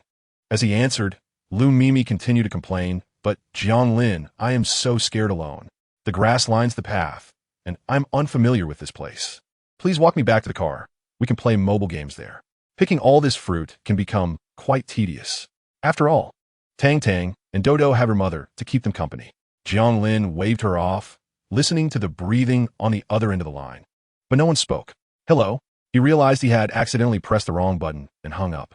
A familiar voice sounded briefly before the call ended. Jiang Lin quickly texted back an explanation upon recognizing it was Mu Yun who had called, but she did not respond further. Dad, when will you come to be with Tang Tang? Can you stop spending time with the aunt? Tang Tang called out from a short distance, her little basket already filled with numerous peaches. Jiang Lin turned to Lu Mimi and suggested, Sister-in-law, why don't you take the car keys and head back? I still need to be with my child. I cannot stay with you any longer. My brother will be here shortly, so please do not worry. Seeing Jiang Lin walk away, Lu Mimi stamped her foot in frustration, feeling neglected. Was it so difficult to receive proper hospitality? Zhao Xia, accompanied by Dodo, picked some plums and asked Jiang Lin, what are you up to? Why haven't you come over for so long? Tang Tang and Dodo are eagerly awaiting the opportunity to pick mulberries, but the tree stands so tall. It's not just that Lu Mimi has her fair share of troubles. Jiang Lin wears an expression that speaks volumes. He lifts Dodo and says, come Dodo, let daddy help you pick. Dodo beams with delight, though she feels a twinge of resentment towards the aunt who monopolizes her father's attention. Yet she remains silent. I want to pick too. Dan dan tim in et sitali. Grandma, hold Tang Tang. Zhao Xia says, cradling Tang Tang in her arms. Let us pick peaches instead. We must avoid those little bugs on the mulberry tree that might bite our delicate Tang Tang. We must be cautious. Really? Tang Tang blinked her eyes. All right then, I'll follow Grandma to pick peaches. However, we've already gathered plenty of the red ones. It's time to pick the yellow ones now. In the pitch-black night, Mu Yungu gazes at her phone, lost in contemplation. The most crucial meeting of her business trip has concluded, and the remainder of her schedule consists merely of attending events. Yet, she recalls the tone of the woman on the phone, which seemed rather frivolous. One observes Mu Yunge leaning back in her chair, thoughtfully toying with her phone. President Mu, it's quite late. Shouldn't you be getting some rest? Mu Yunge ponders for a moment and decides, I want to attend the subsequent events. I'll take the earliest flight back to the city. Please check which mode of transportation is most convenient from the urban area to Yuanshui town. Although one finds this peculiar, she refrains from prying and promptly begins to search. Boss, there's a flight in an hour. We can head to the airport now. The high-speed train from the city to Yuanshui town takes about an hour and a half, while driving would take 4 hours. Mu Yun Yin notes. Then please book me a high-speed train ticket. She contemplates and then calls her housekeeper.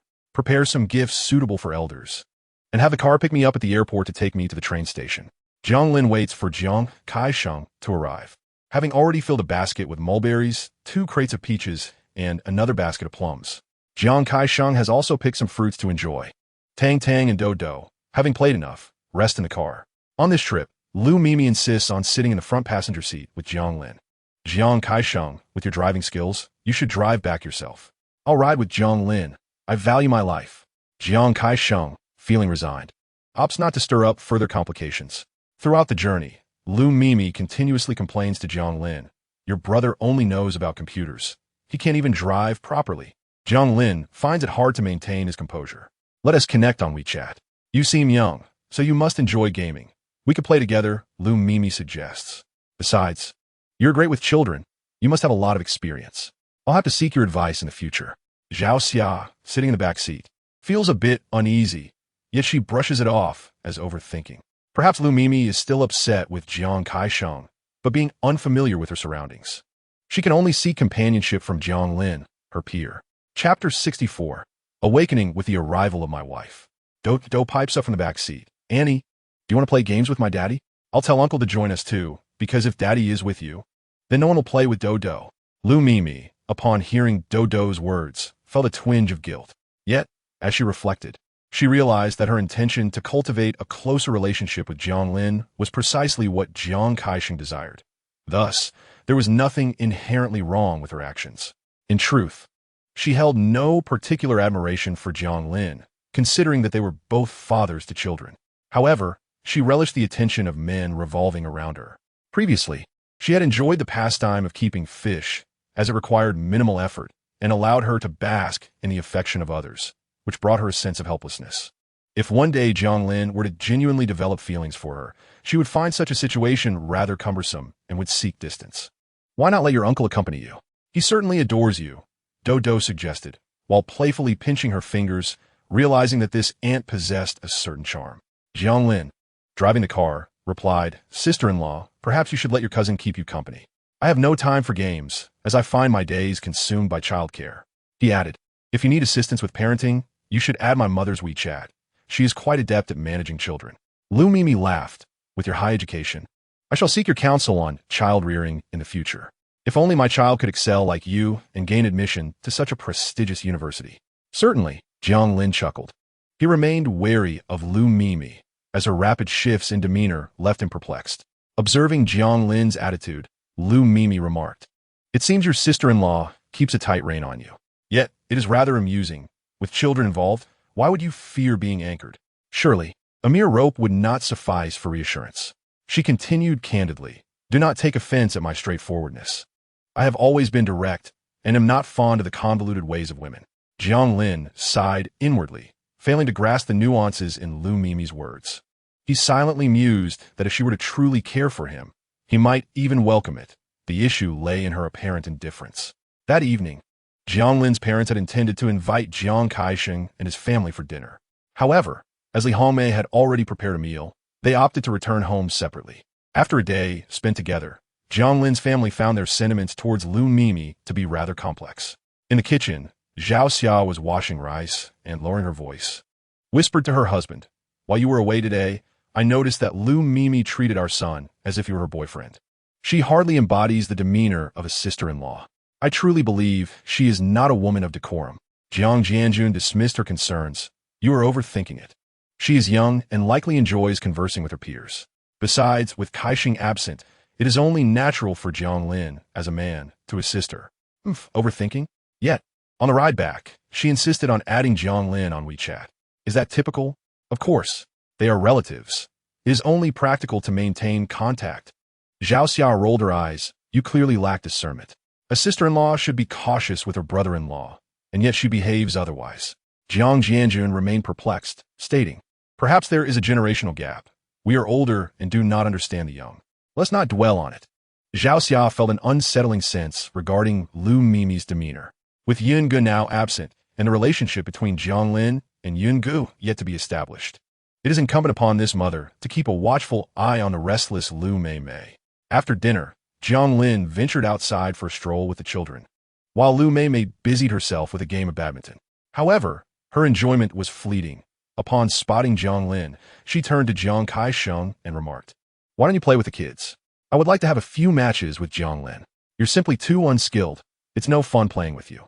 Observing her markedly improved demeanor towards his younger brother, Jiang Kaisheng approached, saying, "Jiang Lin, I am feeling fatigued. You take a turn playing, and I will keep our Tang Tang and Do company."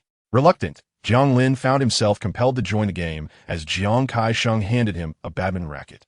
Jiang Kaisheng settled onto a bench outdoors and asked, "Tang Tang, Do, did you enjoy your outing today? Would you like your uncle to buy you some snacks?" "Snacks?" Tang Tang pondered, "I want cotton candy." Meanwhile, Do fixated on something in the distance, replying, "Uncle, I'm not hungry. I'm quite full." Not wanting to leave Do behind, Jiang Kaisheng coaxed him along as well. Upon their return, he noticed Lu Mei and Jiang Lin standing together. Her countenance radiant as she playfully nudged her elbow and engaged Jiang Lin in animated conversation, her laughter more vibrant than blooming flowers. She even playfully patted Jiang Lin's arm, her eyes resembling crescent moons. Jiang Lin stood with his back to Jiang Kaisheng, his expression unreadable. "Why have you ceased playing?" Jiang Kaisheng felt a twinge of discomfort. Indeed, upon his arrival, Lu Mei's demeanor diminished slightly. She explained, "I was bitten by a mosquito on my arm, and I was just telling Jiang Lin that I must have type O blood, as he remains unscathed. Is that so?" Jiang Kaisheng took her hand to inspect the bite, suggesting, "Let us return home and apply some mosquito repellent." Jiang Lin, growing impatient, remarked that a mere mosquito bite hardly warranted such fuss. "I will also take Tang Tang and Do home. Their delicate skin is susceptible to mosquito bites, especially during this season." Lu Mei too returned with a racket, promptly retreating to the bathroom for a shower. Seizing the opportunity, she texted her friend about Jiang Lin, the scholarly father, describing him as somewhat intriguing and enjoyable to tease. Her friend cautioned her to be mindful, advising against provoking Jiang Kaisheng's ire. For keeping fish is one thing, but toying with one's cousin is another matter entirely. Lu Mei, however, dismissed the warning. Later that evening, Jiang Lin intended to call Mu Yungu, but the call revealed that her phone was off. "How peculiar," he mused, not giving it much thought, surmising that perhaps she was sleeping. Given the time difference, it was evening here while it was still morning abroad. She likely had not yet awakened. He shared a few photos of Tang Tang and Do picking fruit on WeChat before turning off his phone to bathe the children and prepare them for sleep. The following morning, having indulged in a leisurely slumber, he was roused by commotion in the living room, indicating that guests had arrived, filling the house with lively chatter. Jiang Lin opened his eyes to find Tang Tang and Do missing from the bed. "Mom? Who has come to visit?" He wondered aloud as he slipped out of bed, donned his slippers, and made his way into the living room, where he was taken aback by the scene before him. At the entrance, numerous gifts were displayed, while his parents were seated on the sofa. The person at the center, clad in a well-tailored, form-fitting apricot-hued dress, had her long ebony hair partially tied back, cascading gently around her waist. Adorning her wrist was a jade bracelet, and her skin was as fair as freshly fallen snow. With a slender figure and an oval face, she exuded an air of ethereal coolness, devoid of any makeup, yet appearing more austere and weary than usual. Jiang Lin was taken aback. "Yungo, what brings you here? I thought you were abroad." "I returned overnight. I have a 2-day holiday. So I came to see you all," Mu Yungu explained. "Today is the Dragon Boat Festival, and I brought some gifts, though I'm uncertain if they will please Auntie and Uncle." "Yungu, your presence alone brings us immense joy," Zhao Xia replied, her smile radiant, revealing her teeth. The mere fact that Mu Yungu had come was the most meaningful gift to her. There was no need for additional offerings. Chapter 65, Deceive Me, and you shall regret encountering me, Jiang Lin pondered. Her arduous journey must have incurred substantial travel expenses. It seemed their boss had allowed them to return home after a busy period. Yet, Mu Yungu was celebrating the festival alone. She might not voice her loneliness, but it surely lingered in her heart. Despite this reasoning, her arrival filled him with delight. Did you take the high-speed train here? Yes, it was quite convenient. Mu Yungu nodded. You must be exhausted. You should rest a bit, Jiang Lin suggested. Turning to his parents, he added, Shall I take her out for a quick breakfast before she rests? That sounds good, Zhao Xiao replied, urging them to go. But Mu Yungu interjected, It's fine. I managed to sleep on the plane. Jiang Lin approached her, grasping her arm. It's difficult to rest on a plane. I've flown before, and the seats are too rigid, leaving one sore and aching. After such a long flight back from abroad, you must be tired. Come on. Unable to decline, Mu Yungu glanced at his hand, holding hers, and couldn't he help but smile. Then I'll trouble you. Tang Tang and Do Do did not follow them outside, as Zhao Xiao wished to create a moment of privacy for the two. As the couple departed, Jiang Lin and Mu Yungu exchanged knowing smiles with his parents. They ventured out to find a breakfast shop, hand in hand. The streets were bustling with morning traffic, as many parents were dropping their children off at school, leading to an abundance of electric scooters and motorcycles. Towering trees lined the roadside, providing shade, and at this hour, the small breakfast shop was relatively quiet. Boss, 2 servings of soup dumplings, please. The Anne inquired. Ah, you've brought your girlfriend for breakfast? She is exceptionally beautiful. You're quite fortunate. In such a quaint town, beauty remained a striking rarity. Indeed, Jiang Lin replied, not bothering to refute the statement. They had kissed previously, so one could reasonably consider them to be in a romantic relationship. Mu Yungu observed him as he placed his order, casually inquiring about his timid female friend. Her voice on the phone had conveyed a sense of delicacy and dependence. Jiang Lin quickly realized she was referring to his sister-in-law, his cousin's girlfriend. He recounted the events of the previous day, dismissing any notion that Mu Yungu would be particularly concerned about the phone call. Oh, she's just a little girl. Timid as can be, he remarked, only to be corrected, she is not a little girl. She is older than you. Jiang Lin hurriedly clarified, but not younger than you. Mu Yungu chuckled softly. If she hears you say that, she won't be pleased. Choosing to sidestep the irrelevant topic, Jiang Lin urged her to try the soup dumplings here, recalling his fondness for them during the school days, though he could only indulge on weekends. And the seaweed soup is delightful. When my grandfather was alive, he often brought us homegrown vegetables from the town. My parents would send me with him to have breakfast here, as our family business was quite busy at the time. My father had to procure goods early, and my mother had to open a shop. The sun was high outside, casting dappled light through the trees into the shop, as electric scooters zipped by and pedestrians ambled along. Such a life is truly wonderful. Mu Yungu sighed, her tone tinged with nostalgia.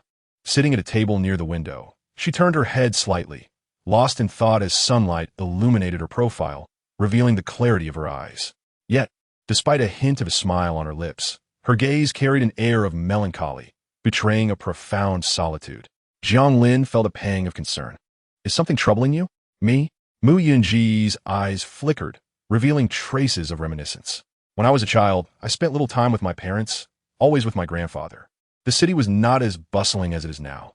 Many small alleys were lined with breakfast shops, just like this one. Now they have all vanished. She lowered her gaze, concealing the pain that lay beneath. Back then, we would go for breakfast together, and since my grandfather was a regular, the owner would often give us an extra serving of soy milk. This was the first time Jiang Lin had heard her speak of her grandfather, and it seemed that mentioning him cast a shadow over her mood. Most likely, it was because he was no longer with her. It's all right, he asserted. From now on, I'll accompany you to the alleys for breakfast, just as your grandfather did. Mu Yungu looked into Jiang Lin's eyes, her gaze shimmering as she assessed the sincerity of his words. Jiang Lin, companionship is a long-term commitment, not a fleeting promise. I understand, he replied earnestly. I envision that when we are old, as frail old men and women, and Tang Tang and Do Do are no longer by our sides, we can still lean on our canes and share breakfast together. If life could be like that, it would be a true happiness. Mu Yunji's eyes momentarily glazed over before she smiled softly, as if uttering something trivial. If you dare to deceive me, I will ensure you pay a painful price. You will undoubtedly regret today's promise. A shadow flickered in her eyes, hinting that he might even come to regret having met her. After all, sweet words, if they have expired, can be as bitter as poison to the heart. Regarding this matter, I assure you, I am not deceiving you.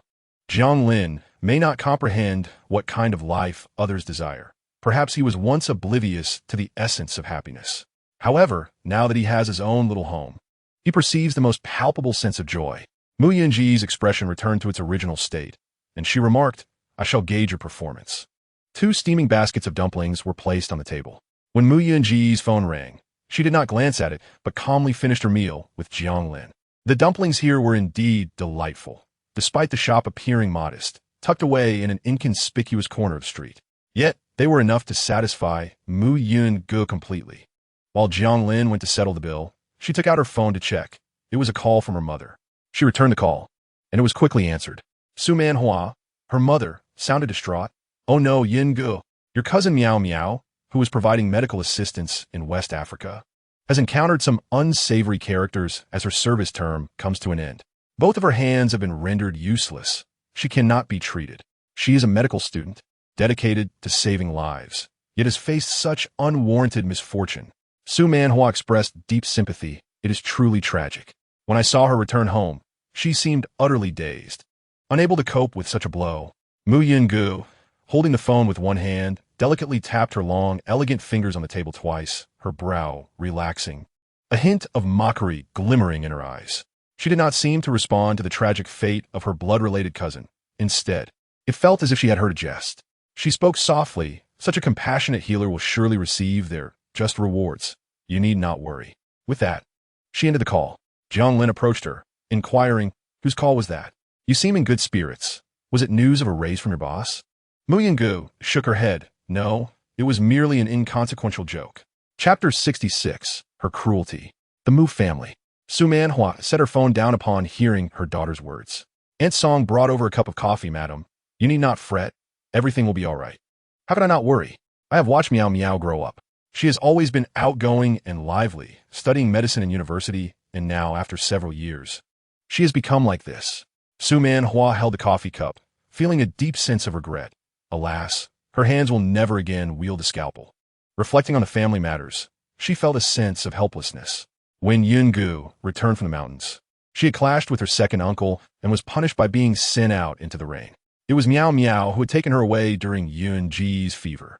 At that moment, I dared not speak up. "You know our family's circumstances are quite complicated." Aunt Song nodded. "Indeed, Miss Miao Miao is a kind-hearted person." Su Man-hua turned the coffee cup in her hands, but lacked the inclination to drink.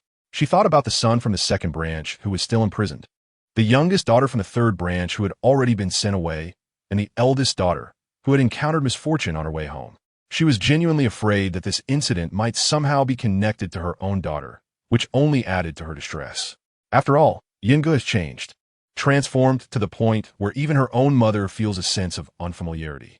She recalls that Yin-gu was exceptionally intelligent from a young age, always accompanying the old gentleman, exuding a natural charm that endeared her to everyone. Although her demeanor has become more subdued, appearing indifferent to worldly affairs and leading a life of simplicity, there are moments when her actions leave her mother astounded. Just moments ago, she noted the natural tone in Yun-ji's voice. It seems she may have overthought the situation, which likely has nothing to do with Yin-gu. Moreover, how could the nefarious individuals abroad possibly have any connections with her? A sigh of relief washed over her. Perhaps she should go visit Miao Miao to offer some comfort and prevent any unwarranted despair. Even if her hands could no longer perform surgeries, at least she is alive. Surely that is preferable to death. Aunt Song concurred, remarking on the chaos in places like West Africa, where countless lives are lost each year, indicating how fortunate they are. However, she mentioned that the third household is currently preoccupied with this matter, suggesting that it might be wise for the lady to wait until the situation improves before visiting. After all, Ms. Zhenzhen has just been sent to the border, and there are murmurs of discontent regarding the eldest daughter. It is likely that her visit would be perceived as adding insult to injury. Su Man-hua acknowledged this reasoning with a sigh, conceding that she was unaware of what Yin-gu had been up to lately. When she has the time, she should indeed check on Miao Miao, especially considering how much concern Miao Miao had shown for her in the past. Previously, Miao Miao had mentioned being in a relationship, but the current state of that romance remains a mystery, leaving Su Man-hua lamenting the unfortunate fate of that young man, Fu Cheng. While men from the outside world may possess charming words and various facades, ultimately, their motives often revolve around money. It is only through her own missteps that she will come to realize how fortunate she has been with the choices made by her mother. Mu Yunge did not bring many clothes with her, prompting Jiang Lin to accompany her in purchasing several outfits, all of which he paid for. Jiang Lin displayed remarkable patience, even haggling with the vendors, causing Mu Yunge to smile throughout, appreciating his knack for enjoying life. In truth, anything she wears looks lovely. Jiang Lin carried several shopping bags, noting how the shopkeepers praised her appearance. They want me to buy clothes, so of course, they will compliment how I look, she remarked. No, they genuinely think you are beautiful. Mu Yunge chuckled. Oh, so you think I look good too? Absolutely, Jiang Lin replied. Let us get you a pair of slippers. The weather is getting hotter, and it's so comfortable to wear them outside. Mu Yunge blinked her beautiful eyes. Observing that everyone outside was dressed in short sleeves and shorts, paired with slippers, including Jiang Lin, who wore a pair of cool sandals. Sound good. Suddenly, Jiang Lin remembered. You Haven T told me the joke you heard earlier. I'd love to hear it. You probably wouldn't find it amusing, Mu Yunge replied, her hands clasped behind her back as she strolled leisurely under the sun. Continuing, there was a zoo with a cannibalistic wolf, and everyone thought she was docile and kind, believing she wouldn't harm anyone. Only those who had been hurt knew her true nature. However, it's better now. That wolf's minions have been eliminated. Everyone felt a deep sympathy for the wolf, deeming it pitiable. Yet I, aware of its predatory nature, found the situation rather amusing. Jiang Lin, upon hearing this, furrowed his brow. Do they not recognize the wolf's true visage? How can they be so oblivious? Indeed, it excels at masquerading, he replied. Jiang Lin pondered, realizing that apart from wolves, bears too are adept at deception, even masquerading as humans. Such malevolent creatures, when dealt with, bring a sense of relief, preventing them from wreaking further havoc upon others. Mu Yunge narrowed her eyes and chuckled. In that case, our perspectives are rather aligned. Jiang Lin nodded in agreement. Those who shield the wolf are complicit in its misdeeds. It is likely only when they themselves are bitten that they will recognize the absurdity of their actions. Mu Yunge concurred, noting that such occurrences exist within human society as well. Indeed, Jiang Lin affirmed with enthusiasm, human society is a tapestry of complexities. There are no limits to the absurd, only escalating levels of it. Mu Yunge reflected on the true nature of her family, nodding in agreement. After procuring the necessary household items, Jiang Lin escorted Mu Yunge back home. Upon arrival, he noticed a friend request on his phone from Lu Mimi, with a verification message inviting him to go fishing together. Jiang Lin, who had no skill in fishing, doubted that Lu Mimi and his cousin were capable anglers, and thus dismissed the request. Soon after, his cousin's call came through, again concerning the fishing invitation. My mother is here. I must accompany her and cannot go fishing. Besides, the weather is scorching, and the mosquitoes are a nuisance. Why endure such torment? Lu Mimi responded, I knew it. I told you that Tang Tang and Dodo's mother is too strict with you. It hasn't even been long since your return, and she has already reined you in. I wouldn't be so controlling. Men need their own circles to enjoy. Constant supervision is stifling. You should encourage her to be more confident and not so insecure. Hearing this, Mu Yunge's eyes narrowed dangerously. Was she insecure? Lacking confidence? This was the first time someone had articulated such sentiments about her. Lu Mimi continued on the other end of the line. Jiang Lin, doesn't your home have a mahjong table? If your wife is unwilling to bask in the sun, let us play mahjong at your place. Just as Jiang Lin was about to decline, he noticed Mu Yunge urging him to agree. Presumably, she too feared the prospect of boredom, leading him to acquiesce. After hanging up, Jiang Lin remarked, my sister-in-law has quite a few matters to attend to. Aren't you in need of a nap? If you truly wish to play, we can partake in a couple of rounds. I'll concoct an excuse to send them off later, so as not to disturb your rest. Mu Yunge maintained a composed demeanor as she settled onto the sofa. Since his sister-in-law was coming over, she naturally wanted to observe. Chapter 67. A comparison of sisters-in-law? Mu Yunge smiled. However, she was curious about Lu Mimi. Simultaneously, upon learning of Mu Yunge's arrival, the relatives expressed a desire to visit. After breakfast, Su Chunhua and Lu Shaoqing arranged to go out together. On the road, Su Chunhua remarked, I previously thought that Tando's mother would not come. Yet here, she is on the last day of the holiday. I wonder if she is as beautiful in person as she appears in the videos. In my eyes, she is far more attractive than Lu Mimi. Lu Shaoqing sighed, acknowledging, indeed, Tando's mother possesses great beauty, and as a foreign student, her family must be affluent. However, when it comes to marrying a wife, beauty alone is insufficient. He continued, I have heard that Mu Yunj severed ties with her family after having a child at a young age, and now must rely on her own earnings. In this era, working for others yields limited income. One must follow Lu Mimi's example and start a business to truly prosper. If I had a son, I would prefer him to marry a wife who can generate income, making life easier for him. After all, beauty can become tiresome over time and inevitably fades. Su Chunhua concurred with this sentiment. In their eyes, Lu Mimi was assumed to be thriving in a big city with her own successful shop, which they believed to be more lucrative. They overlooked the fact that there are many small shops nestled within office buildings in large cities, where the rent is not exorbitant and a solitary individual may only earn a meager living. Upon arriving at the Jiang family's doorstep, the two knocked on the door, which swung open to reveal a tall, elegant woman with skin as white as snow and an exquisitely refined face. She lowered her gaze and casually lifted her eyes to look over, her expression imbued with a serene lightness. How beautiful, thought Su Chunhua. Yunj, who is that? A voice from within called out, and upon seeing them, Zhao Xia exclaimed, Oh, Chunhua, Xiaoqing, you have arrived. Have you had breakfast? Turning to introduce Mu Yunj, she said, This is your aunt. Your uncle is not at home, working outside, while your aunt is here in town with her younger son. She added, This is your other aunt, who has a daughter the same age as you. But she couldn't return this time, as she is quite busy with work. Mu Yunj smiled and nodded, greeting, Aunt, hello. Other aunt, hello. So this is Yunj? Su Chunhua remarked, her gaze unconsciously drifting towards Mu Yunj, who was simply too stunning. Even as a woman herself, she couldn't help but admire Mu Yunj's beauty. In reality, she had never encountered a woman so breathtaking. This was not mere attractiveness, but true beauty. It was the combination of a lovely face and remarkable poise that made her such an extraordinary woman. No wonder Tang and Do both inherited such good looks from their mother. Lu Xiaoqing was equally astonished, though reluctant to admit it. After all, this was a woman who would turn heads on the street. After sitting at home for a while, Zhao Xia had prepared an array of fruits on the coffee table to entertain them. Initially, they had come with a casual mindset, but upon witnessing Mu Yunj lounging gracefully on the sofa with a serene smile, they felt an undeniable sense of pressure emanating from her every gesture. It was clear she was not someone to be casually discussed or joked about. Su Chunhua mused to herself, no wonder she is the daughter of a wealthy family. She truly stands apart from ordinary girls. At that moment, Jiang Kaixing and Lu Mimi arrived, accompanied by Li Hongmei and Jiang Qiqi.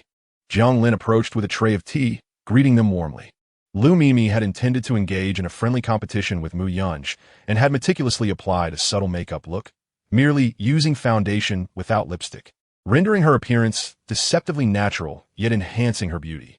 However, upon seeing the woman on the sofa, who was devoid of makeup, she realized that the disparity in their looks could not be bridged by cosmetics alone. Jiang Lin, is this your wife? Lu Mimi asked. Jiang Lin, slightly embarrassed, replied, This is the mother of my child. We are not married yet. It's merely a matter of time. Mu Yunj smiled at Lu Mimi, who was taken aback by Jiang Lin's statement. Just a matter of time? She pondered, her heart fluttering with excitement. Was it true? Lu Mimi quickly discerned that this woman was asserting her claim, which pleased her given that their child was already quite grown. That sounds promising, she remarked. Taking a seat with her tea, Lu Mimi fell silent, feeling utterly overshadowed. It was no wonder Jiang Lin had been reluctant to exchange contact information. He was not bound by any commitment, but rather felt the weight of comparison with his girlfriend. Everything had turned awkward the moment she laid eyes on Mu Yunj's beauty. Jiang Qiqi was equally astonished, questioning how such a stunning woman could have fallen for Jiang Lin, especially when she seemed to ask for nothing in return. Having borne him 2 children, it was truly perplexing. As a man, Jiang Kaixing could not help but notice Mu Yunj's beauty, his eyes lighting up instinctively despite having a girlfriend by his side. Li Hongmei, though initially surprised, quickly regained her composure. After all, beauty alone could not sustain a livelihood. So Yunj, what line of work are you in? Your sister-in-law is around your age and has started her own business, she inquired. Your cousin works as a programmer at an internet company, which is quite commendable. I'm just employed at an ordinary company, Mu Yunj replied, recalling Jiang Lin's perception of her job. Sometimes, I travel for business, which keeps me quite busy. On a good month, my earnings exceed 10,000. Li Hongmei's eyes widened. You earn over 10,000 a month? I thought it was only 4,000. Lu Mimi felt a pang of discontent. She too earned over 10,000 during peak times, sometimes reaching 20,000, yet she toiled from dawn till dusk. If she did not exert herself, the expenses of rent, utilities, and promotional costs would pile up. She was taken aback to discover that Mu Yunji's income was not significantly lower than her own, and she possessed such striking beauty. Li Hongmei, attempting to maintain decorum, remarked, "Oh dear, you must be quite busy with your business travels, meeting all sorts of people. It could be unsafe. As a woman with children, you should prioritize your family. Leaving everything to the man is not ideal." Adopting a maternal tone, she advised, "I believe it would be wiser for you to seek a stable 9-to-5 job, earning a few thousand a month. If that doesn't work out, you could consider taking civil service exams. That could be quite beneficial. Even if one were to resort to becoming a teacher, it still offers the stability of social insurance and housing funds." Mu Yunji found this notion somewhat amusing, yet she restrained herself, instead nodding with an air of decorum, acknowledging her aunt's words, suggesting that both she and her sister-in-law should heed her advice. Upon hearing this, Lu Mimi felt a twinge of disbelief. How had this become a reflection on her own situation? Having graduated from a vocational school, how could she possibly aspire to public service or teaching? Was this not a slight upon her educational background? Nevertheless, she held her ground and responded with poise. "I have no desire to pursue that path. The reason I chose entrepreneurship is my fondness for a more liberated lifestyle. Besides, starting my own business yields greater financial rewards." Li Hongmei, contemplating Mu Yunji's role in business, chimed in, "Indeed, our Xiaomei is quite different from Yunji. She possesses a specialized skill, unlike you, who lacks any technical expertise." Chapter 68. The Relatives' Trials for Mu Yunji. Li Hongmei's tone exhibited a distinct double standard. In her eyes, her son was outstanding, and, consequently, his choice of a daughter-in-law must surely surpass Mu Yunji. After all, her son's discerning taste in women was undeniably superior to Jiang Lin's. Thus, her philosophical musings were directed solely at someone like Mu Yunji, whom she deemed less accomplished. Su Chanhua, the aunt, listened with a hint of skepticism. Li Hongmei's son, Jiang Kaisheng, often boasted of his prowess, yet his earnings barely exceeded 10,000 a month. Moreover, he took pride in sharing such achievements with relatives. Now, Jiang Lin's wife, while engaged in business, was also capable of earning a similar sum, possessing fluency in foreign languages, having studied abroad, and being a local native. Her grace and appearance were evident to any discerning eye. How could Li Hongmei belittle her so? Su Chuanhua's expression shifted subtly, her tone peculiar. "Earning over 10,000 through business is indeed a skill, isn't it?" Jiang Kaisheng was aware that his girlfriend's job was not particularly glamorous. Thus he felt a twinge of disapproval toward his mother's stance. He feared that further discussion would cast him in an unfavorable light. "Mom, what era are we living in? Why is there still an expectation for women to manage the household, whether male or female? Those with more free time should lend a hand at home. Besides, even if my cousin and his wife are busy, aren't there's still uncle and aunt to assist?" Lu Mimi shot a glance at Jiang Kaisheng, inwardly mocking him. Presumably, this man was merely defending Mu Yunji because he found her attractive. After all, what kind of business could one genuinely earn over 10,000 a month from? It was likely akin to the present, relying on her looks to attract attention. Could her endeavors in business be taken seriously? She had encountered many women who thrived solely on their appearances. Lu Mimi harbored a sense of disdain, but acknowledged his eloquence. Jiang Lin, on the other hand, felt a whirlwind of emotions. Previously, Mu Yunji's salary had barely reached several thousand a month. How had it now ascended to 10,000? He pondered if her income included various commissions. No wonder she always seemed so overworked and busy. A pang of sympathy struck him. Lu Shaoqing, observing the unfolding drama, sighed. In today's society, university graduates were as numerous as cattle. Roles in business or as clerks were easily replaceable. Ultimately, possessing a unique skill is of utmost significance. She holds a firm belief in Lu Mimi, beaming with optimism.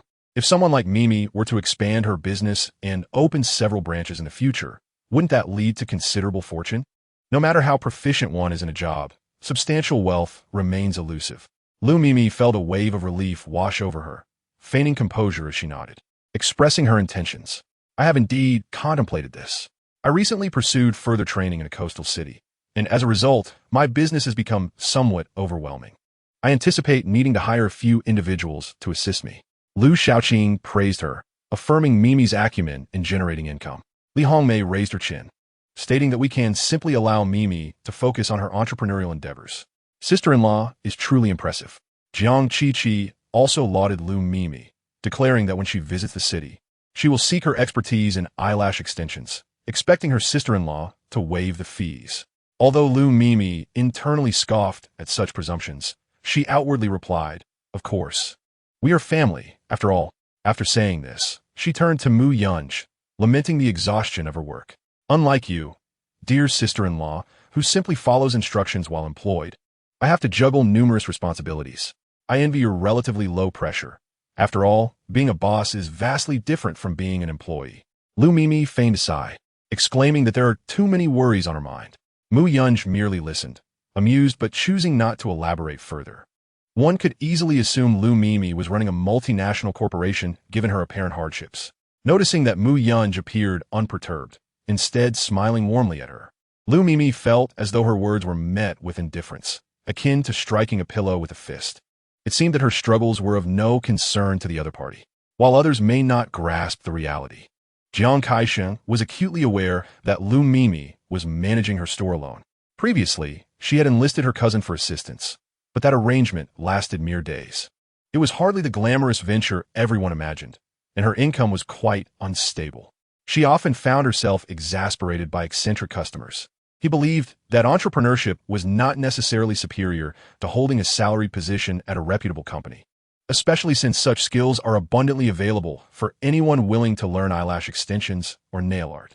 Observing his family boast, he knew that his mother would soon be comparing herself with his second aunt, putting him in a difficult position while also refraining from speaking out to preserve her dignity. Jiang Lin, noticing their attempts to save face, remarked, "Whether one chooses entrepreneurship or employment is a personal decision.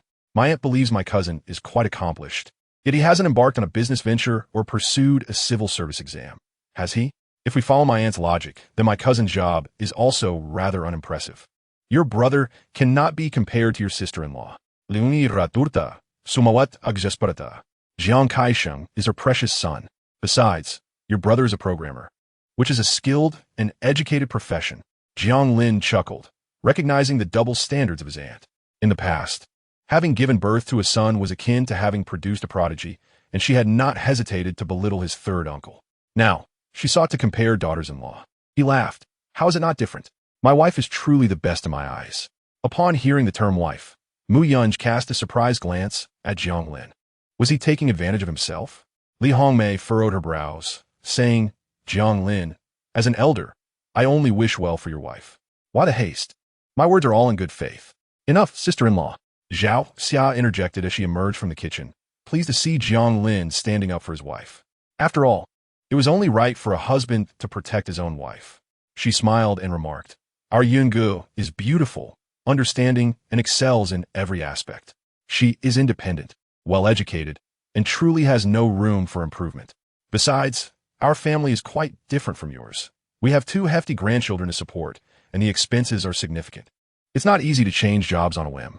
Feigning a sigh, Zhao Xia continued, "Unlike your family, who has no children and can pursue ambitions freely. Ah, how enviable. You'll understand our struggles once you have a few children of your own." Zhao Xia spoke deliberately, as she found it utterly inappropriate for Li Hongmei to belittle her daughter-in-law in order to elevate Lu Mimi. In the past, Li Hongmei took great pride in having both a son and a daughter, walking with her head held high in public. Now, Zhao Xia's mention of children made her grit her teeth in frustration. Her son, Jiang Kaisheng, was nearly 26, while Jiang Lin, at just 22, already had 2 children. Zhao Xia's seemingly envious remarks served as an ironic jab at Li Hongmei's lack of grandchildren. In a small town, having children was a competition, and having grandchildren was even more prestigious. Li Hongmei cast a resentful glance at Lu Mimi's belly. Why was it that Mu Yunj could give birth so effortlessly? Though she was reluctant to admit it, the fact remained that Lu Mimi could effortlessly bear 2 healthy grandchildren while contributing financially, all without demanding a penny. Merely content to be with Jiang Lin. This made Zhao Xia so proud. Li Hongmei thought it imperative for Lu Mimi to conceive quickly. Otherwise, she would be left embarrassed when relatives questioned her about the absence of a grandchild. Chapter 69. Such an extravagant gift? Has she lost her mind? Zhao Xia noticed the change in her sister-in-law's expression and discreetly gestured to Jiang Lin. He could hardly contain his admiration. Lu Mimi, feeling the weight of her future mother-in-law's gaze, wrestled with a mix of defiance and insecurity. Having entered the workforce at a young age and having made mistakes in the past, she was uncertain about her ability to bear children. Jiang Kaisheng was unaware of these concerns, but she had learned from previous lessons and set high expectations for him. She would not bear children without marriage and a home. She sincerely hoped that after their marriage, they would be able to have children smoothly. After we marry, we will definitely have children. There's no rush. We are still young. Mu Yunj maintained a tranquil demeanor, knowing that familial relationships could either foster mutual support or devolve into comparison, with each party fearing the other's success. In the case of the Mu family, it was a constant cycle of competition, devoid of mercy. She had long grown accustomed to such dynamics. However, she remained silent, observing Jiang Lin and Zhao Xia defending themselves. It was a sensation she had not experienced in years. Indeed, it had been a decade since anyone had stood before her in her defense. She had been alone for far too long, ever since her grandfather fell ill, leaving her without a protector. She extended her hand to grasp the warm tea, taking a delicate sip. As for the matter of comparison, it held little significance. Earlier, she had cast an additional glance at Lu Mimi, but now that she recognized her as the woman on the phone, there was no further need for scrutiny. Although the other's thoughts were concealed within, her eyes betrayed no emotions. Desires and sentiments were glaringly evident. Such individuals warranted no concern. Jiang Qiqi watched her mother's discomfort, her gaze sweeping around. She had noted from the outset that her second aunt's home was adorned with gifts that had previously been absent. She shifted the topic. Aunt, your sister-in-law has brought back so many gifts for you. How filial. My brother and sister-in-law also returned with quite a bounty. Su Chunhua regarded Mu Yunj and perceived her grace. Though she sat in silence, her demeanor exuded dignity, displaying not a hint of weakness, seemingly indifferent to the ongoing comparisons. She felt a tinge of curiosity about this affluent young woman, who likely lacked for nothing. What kind of gifts would she present? Were these all from Yunj? Such a considerate child. She wondered what treasures Mimi had brought for the Dragon Boat Festival. Naturally, Lu Mimi contributed nothing of her own. All the gifts were purchased by Jiang Kaisheng. Some wine, fruits, milk, and dried fruits, all essentials for the elders. However, it had still cost several thousand. Lu Mimi felt relieved as the conversation shifted away from children. Of course, I brought gifts, but I'm still curious about what my sister-in-law has given. Mu Yunj smiled lightly. I came in a rush, and the gifts were prepared rather casually. Zhao Xia had yet to open her gifts, as she mentioned. She did not care what Mu Yunj had brought. Her mere presence was the most heartfelt intention. Moreover, she had been preoccupied with breakfast preparations and had genuinely forgotten to inspect the gifts. She glanced at the boxes stacked on the cabinet. I have yet to look. Whatever the child brings is filled with sentiment, and I appreciate all of it. Li Hongmei attempted to reclaim some ground, thinking that while the children could not be compared, perhaps they could outshine them financially? Since we are all here, let's take a look together. Let us see if your daughter-in-law's gifts are to your liking. Zhao Xia frowned, disapproving of Li Hongmei's remarks, and quickly glanced at Mu Yunj's expression. Fortunately, Mu Yunj did not appear offended by Li Hongmei's blunt words. She promptly asserted, what does it matter whether it is to please or not? What era are we in? We are all equals. Mu Yunj stood, approaching the cabinet with a smile that radiated neither superiority nor inferiority. As a younger generation, how could I possibly present gifts that would entirely meet your expectations? However, since aunt and uncle have mentioned it, it would indeed be beneficial for me to observe and learn from the elders. All eyes turned to Mu Yunj. Her calm demeanor suggested that the gift must have cost a considerable sum. Jiang Lin did not take note of what Mu Yunj had presented. However, he returned home empty-handed, proving to be less thoughtful than Mu Yunj. Zhao Xia remarked, there is no need to look. Your daughter-in-law has already approved. What is there to fear? Li Umi, with a spectator's curiosity, was eager to compare the gifts from Lu Mimi and Mu Yunj. After all, both were intended for the same daughter-in-law, and there would inevitably be a distinction in quality. The better gift would surely enhance the mother-in-law's prestige. Lu Mimi also wished to see what Mu Yunj's seemingly casual gift entailed. As Mu Yunj unveiled each gift bag, the tobacco and alcohol were commonplace offerings and scarcely worth mentioning, being rather inexpensive. She set them aside. Upon seeing the tobacco and alcohol, Lu Mimi realized they consisted of high-end brands, which were by no means cheap. Her own gift had not been of such quality. A pair of wines cost over 800 yuan, and with a pack of high-end cigarettes, it amounted to just over 1,000. Yet, Mu Yunji's extravagant gifts were seemingly overlooked. Lu Mimi felt some regret in her desire to compare, knowing her future mother-in-law's penchant for competition. If Mu Yunji's gifts truly surpassed her own in value, she would likely face her mother-in-law's veiled barbs.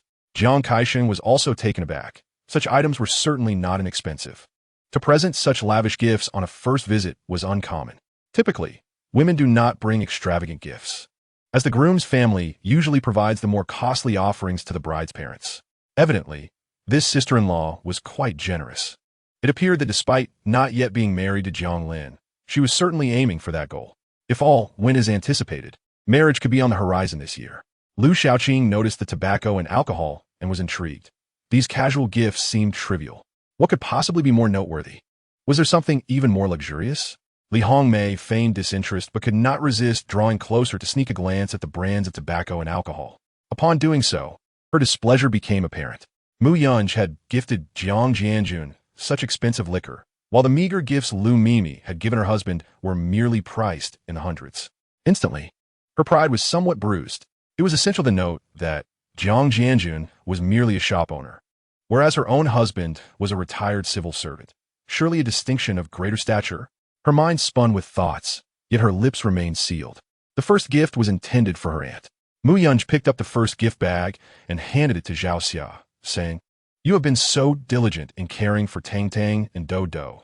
The children adore their grandmother, and it is through your devotion." Zhao Xia was taken aback. Typically, gifts brought to a visit were tobacco and alcohol, rarely tailored for women. Expensive tobacco and alcohol were generally reserved for men. It was indeed rare for Mu Yunji to remember her. "Quickly, let us see what it is," urged Su Chunhua with curiosity. The red gift bag was beautifully festive, and inside lay a red gift box. Zhao Xia speculated that it should be something beautiful and delicate, like a silk scarf, but upon opening the box, she was taken aback. This is far too precious. In Chapter 70, the daughter-in-law has made everyone envious. Inside the box, gleaming gold revealed a set of exquisite jewelry themed around the lotus. A necklace adorned with a lotus pendant, a bracelet crafted from golden beads resembling lotus seed pods, and a pair of elegant gold earrings. They were stunningly beautiful. Su Chunhua was astonished, having never seen a daughter-in-law present her mother-in-law with gold before, let alone an entire set. In their era, gold was not a common wedding gift. Thus not every woman possessed her own gold jewelry. A wave of envy surged within Su Chunhua. Firstly, because such a set of gold ornaments was indeed valuable, one that ordinary families could scarcely afford. Secondly, it was evident how thoughtful and filial the daughter-in-law was. "Xia Jia, you haven't even gifted your daughter-in-law 3 gold pieces, yet she has given you an entire set," Lu Xiaoqing chimed in. "And it's from a prestigious brand. Look at the store name. It's Sheng Yuan. This brand isn't cheap. My niece's wedding gold came from there. They charge over 700 per gram." Lu Xiaoqing continued, having noted that this was a newly released design. Her cousin worked at Sheng Yuan's gold store, and she had seen it on her social media. The actual items were even more stunning than the photos. Zhao Xia considered the current high gold prices and the exquisite design of the set, concluding that it must be worth at least 30,000. What daughter-in-law presents such an expensive gift to her future mother-in-law upon her first visit? She reflected on the lives of Jiang Lin and Mu Yunji, feeling she could not contribute much to alleviate their burdens. The children faced significant pressure, and she was reluctant to accept such an extravagant gift. "I can't accept this, Yunji. You should keep it for yourself. There's no need for concern. Auntie, this is a token of my heartfelt intentions," Mu Yunji replied with a gentle smile. "Why not try it on? It should suit you well." Sheng Yuan is a gold brand under the Mu family, so it was of little consequence.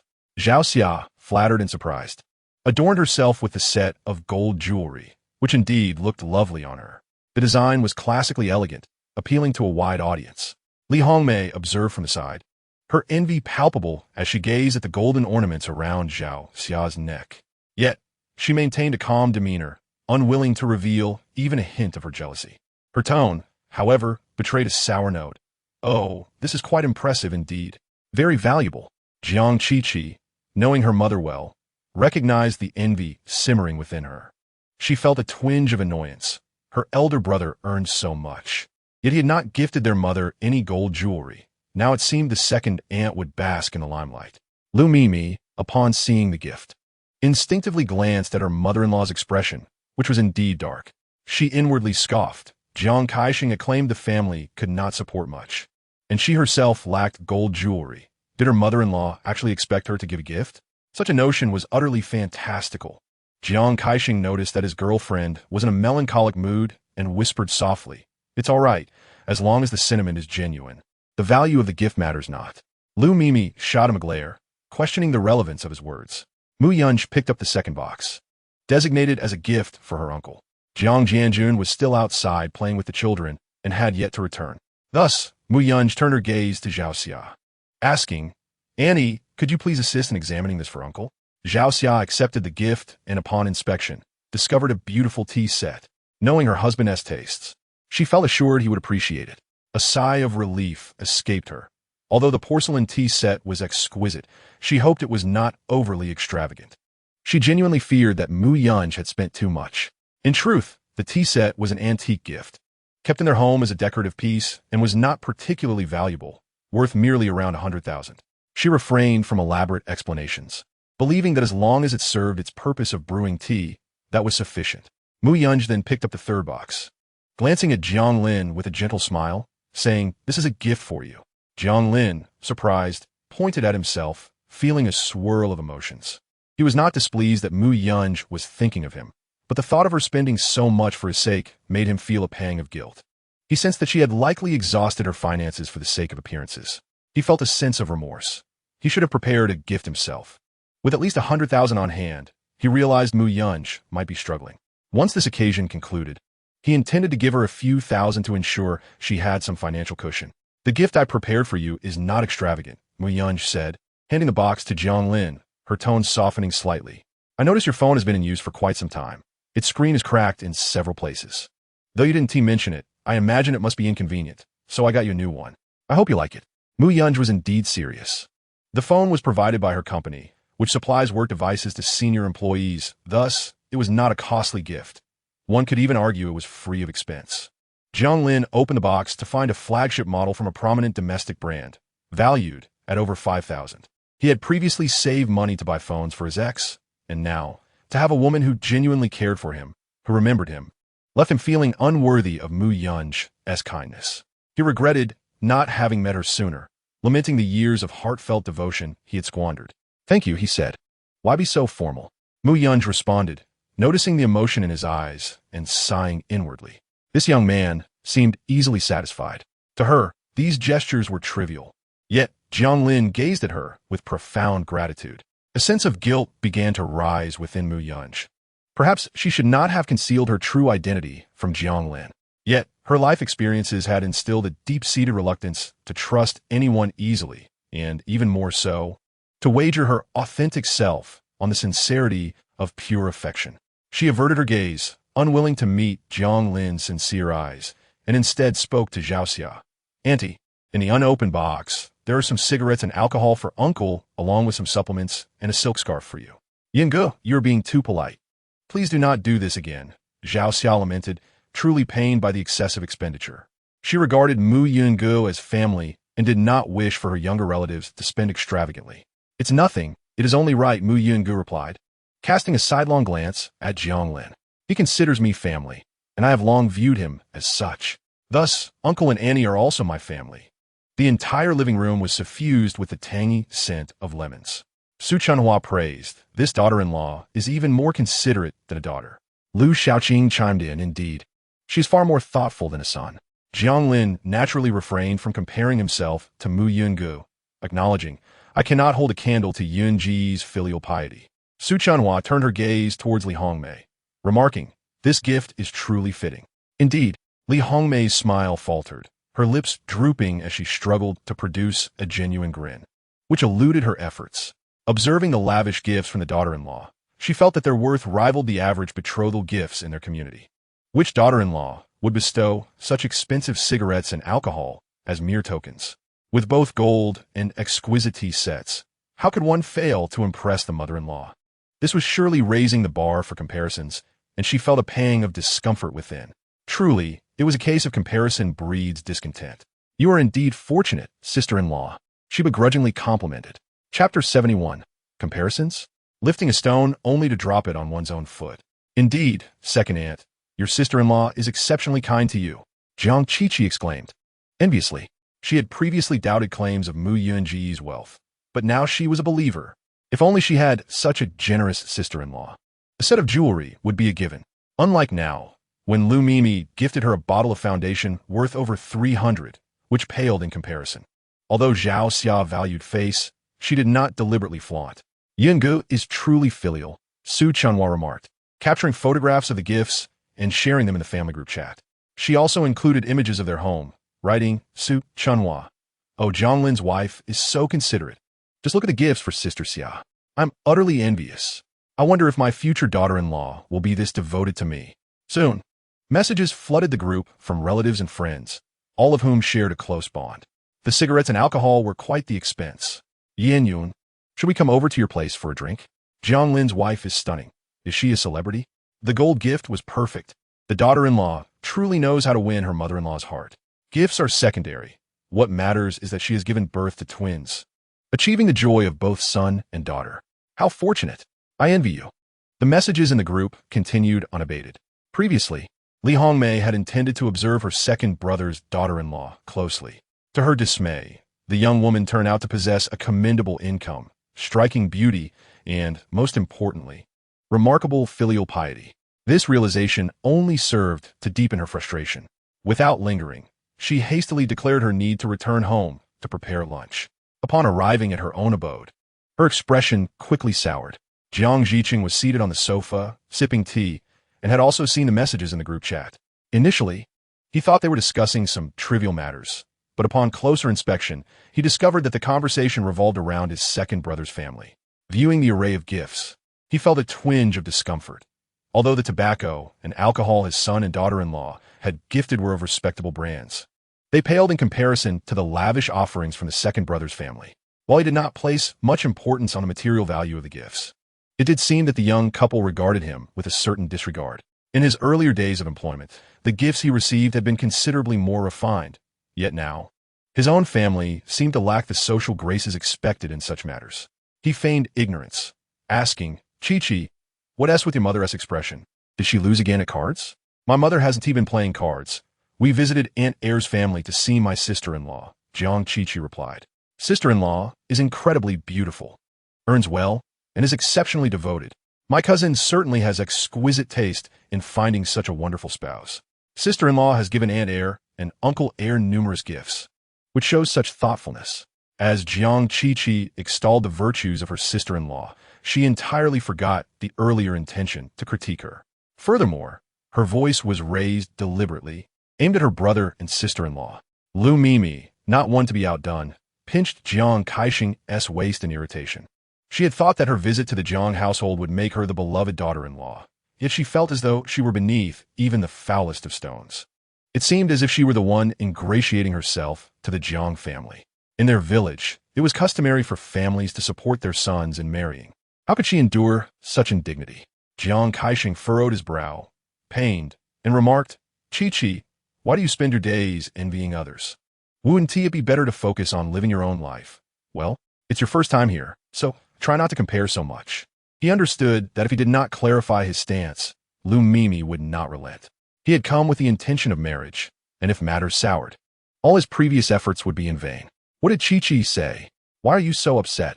Li Hongmei, upon hearing Jiang Kaixing mention their daughter, turned angrily, glaring at her son, who had seemingly forgotten his mother in favor of his new wife. She merely remarked on your sister-in-law's devotion. Why are you angry? It's not as if you need to emulate their level of filial piety and success. Jiang Kaixing found himself at a loss against his mother's eloquence. After all, Li Hongmei was renowned for her sharp tongue. With a caustic tone, she continued, we are merely envious of those who can bear sons who are dutiful and wives who are considerate. I certainly don't possess the same fortune as your Aunt Air. In the past, many believed that since your father was a public servant, it was their duty to arrange a match for you. However, with your discerning eye, you would find someone yourself, leaving little more to discuss. Lu Mimi was seething with anger. She had initially aimed to compare herself favorably against others, portraying herself as a superior daughter-in-law, yet unexpectedly ended up injuring her own foot in the process. She forced a smile, masking her irritation, acknowledging that indeed, her second aunt was fortunate, as she provided her daughter-in-law not only with a house but also with money, thus ensuring her daughter-in-law's dutifulness. After all, who would willingly engage in a losing venture? Nowadays, women are not anxious about marriage, yet you make it seem as if women cannot marry without your family's assistance. Having said this, she no longer felt the need to feign civility. She simply returned to her room, grabbed her suitcase, and departed. Jiang Ziqing was well aware of his wife's foul temper and intentionally indulged her outburst, hoping to impart a lesson to the young couple while also asserting some authority over Lu Mimi. After all, their family was retired from public service, thus holding a higher social standing than Lu Mimi's family. If he did not establish some boundaries now, he feared their future disobedience and insincerity. However, witnessing Lu Mimi storm out made him realize the gravity of the situation. Xiao Sheng, you know your mother has a sharp tongue but a tender heart. She struggles with words. Quickly persuade your wife not to leave. It would be ill-fated to have such a disturbance on her first visit during the Dragon Boat Festival. He was ultimately concerned about losing face. Jiang Kaisheng, having taken the keys, also chose to leave, feeling no desire to linger at home. After a long drive home for the holiday, he was exceedingly frustrated by the turn of events. In the community, Jiang Jianjun was out with his grandchildren, enjoying their time when he spotted Lu Mimi, fuming as she dragged her suitcase away. He intended to inquire about the situation, but noticed Jiang Kaisheng hastily following her. The two of them climbed into a car at the community entrance and drove off together. By the time Li Hongmei caught up, all she could see was the tail end of a vehicle, and she exclaimed in exasperation, "That scoundrel really left? I had invited relatives over for dinner tonight. How will we resolve this now? It was their fault to begin with. A few words should have sufficed. Yet she fled? If she had the courage, she should never return." Jiang Jianjun, astonished by the unfolding drama, hurried home with Tang Tang and Do Do to discuss the incident with his wife. Curious, Tang Tang asked, "Grandpa, why did that mean aunt leave?" "Huh? Mean aunt?" Jiang Jianjun quickened his pace, wondering why Tang Tang would say such a thing. With bright eyes and a pout, Tang Tang expressed her displeasure, stating that the aunt was bad because she tried to take her father away, and thus Tang Tang did not like her. Jiang Jianjun found her response utterly delightful. Chapter 72. Let us officially date. Upon returning home, Mu Yunj was already in the study, handling official matters on her computer. As soon as Tang Tang and Do Do entered the room, they rushed to embrace Jiang Lin. Jiang Jianjun observed his wife tidying up their home and approached her to share his experiences from downstairs, though he remained unaware of the precise events that had transpired. All he knew was that someone had indeed fled. Zhao Xia, fully aware of the underlying dynamics, provided an explanation, noting that the elder sister-in-law was particularly fond of comparison. It was likely that the gifts from Xiao Mei and Xiao Sheng paled in comparison to those bestowed by Yunge, prompting her to return home in a state of discontent. However, Jiang Jianjun was taken aback by the extravagant gift from Yunge. Initially, the first visit had warranted a monetary gesture of 11,000 yuan, symbolizing the notion of being a 1 in a million, but now that seemed somewhat diminished. Both Jiang Jianjun and Zhao Xia found themselves in a bit of a quandary, as their financial situation was rather modest. They were not from affluent backgrounds, merely ordinary individuals. Throughout the afternoon, Jiang Jianjun received several phone calls praising his daughter-in-law's filial piety, which also included casual inquiries about the wedding date. Despite the fact that no arrangements had been made, he deftly deflected the questions with vague responses. However, word had spread through the community that Jiang Lin had secured a beautiful and wealthy wife, and they speculated that the wedding was imminent. As night fell, Mu Yungu emerged from the shower and entered the bedroom, where Jiang Lin was seated at the bedside, narrating a story to their daughter Tang Tang. She climbed into bed, propping herself up with a book while eavesdropping on their conversation. Meanwhile, Do Do remained in the living room, watching television with her grandfather. Outside, Zhao Xia called for Tang Tang to partake in a late-night snack of sweet wine with eggs, instantly rousing Tang's spirits as she rushed to join in. Jiang Lin did not exit the room, but instead turned his gaze toward Mu Yunge. She wore a soft silk nightgown that accentuated her delicate waist, her long hair cascading over her slender shoulders and falling gracefully onto the bed. Her physique was striking. Her face was small, embodying a perfect proportion, and her long legs lay elegantly together, the warm light casting a lustrous glow upon her skin. What are you daydreaming about? Mu Yun Ye inquired coldly. Without lifting her head. The summer night in the small town was alive with the sounds of chirping insects and rustling trees swaying in the summer breeze. The leaves whispering softly. Jiang Lin remarked, I was genuinely pleased when you arrived so unexpectedly this morning, but purchasing so many gifts must have cost a pretty penny. Please refrain from such extravagance in the future. We should not compare our lives to others. Our focus should be on living and raising our children. If we can forego these formalities, it would suffice. As long as we are willing to visit my parents occasionally, that alone brings them joy. After a moment, he added, I will transfer several thousand yuan to you. Please send me your card number. Mu Yinggu lifted her gaze to meet Jiang Lin's, a playful smile gracing her lips. Are you worried I might not have money to spend? Indeed, we are family now, he replied earnestly. Do not hide anything from me. If you're facing difficulties, just say so. We are not strangers. With a teasing smile, Mu Yinggu quipped, if we are not strangers, then why do we still sleep in separate rooms?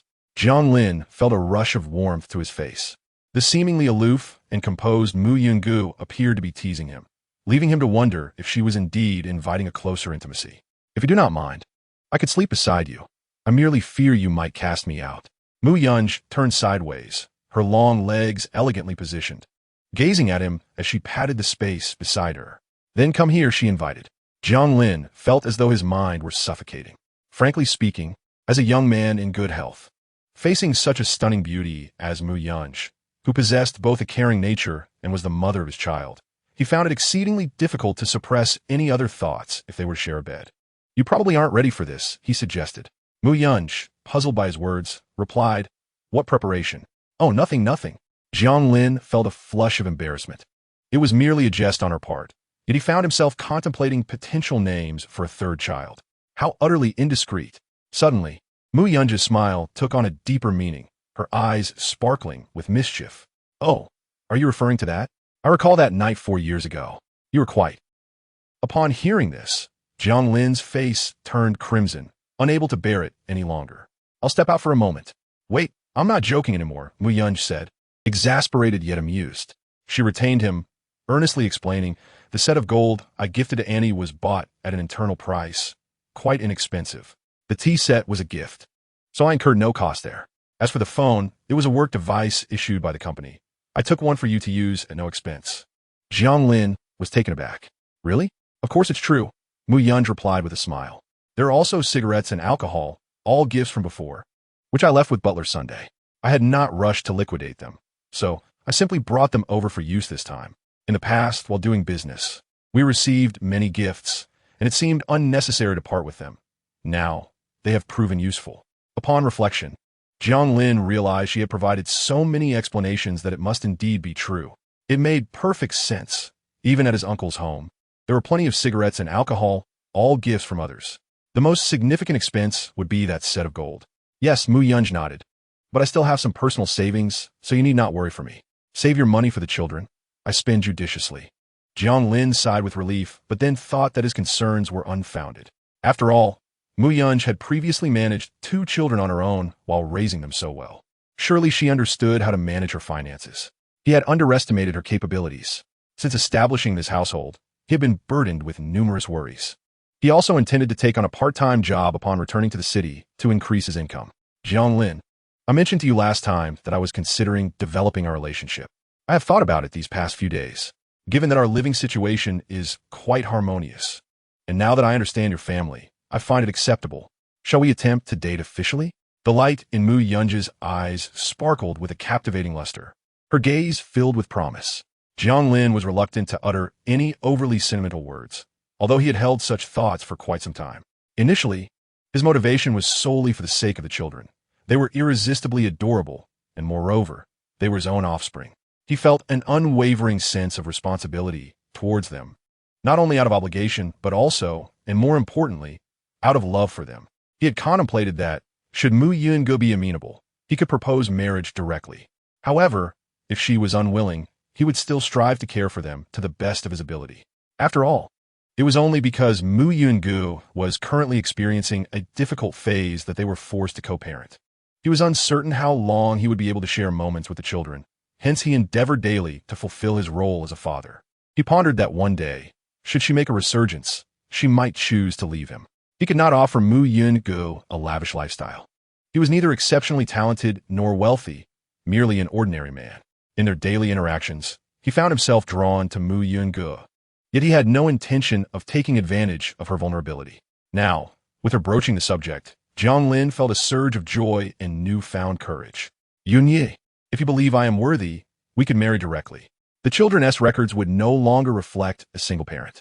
However, he added, if you feel it is too hasty, you may take your time to assess me. I assure you, I shall not disappoint. Mu Yun-gu was taken aback by Jiang Lin's audacity. Her smile vanished, her gaze turned icy, and her tone bore a hint of accusation. Do you truly comprehend what marrying me entails? Chapter 73. Do you understand the risks of marrying me?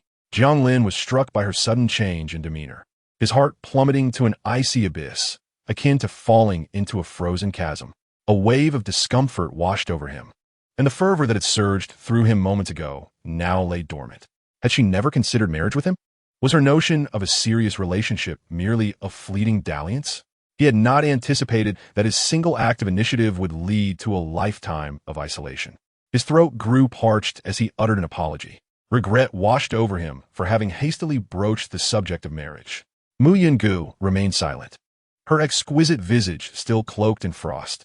It was not until Jiang Lin exited the room and gently closed the door behind him that her expression dimmed.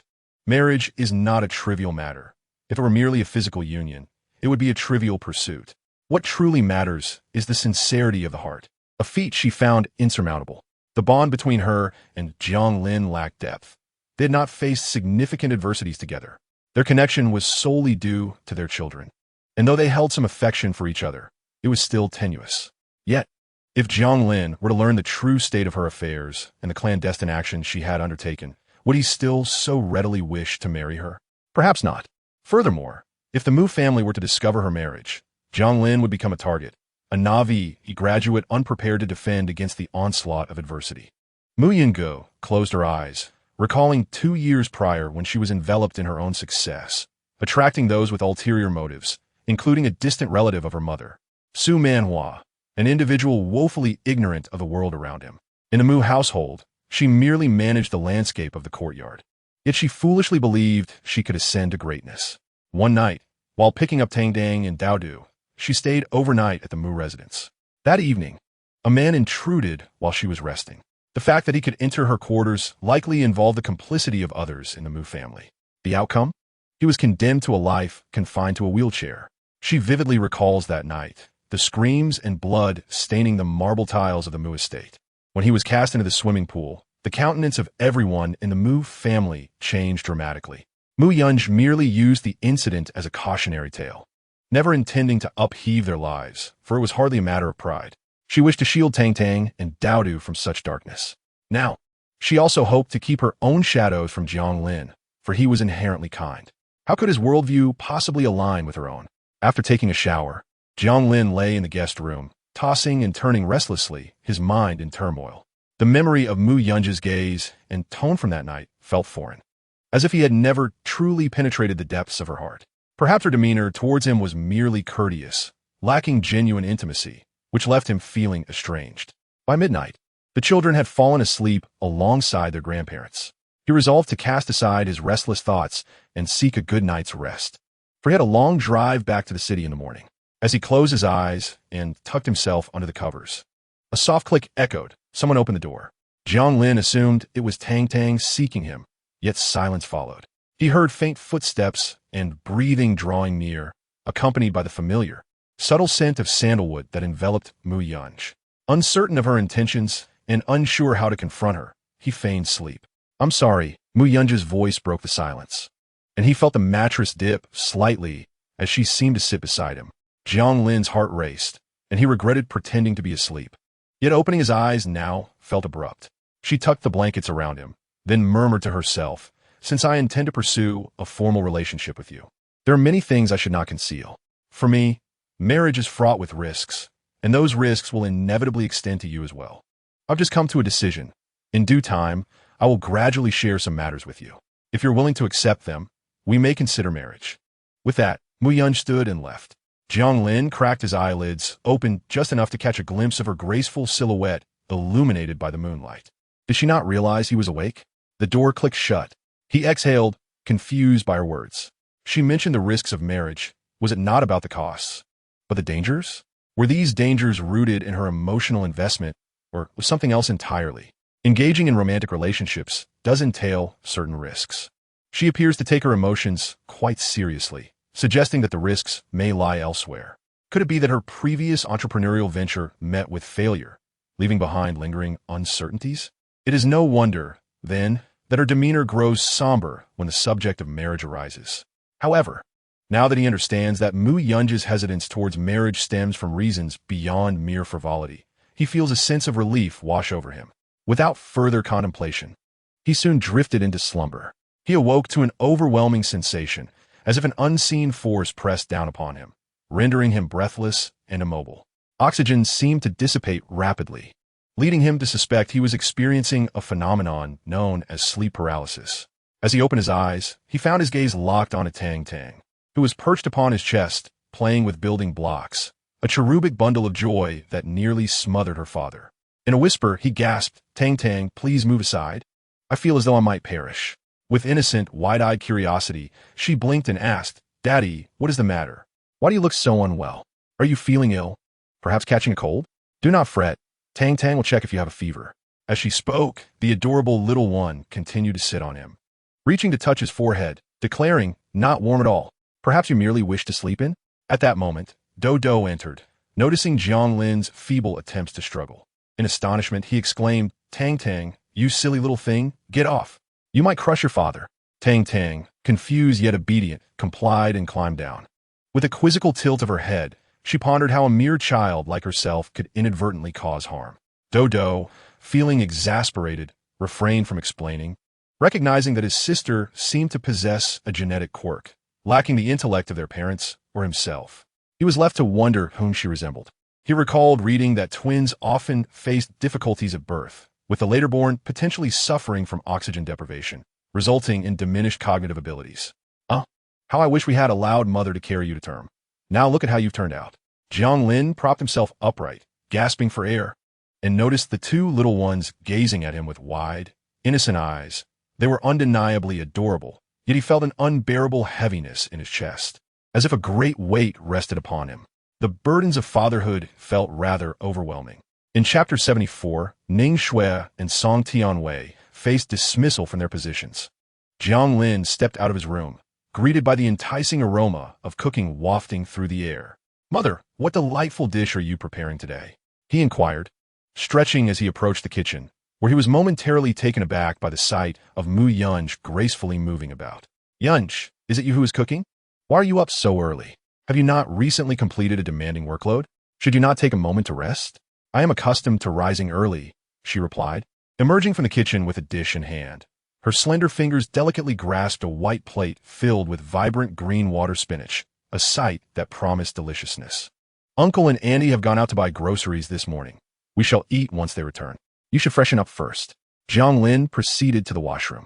Outside the frosted glass, a diminutive figure swayed back and forth, breathing on the glass door to draw a smiley face. Jiang Lin, unable to find peace even in his morning routine, opened the door only to find Tang Tang staring back at him with wide eyes. Caught in the act, Tang Tang beamed and spread her arms wide, exclaiming, "Daddy, hug." Jiang Lin lifted her into his arms, inhaling the delightful scent of milk that enveloped her. "Did you drink milk today?" he inquired.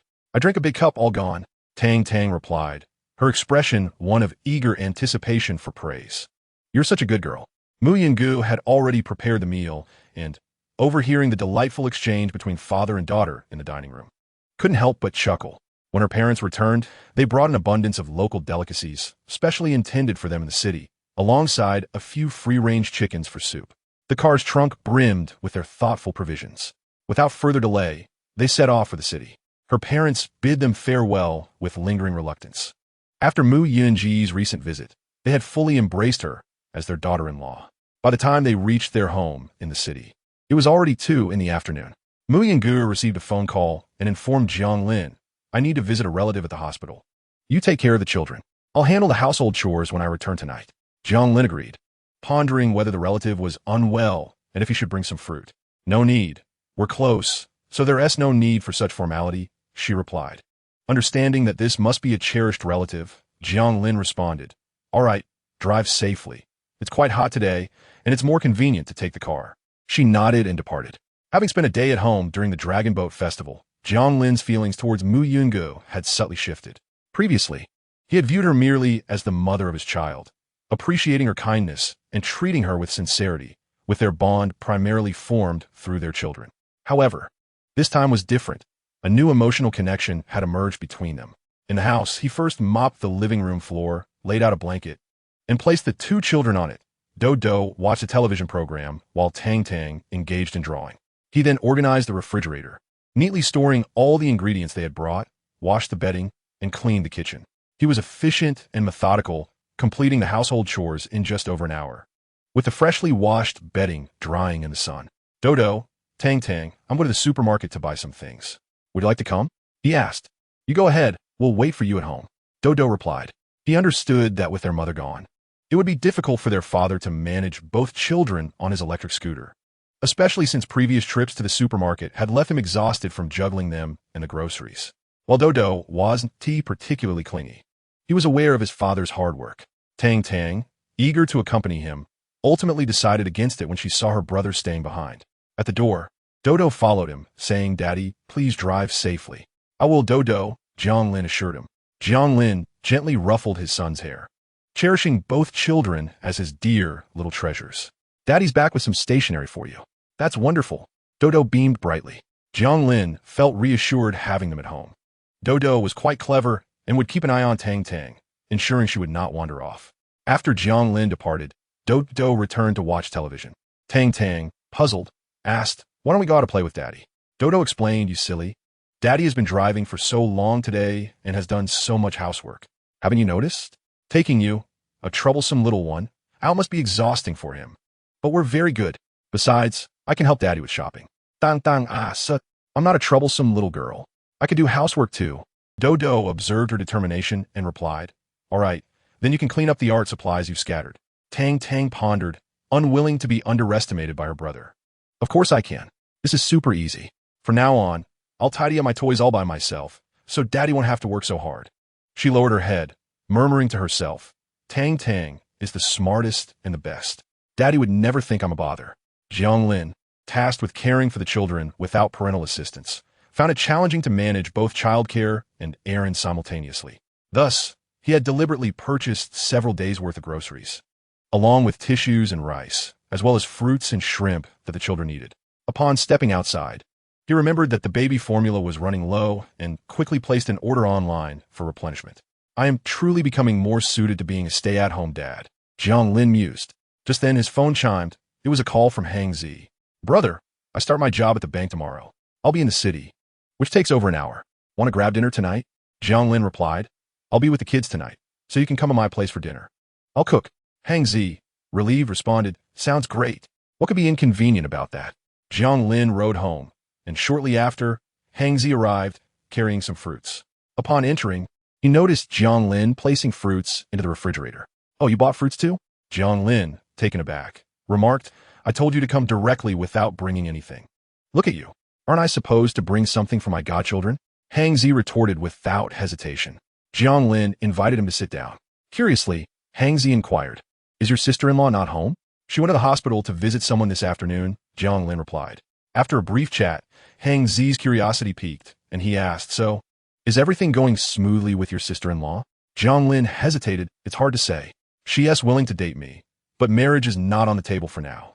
Hang Zi considered this and remarked, that makes sense. She's quite beautiful and shouldn't rush into marriage with you. She needs to assess things properly. He then shifted the topic. Eager to gossip. Have you heard about Ning Shui? She is in trouble. Jiang Lin frowned, not particularly interested in her affairs. What does that concern me? I have no ties with her anymore. But Hang Zi, slapping his thigh, insisted, you may not want to know, but I must tell you, she was fired, along with her best friend and that manager song. They are all unemployed now. I have an old acquaintance who also works at Conching Health. This time, we returned home together for a late-night snack and engaged in casual conversation. Just thinking about it brings a wave of delight, causing me to chuckle involuntarily.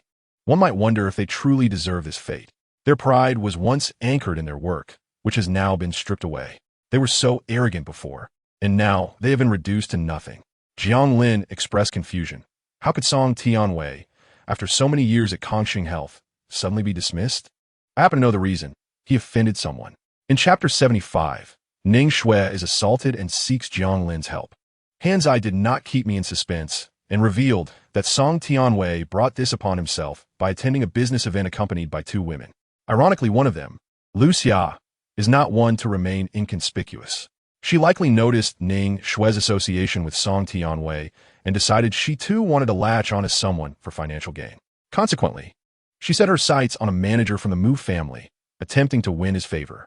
Interestingly, this manager was the same one we encountered during our graduation when we visited the Mu family's management. Jiang Lin was taken aback. Xiaoyang? Perhaps so, Hanzai continued. Regardless, that manager was quite formidable and did not hesitate to raise a commotion. Privately, matters may differ, but publicly, it was utterly humiliating. The Mu family members are not to be trifled with. Ning Shui and Song Tianwei both attempted to plead for leniency. Ultimately, the scandal reached the ears of the chairman of Kongsheng Health, and such disgraceful conduct was deemed intolerable, resulting in their dismissal.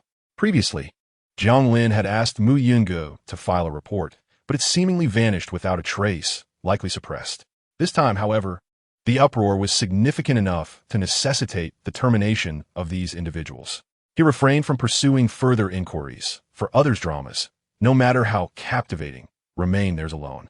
He preferred to devote his time to his child instead. You're so composed? Don't you find this satisfying? Hanzai was astonished.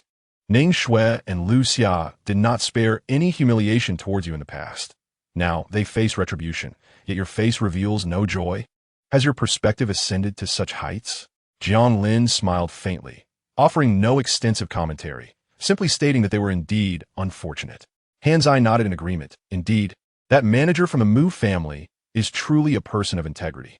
What a splendid job he did. Meanwhile, Ning Shui lay upon her bed, with a bowl of porridge on a nightstand that had been untouched for 2 days. Her once delicate and fair visage was marred with bruises, and her lips bore the crust of dry blood. Patches of her once lush hair had thinned. The scars on her elbows were ghastly, a sight too gruesome to bear. She had been lying in a daze for several days, having not consumed a drop of water, and her body was nearing its limit. Every inch of her ached, and in her wretched state, she chose to remain at home instead of seeking medical attention. Since the incident at the Pre-Duanyang festival party, all 3 of them had been dismissed. Initially, Song Tianwei was shocked by his termination and sought ways to negotiate, but when hope dwindled, his emotions shifted to fury. Returning home intoxicated one night, he unleashed his wrath upon her, leaving their living room in disarray. After the assault, he simply left, and for several days, there had been no word from him. The phone rang again. Ning Shui glanced at her phone, noticing yet another call from her parents. Unbeknownst to them, she had encountered a grave situation. They had anticipated her return for the Dragon Boat Festival, yet she had not gone home. She wished to spare her parents any worry. The past few days had been filled with physical pain, but the emotional torment weighed even heavier on her heart. The humiliation of domestic violence and despair nearly rendered her breathless. She could not comprehend why Song Tianwei, who had once treated her with such kindness, could now raise his hand against her without a second thought. Moreover, it had been days since she had received any communication from him. Ning Shui's heart brimmed with anguish and resentment as she struggled to rise, weakly picking up the phone. Hello, Ning Shui, have you grown wings now? Not returning home, or even informing us, and ignoring our calls. What are you trying to do? Her mother's voice came through, laced with anger and reproach. Ning Shui, her breath faint, replied, Mom, I had a minor accident while driving, and I've been unable to move these past few days, which is why Haven T returned. Her mother, showing no signs of sympathy, retorted, An accident? It's hardly a big deal. People nowadays are so delicate. Back in our day, if we fell while foraging for herbs, we'd just get up and carry on. By the way, you Haven T sent any money this month. You'd better arrange for a sum of 200,000. We've found a house we like, and we're just short on funds. Mom, I'm quite upset. Ning Kuerepediet. I've given you all the money I earned during my 4 years of university. I've only just started working, and my salary has already gone to you. The few thousand from Song Tianwei, I gave that to you as well. Now, you're asking for 200,000? Where am I supposed to get that? Didn't you say you'd save it for me? Where's the money? Her mother's tone grew increasingly aggressive. Did I raise you without spending money? Your brother already has a girlfriend and is talking about marriage. If you don't strive harder, what will happen to him? You must find a way to gather 200,000. ISNT your boyfriend treating you well? In the city, houses are worth millions. Surely you can manage 20,000. As she continued, her mother added, "Oh, and tell your boyfriend that if he wishes to marry you. Your father and I have agreed on a bridal price of 880,000. It's auspicious. We'll save it for you, and when you have children, you'll need the funds. It will serve as a safeguard." Ning Shui could no longer summon any tears. The past few days had drained her completely. Her voice was hoarse, akin to a knife cutting through her heart as she trembled and said, "I'm hanging up." With that, she ended the call. Darkness swirled before her eyes, and she felt faint, acutely aware that it was due to her lack of nourishment. Yet, if she were to lose consciousness, it was likely that no one would care for her fate. She could not afford to perish. Ning Shui called for an ambulance, and, in a moment of impulse, logged into a secondary account to peruse Jiang Lin's social media posts. Over the past few days, he had returned home. His child appeared adorable, and he seemed to be living a blissful life. Today, Jiang Lin had come back to the city, stockpiling a plethora of food and boasting on social media about being the best dad. Ning Shui lay on her bed, holding her phone weakly, her hands trembling from prolonged hunger. How wonderful it all seemed. If I had not chosen Song Tianwei, my life would not be as it is now. She reflected on the 3 years spent with Jiang Lin, during which she had genuinely hoped to build a life together. Why could she not withstand temptation? Regret mingled with a sense of injustice. Her mind clouded. She trembled as she opened the drawer and retrieved her work phone, dialing a familiar number. The call connected swiftly. "Jiang Lin, I feel like I'm dying. I am in such pain. Please, I long to see you. Could you come?" Her voice quivered with sorrow, utterly pitiful. "I truly regret everything. He's been so cruel to me." However, on the other end, a young boy's voice responded, "Annie, are you calling for help? What's your address? I can call the police. They would be more effective than my dad. First, call an ambulance, then the police, and also notify the property management. That would be a more efficient way to seek help." Ning Shui felt overwhelmed and somewhat disoriented, insisting Jiang Lin take the call. "No, my dad is cooking for me, and he wouldn't make it in time. His electric scooter is far too slow compared to an ambulance." Taking several deep breaths, she realized she was not seeking help. She merely wished to converse with Jiang Lin. The phone slipped from her grasp, and she lost consciousness, her heart filled with a mix of anger. It was unclear whether she fainted from weakness or from mounting frustration. Chapter 76. Ning Shui is a devoted admirer. Dodo observed that there was no response from the other end of the call, glanced at the number, and then called the police. "Officer," and Annie called for help. "Something might have happened. She has gone silent, and her phone number is... Could you please locate her?" Dodo added. "She said she feels like she is dying. It must be urgent." After hanging up, Dodo felt a sense of relief. Jiang Lin, hearing the commotion, came over to inquire, "Dodo, whose call was that?" "It was a stranger calling for help." "Oh, that is probably a scam. Don't believe it." Jiang Lin dismissed before returning to the kitchen to continue his tasks. Dodo blinked, deciding not to mention it further since her father had spoken. Han Zi, helping with the chopping, overheard and remarked, "There are so many scam calls nowadays. Not only are there pleas for help, but also tales of abusive fathers, heartless mothers. And broken siblings, one mustn't trust them." Indeed, Jiang Lin nodded in agreement, contemplating the need to educate the children about unfamiliar calls, especially those from abroad. "Exactly," Hang Zi teased. "You're handling household chores so adeptly. It seems you've taken on the role of a full-time dad. Has your sister-in-law inspired this?" "Nonsense," Jiang Lin retorted. "I am gentle by nature, but firm when it comes to fatherhood." He continued, "Speaking of which, Yinga has gone back to my hometown for the Dragon Boat Festival. It appears she is the one actively participating in my life, while I hardly know her circumstances." Hang Zi, however, remained unconvinced. "Didn't you say your sister-in-law severed ties with her family after having child? As long as you both are happy, what else matters? Isn't it her presence that you cherish most? Other concerns are secondary." Jiang Lin pondered, grasping the truth. "Indeed, there was a semblance of reason in your words." In the hospital, the inky darkness of night had enveloped the surroundings. Ning Shui opened her eyes to find a female police officer at her bedside. "You're awake. Do you feel any better?" Ning Shui, somewhat bewildered, recalled only calling an ambulance, not the police. Sensing her confusion, the officer elucidated. "A young boy reported your situation, stating he received a distress call from you. Upon discovering you were already at the hospital, We came to assess the circumstances. Your injuries appear quite severe, but do not fear. We are here to ensure your safety from further harm. I cannot comprehend your words. I was involved in an accident that resulted in this. Ning kuerepriet. The officer sighed, explaining, injuries from an accident differ vastly from those inflicted by violence. If you tolerate such behavior, you are merely inflicting harm upon yourself. Ning Shui clenched her fists and closed her eyes, choosing silence. Now, fully conscious, her rationality returned. Anger surged within her as she mustered the courage to contact Jiang Lin, only to have his son answer the call during her moment of despair. Why meddle so? She felt no desire to elaborate to the police. After all, she had already lost Jiang Lin and could not afford to lose Song Tianwei as well.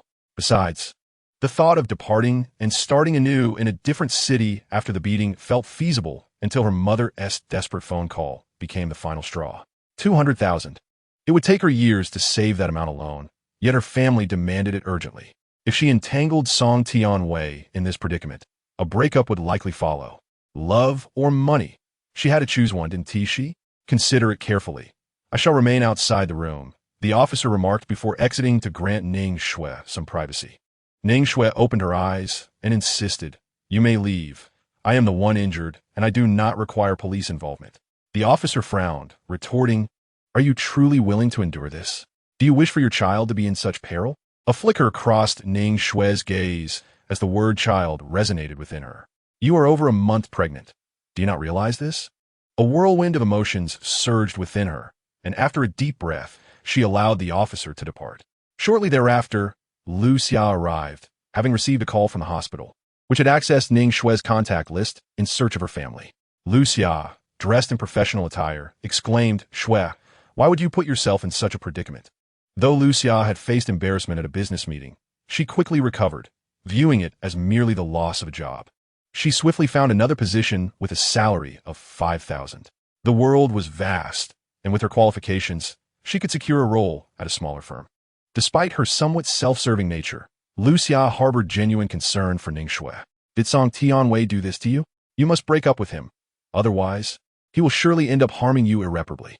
His emotions are far too unstable, and his violent tendencies were not evident before." Ning Shui shook off Lu Xia's hand, declaring, "Stop pretending. Isn't all of this you're doing? You coaxed me into yielding to Song Tianwei and disrupted his work. Are you satisfied seeing me like this?" Lu Xia's expression stiffened. "It wasn't me who caused the disruption. I've been wanting to tell you, but I couldn't reach you. In fact, I came today to reveal that I was framed." A surge of resentment rose within Lu Xia as she recalled the events. "That day, when I attended the event with you, I went to the restroom, and that Xiao Liang was waiting for me outside. He claimed to know me, having seen me at the graduation ceremony, and stated he was my senior and a manager at Moose. Seeing he was an influential figure, I let my guard down. Once I followed him into the private room, I drank a few too many glasses of alcohol and became disoriented." Lu Xia shuddered at the memory. He had been hands-on with her, and in her daze, as she was adjusting her disheveled attire, he suddenly dragged her out of the room, accusing her of being improper and seducing him. He asserted that all the healthy individuals in Kangsheng were of such character. A mix of regret and recollection flickered in Lu Xia's eyes. With so many people around, she had felt an overwhelming urge to find a hole to hide in. Her embarrassment was unbearable, akin to being a rat scurrying through the streets. To this day, she wrapped herself tightly, fearing the judgment of others. "I truly do not understand why he sought to harm me. I had thought I had attached myself to a powerful figure. Even if I were to be a mistress, I could reap significant benefits. Perhaps even find a way into Moose and thrive." The reality, however, was akin to receiving a poisoned cake from the heavens, a fall from grace that shattered her completely. "Stop pretending. Do you really think a manager at Moose would bother scheming against a mere employee? Does that seem reasonable to you?" Ning Shui's tone dripped with sarcasm. "It's the truth." Lu Xia insisted fervently. "I swear if I lie, let the heavens strike me." Though Lu Xia had never made such a vehement vow before, even if Ning Shui believed her, it would not change the outcome. They were compelled to accept the results, though they struggled to comprehend them. Ning Shui placed a hand on her belly. "You advised me to break up with Song Tianwei, but that's no longer possible. I'm pregnant. Earlier, I feared he would leave me, but now I'm not afraid. Have you lost your mind?" Lu Xia's expression shifted dramatically. "You've been beaten like this. What is more important, money or your life? What can I do?" Ning Shui's eyes brimmed with tears. My mother demands 200,000 yuan all at once. Where will I find that kind of money? If I hadn't broken up with Jiang Lin, he would have surely found a way to gather it for me. But now, I only have Song Tianwei left. He is the only one who can provide me with that much money. Ning Shui scoffed. Aren't you and I of the same ilk? If you were in my position, you would make the same choice. Lu Xia indeed desired money, yet she believed life held greater significance. However, seeing Ning Shui in such a state, she felt at a loss for words. In her eyes, all Ning Shui seemed to care about was money, without any consideration for the suffering she endured. Ning Shui picked up her phone and dialed Song Tianwei's number. Initially, she had resolved to soften her stance and apologize. However, to her surprise, the voice that answered was not his but that of a woman. Hello, who are you? Are you looking for Tianwei? Ning Shui's heart skipped a beat. Who are you? I am his fiancé. He is currently drinking with my father. You must be his ex-girlfriend, right? He mentioned having a young ex. Do you need him for something? When did he get fiancé? We recently met through a matchmaking event, and it progressed quickly due to our compatibility. The woman's tone was somewhat amiable, but I understood that young people can be stubborn. Nevertheless, he is about to get married, so you should refrain from disturbing us. We haven't broken up. You're the third party. The woman grew visibly irritated. And who are you? A gold digger? I didn't want to speak so harshly, but you're with Tianwei for money, and you've even messed up his job. The Song family despises you, and you still dare to call? Luckily, I answered otherwise. You would be in for scolding. Ning Shui felt dizzy. Does he know you said that about me? There was a moment of silence on the other end, followed by the sound of movement. Tianwei, come here. Someone is on the phone for you. Another pause ensued before Song Tianwei spoke. Are you out of your mind? You idiot. Do you have any idea I'm having supper with my father-in-law? Did you call me on purpose? Or do you think I haven't hit you hard enough? Previously, Song Tianwei was indeed attracted to Ning Shui's youth, her high education, her agreeable personality, and her looks. However, he was now thoroughly exhausted by this woman's antics. All he desired was to settle down with someone of his own age. He was currently relying on his father-in-law for job arrangements. As for Ning Shui, he had grown weary of her and simply wanted to move on. He thought that after hitting her, she would cease her pursuit. To his astonishment, she still had the audacity to approach him, with a tone laced with sarcasm and composure. Ning Shui declared, I am pregnant. Upon hearing this, Song Tianwei would have been elated in the past, but now he felt nothing but disdain and inconvenience. After all, Ning Shui brought nothing but misfortune into his life. If he were to echo his mother's words, he would describe her as a harbinger of doom. He previously felt guilty for taking away Jiang Lin's girlfriend, but now he considered himself Jiang Lin's savior. Not only was he entangled in this mess, but he also found it impossible to extricate himself. What terrible luck. I don't care whose child you are carrying. Just get rid of it. What? Song Tianwei, are you insane? Didn't you want to have a child with me? Don't be ridiculous. What benefit would it be to marry you? Huh? Are you out of your mind? Your parents are peasants, and you have a younger brother to support. My fiancé is an only child from a family that owns a factory. Why would I choose you? Song Tianwei's fiancé was not without her flaws. She wasn't particularly attractive, but she had a commendable character and depth. Moreover, her family was somewhat affluent, making her a more favorable option than the Song family. Thus, Song Tianwei had resolved to find a virtuous woman to lead a respectable life. This child, naturally, was merely a burden, or perhaps one could even liken them to a ticking time bomb. I must tell you, I'm willing to offer you a sum of money to part ways. Should you refuse my generous offer, I shall not hesitate to take drastic measures. Do not entertain thoughts of marrying into my family. My parents would undoubtedly give you a resounding slap upon seeing you. Furthermore, I shall be celebrating my marriage and obtaining a certificate next month. So cast aside any delusions you may harbor. Ning Shui felt her heart bleed at these words. The situation appeared utterly hopeless. 20,000, I need 20,000. Song Tianwei scoffed. What an audacious demand. Very well, I shall provide you with 20,000. Tomorrow morning, I will accompany you to the hospital, for I must witness the procedure myself. He was no fool, unwilling to leave any potential hazards that might complicate his life. Ning Shui, tears streaming down her face, reluctantly acquiesced. The following morning, around 9 o'clock, a luxury car was parked by the roadside in front of the kindergarten.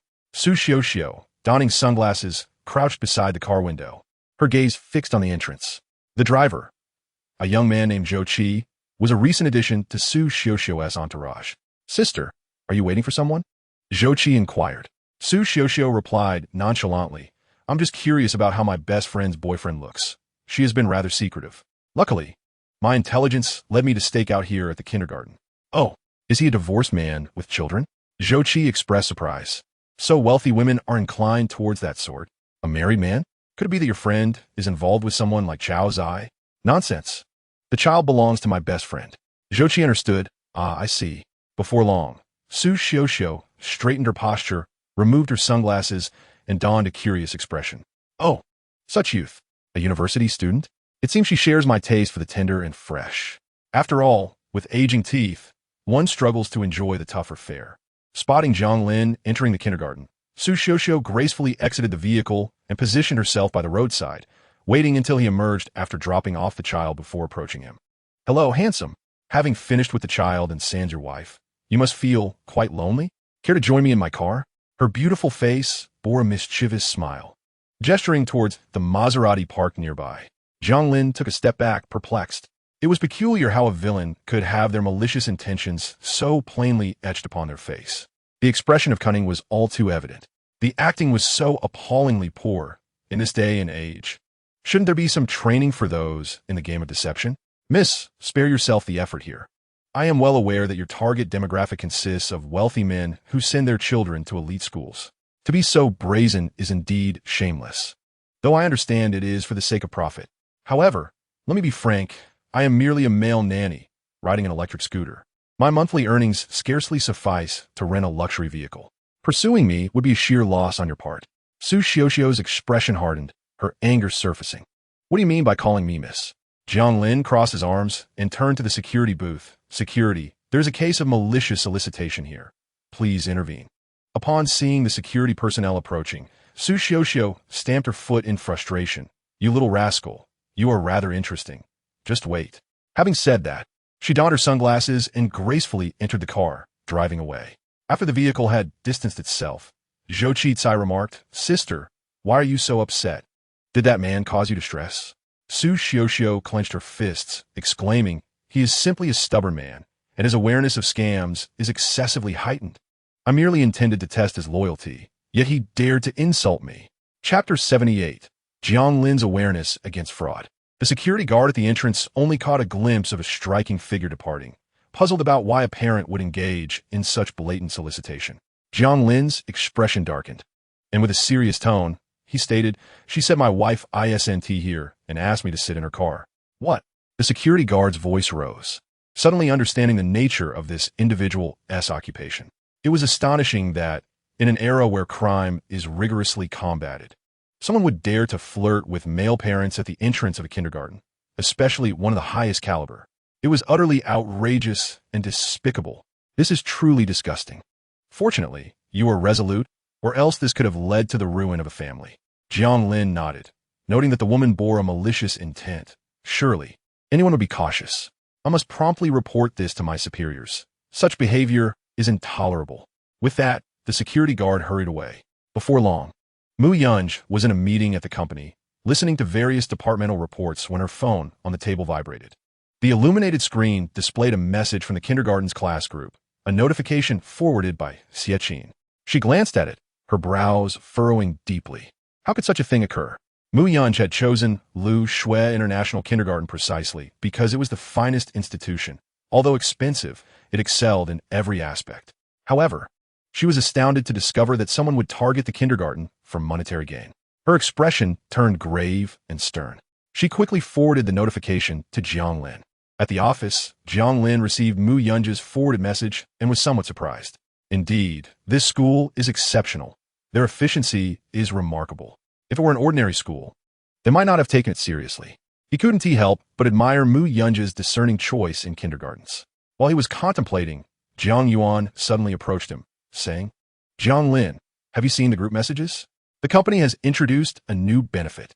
Couples with children, if both are employed, can present work verification from both parties to apply for an hour early leave to pick up their child. You should register your information promptly. Jiang Lin was astonished. Such a wonderful policy exists. Typically, he finished work at 5, which made it slightly late to pick up his child, as they were dismissed around 4.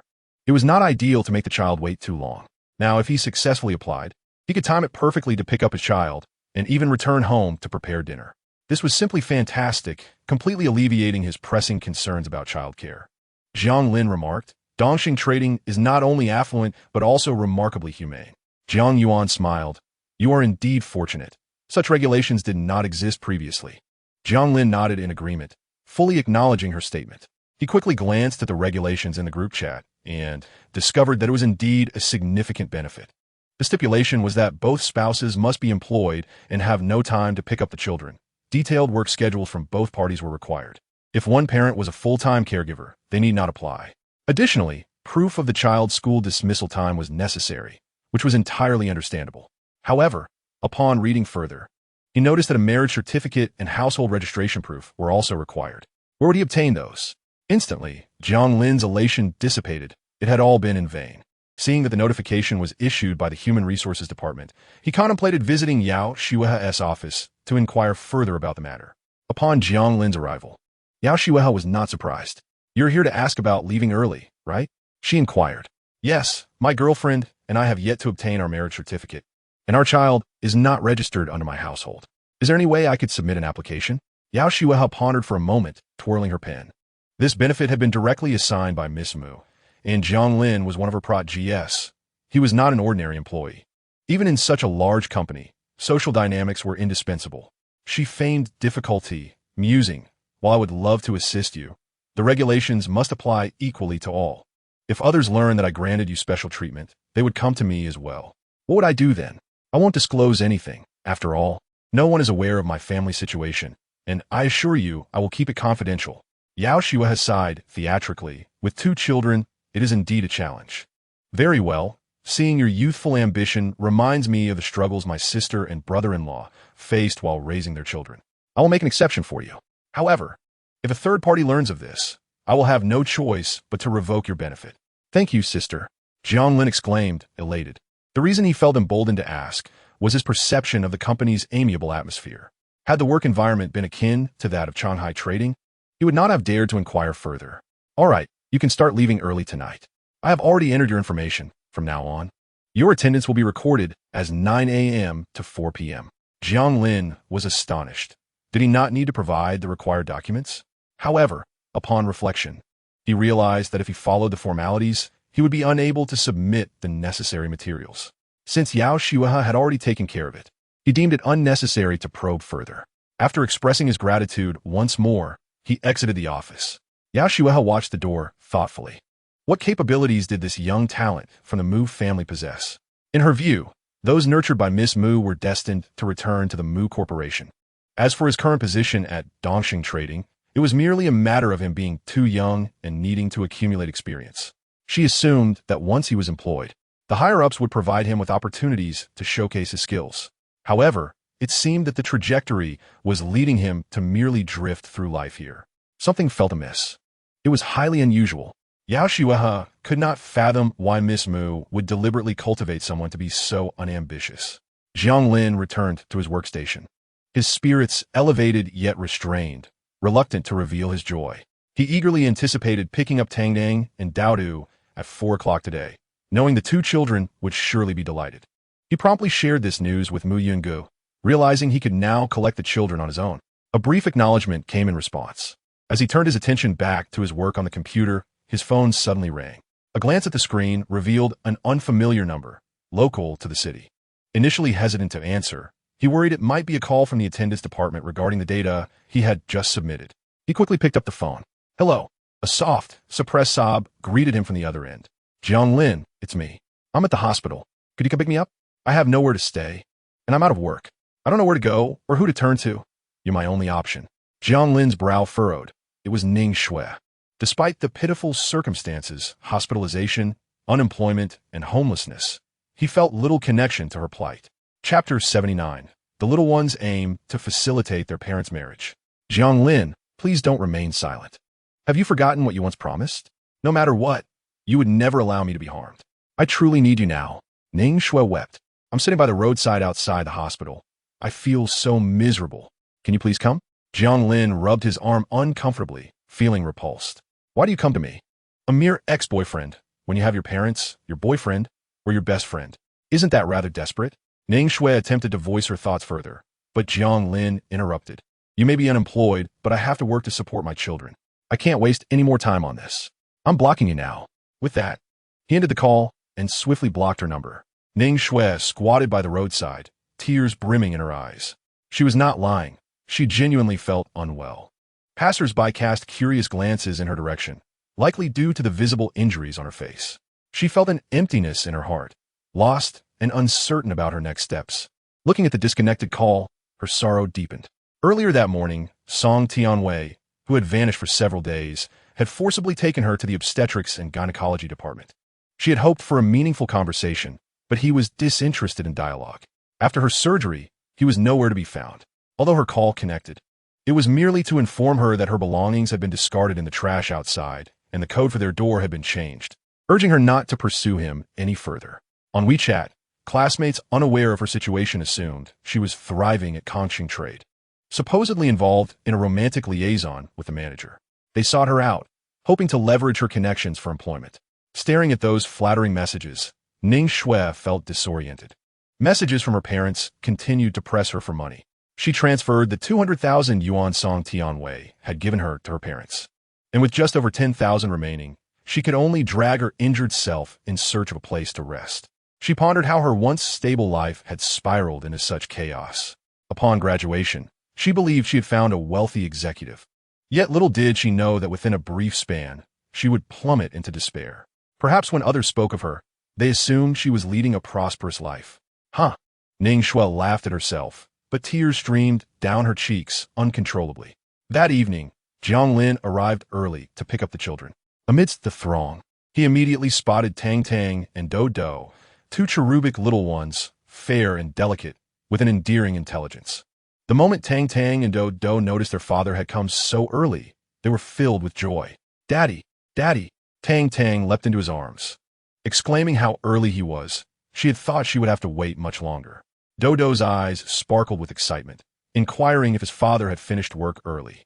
"Yes, my working hours have been adjusted. I can come home this early from now on." Jiang Lin gently caressed Tang Tang's cheek and picked up Dodo's belongings. "Dodo, let us head home. Tonight, Daddy will prepare braised pork for you both." Dodo couldn't help but pat his tummy, suddenly feeling a pang of hunger. Daddy's culinary skills were truly exceptional, although he usually only had time to whip up simple dishes after a long day at work. It seemed they were in for a treat tonight. Once home, Tang Tang and Do Do busily occupied themselves with play. Jiang Lin was pleasantly surprised to see Tang Tang organizing her building blocks. "Tang Tang, you can tidy up your toys by yourself now?" "Of course.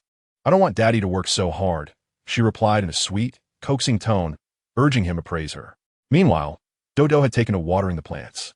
Jiang Lin produced 2 candies to share with his children, marveling at how well-behaved they were. "With you both, I feel immensely fortunate." This sentiment was not mere flattery. He genuinely believed it. He recalled the rambunctious children of his cousin, who were always making a ruckus, either throwing phones or wailing uncontrollably, causing him to develop a slight fear of children. After all, they could complicate life, already fraught with challenges. Yet, Tang Tang and Dodo seldom caused him any worry. They were remarkably understanding and bright. Tang Tang leaned in, pointing her chubby cheeks. "Daddy, give me a kiss." Jiang Lin obliged with a kiss, saying, "All right, Daddy must go cook now. When Mommy returns, we can have dinner right away." As Dodo observed his father enter the kitchen, that familiar busy silhouette offered him a profound sense of security and warmth.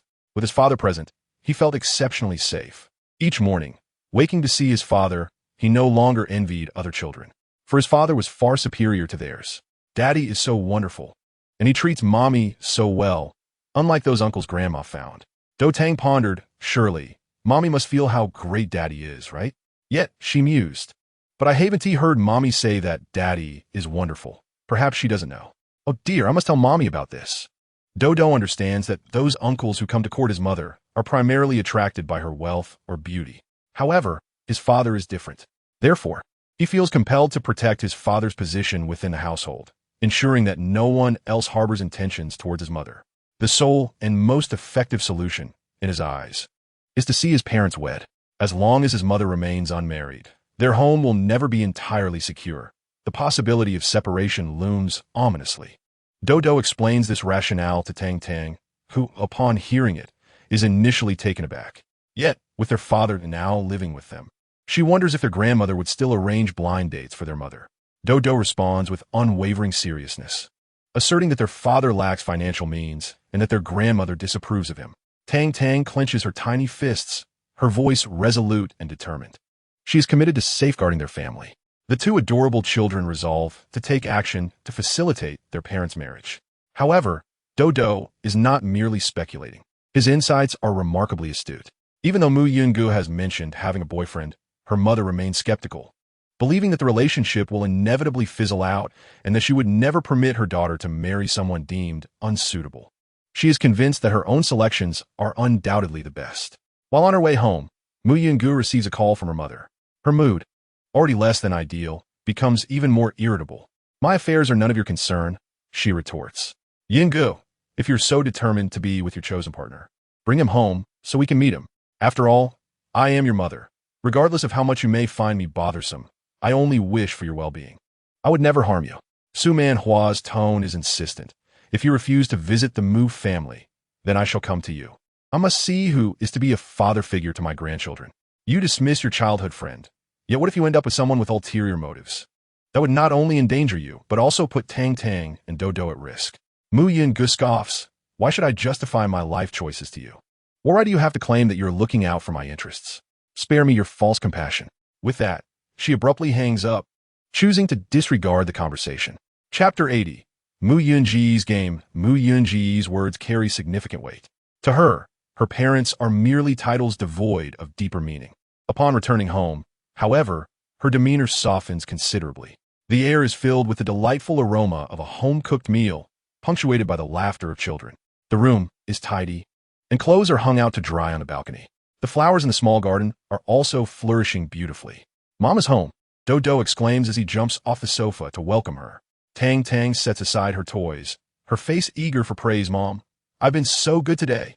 Jiang Lin, hearing the door open from the kitchen, calls out, "Yungu, it's time to wash your hands and eat," as she brings out the last dish. Jiang Lin smiles. "I now finish work at 4 o'clock, which makes the time feel much more plentiful. There's no need to rush. You finish at 5 and will be home by 5:30, just in time for dinner." Mu Yungu, with an unflinching demeanor, praised, "Your company's benefits are quite considerate, especially for employees with children." Indeed, one wonders which leader proposed such an initiative. They must be a kind-hearted individual. Mu Yungu nodded in agreement, pondering how one could not be considered benevolent. She pulled out a chair and seated herself at the dining table. "Today, I noticed in the group chat that an unknown woman has been approaching male parents at the school gate. You ought to exercise caution, otherwise I'll continue to pick up and drop off the children for the next few days." Jiang Lin dismissed the concern, stating, "There's no need for that. I was the one approached, and I possess a strong awareness against scams. I won't be deceived." Mu Yungu was somewhat surprised. "You encountered her?" "Yes," Jiang Lin replied, offering no further details. After all, if they encountered him, they would find themselves at an impasse. Mu Yungu couldn't help but chuckle. So formidable. After dinner, Mu Yungu sat on a small bench at the entrance of the garden, admiring the scenery. Jiang Lin joined her. "Are you troubled? You seem a bit worn out." High-intensity work can be manageable at first, but once your body adjusts, exhaustion sets in. Mu Yungu shook her head. "Not at all." Seeing her reluctance to elaborate, Jiang Lin refrained from probing further. As they enjoyed the breeze, Jiang Lin's phone rang. It was a call from the property management. Puzzled, he wondered why they would contact him since he had already paid the fees. The community's property fees were quite low, and the range of services offered was minimal, given its status as an older neighborhood. Typically, property management would not reach out to homeowners. "Hello, Mr. Jiang. Someone is looking for you at the guardhouse."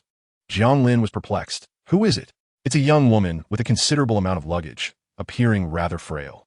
We were concerned about a potential issue, hence the call." Upon hearing this, Jiang Lin immediately recognized it was Ning Shui. He was bewildered. How did she know his home address? Why had she come to the community entrance? What did she intend to do? He felt a mix of aversion and wariness. After all, he had 2 children at home, and if this woman were to act irrationally, it could be quite perilous. Mu Yungu, having overheard the conversation, inquired, "Who is seeking you?" "It's my ex-girlfriend, acting rather erratically," Jiang Lin replied candidly. "She must have been rejected and is now returning to seek me out as a scapegoat. She called me on a new number earlier, which I blocked. thinking she would take the hint, but it seems she's come in person. Jiang Lin frowned in disgust, truly perplexed by the thickness of her skin. Observing Jiang Lin's expression, Mu Yunguo felt little emotion. If he truly cared for that woman, he would not display such disdain. I'll accompany you to see, she offered. However, Jiang Lin insisted. Leave her be. The more attention we give her, the more she may cling on. If she grows impatient waiting, she'll eventually leave. Mu Yungu tilted her head, a hint of a smile playing at her lips. But she is your ex-girlfriend. It appears you were together for quite some time. Can you truly bear to see her waiting at the gate? There are many beggars on the street. I can't tend all of them. Jiang Lin spoke, then felt that his words might have been a bit harsh, so he softened his tone. Yungu, I do not wish for such individuals to disturb our lives. Mu Yungu nodded. Yes, I understand. That evening, Jiang Lin decided against taking the children for a stroll. Instead, he stayed home to engage them in some crafts. Meanwhile, at the entrance, Ning Shui was not as deranged as Jiang Lin had imagined. She sat in the security room, looking frail and pale, evoking a sense of pity. The security guard couldn't help but say, Young lady, it's already late and dark. If he wished to see you, he would have come out by now. You should head back. Besides, I see the young man has already settled down with a family. Why bother? Ning Shui hesitated, wanting to express herself. All she wished was to see Jiang Lin. She believed that upon seeing her disheveled state, he would feel a pang of compassion. The coldness he exhibited towards her stemmed solely from their lack of a face-to-face encounter. She had lost everything and longed to turn back to reclaim Jiang Lin. They could once again live harmoniously as they once did. That woman was merely an extraneous presence. What worth did their relationship hold? Ning Shui spoke with conviction. As long as he sees me, he will not treat me this way. Is that so? A cool voice interrupted. Mu Yungu entered, adorned in a light beige cotton and linen dress that exuded serenity. Her long, dark hair shimmered under the dim light, and her fair skin complemented her slender figure. Although she wore an approachable smile, her eyes remained cold and distant, concealing her true emotions. If he wished to see you, he would have come. I came specifically to inform you. Do not trouble him any further, or else. Mu Yunji's smile deepened, leaving her threat unspoken. What are you so proud of? If I hadn't broken up with him, would you have been able to be with him? If we had not separated, what concern would you have in this matter? Do you think you can bind him for life with a child? As she spoke, Ning Shui's eyes reddened, her anger boiling to the surface. Then, calming herself, tears began to fall. I beg you, you managed just fine raising the child alone before. If you leave, we can reconcile. Sister, he still has feelings for me. He has always been the one in my heart. Although we have both made mistakes, we used to be very close. He has always given to me, but to you, it is likely only respect out of obligation for the child. Mu Yungu lowered her gaze, observing Ning Shui with amusement. She often indulged in a bit of drama. While not particularly fond of it, if the circumstances proved captivating, she wouldn't mind staging an exquisite performance. Yet, the current scene lacked excitement and required her intervention. With a glimmer of enigmatic mischief in her eyes, her smile turned almost merciless. Let us play a game. If in 1 week you still wish to forsake everything to be with Jiang Lin, I shall withdraw. Ning Shui raised her gaze to meet the eyes of the stunningly ethereal woman before her. Ah, so you seek to test my resolve, do you? Yet mere words hold no weight. Let us formalize our agreement in writing. I am resolute in my determination. At present, I possess nothing, save for my desire for Jiang Lin. Not even the span of a week, much less a month or a year, would alter my affections. In Chapter 81, Ning Shui encounters a wealthy heir. The security guard was utterly bewildered. Both women were youthful, one demure and charming, the other an unparalleled beauty. It was evident to any man how the choice would unfold. However, he had met the property owner, who, though young and vibrant, was also quite capable and pleasing in appearance, yet surely not someone who would elicit such fierce competition from two women. Residents of this community were unlikely to be top-tier magnates. Could it be that women today prioritize character and competence over material wealth? The guard stroked his chin, lost in contemplation. Then why was his own son still a single man? How perplexing. After Ning Shui wagered with Mu Yungu, she departed with her luggage, exuding confidence as if victory was already assured, and Jiang Lin was as good as hers. Mu Yungu, under the pretense of disposing of garbage, ventured out to a fruit shop to purchase some produce, providing her with an excuse for her prolonged absence. She tucked away her phone, her gaze icy and resolute. In truth, she held Ning Shui in disdain, viewing her as insignificant, akin to a mere ant, unworthy of her attention. Yet, Ning Shue's audacity irked her. Jiang Lin was a living, breathing individual, not an object to be claimed or discarded at will. How dare Ning Shui presume such entitlement? Perhaps to Ning Shui, Jiang Lin was merely an option. However, in Mu Yunji's eyes, he was already hers. She loathed anyone who dared to covet what belonged to her. Upon returning home, Jiang Lin was puzzled by Mu Yunji's extended absence until he noticed the fruits in her hands. You bought more fruit? We have quite enough at home. I'll prepare a fruit platter for you to take to the office in the morning. Sounds good, Mu Yunge replied, her gaze briefly flitting over Jiang Lin. Make sure to rest early. Jiang Lin nodded, understood. Neither mentioned Ning Shui. Jiang Lin refrained from bringing her up to maintain familial harmony, while Mu Yunge remained silent, having orchestrated a captivating spectacle for Jiang Lin to witness. On a weekday, Jiang Lin arrived at Dongxing Trading and encountered a familiar figure at the entrance, Ning Shui. Jiang Lin, I prepared lunch for you. Please enjoy it. Ning Shui appeared rejuvenated, adorned in a floral dress reminiscent of their university days, her innocent face aglow with a warm smile, as though they had returned to their campus years. Indeed, this sight momentarily disoriented Jiang Lin. No need, you can toss in the trash, he replied, quickly regaining his composure. He thought to himself, it seems that Ning Shui is determined to cling desperately to him, even going so far as to feign her former self. He wondered whether she had been struck by a donkey or pinched by a door, as she insisted on making a fool of herself. Jiang Lin cast a glance toward the security booth and sternly instructed the guard, do not allow such individuals to harass others at the company entrance in the future.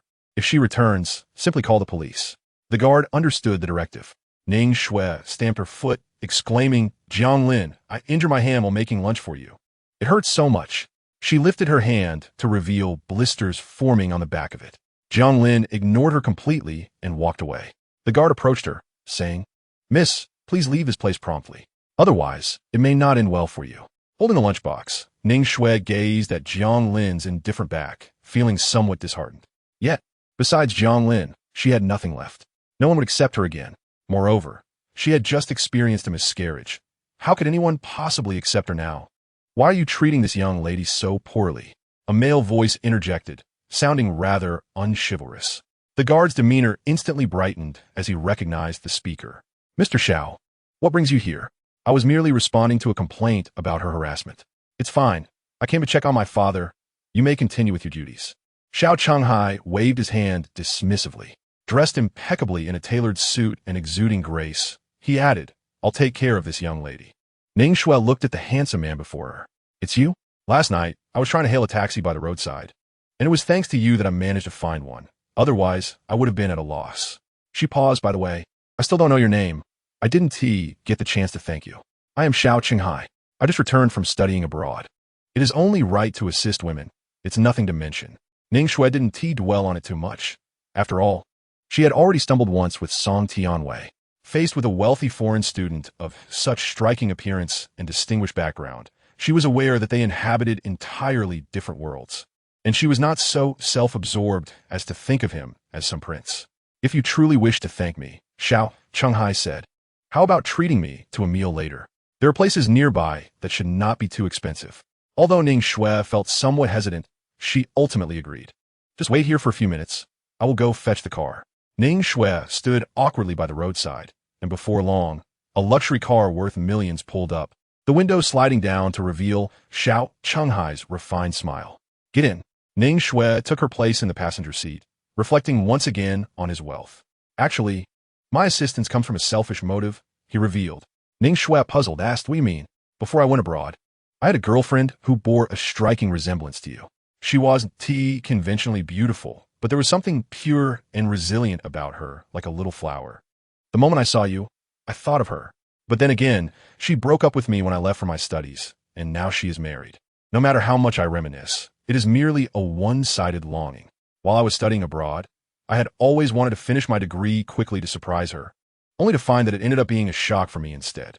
Xiao Changhai spoke, a hint of melancholy and helplessness evident in his brow, evoking a sense of sympathy in those who beheld him. Ning Shui hastened to offer comfort, assuring him of his admirable qualities and the likelihood of finding a better partner.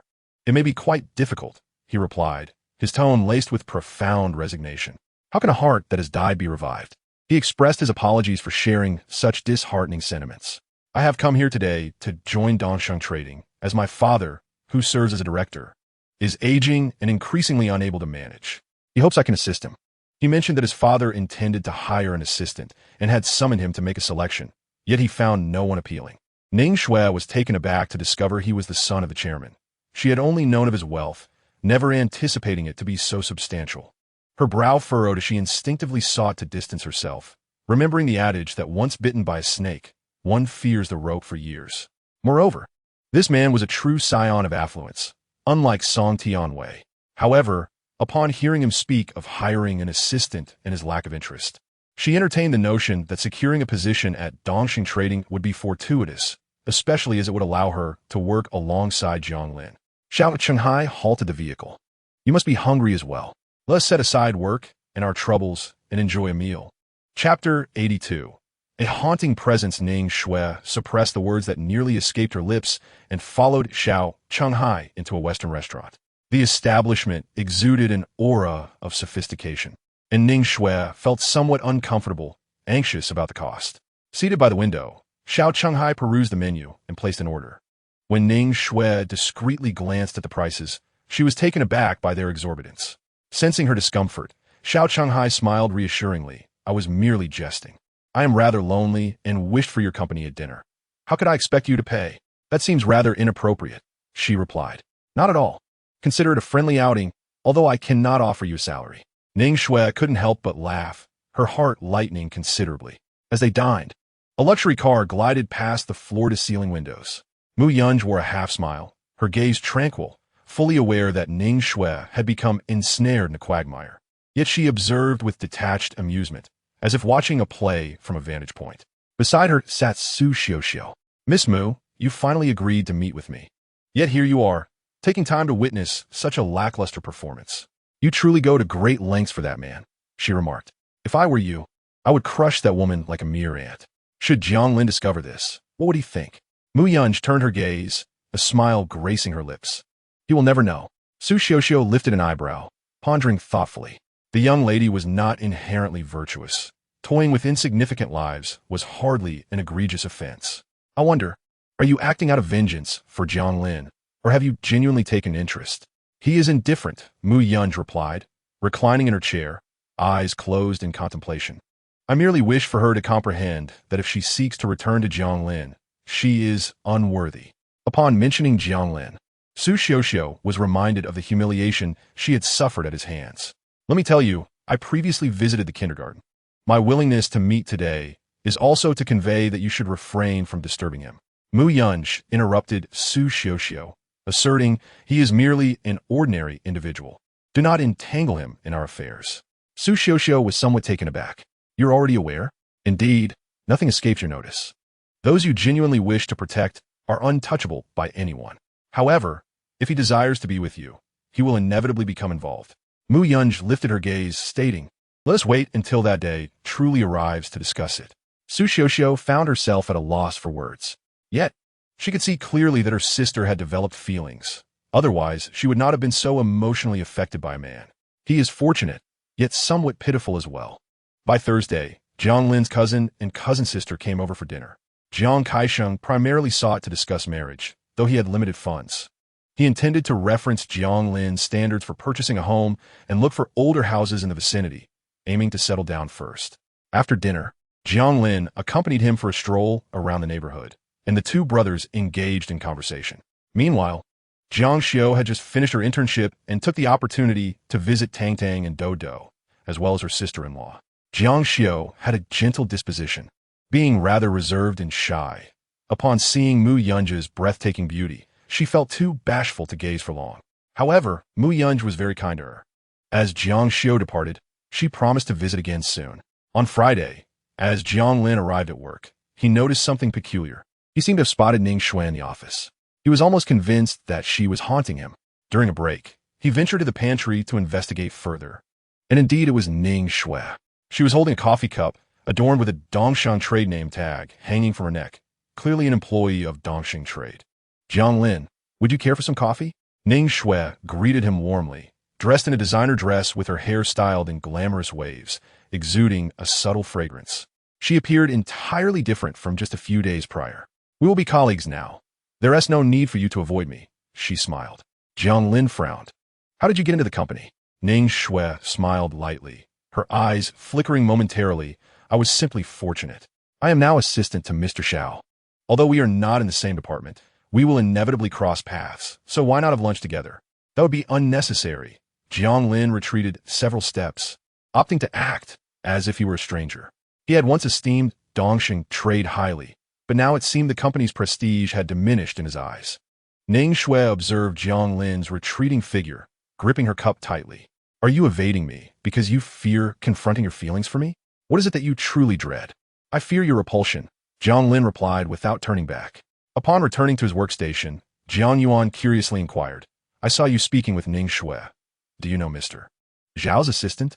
"I heard that Mr. Xiao just returned to the company and is set to expand channels in the Middle East. It seems he personally recruited this assistant." Jiang Lin smiled, wishing only to maintain a distance and delineate boundaries. Thus, he refrained from further discussion. By noon, he, along with colleagues Sun Long and Jiang Yuan, entered the elevator to descend for lunch. They fortuitously encountered Ning Shui, who was accompanied by a tall and gentle man. "Hello, Mr. Xiao," everyone greeted, standing together as they awaited the elevator's descent. Ning Shui, upon seeing Jiang Lin, opened her mouth, originally intending to greet him, for she was eager to reconcile with him. However, recalling the presence of Xiao Chenghai beside her, with whom she was dining, she realized that explaining her relationship with Jiang Lin could prove troublesome. Within mere seconds, she resolved to feign unfamiliarity with Jiang Lin in public. "Xiao Shui, isn't this the man you were waiting for at the company entrance?" Xiao Chenghai spoke casually, as if making an offhand remark. Indeed, Jiang Yuan and Sun Long's curiosity was piqued, their gazes flitting between Ning Shui and Jiang Lin, eager for the unfolding gossip. Ning Shui maintained a calm facade, stating, "Oh, Jiang Lin is a university classmate of mine. I had considered seeking a job at Dongxing Trading and thought to ask him about the interview process here." Her words deftly clarified their relationship, leaving no room for doubt. Jiang Yuan found her explanation reasonable, and their interest waned. "Is that so?"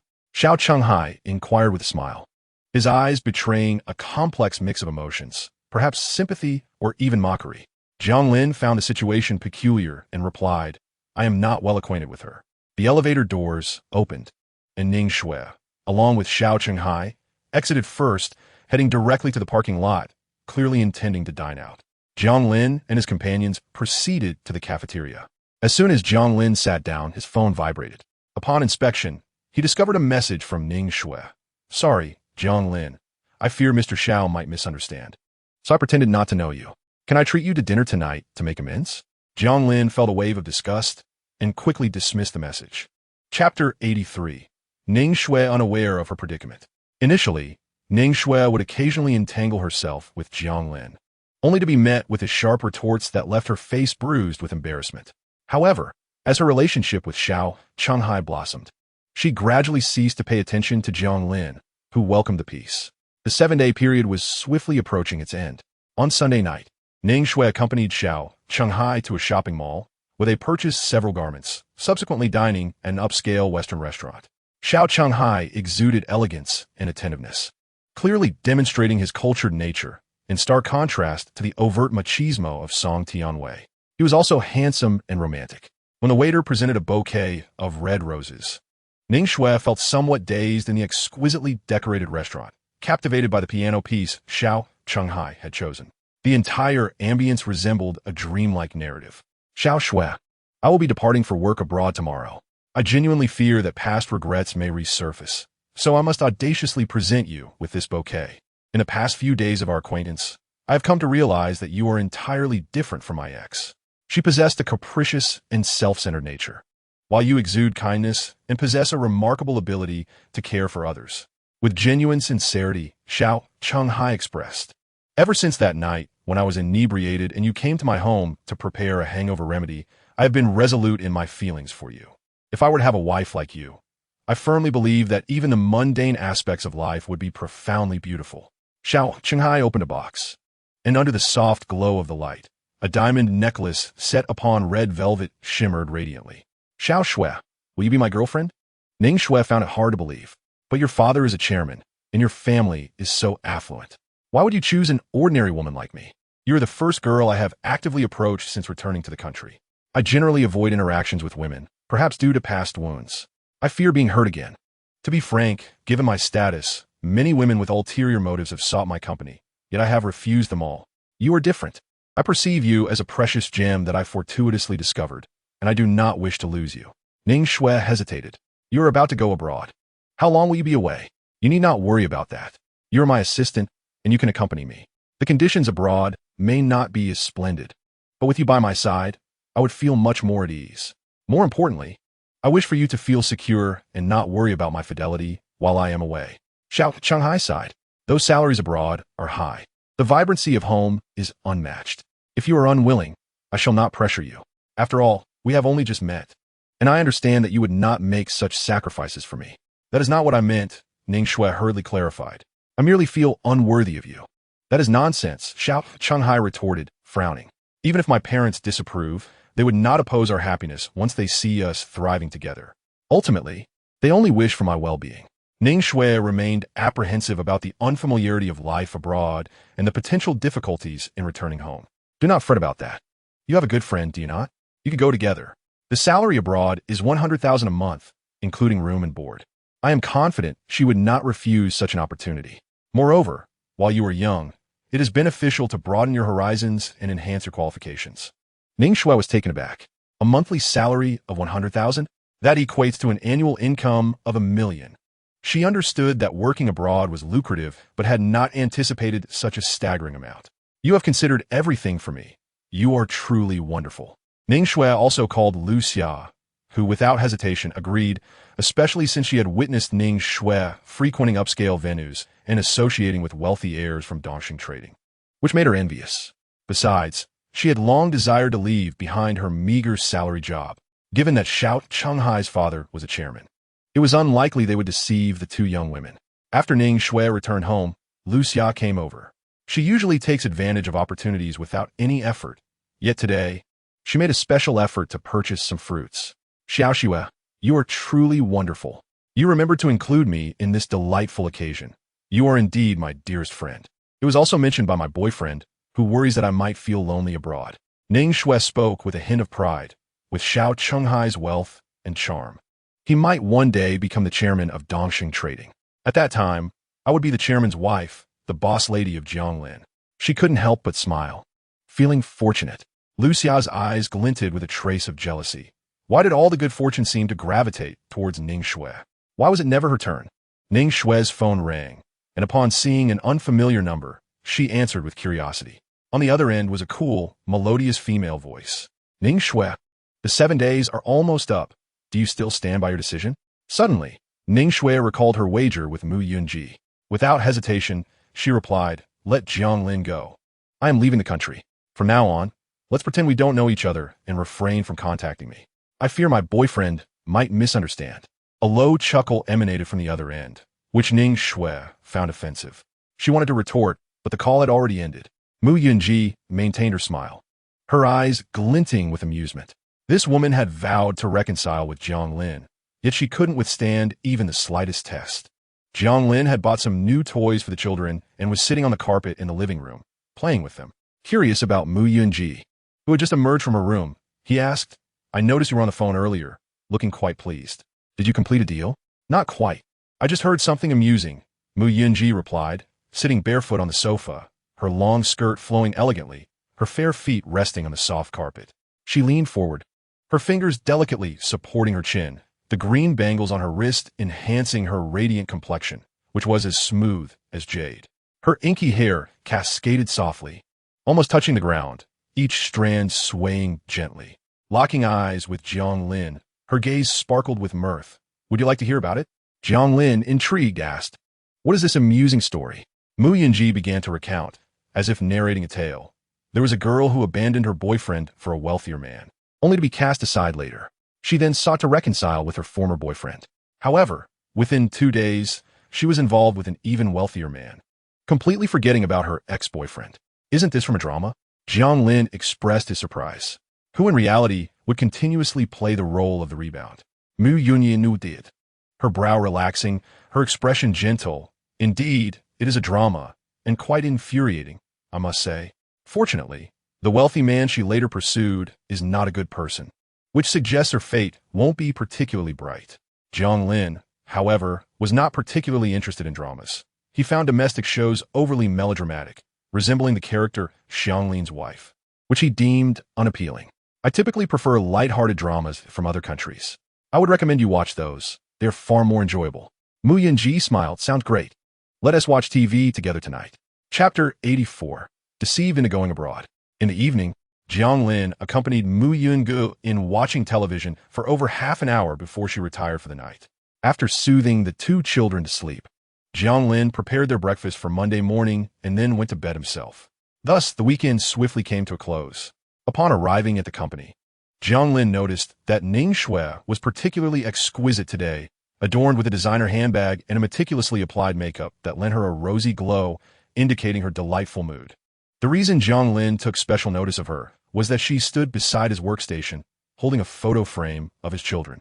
Ning Shui gazed at the picture, where the children, Tang Tang and Do Do, wore radiant smiles. "Do you have a moment for a private chat?" she inquired. "I do not. I'm about to travel abroad with General Manager Xiao. If you wish to sever our ties, at least indulge me in a brief conversation." "Come along," Ning Shui replied, placing the frame down. "You truly cherish your children. You are indeed a commendable father." Jiang Lin followed her to the stairwell. "If you have something to say, do so quickly. Remember, our relationship at work is rather formal. I would prefer not to be seen conversing alone to avoid unnecessary complications." "Do you genuinely dislike me?"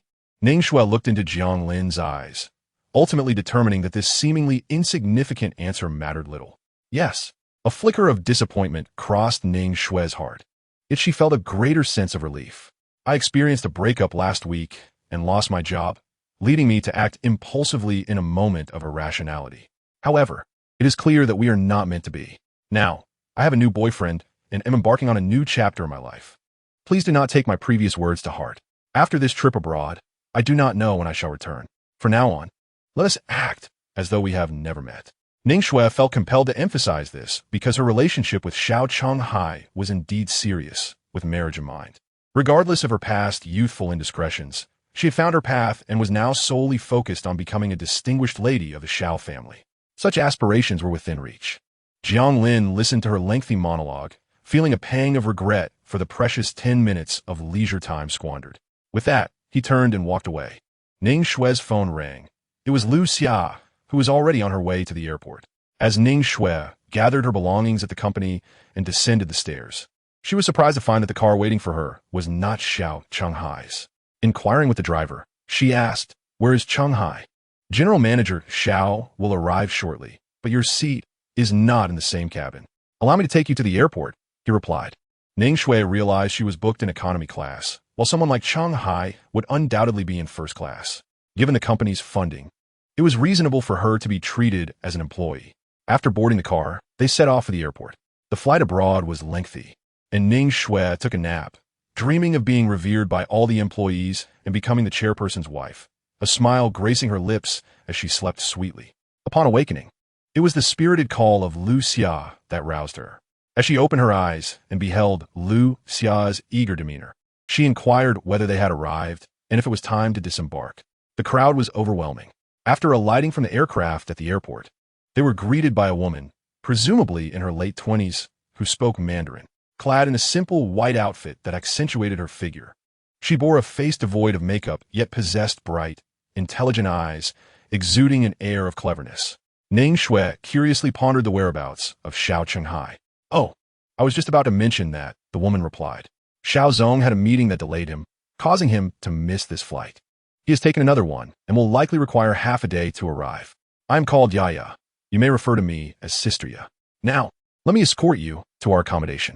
Our primary task here involves procuring raw materials and facilitating their transport to the domestic market. However, the local environment is rather precarious, particularly for young women like yourselves, so please exercise caution." Listening to Sister Ya's introduction and admonitions regarding safety, Ning Shui felt her guard begin to lower. Nevertheless, she noted that the surroundings resembled the underdeveloped state of her homeland from a decade ago, evoking a sense of concern for Xiao Chenghai. a wealthy heir and distinguished overseas returnee in such a place. She reassured herself that as long as she accompanied him through these hardships, a life of comfort awaited her. A smile graced Ning Shue's lips as she envisioned a promising future. Upon arrival at their destination, Sister Ye instructed, "Please hand me your phones. I must submit them to human resources to enable your access to international networks. Otherwise, your devices will be inoperative." "All right," Lu Xia promptly complied, handing her phone to Sister Ye. Ning Shue quickly followed suit. Sister Ye's smile deepened. "Excellent. Now off to your dormitory for a good rest. Work commences tomorrow." Ning Shue interjected. "Wait a moment. I was supposed to stay with Xiao Zong, was I not?" "Sister Ye, perhaps he neglected to inform you that we are in a romantic relationship. Let us discuss this when Xiao Zong arrives," Sister Ye replied. A sense of unease crept over Ning Shue, yet she reassured herself that being part of a large corporation should pose no issues. Besides, Xiao Chenghai was a genuine wealthy heir. He would not deceive her. With these thoughts, she felt a sense of calm wash over her. She would address the matter with him upon his arrival, expressing her concerns about the inefficiency of the staff here. On Tuesday, as Jiang Lin commenced his workday, he encountered Xiao Chenghai in the elevator, accompanied by a blonde, blue-eyed foreign woman, impeccably dressed in professional attire. Her demeanor was strikingly different from the previous, delicate nature of Ning Shue, as she appeared to be a serious professional. Upon entering the elevator, Jiang Lin overheard the woman speaking Mandarin, discussing the day's itinerary with Xiao Chenghai, which piqued his curiosity further. Xiao Chenghai listened intently and responded thoughtfully, showing no indication of any impending changes in his work status. Returning to his workstation, he inquired of Jiang Yuan beside him. "Has Xiao Zong's assistant changed? I thought he was to work abroad. Why do I see him still here? How is that possible? Who told you such a thing?" Jiang Yuan replied, incredulous. Jiang Yuan furrowed her brows, her expression tinged with skepticism. "Our company is primarily engaged in trade with developing nations, particularly in the Middle East and Southeast Asia, regions where expatriation is far from comfortable. General Manager Xiao is, after all, the son of Chairman Xiao, and having just returned from his studies abroad, it is inconceivable that he would be dispatched to endure hardships. Moreover, he has recently assumed the position of Deputy General Manager, indicating that he will undoubtedly remain close to Chairman Xiao for focused development. There is no possibility of his being sent overseas." Jiang Lin found Jiang Yuan's reasoning quite compelling, yet he recalled Ning Shue's words from the previous day. Jiang Yuan continued to elaborate. "As for the assistant to General Manager Xiao, I believe there has been a change. A friend informed me that the previous assistant was deemed unfit for the role and was advised to leave yesterday. The new assistant is a distinguished graduate from abroad, a former classmate of General Manager Xiao, and possesses considerable capability." Jiang Lin nodded in understanding. Although he remained perplexed, he refrained from further inquiries. Perhaps Ning Shue had chosen to step back, content to embrace the role of a full-time housewife. Despite her lack of clarity, he discerned that Ning Shue had indeed become entwined with Xiao Chenghai. Jiang Lin reflected on the lives of the affluent, realizing that such matters were beyond the concerns of someone like him, whose monthly salary barely reached a few thousand. Work was paramount.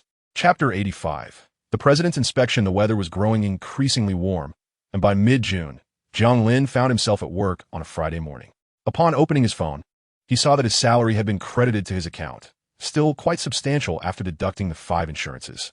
Despite substantial expenses and the financial support from his parents, he felt a twinge of anxiety as he noticed his account balance dwindling. His children, Tang Tang and Do Do, had become quite sensible and rarely asked for new purchases. Yet overall expenses remained significant. It's no wonder they say children are like money pits. Jiang Lin sent a message to Mu Yunge, informing her of a delightful dinner plan for the evening, before shutting his phone to focus on work. Just as he settled in, Jiang Yuan approached him, saying, "Jiang Lin, today you need to accompany me to handle some business. Let us prepare to leave." Jiang Lin was momentarily taken aback. Was their department going out? They needed to handle some paperwork. He nodded. "All right, I haven't even turned on my computer yet, so we can leave right away. How long will we be out? Will we return afterward?" "We won't be returning. Once we finish, we can clock out early, definitely before 4. Jiang Lin realized this was quite advantageous. As he followed Jiang Yuan out of the department, he noticed that Vice President Xiao Chenghai was particularly dapper that day, donning a sharp suit and tie. Having styled his hair with care, with his naturally handsome features, he sported a pair of glasses that lent him an air of sophistication, resembling a peacock displaying its plumage. With one hand casually tucked into his trouser pocket and an expensive watch adorning his wrist, he was directing and advising Sun Long and others, urging them to maintain a good work ethic and demeanor for the day. Once he departed, Sun Long let out a sigh. Jiang Lin keenly observed that none of their usually relaxed colleagues had donned casual slippers today, which struck him as unusual. What was happening today? Was there a leadership inspection underway? Jiang Lin pondered. Sun Long scoffed. Today is the day the president of the Mu Group is here for an inspection. How could you not know? Did you not notice how the floors have been polished to a brilliant shine? He gestured again, Xiao. Today has gone to great lengths to dress impeccably. Surely, you must be reading the messages in the company's WeChat group. Jiang Lin felt a twinge of guilt. This department was, in truth, rather lax. There was rarely anything to do, and in the evenings, he hardly had time to check his phone, let alone attend to his children. In all honesty, had it not been for the leadership's inspection, they would not have taken such matters so seriously. He considered himself fortunate, however. At least he could enjoy some leisure time. You all work well. I shall take my leave, he chuckled. You think you've gained something? Let me tell you. You're the one at a loss. Sun Long lowered his voice conspiratorially. This president is a young woman, and she is extraordinarily beautiful. Many would go to great lengths just to catch a glimpse of her, and you don't even care to see her. Jiang Lin shrugged. No matter how beautiful the boss is, she remains my superior. Who would fancy their boss? Sun Long laughed heartily. That's true. Jiang Lin implied that workers might enjoy their superiors, but did that mean they relished oppression? Wasn't that a bit twisted? Yet Sun Long's perspective was that a superior is a superior, and their different identities and statuses rendered any affection pointless. Jiang Lin followed Jiang Yuan to the underground parking garage. At the elevator entrance, he spotted Xiao Lu from Shanghai Trade, holding a stunning bouquet of red roses, preening in the reflection of the elevator doors. As the elevator doors opened, he masked his expression and entered the elevator without sparing a glance. Jiang Lin wondered why someone from Shanghai Trade was present. Could there be a collaboration? But weren't they competitors? He shook his head, dismissing the thought. Upon reaching Jiang Yuan's car, he saw a vehicle slowly making its way from another lane. He turned to look. The car seemed familiar, reminiscent of one he had seen at school, likely belonging to Xiao Yang, the administrative manager of the Mu Group.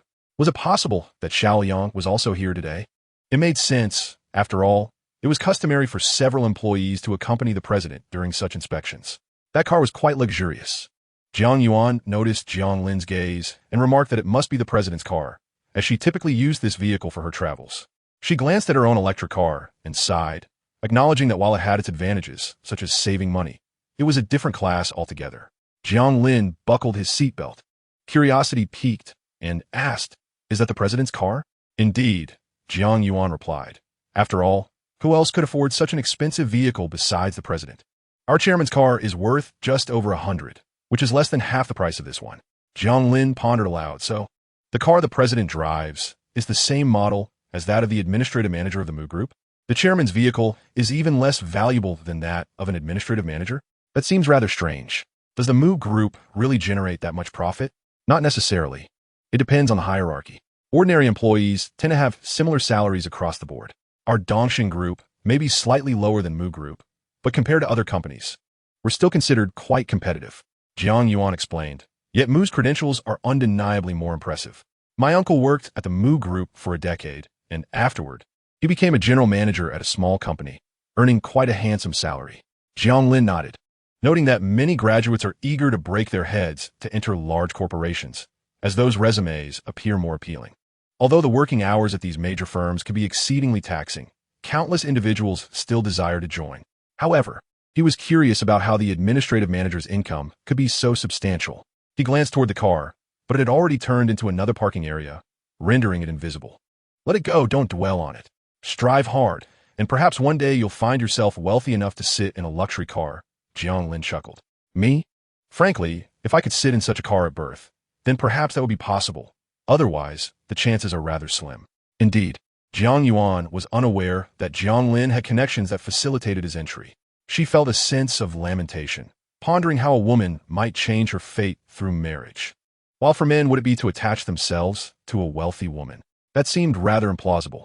Jiang Lin fell silent, his mind wandering to the thought of what groceries he might buy after work, especially since he had just received his salary and wanted to indulge in something nice.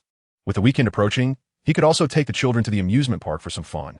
He recalled seeing Xiao Lu emerge from the elevator, holding a beautiful bouquet of red roses, and found himself momentarily lost in thought. It dawned on him that he had never gifted Mu Yunge flowers. What kind of flowers would she like? Given her usually understated attire, he thought perhaps something simple and elegant would be appropriate. Jiang Jia, what flowers do you think would be suitable for a girlfriend? A girlfriend? Jiang Yuan raised an eyebrow, surprised that Jiang Lin, already married with children, still referred to his wife as if she were a girlfriend. Yet perhaps this was simply the romantic nature of youth. For girlfriend, roses are the quintessential expression of love. You might want to visit a florist. Jiang Lin felt a bit bashful. Expressing affection? He feared Mu Yunge might find it overly sentimental, considering that even though they had officially started dating, it felt more like a casual mention, with their relationship remaining at a standstill. At times, he felt they were still merely cohabiting roommates raising a child together. Chapter 86. All desire to be the dragon's son-in-law of the Mu family. Upon exiting the car, Mu Yunge relaxed her cool demeanor upon learning that Jiang Lin had already left Dongsheng.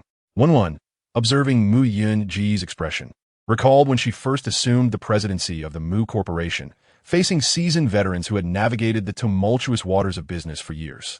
Naturally, they were reluctant to accept a young woman in such a position, banding together to challenge her. However, Mu Yunge remained unfazed, her composure unwavering even in the face of adversity. In just a few short years, she had managed to subdue them all with her prowess. Yet today, the normally composed Mu looked somewhat tense, an inconsistency that was puzzling. Following Mu Yunge to the conference room on the top floor, they exited the elevator, where Xiao Chenghai awaited at the door to greet them. Senior Mu, it's a pleasure to see you again. Xiao Chenghai feigned politeness, although Mu Yunge had been studying abroad when he had yet to leave the country. However, during his previous assistance to Mu Yunge, he encountered her in the Mu Corporation's office, and he felt an immediate spark. Such a woman, not only beautiful but also remarkably intelligent and rather aloof, captivated him. He found her irresistible. Even if Mu Yunge regarded him merely as a tool, he welcomed the role with open arms. We are not that familiar, she remarked, her gaze barely skimming over him, never meeting his eyes as she strode towards the conference room. Xiao Chenghai was not offended. After all, Mu Yunge had always possessed this demeanor, approachable in appearance yet emotionally distant, emphasizing absolute decisiveness and efficiency in her work. One felt a twinge of embarrassment for the vice president. However, Mu always remained single, attracting numerous suitors, and he was far from the first to encounter such rejection. She was accustomed to it. Xiao Chenghai followed her, reverting to his work mode, though his eyes occasionally lingered on Mu Yunge, betraying a suppressed admiration. The meeting lasted for 2 hours, and Mu Yunge had a brief detour at Dongsheng. By the time she finished, it was nearly lunchtime. Xiao Chenghai accompanied her to the lobby, smiling. Mu, it's almost lunchtime. There's a restaurant nearby with excellent food. My father has been visiting the doctor during lunch hours, so he cannot host you. How about I invite you to a meal on his behalf? Mu Yunge glanced at her phone, replying dismissively, no need. She had received a message from Jiang Lin asking what she wished to eat for dinner, which brought a fleeting smile to her lips. For a brief moment, tenderness flickered in her lowered gaze, only to vanish as she lifted her eyes, once more embodying the cold and distant Mu. Xiao Chenghai felt momentarily entranced. I have already made a reservation. We can dine immediately, and it won't take much of your time. I dislike repeating myself, Mu Yunge said with a slight frown. Xiao Chenghai forced a smile, acknowledging understood. Allow me to escort you out. This time, Mu Yunge did not protest. In the lobby, Xiao Lu, having grown bored after several hours of playing on his phone, brightened upon seeing Mu Yunge and hurried over, his eyes sparkling with eager flattery. Miss Mu, I've been waiting for you. I heard you were in the area, so I ordered a bouquet for you. It was unfortunate we couldn't team meet when you were abroad. Mu Yunge stepped back, and woman quickly positioned herself in front of her. I'm sorry, Xiao Lu, but our President Mu does not like flowers. They make her uncomfortable. Please take your bouquet back. Xiao Lu was taken aback. Oh, allergic to pollen? I was aware, Miss Mu. Allow me to make it up to you with a meal as an apology. Mu Yunge emitted a disdainful hum. Sensing the growing tension, security swiftly approached. Realizing he might be escorted out, Xiao Lu fell silent. Watching her retreating figure, he lamented, acknowledging that his hopes of becoming a favored son-in-law of the Mu family were dashed. What a pity. Xiao Chenghai turned back, arms crossed, scrutinizing Lu Yunfeng. What a coincidence, Xiao Lu. Why aren't you at your long high trade? What brings you to Dongsheng? Didn't you notice? Xiao Lu replied dismissively. Oh, so you have come to humiliate yourself. How do you speak? Little Lu frowned, then suddenly realized, oh, you also have feelings for Miss Mu, don't you? It is understandable. She is so beautiful. Although she has 2 children, her wealth and status are immense, worth billions. It is only natural that you would be attracted to her. After all, who wouldn't want to enjoy such a lavish lifestyle? Xiao Chenghai sneered. Do you think I am like you? Shallow. His admiration for Mu Yunji was far more profound. Pure in essence. He was indifferent to whether she had children or her substantial wealth. Little Lu dismissed him, saying that calling him shallow was pointless. In his opinion, her children might be a necessity for her career, and she likely had no interest in men at all. Have you ever seen her with any man over the years? I have investigated. When she was in the country, she lived alone in the mountains. Even after going abroad, she remained solitary. Completing 4 years of studies in under 2 years, it's simply absurd. Besides, how many men are vying to marry her? She has always been single, which surely indicates a lack of interest in men. Since Little Lu's family arranged for him to meet Mu Yunji, he had faced constant setbacks. In the outside world, he was someone of significance, but in her presence, he felt utterly insignificant, an affront to his dignity. However, he now attributed his failures to Mu Yunji's supposed disinterest in men, which made his situation feel more reasonable and eased his mind. Xiao Qinghai scoffed, I believe it is simply because you are inadequate. Little Lu scoffed back. He had once shared the same confidence as Xiao Qinghai, but now he had chosen to give up. Chairman Xiao, that lofty flower atop the mountain is truly untouchable. You will understand this in time. Don't think that even if you wish to warm her cold heart, it would make a difference, even if you were a deity. With that, Little Lu tossed the rose into the trash and left with a flourish. Xiao Qinghai remained unconvinced. He believed that time would reveal true intentions. Given the multitude of ill-intentioned individuals surrounding Mu Yunji, her skepticism towards men's motives was entirely justified. He would demonstrate to her that he was not a materialistic man. Xiao Qinghai's meal had already been ordered, so he would have to dine alone. Meanwhile, the front desk was about to close, and the 2 young heirs' confrontation had sparked gossip among the witnesses. Does Chairman Xiao aspire to be the son-in-law of the Mu family? He seems quite handsome and educated. Perhaps he could succeed. It's unlikely. Miss Mu is wealthy, attractive, and has children. Why would she seek a man? Indeed, at such a level, wouldn't she find more joy in her independence? It's true that Miss Mu has never pursued a relationship. It appears she is focused on her legacy. How enviable. If only I had wealth like hers. Not even 1 billion, but just 10 million would suffice for a delightful life. This lifetime seems devoid of such opportunities. Perhaps in the next one. Chapter 87. The parenting methods of the affluent are quite extraordinary. Jiang Lin concluded his work at 3:20 p.m. He rode his electric scooter to the nearby vegetable market close to the kindergarten, purchasing a modest amount of groceries for the evening, mindful that the weekend was fast approaching, when a market would offer even fresher produce. With time to spare, he noticed a flower shop nearby and decided to step inside. At the entrance, he observed a display of neatly wrapped bouquets, modest in size, yet charming. One particular bouquet caught his eye, priced at 89 yuan. It was strikingly beautiful, adorned with delicate green wrapping, featuring elegant white gladioli complemented by a few green tulips. The lustrous ribbons cascading down the bouquet reminded Jiang Lin of Mu Yunge, whose grace exuded a subtle fragrance, neither ostentatious nor juvenile, akin to the gentle snow of a mountain, soft yet unyielding. The shopkeeper, a young woman, approached with a smile, explaining that the bouquet was a pairing of gladioli and tulips, perfect for gifting. She added that while such a bouquet would typically carry a higher price in other shops, she had set a competitive price as she had just opened her business. Jiang Lin nodded, lacking any expertise in floral arrangements, but feeling an instinctive connection. He decided to purchase the bouquet. As he exited the shop, he carefully placed the flowers in the storage basket of his scooter, adjusting the vegetables to avoid crushing the delicate blooms, ultimately hanging them on the scooter's hook. What had initially appeared to be an unremarkable shared scooter now seemed transformed with the addition of the bouquet.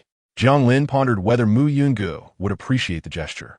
Although he lacked the means of someone like Xiao Lu, who might deliver flowers in a luxury car, he believed that life's essence lay in sincerity, even in its simplicity. Upon arriving at the kindergarten, he returned the scooter and carried the flowers along with the groceries to the classroom to pick up his child. Upon seeing him, Tang Do exclaimed, "Dad, you're here so early today?" We still have 10 minutes before class ends. You'll need to wait. No problem. I finished work early today. I'll sit for a bit, Jiang Lin replied, finding a chair in the hallway. Xiaqin understood that while this kindergarten was among the city's elite, the true proprietor was Tang Dou's mother. However, during Tang Dou's enrollment, she had been cautioned not to disclose this, as Tang Dou's mother wished to prevent any special treatment that might spoil their child. Consequently, this information was seldom known. Xiaqin observed that Jiang Lin sometimes arrived by car and other times by scooter, dressed in ordinary attire. Today, with a bouquet in his arms and groceries in hand, she couldn't help but marvel at the unassuming man who was Tang Dou's father. The wealthy often preferred to remain understated. Perhaps he even bargained at the market. She mused that the wealthier individuals tended to blend seamlessly into daily life, while it was the nouveau riche who flaunted their affluence. It seemed that upon reaching a certain echelon, they resembled ordinary folk, for to them, money had likely become merely a figure on a ledger. Ah, Father Jiang, you have come to pick up the children once again. Mama Ting Ting, Suyu, has also arrived, carrying a designer handbag, her smile exceedingly polite, a stark contrast to her previous demeanor. Recently, Jiang Lin has often encountered her, and her attitude has consistently been quite amiable. It is evident that there were merely some minor misunderstandings before. Suyu compliments, you have purchased so many groceries today. With your busy work schedule, it's quite rare to find a father as devoted as you who personally cooks for his child. Jiang Lin responds, I usually have a lighter workload. I find myself with ample time to prepare meals. Suyu nods in agreement. That must be true. The child's mother is likely quite busy. Jiang Lin concurs, indeed. She often has to work overtime and sometimes travel for business. I have little to occupy my time, so I take care of the household to alleviate her worries. Suyu smiles and nods. After their playful banter during the parent-child activity, she had lodged a complaint with the kindergarten principal, initially intending to expel any negativity from the institution. However, she soon discovered that Tang's mother is, in fact, the school's proprietor. It is worth noting that Le Shui International charges substantial tuition fees, and admission is contingent upon one's capabilities. It became apparent that they are quite discreet. The principal also cautioned her that Tang's family background is rather impressive. Although she does not fully comprehend the intricacies, she refrained from causing any trouble. Their family has only become prosperous in the past 5 years, and with an unstable foundation, they have invested considerable effort into ensuring their child can attend this institution. Truth be told, it is not surprising that she was previously unaware of Mu Yungu. After all, few parents inquire about the owners of kindergartens when enrolling their children. Most come solely for the reputation and quality of education. Fortunately, the family maintains a low profile and does not seem to hold any grudges. Did you not drive today? Allow my driver to take you home afterward. It seems inconvenient for you to carry all those groceries, Suyu suggests. Jiang Lin shakes his head. No need. I can simply take a taxi. It is quite convenient here. Suyu does not insist further. Your Tang and Do are truly well-mannered, exhibiting none of the typical spoilt behavior associated with wealthy children. Instead, they are both intelligent and considerate, she remarks, attempting to bond. My Ting often praises sister Tang for her cuteness and grace. Perhaps on weekends, we can arrange outings for the children together. Jiang Lin waves his hand, clarifying, we are merely an ordinary family, not one of affluence. Suyu quickly responds, it was just a slip of the tongue. Please do not take offense. She perceives Jiang Lin's true modesty. At that moment, the children emerge from school. Tang and Do come out with their little backpacks. Daddy, Tang et go lim, pulling Jiang Lin's hand. I accidentally got my dress dirty. Look, Daddy. She displays the hem of her dress. It's all right. Hasn't your mother taught you? Just place the garment in the washing machine, add detergent, and start it. Once it's done, it will come out clean. You can try it yourself when we get home. Yes, Mama taught me last week. Tang's eyes sparkle with enthusiasm. Great. Tang is so clever. She has already learned to use the washing machine. Jiang Lin nodded thoughtfully, cautioning that they must proceed in an orderly fashion. As he spoke, he couldn't help but chuckle at Mu Yunji's insistence on having their child engage in household chores. While he believed their child was still quite young, Mu Yunji felt it essential for the child to acquire practical life skills. As a father, he naturally refrained from interfering with the educational approach of the child's mother. Nevertheless, he always observed closely whenever the child undertook chores, wary of any potential mishaps. Suyu, listening intently, was taken aback. Wasn't the child's mother the owner of a prestigious kindergarten? Surely, they must be quite affluent. One would expect to have several nannies rather than allowing the child to wash their own clothes.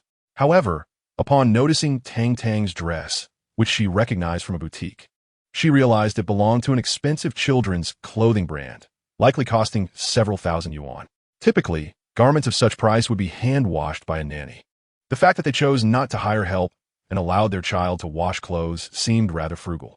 Yet, washing such an expensive outfit in a machine appeared rather extravagant. She found herself perplexed. Was this truly the parenting style of the affluent? Suyu had no doubts about their philosophy, considering their distinguished background. Instead, she began to ponder whether she should nurture her own daughter Tingting's ability to manage household tasks. Tingting soon emerged, exclaiming, "Mom, hurry and get my backpack." "You can get it yourself," Suyu replied, crossing her arms. "From today onward, you need to be more self-reliant." "No way, Mom, you have to get it," Tingting retorted, plopping down on the floor in a display of defiance. "If you don't, I want to go home." Suyu hesitated, glancing at the departing Tang Tang and Do Do. Indeed, their parenting approach seemed commendable. Just look how independent and well-behaved they were. She felt compelled to learn from them. Chapter 88. The Bargaining Prodigy Do Do. When Jiang Lin arrived at the school gate, intending to hail a taxi, his phone rang. To his surprise, it was Mu Yunj calling. "Cross the street," she instructed. Jiang Lin was astonished to see Mu Yunj's car and hurriedly led the child over. He placed the groceries in the trunk, then, after a moment's thought, decided to put the flowers in as well, planning to present them later at home. He adjusted the flowers' position and settled into the car, but it remained stationary for an unusually long time. He wondered if something was amiss with the vehicle. Mu Yunj lightly tapped her fingers on the steering wheel. "I saw you holding a bouquet earlier and was waiting for you to give it to me. Wasn't it meant for me?" "It is for you, but I wanted to wait until we got home," Jiang Lin replied, a touch of concern surfacing that she might think he was frivolous with money. "I got paid today and thought to buy you a bouquet. I noticed. They're quite beautiful." Mu Yunj responded, finally starting the car. "Why are you home so early today?" Jiang Lin inquired. "I checked on the company's affairs and decided to leave early," she replied. Jiang Lin surmised that Mu Yunj must have been performing exceptionally well at work, justifying her early departure. Upon returning home, Mu Yunj placed the bouquet on the television stand. Examining it with keen interest, Jiang Lin entered the kitchen, carrying vegetables, and her expression suggested she was pleased, which brought a touch of joy to her heart. She busied herself in the kitchen, her mood evidently elevated. Tang Tang squatted in front of the television cabinet, cradling her chubby face like a glutinous rice dumpling. "Mom, the flowers Dad sent you are so beautiful." Dodo quickly joined in. "Indeed, Dad has great taste. But it's also because Dad is so thoughtful. He bought so many vegetables and even flowers for Mom." "Tang Tang, when you grow up, make sure to marry a man like that," Dodo advised. Tang Tang, not quite understanding the concept of marriage, nodded enthusiastically. "Yes, Dad is really nice. When I grow up, I also want Dad to give me flowers." Mu Yunge found their banter amusing. "You two have been praising your father a lot lately. Did he teach you to do that?" "No, it was my brother who taught Tang Tang." She giggled, playfully throwing her brother under the bus. Dodo, meeting their mother's gaze, became serious. "Mom, when we went to Grandma's house last time, she said Uncle Fu would take us out to play, but we only want Dad. We don't want Uncle Fu. Mom, will you marry Dad and not Uncle Fu? Is that okay?" Mu Yunji's expression darkened slightly. After the Dragon Boat Festival, upon returning to the city, she had taken Tang Tang and Do Do out for dinner, and it seemed she had inadvertently discussed these matters in front of the children. "Dodo, are we happy living as a family of 4? After a moment's thought, Dodo nodded. Even though their previous home in Shuiyun Courtyard was large, it had indeed brought them happiness. "Here, although it's small, we all like it very much." Tang Tang concurred. "Mom, we only want Dad." Mu Yungu gently patted the heads of her 2 children. Of course, no one can separate Tang Tang and Do Do from their father, not even Grandma. Tang Tang beamed. "See, I told you Mom loves Dad just as much as we do, so she wouldn't want to be without him." Do Do shared in her joy, reassured by their mother's consistency in her words and actions. After preparing dinner, Jiang Lin emerged with the dishes. "Yunge, you must try this soup I made tonight. I just learned it from my mom." "Jiang Lin, when will your mother come to see the children again? If they are willing, they could come stay with us. The children would be even happier."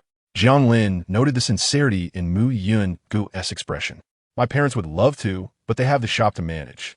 Mu Yungu nodded, realizing that her in-laws had likely invested heavily in this house, and considering their age, they would need to earn more for retirement, making it unlikely they could settle here soon. She suddenly mentioned, "If we get married, I will take care of your parents in their old age." "Ah." Jiang Lin was taken aback, then smiled. "You're so kind." Many people today are reluctant to let their parents become a burden on their new families. But don't worry, my parents work hard, and I'll do my best too, so you won't have to struggle.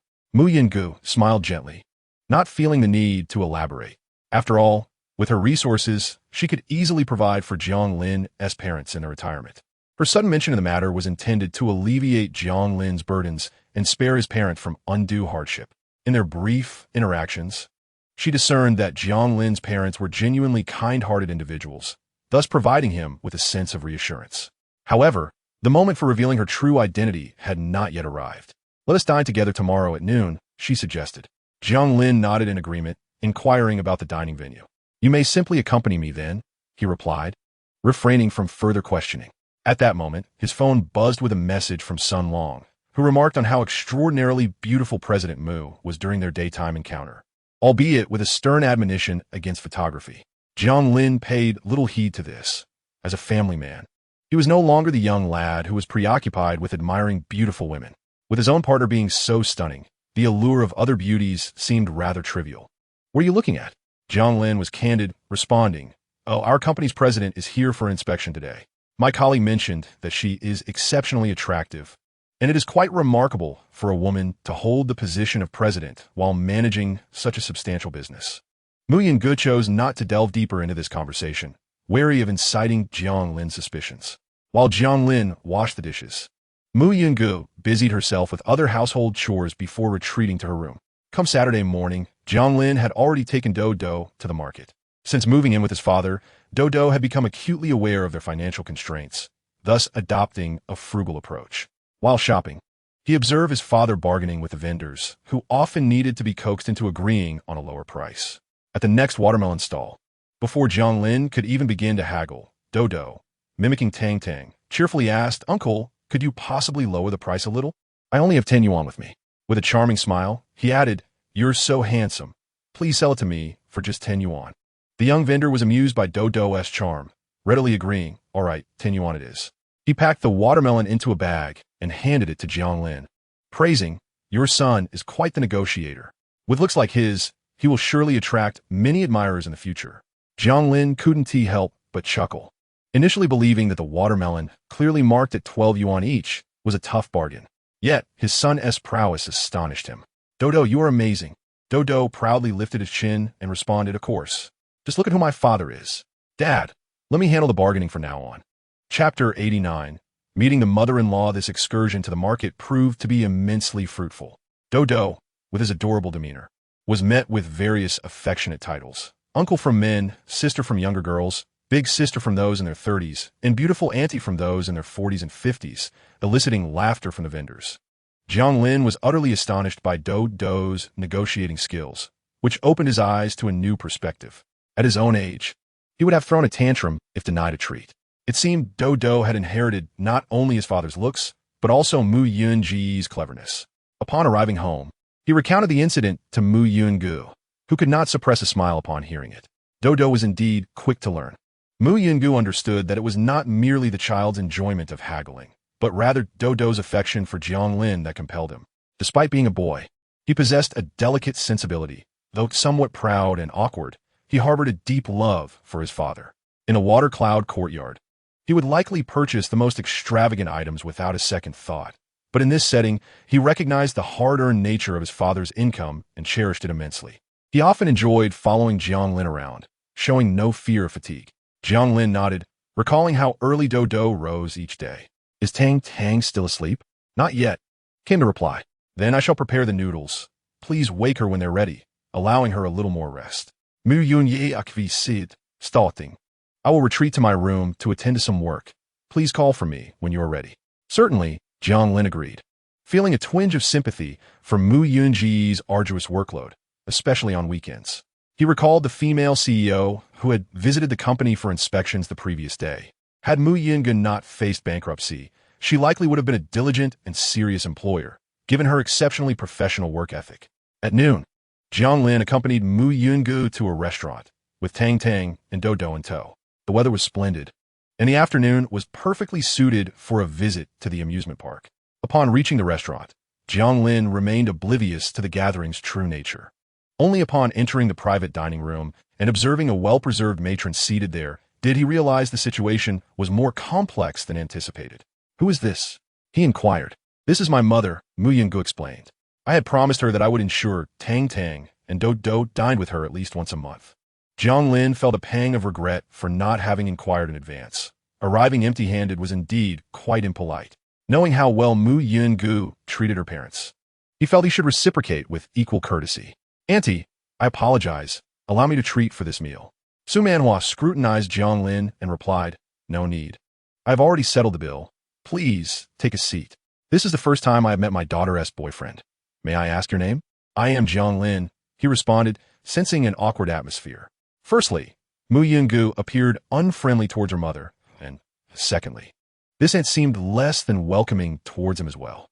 However, considering Mu Yunji's complicated familial background, he understood the dynamics at play. "Auntie, I owe you an apology. I was not present for the births of Tang Tang and Do Do, and I truly should not have neglected that," Jiang Lin stated.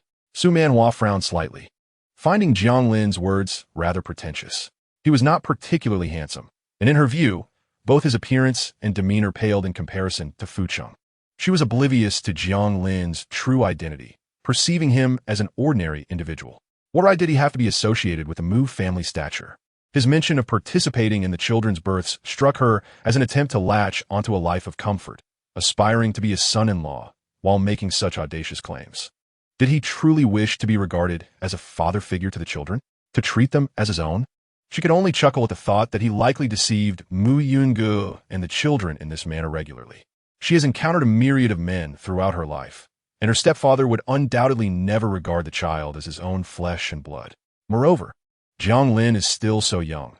For the sake of financial gain, he is prone to weaving tales, and it is certain that he will eventually desire his own offspring. When that time comes, one can only imagine the lengths he might go to in order to contest the family fortune. Her expression was cold, and she uttered not a single word, clearly dismissing Jiang Lin. Mu Yunj attempted to mediate, saying, "Jiang Lin, there is no need for you to apologize. I see how well you treat the children." Su Manhua let out a derisive laugh. The daughter she had chosen was willfully blind, intent on defiance. Yet the man she had meticulously selected was not much different.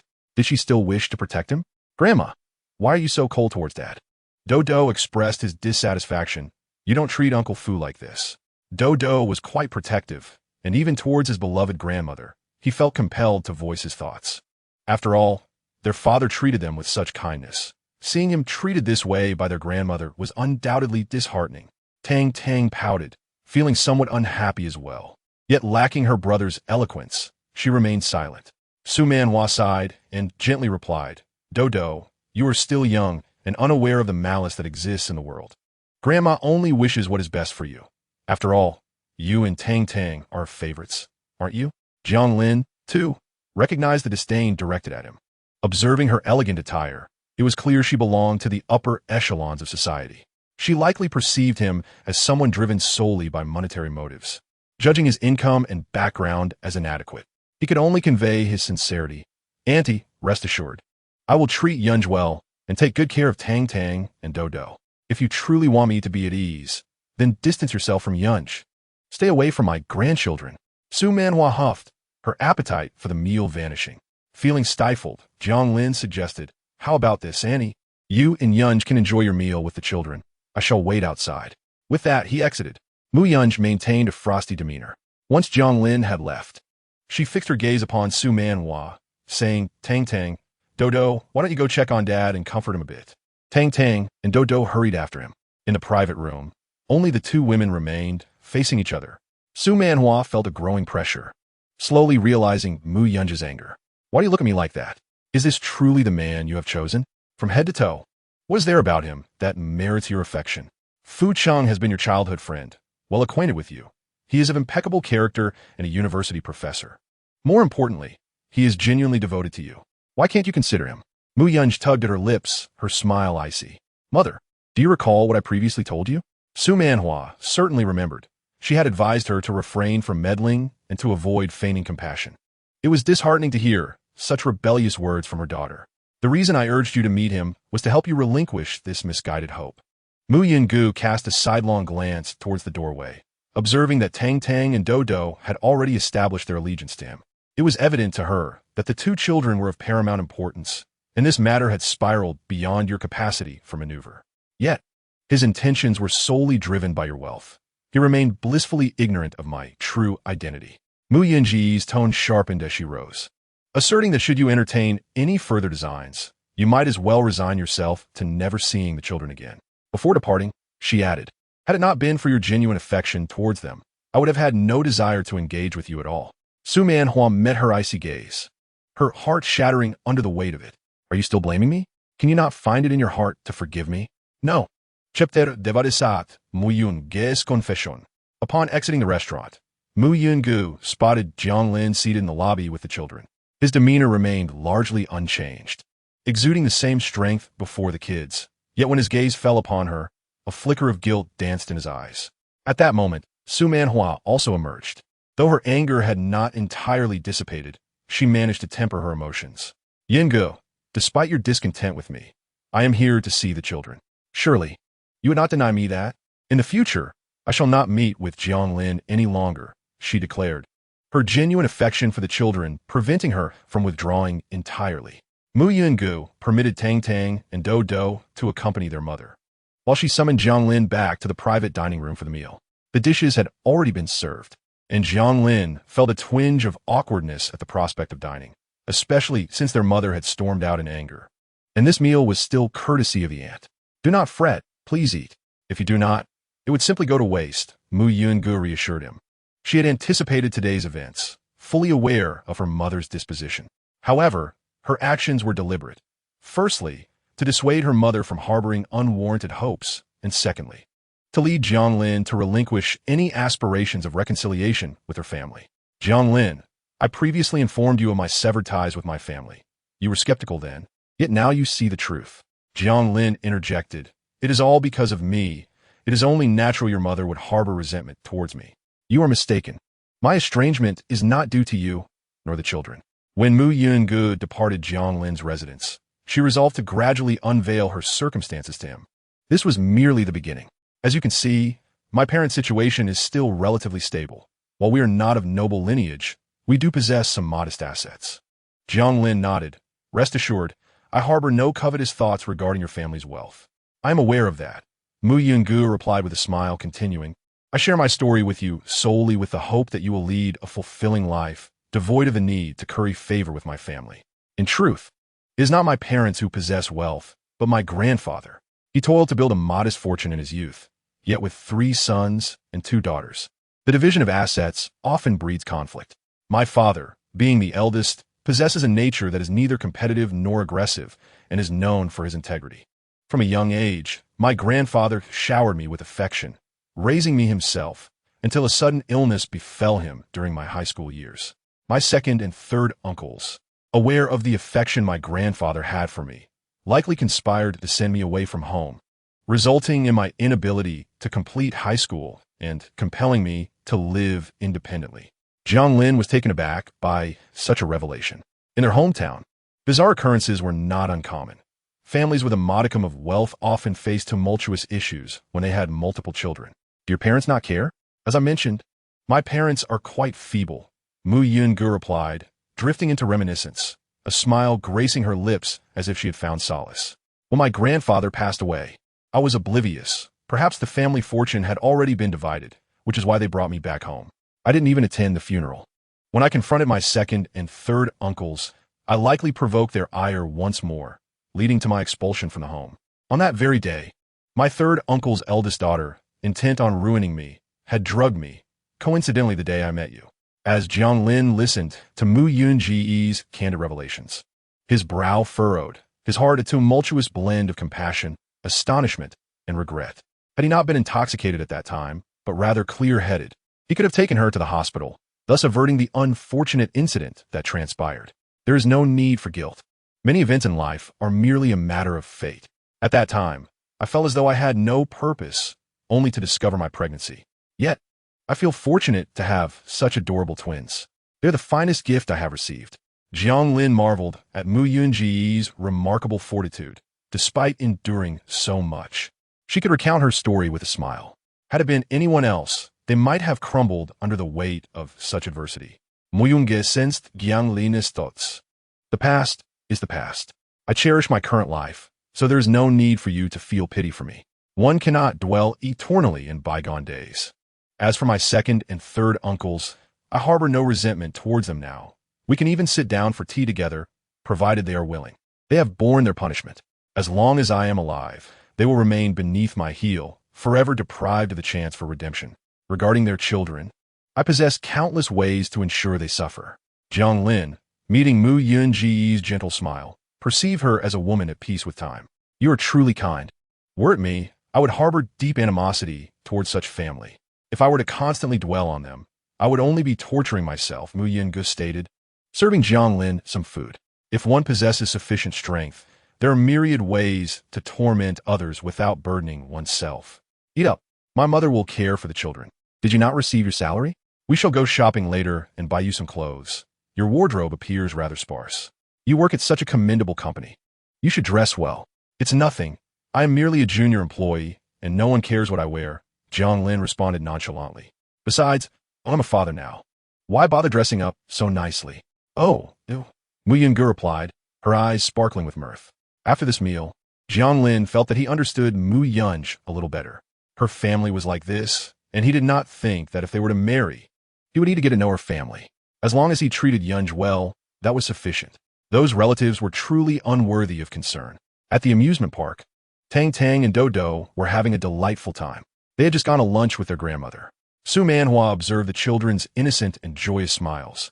Yet her heart felt heavy with worry, fearing that Mu Yunj might encounter the wrong person and that the children would suffer as a result. She also felt a twinge of embarrassment regarding this son-in-law, finding him somewhat lacking. When Dodo got off the small cart, Su Manhua crouched down to wipe the sweat from his brow. Dodo, does Jiang Lin treat you well? Yes, he doesn't even know that our family is quite wealthy. We currently live in the house Dad bought. Dad is really wonderful. Dodo did not want the two people who loved him to be at odds. Grandma, please give my dad a chance to get to know him better. You will surely see his merits. Su Manhua felt a pang of sorrow. Dodo's repeated reference to my dad revealed how much the child yearned for paternal love. I will consider it, she replied, though she knew that no matter how she felt, she could not take on the role of Mu Yunj as authority. However, she hoped that if this man truly possessed good character, it might offer her some reassurance. Otherwise, she would expose his true nature, for in the face of reality, Mu Yunj would not act irrationally. Chapter 91. The relationship between mother-in-law and daughter-in-law is harmonious on the weekend. Jiang Lin learned that his family was coming over, so he made some preparations. However, Mu Yunj needed to take Tang Tang and Dodo to the hospital for their regular checkups, so she would not be home. He specifically mentioned this to her, but Mu Yunj was indifferent. She merely worried that Jiang Lin would struggle to cook alone and suggested he eat at a nearby restaurant. She also reminded him to have Zhao Xia stay a few more days. Early on Sunday morning, Jiang Lin heard a knock at the door. Upon opening it, he found his mother had arrived, followed by his uncle, aunt, cousin, and cousin-in-law. Jiang Kaixing explained, my parents seldom come to the city, so I specifically asked my aunt to accompany them. I purchased the train tickets and covered the accommodation. He continued, the last time I visited, I noticed a property in your neighborhood that was quite to my liking, and the price was reasonable, so I plan to buy it. It's on the 6th floor of the building near the entrance. He offered this explanation to allay any potential misunderstandings Jiang Lin might have. It's no problem. My mom can also check on the children, Jiang Lin replied as he welcomed them inside and prepared some fruit to serve. You're quick. You've settled on a place so soon, Jiang Kaixing remarked helplessly. If I don't make a purchase, Lu Mimi will throw a fit. And she actually disagrees with this neighborhood. However, one must act according to one's means. Although this complex isn't new, it is an elevator building. The price is quite good, and the location is acceptable, close to the subway, with convenient grocery shopping, as well as nearby kindergartens and elementary schools. I've just been placating Lu Mimi, suggesting it as a temporary residence, which is why I decided to go ahead with it. However, since it is the parents who are footing the bill, their presence is imperative for any final decision. Given that the time agreed upon with the landlord is noon, we shall rest here for the time being. Jiang Ziqing felt a tinge of embarrassment. He had previously boasted about his son purchasing a new home, only to find himself in the same neighborhood as Jiang Lin, which was rather humiliating. Li Hongmei remarked, this neighborhood is rather outdated. If I were you, I would suggest you purchase a new property. The layout here consists of small units. How will we accommodate ourselves in the future? There are only 3 rooms. And that little study is so cramped. If your sister comes, where'll she stay? Lu Mimi furrowed her brow and said, Aunt, are you serious? The marital home is for us as a couple, let alone my sister. Surely you won't be staying here frequently. Li Hongmei responded with an air of certainty. We are retired, and of course, we will come to the big city to help take care of the children. Lu Mimi pinched Jiang Kaisheng, prompting him to quickly interject. Mom and Dad, this house is too small to accommodate so many people. I've already considered it. The small room can serve as a dressing room, and the guest room can be converted into a children's room. Lu Mimi nodded in agreement. Indeed, Aunt, nowadays young people prefer not to live with their elders. Our lifestyles differ.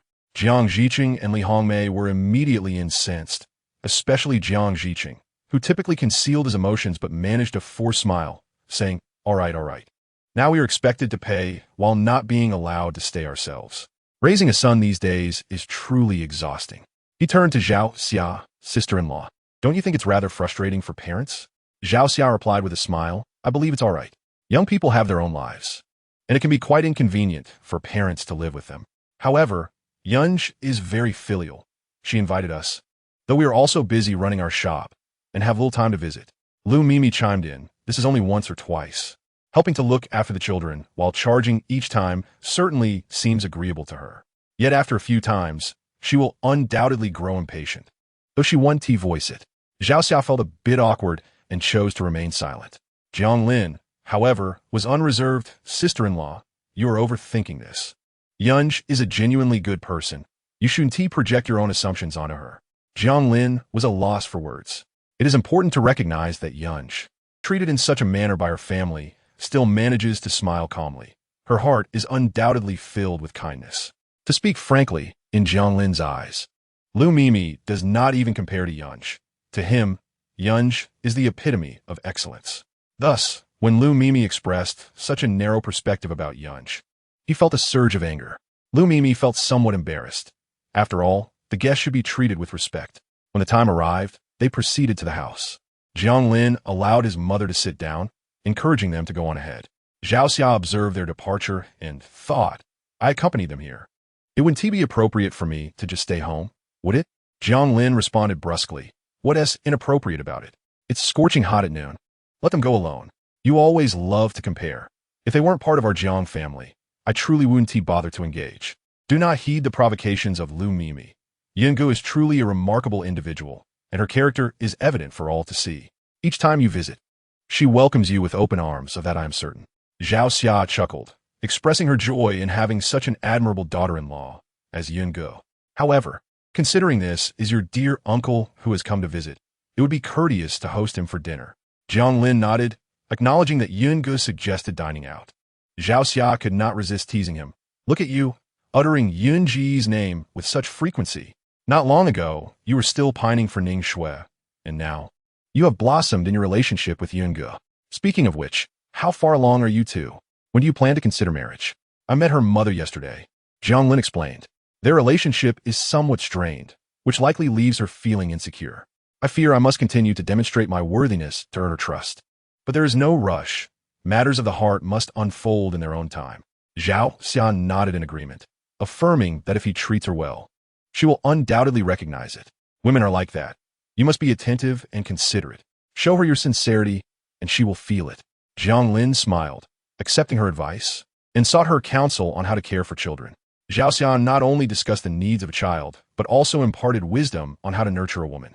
Although Jiang Lin felt somewhat bashful, he recognized the value in learning, for he was resolute in his intention to marry Mu Yungu and to share a lifetime together, which necessitated the knowledge of how to care for his partner.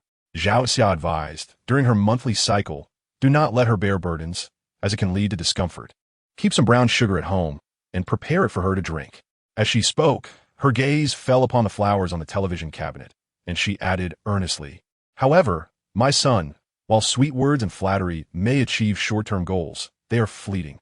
If you truly wish to be together, it is a commitment that spans decades, and one must maintain that genuine intention over time. Zhao Xia observed that Mu Yungu was not only beautiful and independent, but also filial and understanding. If her son initially showered her with kindness, fostering dependency, only to withdraw that affection later, it would be a disservice to the young woman. Jiang Lin nodded, reassuring her. Mother, you need not worry. You trust in my character, do you not? Zhao Xia chuckled. Just remember, my son, I have seen enough of such matters to offer a few reminders.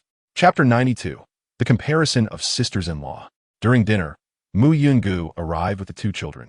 As soon as Tang Tang entered the private room, she skipped joyfully, arms outstretched, her chubby legs resembling lotus roots, dashing toward Zhao Xia. Her smile was sweeter than honey. After Zhao Xia lifted Tang Tang in her arms, the little girl nestled on her lap and cooed, Grandma, I missed you so much. Why did it take you so long to visit? Don't you love Tang Tang anymore? How could Grandma not adore her precious granddaughter? Zhao Xia replied, cradling Tang Tang as if she were a treasure.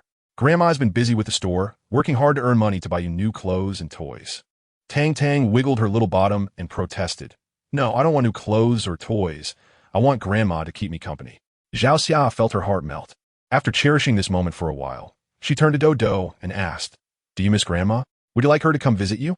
Dodo pondered for a moment and replied, Although I really miss Grandma, I don't want her to visit too often. Zhao Xia's heart sank. Why was that? Did Dodo no longer like Grandma? It wasn't that. It was simply that Grandma's home was too far away and the journey was exhausting. It took a long time for Grandma to travel here, and after just a few days, she would have to return, enduring another lengthy trip. Dodo then grasped Zhao Xia's hand and suggested, It would be better if Grandma could just live with us, so she wouldn't have to travel back and forth. Zhao Xia was deeply touched. Dodo was so thoughtful.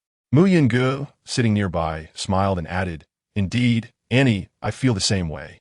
Since you have invested so much in this house, Grandma should live here with us. Zhao Xia couldn't help but admire Mu Yungu's character, which had undoubtedly influenced her to raise such wonderful children. However, being a sensible mother-in-law, she graciously declined. Meanwhile, Jiang Zhicheng's expression darkened. After dinner at the hotel, Lu Mei mentioned she had matters to attend to and left without escorting them to their accommodation. Upon reaching their lodging, Jiang Zhicheng could no longer restrain himself, exclaiming, In the past, I always said that while your education may not match Jiang Lin's, your intelligence and social skill surpasses. Just look at Jiang Lin's wife compared to yours. Perhaps I have misjudged you. I place too much faith in you, which might be a flaw of mine as a father. Parents tend to view their children through rose-colored glasses. Jiang Kaisheng, hearing his father's ambiguous remarks, furrowed his brows and asked, Dad, what do you mean? Li Hongmei interjected, unable to contain her frustration. What your father means is to observe how well others' daughters-in-law manage relationships. And what about your wife? Just because she is a woman, does that mean she is inferior to Mu Yungu? She lacks even half of her filial piety. Let's not even discuss the previous gift incident to avoid labeling me as a materialistic mother. With a face full of disdain, Li Hongmei continued, We invested our time and money into buying you a house. Yet not only is your sister not allowed to stay, but we are also excluded? Raising a son poorly truly feels like a waste. With a wife now, it seems you have forgotten your parents. Before you even cross the threshold, you won't allow us to live together. What will happen when we grow old? Will we be cast out? Jiang Kaisheng sighed, Mom, I understand. After I return, I will have a serious talk with Xiao Mei. He recognized that if he and Lu Mei had purchased the house independently, it would be reasonable for them not to let his parents stay. However, since the down payment came from his parents, it felt unjust to deny them a home. Moreover, even though his parents' words could be harsh, he, too, felt a sense of disparity when comparing his wife to Jiang Lin's. Mu Yungu is not only beautiful, but also exceptionally capable and financially savvy. Her gentle demeanor and sensible nature alleviate Jiang Lin's worries regarding family dynamics, and even earn her the affection of her second aunt. Having such a wife is indeed a blessing. She embodies the essence of a nurturing partner. Upon returning home, Jiang Kaisheng found Lu Mei applying a face mask while engaged in a video call, venting to her friend about her future in-laws. Not showing the slightest sign of restraint at his arrival, it was Jiang Kaisheng who, out of irritation, abruptly ended her video call. You claim to be busy, yet you exhibit impatience upon my return? My parents are here to assist us in purchasing a home, and even if you are frustrated, you must exercise some patience. I have already done enough today. If you continue to bother me, perhaps we should reconsider this marriage. Hearing her words, Jiang Kaisheng felt a flicker of uncertainty. During their courtship, he had merely spent a bit more than usual, but now, as they approached marriage, the emotional toll was becoming overwhelming. He pondered that after being together for so long, it was unnecessary to let minor disagreements escalate to such extremes. Thus, he softened his tone, suggesting, "If you could at least present yourself as well as my sister-in-law, no one would criticize you." "Oh, you think she is so wonderful? Why don't you go find her then?" Lu Mei retorted, rolling her eyes. She had previously imagined that upon joining the Jiang family, she would be the adored, glamorous, and extroverted daughter-in-law, surpassing all other rural women. Yet, to her dismay, she found herself to be the antithesis of Mu Yungu, constantly compared unfavorably. The pain was unbearable. Jiang Kaisheng sat in silence, envious of Jiang Lin, who had two such well-behaved and utterly charming children that melted his heart. He envisioned a life similar to theirs, where even the struggles would be worthwhile. He thought of Tang Tang and Do Do, and his anger began to dissipate. "After we marry, we should have 2 children, right?" Lu Mei scoffed. "Children? Dream on. If you give me $1 million, I might consider it. Otherwise, don't even think about it." With that, she set her phone aside and headed to the bathroom. Feeling stifled, Jiang Kaisheng stepped outside for some fresh air. He felt suffocated not only by Lu Mei but also in facing his parents. He reflected on his rebellious youth, acknowledging that he hadn't applied himself academically. However, since entering the workforce, he had been diligent and self-reliant. Why then was life proving so arduous? Why was there no sanctuary for him, a place to simply relax? Meanwhile, Jiang Lin had just finished bathing Do and was preparing to toss the slippery Tang Tang into the tub for a bubble bath when his phone vibrated. Glancing at the screen, he saw a message from Jiang Kaisheng inviting him out for a late-night snack. His cousin had never been one to initiate such outings at this hour, which suggested he might be troubled. Although Jiang Lin harbored disdain for his uncle and aunt's personalities and disliked Lu Mei's character, he recognized that his cousin was still a decent person. Thus, he agreed to meet. "Dad, stop looking at your phone and hurry up and wash Tang Tang." Tang Tang was in the water, pointing at her little finger. "Daddy, it hurts from the needle," she exclaimed as the nurse drew her blood. Yet miraculously, Tang Tang did not shed a tear. "Daddy needs to blow on it, or it will hurt more," she added. Jiang Lin observed the tender, unblemished finger before him, devoid of any marks. He teasingly remarked, "Oh, how come Daddy didn't notice the wound?" "Look here, Daddy," she insisted, pointing. Jiang Lin feigned realization. "Ah, I see now. Phew, it's all better. No more pain."